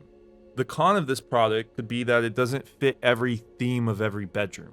If your room is a certain color or a certain style, it might not fit. But thankfully, for most people, they're not that decorative, right? They don't care if they don't have a theme or a style of a bedroom. Like for my bedroom, or my whole place, it's more minimal. It's more black and white. That's my theme. But I mean, for most people in our target audience, they don't give a shit about what theme it is. They don't have money to design, you know, their space, their living spaces. So something like this, 9 times out of 10 is going to fit that category. So yeah, anyways, moving on. Number 3 is the Infinity Dodecahedron. And that was this cool, trippy product. And like I said, I've ran this product up into the millions as well. But the issue I've had, well, not millions, I got it up close to 1 million, I believe. But the issue that I had with this is 2 things. Number 1 is the profit margins with it. It's very hard to do a profit margin. I mean, that goes to say I made a lot of revenue with it, but that doesn't mean I made lots of profit with it. That's one. All right, maybe the price since then has dropped. Maybe it's more being mass produced now. Maybe it's trending a bit more. But, you know, it's very hard to manufacture at the end of the day. And what ended up happening was lots of the products I sent out were shit quality, not gonna lie. Because there's an original professional version, like I said, of this product that cost hundreds and hundreds of thousands of dollars. Or sorry, not, what am I saying? Not hundreds of thousands of dollars. Hundreds of dollars, right? For the big version. And that's probably a reasonable price for the type of product it is, you know? But the issue is that no one would actually pay hundreds of dollars for something like this. That's why they made the Chinese version, it puts you in a bit of an iffy situation with this one. It's on the line, but you know, as it states on the thing, the pros are that it's trippy and hallucinogenic. And the con I wrote down here is that it's confusing to what it even is. So you may see this, you may see the ad and everything, and you may be confused what the hell you're even watching. But as soon as you start to get more entranced into the video, since it's very trippy, it's a really good selling product. There's lots of marketing potential behind this, okay? There's so much potential behind it. It truly is a hidden gem. It's always been a hidden gem for me. That's why this is in my top 5, okay? And it's not even saturated now. And the reason it's not saturated is because dropshippers typically have a very hard time sourcing out this product, because it is difficult. But besides all of that, you know, you'd really have to market this efficiently in order to make it work. And, you know, quick note, by the time you're watching this video, don't think that these products that I'm choosing are going to be the ultimate best products that you should go with, okay? I haven't done my research on these. You know, time's going to pass. They'll more than likely get saturated after everybody starts watching this episode, you know, and even with time, these products are going to, you know, the market's going to change. It's really going to change. Who knows what it's going to be like when you're watching this. So you'll really have to do your own research. I'm just showing you examples of what has worked in the past and what I would pick right now in this point of time. So once you adopt the mindset that I have when it comes to choosing products, then you're going to be able to find the absolute best products for your situation and your current market conditions, right? But anyways, moving on. Number 4 is customizable blanket. And this one's really cool because it's probably going to be the best all-around product. The safest product, the best product, the most longevity to it. It's hard for something like this to get saturated because everyone will always want a custom blanket. It's a really good gift idea. It's really easy to market something like this because you can attack it with just about every angle. Seriously, like I could market this to just about any group of people and it would sell. Okay, so it gives us tons of options. And for the cons, let's see here. The cons is that it's hard to market if not experienced. Okay, so if you just sit here and you do a basic marketing campaign, you know, saying, look, hey, just come buy my customized blanket. And that's the angle that you hit it from, is that you just sell customized blankets. You're not going to get sales. Okay, people need to imagine, they need to see why and in what scenarios they would buy a custom blanket. All right, you need to attack a particular audience with a specific message and marketing angle. And that's why I like this, because, you know, you can hit it at so many different angles. You can market this to any niche just about. And once you do that, then you can start expanding and creating multiple marketing campaigns for multiple different groups of audiences. And the world would really become your oyster after that. Okay, so that's that. Number 5, cupping therapy, the one that we just went over, the last product on the list. And the reason I might go with this one right now is because it's just starting to trend. And knowing my capabilities and confidence and how fast I can get a product to market and how well I can start advertising this, you know, piggy banking off all the other basic dropshippers who are probably just starting to advertise this as well, I know I would make a good chunk of change off of it. All right, now would I recommend it for beginners who would, you know, hypothetically be watching this at the same time I'm creating this video? No, because I already know it's going to get saturated within a very short span of time. This is going to get blown out of the water within 2 months max, right? And it may take you 2 months to even start churning a profit. So yeah, for beginners, no. But for the pros, back on here, I put cheap solution to cupping therapy. And as a con, I put not everyone has sore muscles. So I don't know the market for this really. I haven't done enough research on cupping therapy. I don't really know how it works. And I'm not about to do tons of research for this video.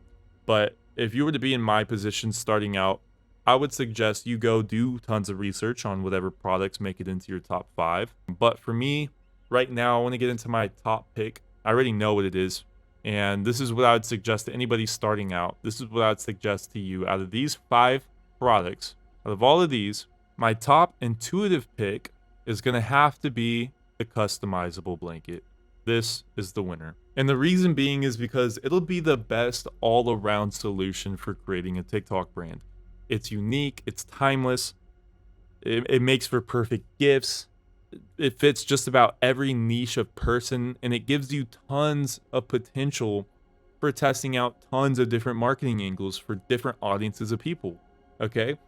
And then after that, I would just create brands around some of these other products simultaneously and grow them all at the same time if I were you.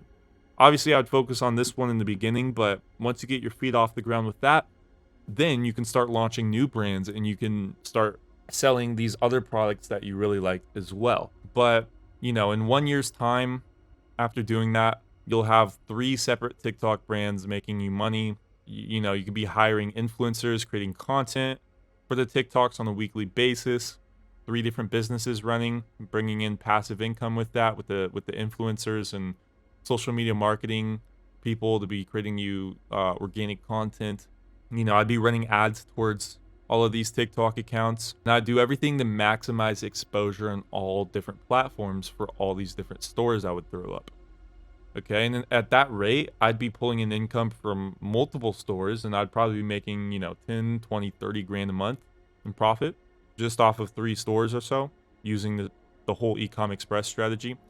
That's just the hypothetical I'm going over. But yeah, I mean, if I were to create a brand new brand from scratch on TikTok right now, I'd start out by marketing this to the target audience I've been teaching you guys, that 17 to 25-year-old women audience, or 18 to 25, I forgot what I put exactly. You know, the hedonic motivation, impulsive plus compulsive shoppers, etc., etc. That would be the target audience. I would push certain TikToks towards them, and then I'd build my entire funnel around that right there, you know. Personally for me, I'd pay a bunch of influencers to start making content about the blanket, you know, a bunch of TikTok influencers who already have a following for my target audience. Then I'd just buy a shit ton of followers, you know, like literally a few 100,000 followers, buy tons of views, comments, shares, likes, give it a giant, massive kickstart. And then from there, I'd be paying more influencers to do reviews on the brand. You know, I'd start running paid ads. I'd recycle all the content, you know, and be reposting it. I'd be doing Spark ads. I would just be attacking it full-fledged, full force, because that's what I like to do with brands. You know, I go all in right from the jump. I like to get things done quickly. I'm not saying you should do that necessarily, but I'm just saying that's how I attack a new brand, okay? And at that point, you know, this product would really start to sell itself because TikTokers would be reposting it. I would have them on an affiliate system. I'd give them a percentage. People would be wanting to buy a customized blanket. They would give it to somebody as a gift, right?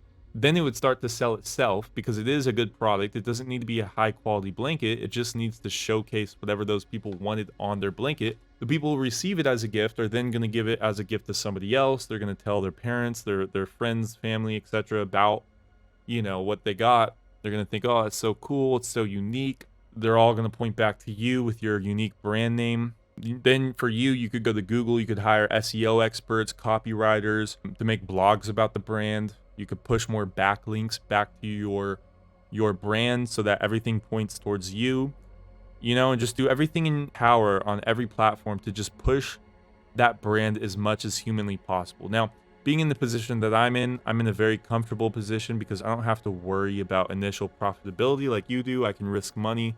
I have better intuition. So if I were to throw a brand up like this, that's why I'd be going full force with everything, with the copywriters, the TikTok ads, the influencers, the everything. That's what I would do, and that's what I would do if you have money to do so. But in the beginning, it's tough. So you really need to adapt into the situation. But yeah, I mean, I have the entire thing visualized out in my head. I can see all the money that you can make with this. I'd see all the issues you could run into at this point in time. And overall, you know, you could be pulling in a solid 5-figure income every single month with a brand like this, even 6-figure at a later point in life, right? You may be thinking, well, why don't I just do it then? Why don't I just throw together some brand that can do that instead of making this course? And the answer is, as I've already talked about before, I do this already. I have my own brands running right now. I've been doing this for the longest time, but now I'm just repeating the process and I'm selling a program that teaches knowledge instead, okay? Not much changes. It's just my product is teaching people how to create an online business, and that's infinitely scalable. It's just way harder than selling something like a blanket, right? It's a lot more complex. So we're both doing the same thing here. Whether I'm selling you on knowledge or whether you're selling a blanket, it's the same thing, just about. And once you truly master the art of selling people dropshipping products, you're going to be able to start any business you're truly passionate about, because you'll have mastered marketing to such a comfortable position. You'll be unstoppable at that point. If you wanted to invent your own product, you could go down that path. If you wanted to fund a course business, you could do that. If you wanted to create the next Shein type dropshipping store, you know, a giant general store, and blow that out of the waters, something like maybe even Amazon, you know, that type of general store, you could do that. If you wanted to sell a fitness program, if you're big with the gym, you could do that. You could sell fitness routines, all sorts of stuff like that.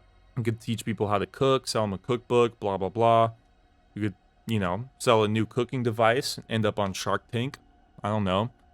The reason I'm telling you all of these things is to just remind you that this business model I'm teaching you right now is the entry-level business that'll open so many doors for you once you finally make it out, okay? This is the easiest product to sell. It's a lot easier than selling a lot of other things on the internet, and something like a customizable blanket would be absolutely perfect for you because there's so much opportunity with it and it's so easy to sell. But yeah, I mean, besides all that, I don't want to get too off topic here from this episode. Yeah, anyways, that covers this video, guys. By now, you guys should have a very good understanding of how to do product research and how it works. Hopefully, you know what I would do when it comes to picking a product and how I would launch that brand. And hopefully that gives you a good understanding of how you should be analyzing your products, okay? And most importantly, remember that after you choose your product, you need to go back and do all the worksheets for your target audience and find that ideal target customer and do that avatar worksheet and the other worksheets that I gave you if you haven't already. You know, if your product already correlates with your target audience, then perfect. But if not, and it changes, then you need to redo the worksheets and consistently revise and update those worksheets, because you want to make sure you actually build a marketing funnel and that your product actually connects with your target audience. Okay, but yeah, I mean, that's going to summarize this video, guys. It's a very long video, but yeah, I mean, I'll see you in the next episode. See you guys.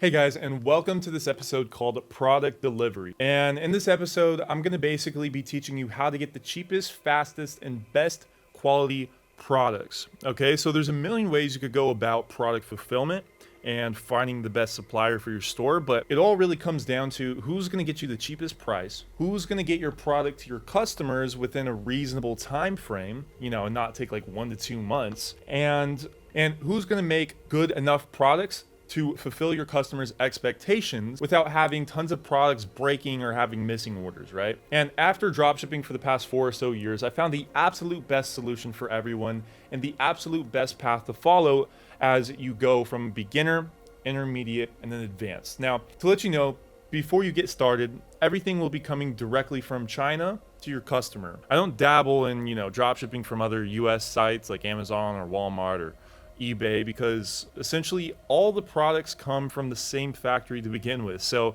it's just a matter of getting that raw, untouched product at the cheapest price before it goes through tons of people, upselling the product on multiple different levels. Okay, our primary focus here is getting the product for the cheapest price possible, and then after that, everything else follows. Okay, lots of times this portion of the business model confuses people because there's so many terms thrown out there, like, you know, dropshipping agents, manufacturers, exporters, warehouses, you know, stuff like that. And it's all really hard to dissect how to not get finessed by Chinese resellers. But I'm going to start out this video by clearing all that confusion up for you. So let's jump. Is 1688 in Canton Fair. And on the right hand side of the screen, it shows an example of what a listing looks like coming directly from the manufacturer on Alibaba. And for this example, the product costs around $5.90. if you were to not be drop shipping and you were to just buy out tons of stock and ship out the products yourself, these would be the people you'd contact directly. You do your own research and figure out which manufacturer to buy from and how to get the cheapest shipping of your products to your house or your own warehouse of some sort. But I'm going to get into why you should never do that later on in this video. Okay, next we have suppliers, and this is probably what you're most familiar with. All right, these are the sellers on AliExpress and other similar websites, and these are going to be the people most dropshippers buy from directly. So as it reads here, purchase large quantities from manufacturers and create stores, trading companies on sites like AliExpress, which are similar to Amazon and eBay sellers. So yeah, think of an Amazon seller the exact equivalent to a Chinese AliExpress supplier. Same shit, except these guys are solely only selling internationally. Okay, China has their own version of Amazon. The typical marketplace for these suppliers are places like AliExpress, Sprocket, Taobao, Banggood, and on the right it shows an example of the same product, except the standard markup price is around what, 20 bucks, and these suppliers aren't just marketing up, you know, $15 because they can.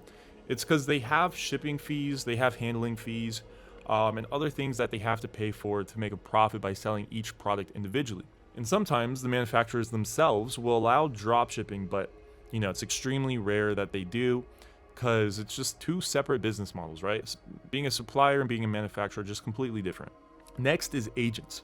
So as it reads, get the best deals and coordinate the fastest shipping times between you and the suppliers.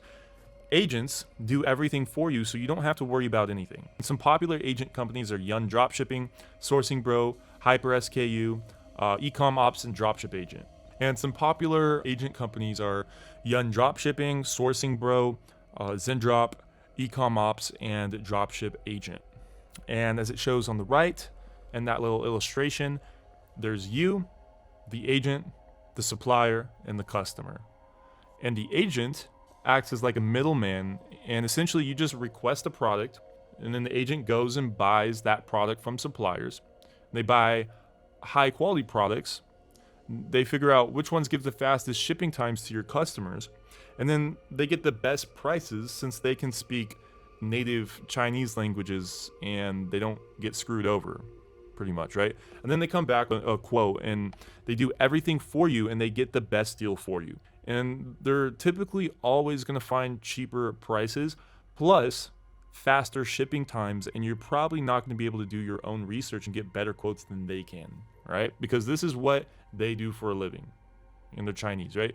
It's equivalent to a real estate agent almost. But let's just say you go visit some small village somewhere in some different country and they see that you're an American. They're immediately going to raise their prices up like 30% or 50%, or they're going to double what it typically costs to sell to locals, because they know that you have a lot of money.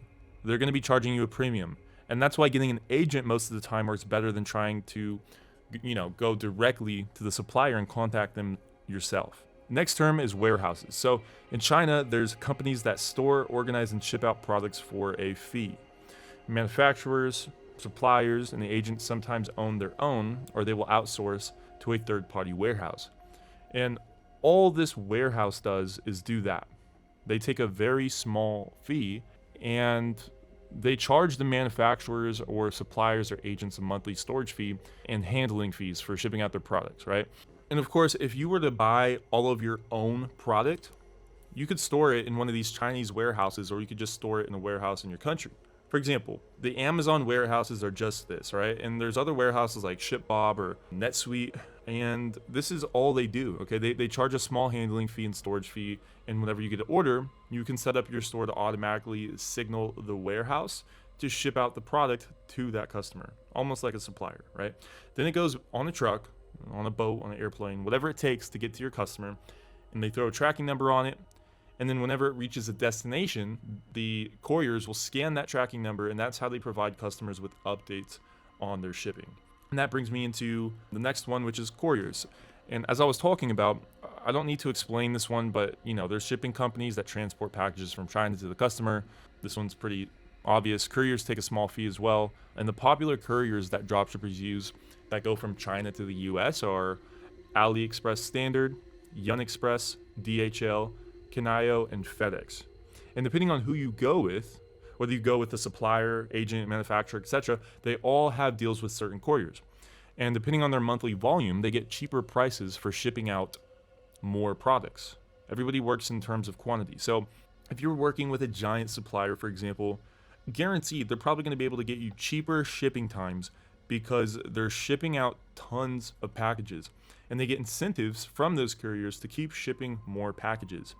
It's all about quantity on every level, essentially. And then lastly, we have tools. So just software, right? And tools are automation tools that eliminate agents and automatically find you the best suppliers and deals for your brand. Now, there's upsides and downsides to just using software for your fulfillment, but this is what most beginners use. And this is most of the time the only option. So some popular tools are AutoDS, Zendrop, Spocket, DSers, CJ Dropshipping, AliExpress. And by tools, it's pretty broad. There's all sorts of dropshipping tools that combine all sorts of mechanics and suppliers and things together to make it unique, right? Everybody has a different spin on their own software. But for example, AliExpress is mainly just a marketplace, right? But something like DSers is a tool that connects to AliExpress and offers you lots of other analytics. And on the right, I'm giving you an example of AutoDS plugin or tool, and because it automatically finds the best suppliers, it automates order fulfillment, it tracks your profit, and all sorts of stuff like that. But it's basically like a central hub for everything regarding fulfillment and analytics all in one tool. And yeah, that covers all the main terms I want to go over. Hopefully that makes a bit more sense now, but if we were to put these in chronological order from the time the product is made to the time it reaches the customer, this is what it would look like. This is the entire process right here. It's what, it goes from the manufacturer to the supplier to warehouse to either an agent or a tool to a merchant, aka you, right?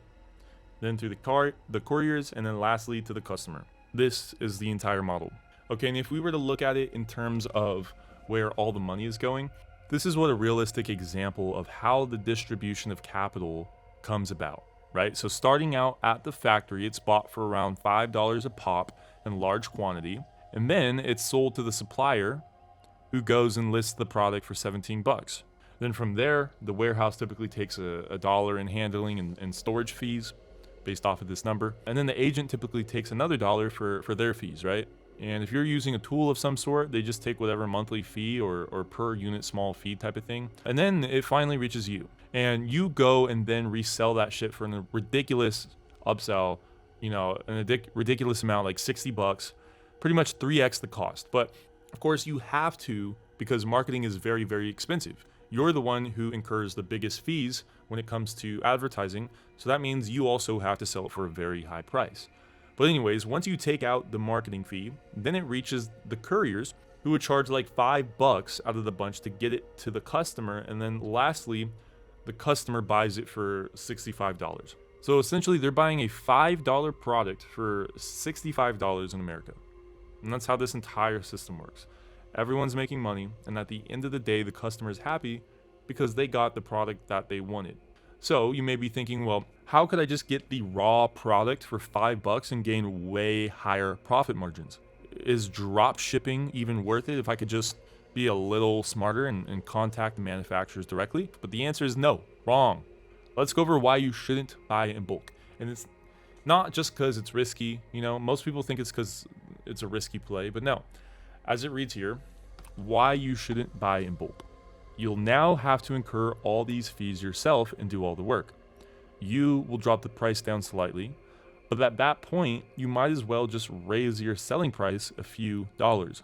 This is reserved for big, keyword big, businesses who optimize their expenses to the fullest. All right, like 40% of all e-commerce businesses are drop shipping anyways. And it's because it's genuinely the smartest idea. And as time passes by, this system is just going to keep getting more and more optimized to the point where, like 90% of all e-com businesses are dropshipping. And the whole point of any business is to maximize profits while decreasing effort on the back end to the best possible extent. we want a minimum viable product. Let me explain this a little better so you can really understand the concept that I'm pushing here.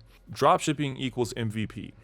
It's an allocation of resources, and it's allowing third-party players to handle the bullshit you wouldn't normally have, or that you would normally have to handle, allowing you to solely focus on marketing. All right, that's why this entire course is predicated primarily around marketing and marketing concept rather than a bunch of logistical BS that you'd have to normally deal with a normal e-commerce business, right?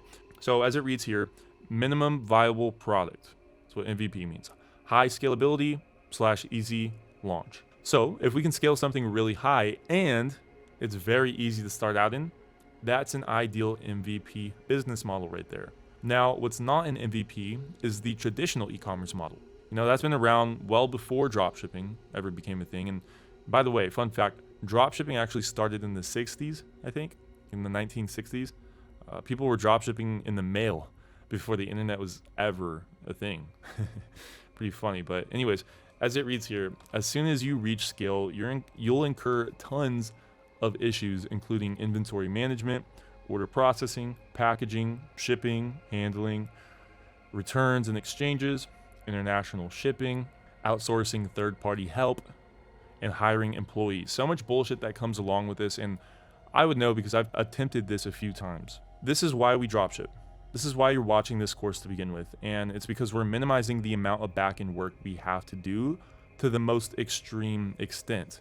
And in return, it allows us to focus all our time and money on marketing.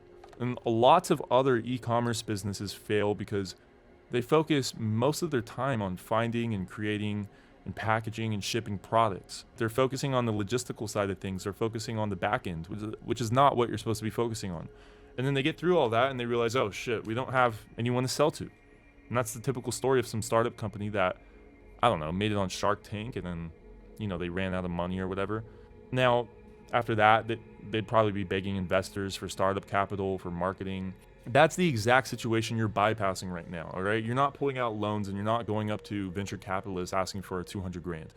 What we're doing is we're establishing proof of concept, and then we're learning, and then we're building the seed to a business that one day will be way bigger than tons of other e-commerce businesses. And it's going to get there way faster than the guy who went to school for business administration who wasted that same 200 grand on his education. But not to strive too off topic here, now that we've gone over pretty much all the big terms and we've established why we're dropshipping and why we should follow this route that everyone preaches, now let's figure out the best solution. When it comes to fulfillment, this is what I currently use. I use agents. All right. Honestly, the best solution is going to be going with an agent. They're all around the best because, as it reads here, better price to quality ratio compared to the typical dropshipping suppliers. They have faster shipping times by at least 30 to 50%. They have consistent pricing. They got insights on the latest dropshipping trends from their end. You get one-on-one contact with the agent, and you have a direct source of contact for your fulfillment. So if there's ever some problem that arises, they're going to solve it for you. You get custom packaging and etc. Right? So basically, like literally, everything is better. It's the all-around best way to go. But of course, there's a catch. There's always a catch. And it's something I mentioned earlier, and that's quantity, all right? Most high-end agents are only going to work with you if you're getting a high quantity of orders. Otherwise, they're going to deny your application because it's a waste of time, and that's the only way they can make money, okay? If they're only taking $1 out of the equation, you better bet they're going to want $1 out of $1,000 instead of 4 orders, right? For the same amount of work. That's why it's just not efficient for them to work with beginners. The solution to starting out with a new product is basically using something like Zendrop. And Zendrop is perfect because they make it nice and easy for beginners to source products. They make it easy to get fast shipping times, and it allows beginners to centralize everything into one platform. Then, once you start getting a consistent stream of orders, they connect you with more high-end agents, and then you can start to begin to negotiate on pricing as you start getting more orders. And as the two little icons show next to the Zendrop name, it's both an agent and it's a tool. It's an all-in-one platform pretty much. It's why I genuinely love Zendrop. So let's go over some of the benefits. So starting out, 7 to 15 day shipping for all products. As I was saying with the shipping, if you were to go from AliExpress, there would be tons of middlemen, tons of factories, tons of warehouses that the product would have to reach before finally shipping out to the customer. But what agents do is they streamline that entire process, and they make sure it just simply goes from one factory or one warehouse directly to the customer. And with ZinDrop, at least, all the products are perfectly positioned from one port in China. And then, they take off and they hit the US in one shipment. And here's the thing, if the product you want isn't on ZinDrop, they have a quotation section where you'll request a certain product to be added to their platform. And then some agent will come quote you on a price for the product, as any typical agent would. And then you'll be able to start drop shipping it. So there's no limitations in that regard. Like I just said, it goes directly from the factory or the warehouse to ZinDrop to the customer. And that's how they're able to get us fast shipping times and good prices. Next, analytics for product sales, revenue, margins, etc. So it's really, really convenient to have a tool that does all your analytics. You could typically just download another plugin that does it, or you could just look at the basic Shopify data, but that doesn't really show you everything. These guys throw it in as well. And they basically show you a lot more profit margin analytics and stuff like that. But yeah, anyways, next, low cost custom branding. So typically it's pretty pricey to get custom packaging and branding, but ZinDrop system is a system, right? They do this like clockwork. So it'll be easy to incorporate branding into your orders as well, all on one platform. Next is private labeling. So all that means is the brand name gets stamped onto the actual product. And obviously that's way more pricey, but if your margins are good and you're getting tons of orders, that may be a smart move. Next is automated fulfillment. So of course you won't have to go through and manually fulfill every order. So typically for some products, they're gonna, ship over to a US fulfillment warehouse, and then you're gonna be able to get 2 to 5 day shipping, but that's for a very select amount of products. That's not for all of them. And then lastly, subscription services for products. And this is a whole separate video for subscription-based products, but they offer this functionality as well. And yeah, that covers the main thing I like about ZinDrop. Obviously, there's a few other platforms that offer a very similar service to ZinDrop. So at the end of the day, it doesn't matter who you go with really, but for this video, I decided to go with ZinDrop because honestly, they have the most features. It's the most minimalistic dashboard from what I've seen. And the shipping is honestly best framework of a system for beginners and advanced dropshippers alike too. So I dropped the link below and you can click on the link and check them out. But anyways, let's take a look into the platform and then we'll move on. So starting out, we got the dashboard right here, and then we got find products. So you can filter out through all the products there. We got import lists. So this is where you connect the product you want to use to your Shopify. Same thing here with imported products. And next is my quotes. And this is going to be the part where if you find another product on AliExpress or any other platform, you can send a link of it to the agents within ZinDrop and they'll try to source it for you and shoot you a price. Once you start doing more orders, obviously you can work with the agents one-on-one and negotiate pricing and whatnot. But for now, you have this little user interface that allows you to do so. Then next we got the order screen, where you'll check all your orders. Next here we got branding, and this feature is sick. Okay, they basically just create a thank you note for you with your brand name, and you can customize it like however you want, and they'll throw that into every order that you ship out. That way it's basically a free, cheap way to do custom branding for your product without having to spend tons on custom packages or stamping your brand name into the actual product. So just a really cool free solution. But anyways, next we got bundles and boxes. And this is for bundling products together, obviously. So if you're selling multiple products or if you're creating a subscription service on your store, this will be a good way to go. Next, they give you the option to just directly import from AliExpress. So click AliExpress import. And if you can't quote the product with them or find it on their platform, this is basically just a backup option for that. Next, we got trendy products. And this is just a tool that analyzes what's trending. That's what I was talking about in the other episode when I was referring to how ZinDrop they have like this option for product research at least. So it's just another option that I'll throw out there. Not one of the main ones I suggest, but it works. And pretty much what this is going to do, it's going to show you what's selling the best within a short span of time. Very similar to other product research tools, but this one's not as sophisticated, but still a little cool feature they threw in there. Then lastly, down at the bottom, they got inventory. If you want to purchase your products in bulk, they'll have a warehouse you can store everything at, and they'll ship it out for you. Also, print and demand. So they're working on setting up print and demand right now. And that's basically just printing images and logos on the mugs and t-shirts and jackets and stuff like that, right? Now, the issue with most mainstream fulfillment methods, such as AliExpress, is that they have slow shipping times. They have expensive shipping, they have bad quality products, no negotiating, no customization, scams, possibility of being dropshipped yourself, overpriced products, missing orders, bad refund system, etc. Okay, when you're finding a supplier yourself, you're going to at least run into one of these problems, if not all of them. So that's why in the beginning, I always suggest simply going for the bare minimum cheapest supplier you can find. All right, and then filter by price, look on all the marketplaces and find the cheapest supplier. Don't worry about shipping times, don't worry about product quality or anything else, because this business is solely predicated around establishing proof of concept first. That is always number one. Because if you don't, then you don't have a business to begin with. Then from there, you can slowly improve your product as time goes by, you know. Next, I'm going to go over product delivery keynotes. And these are some commonly asked questions about product delivery and fulfillment. So I'm going to be going over some general concepts here so that you have a better understanding of everything in the line of product fulfillment. So first off, when it comes to order fulfillment, every agent / tool / supplier will have an API integration, which is just a Shopify plugin that will attach to your store and automatically fulfill orders.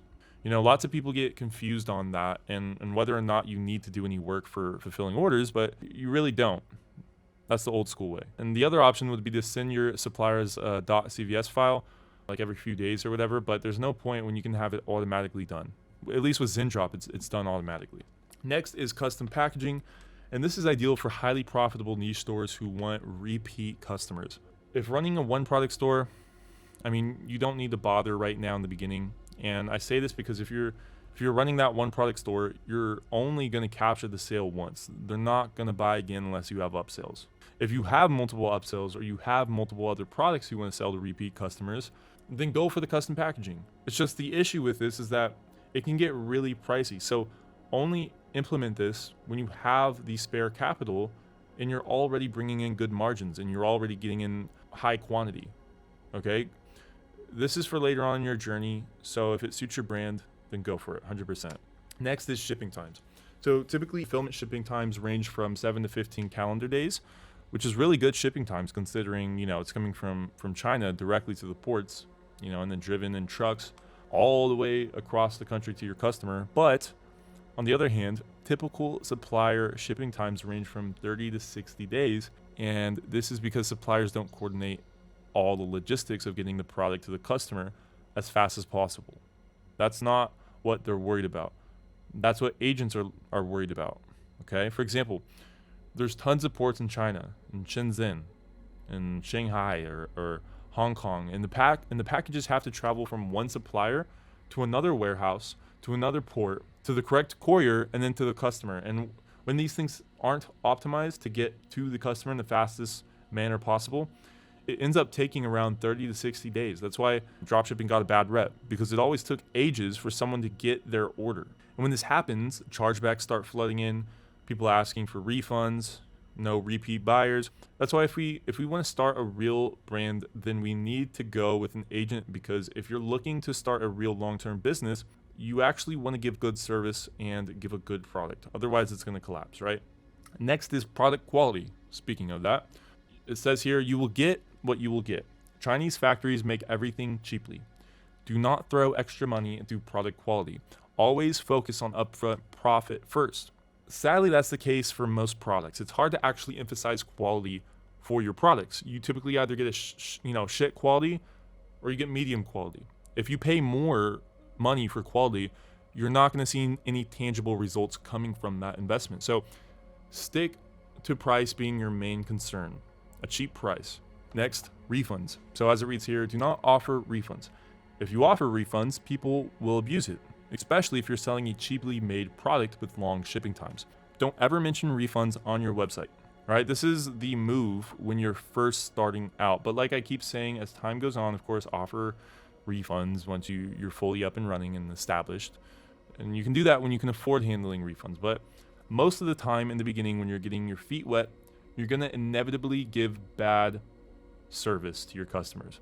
A bad product, you know, you're going to be giving bad shipping times, and the customers are going to constantly complain about refunds. So come up with a good copy and paste response for that and figure out how to ethically not give them a refund, pretty much.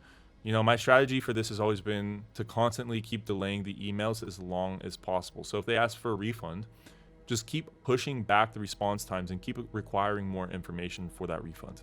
Next, chargebacks. So as it reads here, sign up for a high-risk / corporate payment processor if selling cheaply made products with long shipping times. Otherwise, typical payment processors such as PayPal, Stripe, etc.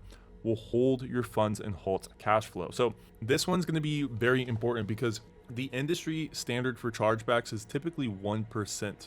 So what that means is that if 1% of your customers request a chargeback, not counting whether you win the dispute or not, but simply, you know, if 1% in quantity request a chargeback, the payment processors are going to shut you down and they're going to hold your money, right? They're going to stop the cash flow, and basically your business is just screwed until you can get another payment processor up and running, which will take a few weeks. So it's a learning process, but 90-something% of dropshippers run into this problem when they first get a successful store up and running, and they immediately learn how easy it is to get screwed over by the payment processors because a 1% chargeback rate is very easy to hit. And not only that, but there's tons of other variables that go into this as well. Like if you hit a 0.75% chargeback rate, they'll slowly start to hold your money. If you make money too fast, then they're going to hold your money. If you don't respond to them, or one tiny little thing doesn't seem accurate on documentation, they'll hold your money for 6 months, for up to 6 months. That's why it's easy to just, you know, go with a high risk payment processor or a corporate processor as you move on. But yeah, you don't want to have to deal with any of that. And the guys I typically use is Payment Cloud. So Payment Cloud is basically like the agents when it comes to order fulfillment, right? Or the real estate agents, for example.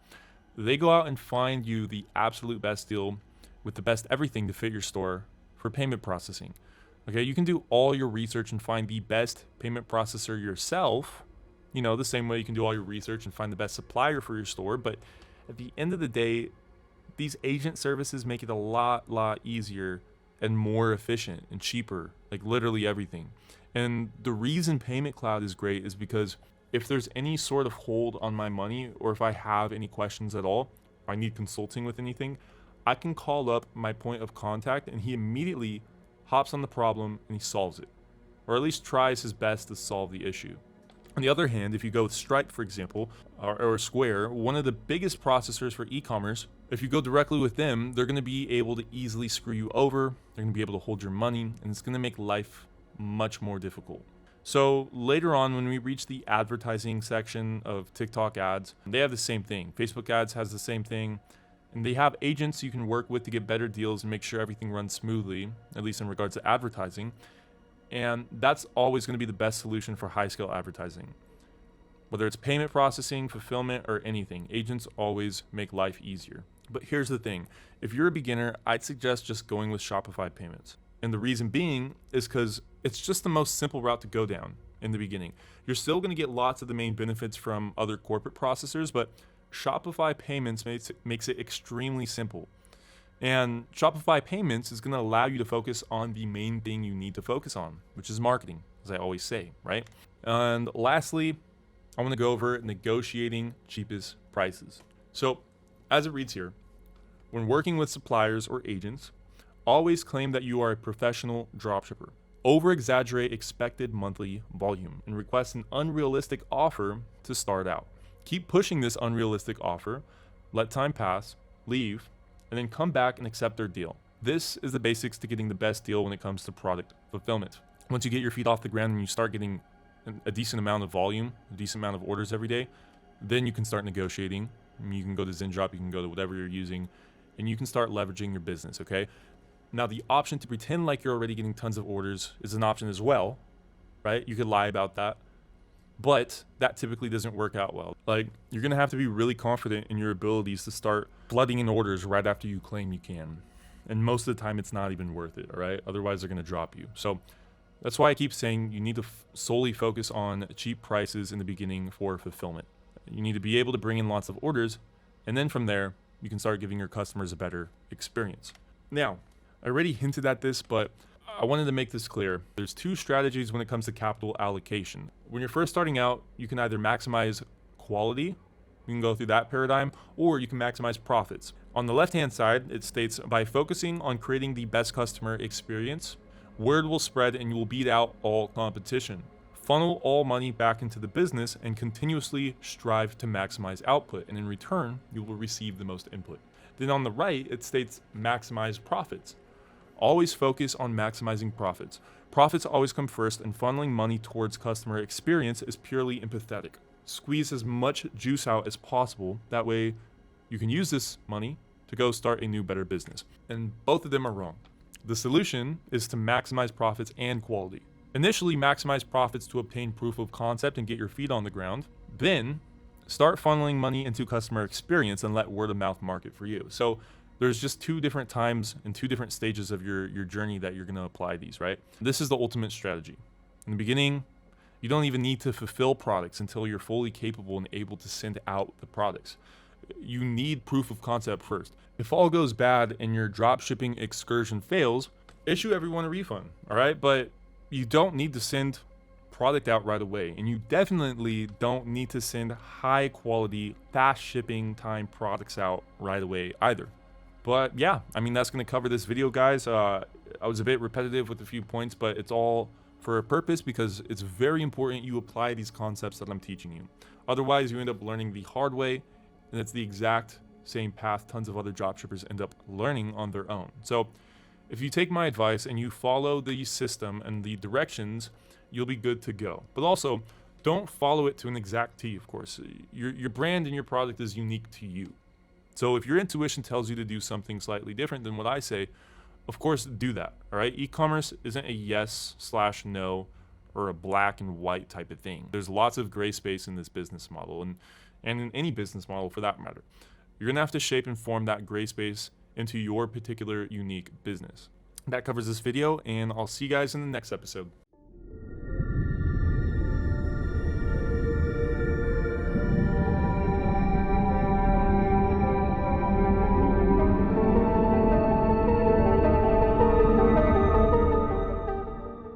Hey guys, and welcome to this episode called Upselling, the most efficient way to increase your AOV.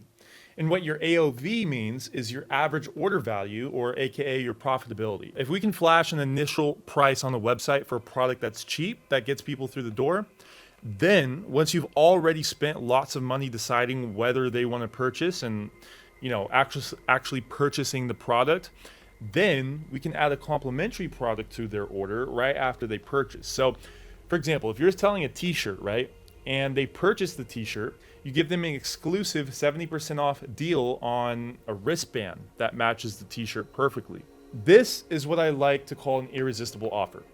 And it's when it's just so blatantly obvious that you should purchase because the deal is just so damn good, and it pairs up with exactly what they're buying. Okay, and there's tons of ways people do this in retail, online, in e-com stores, for services. For literally every business out there, they all have some unique way to increase their average order value, or AOV. But the trick is that if you flash everything right away, it's going to scare the customer off. So you have to slowly stimulate their minds with more and more as time goes on, okay? And since our strategy revolves around a one product store, and also works with a niche store, but primarily a one product store, there's a very specific way I love to upsell, and that's what we're going to go over in this video. But before we start this video, I just want to remind you to be taking notes throughout this course, and also to make sure you're watching the course in chronological order. Because if you're not watching in chronological order, things aren't going to make sense, and you're not going to understand it to the extent this course has been designed to operate at. But without further ado, let's jump right into this video. So first things first, let's go over why we need to sell additional products. So on the very right here is the equation to what AOV is, which is average order value. And that's AOV equals total revenue, so the total amount of dollars that have flowed into your business, regardless of profit or expenses, divided by the total number of orders placed. So essentially, it's the averaged out amount of money people spend on your website. If one person spends $100 and another spends $50, your AOV is going to be $75. That's typically the average amount per order. And on the left are some reasons to why we should be doing this no matter what, why we should be increasing the AOV no matter what, okay? Even if you're too lazy or you think your product is good enough as it stands, we always need to increase our AOV. We always need to have some sort of strategy. So first reason being is continual inflation of advertising costs. So as time goes on, ad costs keep getting higher and higher with inflation and also with more and more people selling online. And what we're going to see is tons of more people flooding into the e-commerce space every single year that goes by. And the separation of profitable stores and unprofitable stores is going to start to become a huge gap. Okay, I'm sure you've heard this before, but it's not going to be a friendly place for average dropshippers. You'll either have to be an expert, a giant brand, or just simply unprofitable, and you'll lose. So that is the first reason. Second reason is it could potentially allow us to surpass the break-even threshold. So lots of times people will come up to me and ask me how they can surpass that break-even line and start actually making money, because that's very popular for most dropshippers. But most people in e-com, especially with TikTok, will straight up break even for the entirety of the store for their product. But they'll be profiting on the back end. So on the front end, they'll be breaking even. On the back end, they'll be profiting with things like email marketing, after they mine a giant list. They'll be profiting with additional upsells and all sorts of things. But typically, the product alone is not enough to allow you to profit in today's day and age. Back in the day, you could easily do that. Matter of fact, in like 2017, 2018, 2019, that time frame, you could just throw up any store with any solid product and probably make some really good money, okay? But now, in today's day and age, I have to teach you all of these advanced ideologies and strategies because it's the competitiveness of the marketplace today. But anyways, next reason, if I haven't sold you on the idea already, is it's simply easy to sell after someone purchases and trusts us. That's it, okay? It's after someone buys from us, they're at the highest point in time where trust is at close to 100% because they just purchased, right? And this is the absolute best time to sell them something else if you're ever gonna do it, right? But anyways, next is perception over cost. And as we've talked about, the perceived front door cost should never equate to what customers end up having to purchase. Even like if throughout the entire process you just add a few dollars for shipping or whatever fee or tax or something, you should still be adding in additional costs as they proceed to the checkout screen or after they check out, right? It's a process, it builds up. More and more money gets stacked on before they actually purchase. But anyways, next, help customers complement their order. So not only are we making more money, but we're genuinely helping the customer contribute more of their hard-earned dollars to the economy. So you're doing good for the economy, all right? And lastly, make more money. So on this next slide, these are typical ways e-com businesses increase their AOV. And that includes upselling additional relevant products after purchase, downselling smaller priced products as a backup, cross-selling similar bundle products at checkout, quantity discounts, bundle discounts, free shipping threshold. So, like if you spend this much, then you get free shipping, loyalty programs, new arrivals, sales, one-time offers, email marketing, first-time offers, suggested products at checkout, cross-selling, subscription services, buy now, pay later, and etc. But for now, when it comes to product research, I'm going to be teaching you guys how to find the perfect additional product to throw into your store. Okay, this is why we're focused on upselling. This is what this episode is all about. This is the best thing you can do. It's the best thing I've done throughout my years of dropshipping. Okay, not only do we want to do our product research and find one product, but also add an additional product or two products maybe. And I say or two because if you really want to, if they deny the first upsell offer, you could even go as far as offering them a second downsell, right? Or maybe you might find the second low priced offer goes well on your website for everyone to see before purchasing, which you could do as well. But the point I'm making is that we need to also find a second relevant product, all right? So here's a perfect example of how an e-com business might bring in extra profit. And this is actually extremely similar to what I did with one of my first stores personally. Now, the prices I don't think were the exact same as this, but it was pretty close with that Room Explosion store. So by the way, this slide was in the first video, I believe. But yeah, so as it shows, the original price listed is $45. That would be shown on the product page. Then that'll be crossed out, and on the sale price will be $27. Whichever sale you end up going with, that'll be your excuse to why it's just so, you know, it's just cheaper for a limited time. It's just so much cheaper. Then once they reach checkout, we're going to add in some additional fees.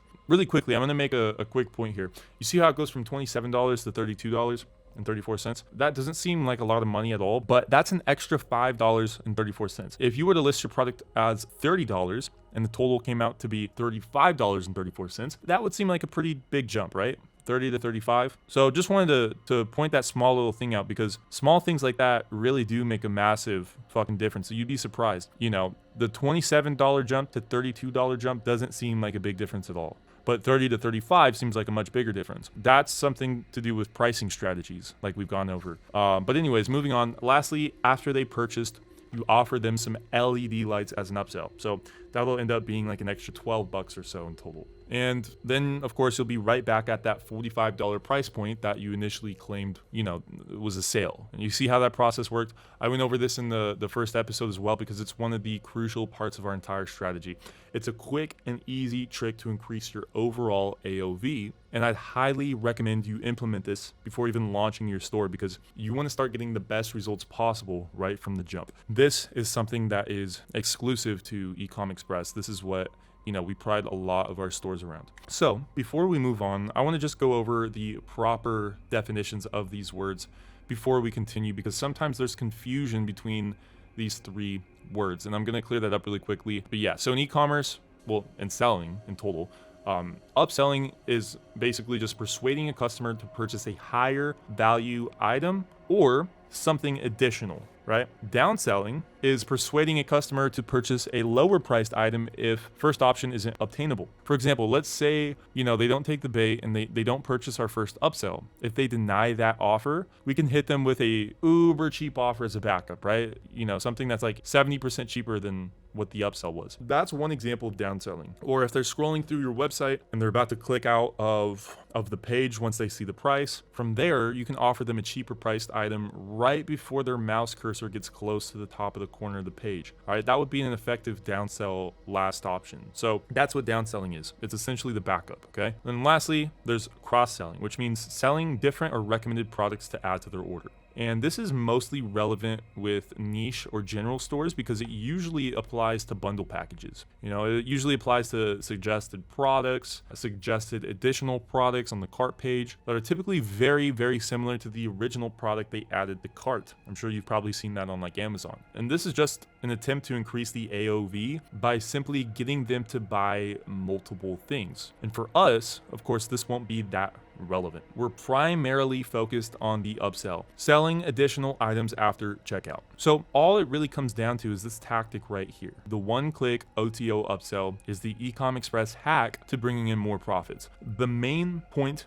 of this video is to go over this tactic right here for you guys. And by the way, OTO stands for one-time offer. All right, so typically this is what the thank you page is going to look like, or the page they see right before their order is complete. And it'll typically show the second product, the upsell. It'll give some description of what it is, and then there's going to be a big button that says add to my order or something similar, right? And as soon as they click this button, it automatically charges them an extra however much your upsell product costs. So right below the button in smaller letters, it says you will be charged an additional $10 after clicking add to my order. And it's almost a trick to get them to accidentally click the button, but at the end of the day, it clearly authorizes us to charge their card an additional X amount of dollars when they click this button. And Shopify is continuously changing their terms of service and whatnot, so I'm not sure exactly if this is still efficient. And as soon as they click this button, it's going to charge them an extra however much your upsell product costs. So yeah, this tactic right here is going to boost your AOV and your revenue up tremendously because it makes it so easy for someone to add a completely relevant and complementary product to their order without having any hassle or without having to go to Amazon and inevitably buy that second product they would have bought anyways. Okay, this makes people's lives easier and it makes our lives more profitable as well. And when we do upsells like this, we're seriously adding in the final portion of the sell and really completing the offer, because without it, it's much more difficult to retain profitability. So let's go over an example of an angle we could throw out there for our upsell, all right? And I just grabbed some random pictures from some other brands as an example, but this is angle number 1. And as it reads here in the description, the blank product drop is coming up and we're offering existing customers an exclusive 70% off deal. Would you like to add blank to your order for only blank extra? Then right below, of course, is the add to my order button, and below that is the warning on, or right below the button. So yeah, this is the most fluid and adaptable method for most products out there, and this angle typically tends to fit in with most brands I've seen. All right, so that would be a good solution for you. Angle number 2 is this, and it states 95% of customers typically include a blank after purchasing blank. Would you like to add our unreleased blank to your order for only blank more? A lot of blanks. And this angle is really using the social proof purchase value as the main tactic here. And it's just basically telling people that most other people also buy this. So if you were to not add this to your order, you'd just be different, right? You'd be an outlier, and everyone naturally wants to fit into the herd, right? And do what other people typically do. So it's just a natural instinct. And especially if you pair this offer with a time limited countdown, which may be a bit too salesy, but if you can pull it off, then you can pull it off, right? But urgency plus social proof is a killing machine, right? One of my favorite upsell angles to approach right here, especially for our target audience. Remember, guys, there's a fine threshold of being too salesy and too passive with your marketing, right? There's always that threshold. This is why pre-market research is so important, because we need to determine the gullibility of the customer. If we're selling to, I don't know, older men in their 50s, we're gonna have to be more passive with our upsells, with the sales tactics that we use, because they're gonna see right through it, right? But if we're selling to a much younger crowd and a more gullible crowd, then we can implement more sales tactics into our marketing. So most of the time, there's that perfect middle point we hit while we're marketing that's not too salesy and it's not too passive. And most people won't skip right out of it, and they'll give that second upsell offer a second look, all right? But anyways, here's the third angle to how we could go about doing an upsell. So as it states here, would you like to add a blank to your order for only blank more? Question mark. This limited time offer expires in 5 minutes. So with this one, there's going to be a timer countdown, and it's purely going to bank off the urgency tactic. You know, everything will be predicated around that. They won't have to read too much copyright, and they won't have to think too much. All right, we get straight to the point. We make it minimal and simple and say, look, you got 5 minutes to add this one-time exclusive offer to your order, and it's never going to be this easy or cheap. And lots of people just end up saying, you know, fuck it, why not? Because it's such a low price. And when that ability level goes all the way up, then it makes the whole concept of the upsell work. If it's not low priced, it's not going to work the way we want it to, and we're not going to pull in as many profits as we want to. All right, this has been proven with data. So some people like to upsell higher priced items. I mean, it works sometimes because the concept of it makes sense, depending on what you're selling, of course. Like if someone buys a $10 product, for example, and then you upsell them a $30 product to an even cooler, better thing to add to their order, that's an option. But that's not what I found to be the most effective in all of my years and millions of dollars drop shipping. Okay, so yeah. And lastly, let's go over a email follow-up example. So let's say they don't take the upsell. 30 minutes later, we can send them an email that looks super personalized, something that looks like a normal email, but little do they know it's a follow-up upsell from the company that they just bought from, right? And it says here in the subject line, "Oh, Bob, I have a question." And the customer name is Bob for this example. And the body of that email says, "Dear Bob, this is blank from blank. I just wanted to inform you that 95% of our customers also purchased our blank. Was there a reason this didn't appeal to your interest? We have the product in your cart here." That's the link. "We're offering this sale to existing customers for an extremely limited time. After blank, the price will shoot back up to blank. Thanks." Then put a random name down as the representative of your company, the phone number, and then the email, and add in an attachment of the product that you want to sell. And obviously they can click in the big blue letters that say here to visit the page of this upsell product. Now, this is one email template. There's multiple email templates and multiple ways to go about this. This is just an example for this video, but email marketing is a topic I'm going to touch on later in a separate video, okay? And I'm going to seriously go over it in the next pillar. But the overall consensus of email marketing, if we were to simply put it into a simplified version, is that it needs to not look like a marketing email campaign. It needs to look as organic and raw and normal as possible, because we want as many people to click on it and read it as possible. Okay, if we don't, then we start getting marked as spam. Our emails end up in the spam boxes, and no one will even see our emails. All right, email marketing is a whole separate game, but that's pretty much why you're never going to do tons of pictures, tons of links, and other shit. Just one link, one picture in the attachment, and then it looks like we're a real human sending them an email, and you're good to go. So the whole point of this video is that when you're doing product research, find 1 to 2 additional lower priced items that complement your main offer perfectly. So in the last example, I picked out the customizable blankets as a brand I'd probably do if I were just starting out. And if I wanted to do an upsell, I could probably find a second product like a customizable pin or customizable slippers or a customizable hat. I don't know. Something that goes with the blanket. Some small little additional customizable product that could be thrown into the offer at a very cheap price. That's cheaper typically than the blanket. So here's some tips on incorporating this additional product or products depending on if you have a niche store or not. Okay.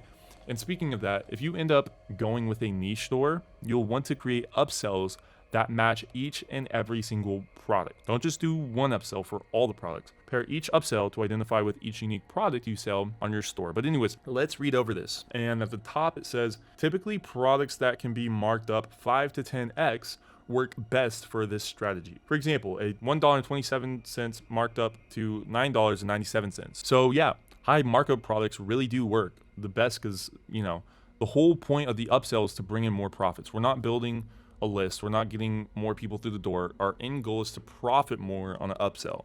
That's the whole point of it. So find something that has absolutely amazing margins if you can. Next, it must perfectly complement the first product they purchased. And this one's an obvious, and this one you can do a bit of research on. You can look at the analytics, you know, and you can see what products people typically purchase with what. And an easy way I like to do this is I like to go on Amazon and search up the product you're selling or something extremely similar and see what Amazon recommends in the recommendation section. Because if you didn't know, Amazon has a section right now on every product page that shows, you know, what people typically buy after purchasing a certain item.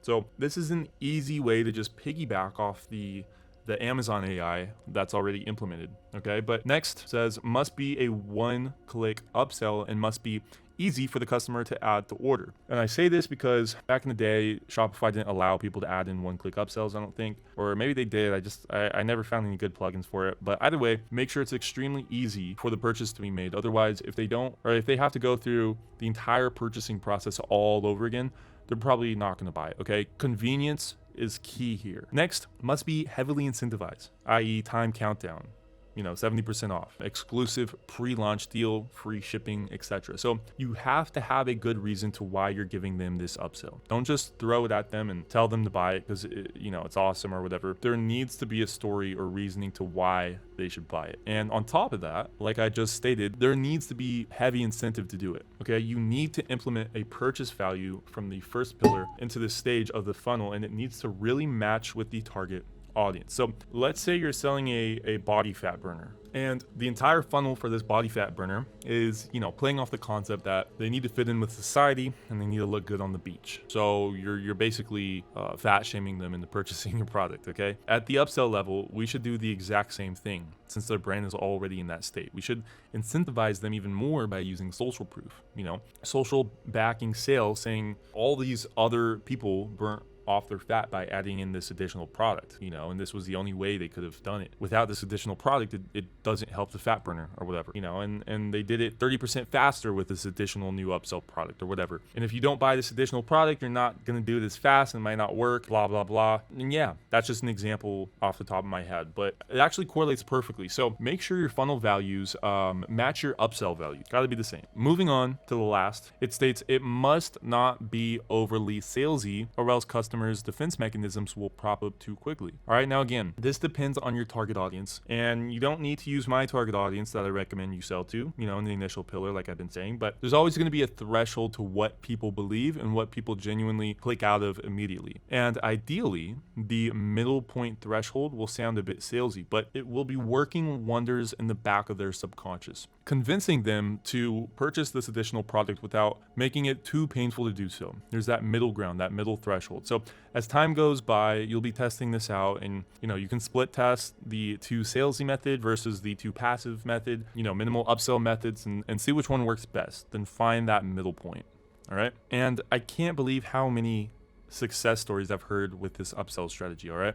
Tons of people come up to me and ask me how they can break that break-even point. And when I suggest that they add in an upsell like I've been teaching you guys, they usually immediately start profiting. Okay, this isn't just me preaching this idea. I've heard the same things from tons and tons of other professional dropshippers, and lots of them say that they don't even profit with the majority of their products on the front end, but how they profit is on the back end through email marketing and upsells and, all that extra little shit that brings in that extra profit that people typically do. So most brands, will run a giant advertising campaign and dump thousands or hundreds of thousands or even millions into advertising campaigns with the only objective is building up a bigger email marketing list, okay? Because they know how their funnel works and they know that on the back end, they're gonna be profiting, okay? So they could be creating more brand awareness, testing marketing angles out to optimize their brand to perfection. That's the name of the game. Ad costs are high today, period, okay? E-commerce is difficult and competitive today, and lots of the times you'll need an upsell to even make money, or hopefully to be just, making more money on top of what you're already selling. Or maybe you're at break even, you add in the upsell, and as time goes by, this allows you to continuously grow your business, and it allows you to start profiting on the front end afterhand, right? But yeah, anyways, that's going to cover this video, guys. Thank you all for watching. This video wasn't that in depth as many of the other videos I made, but it really touched on something I found to be really important for your e-commerce journey. And since we're on the topic of product research, I want you guys to find an additional product to add into your funnel as well. Make sure to note down the important things to look out for when doing your research, and make sure you're really profiting on this upsell. Otherwise, it's useless. So yeah, that's it, guys, and I'll see you in the next episode.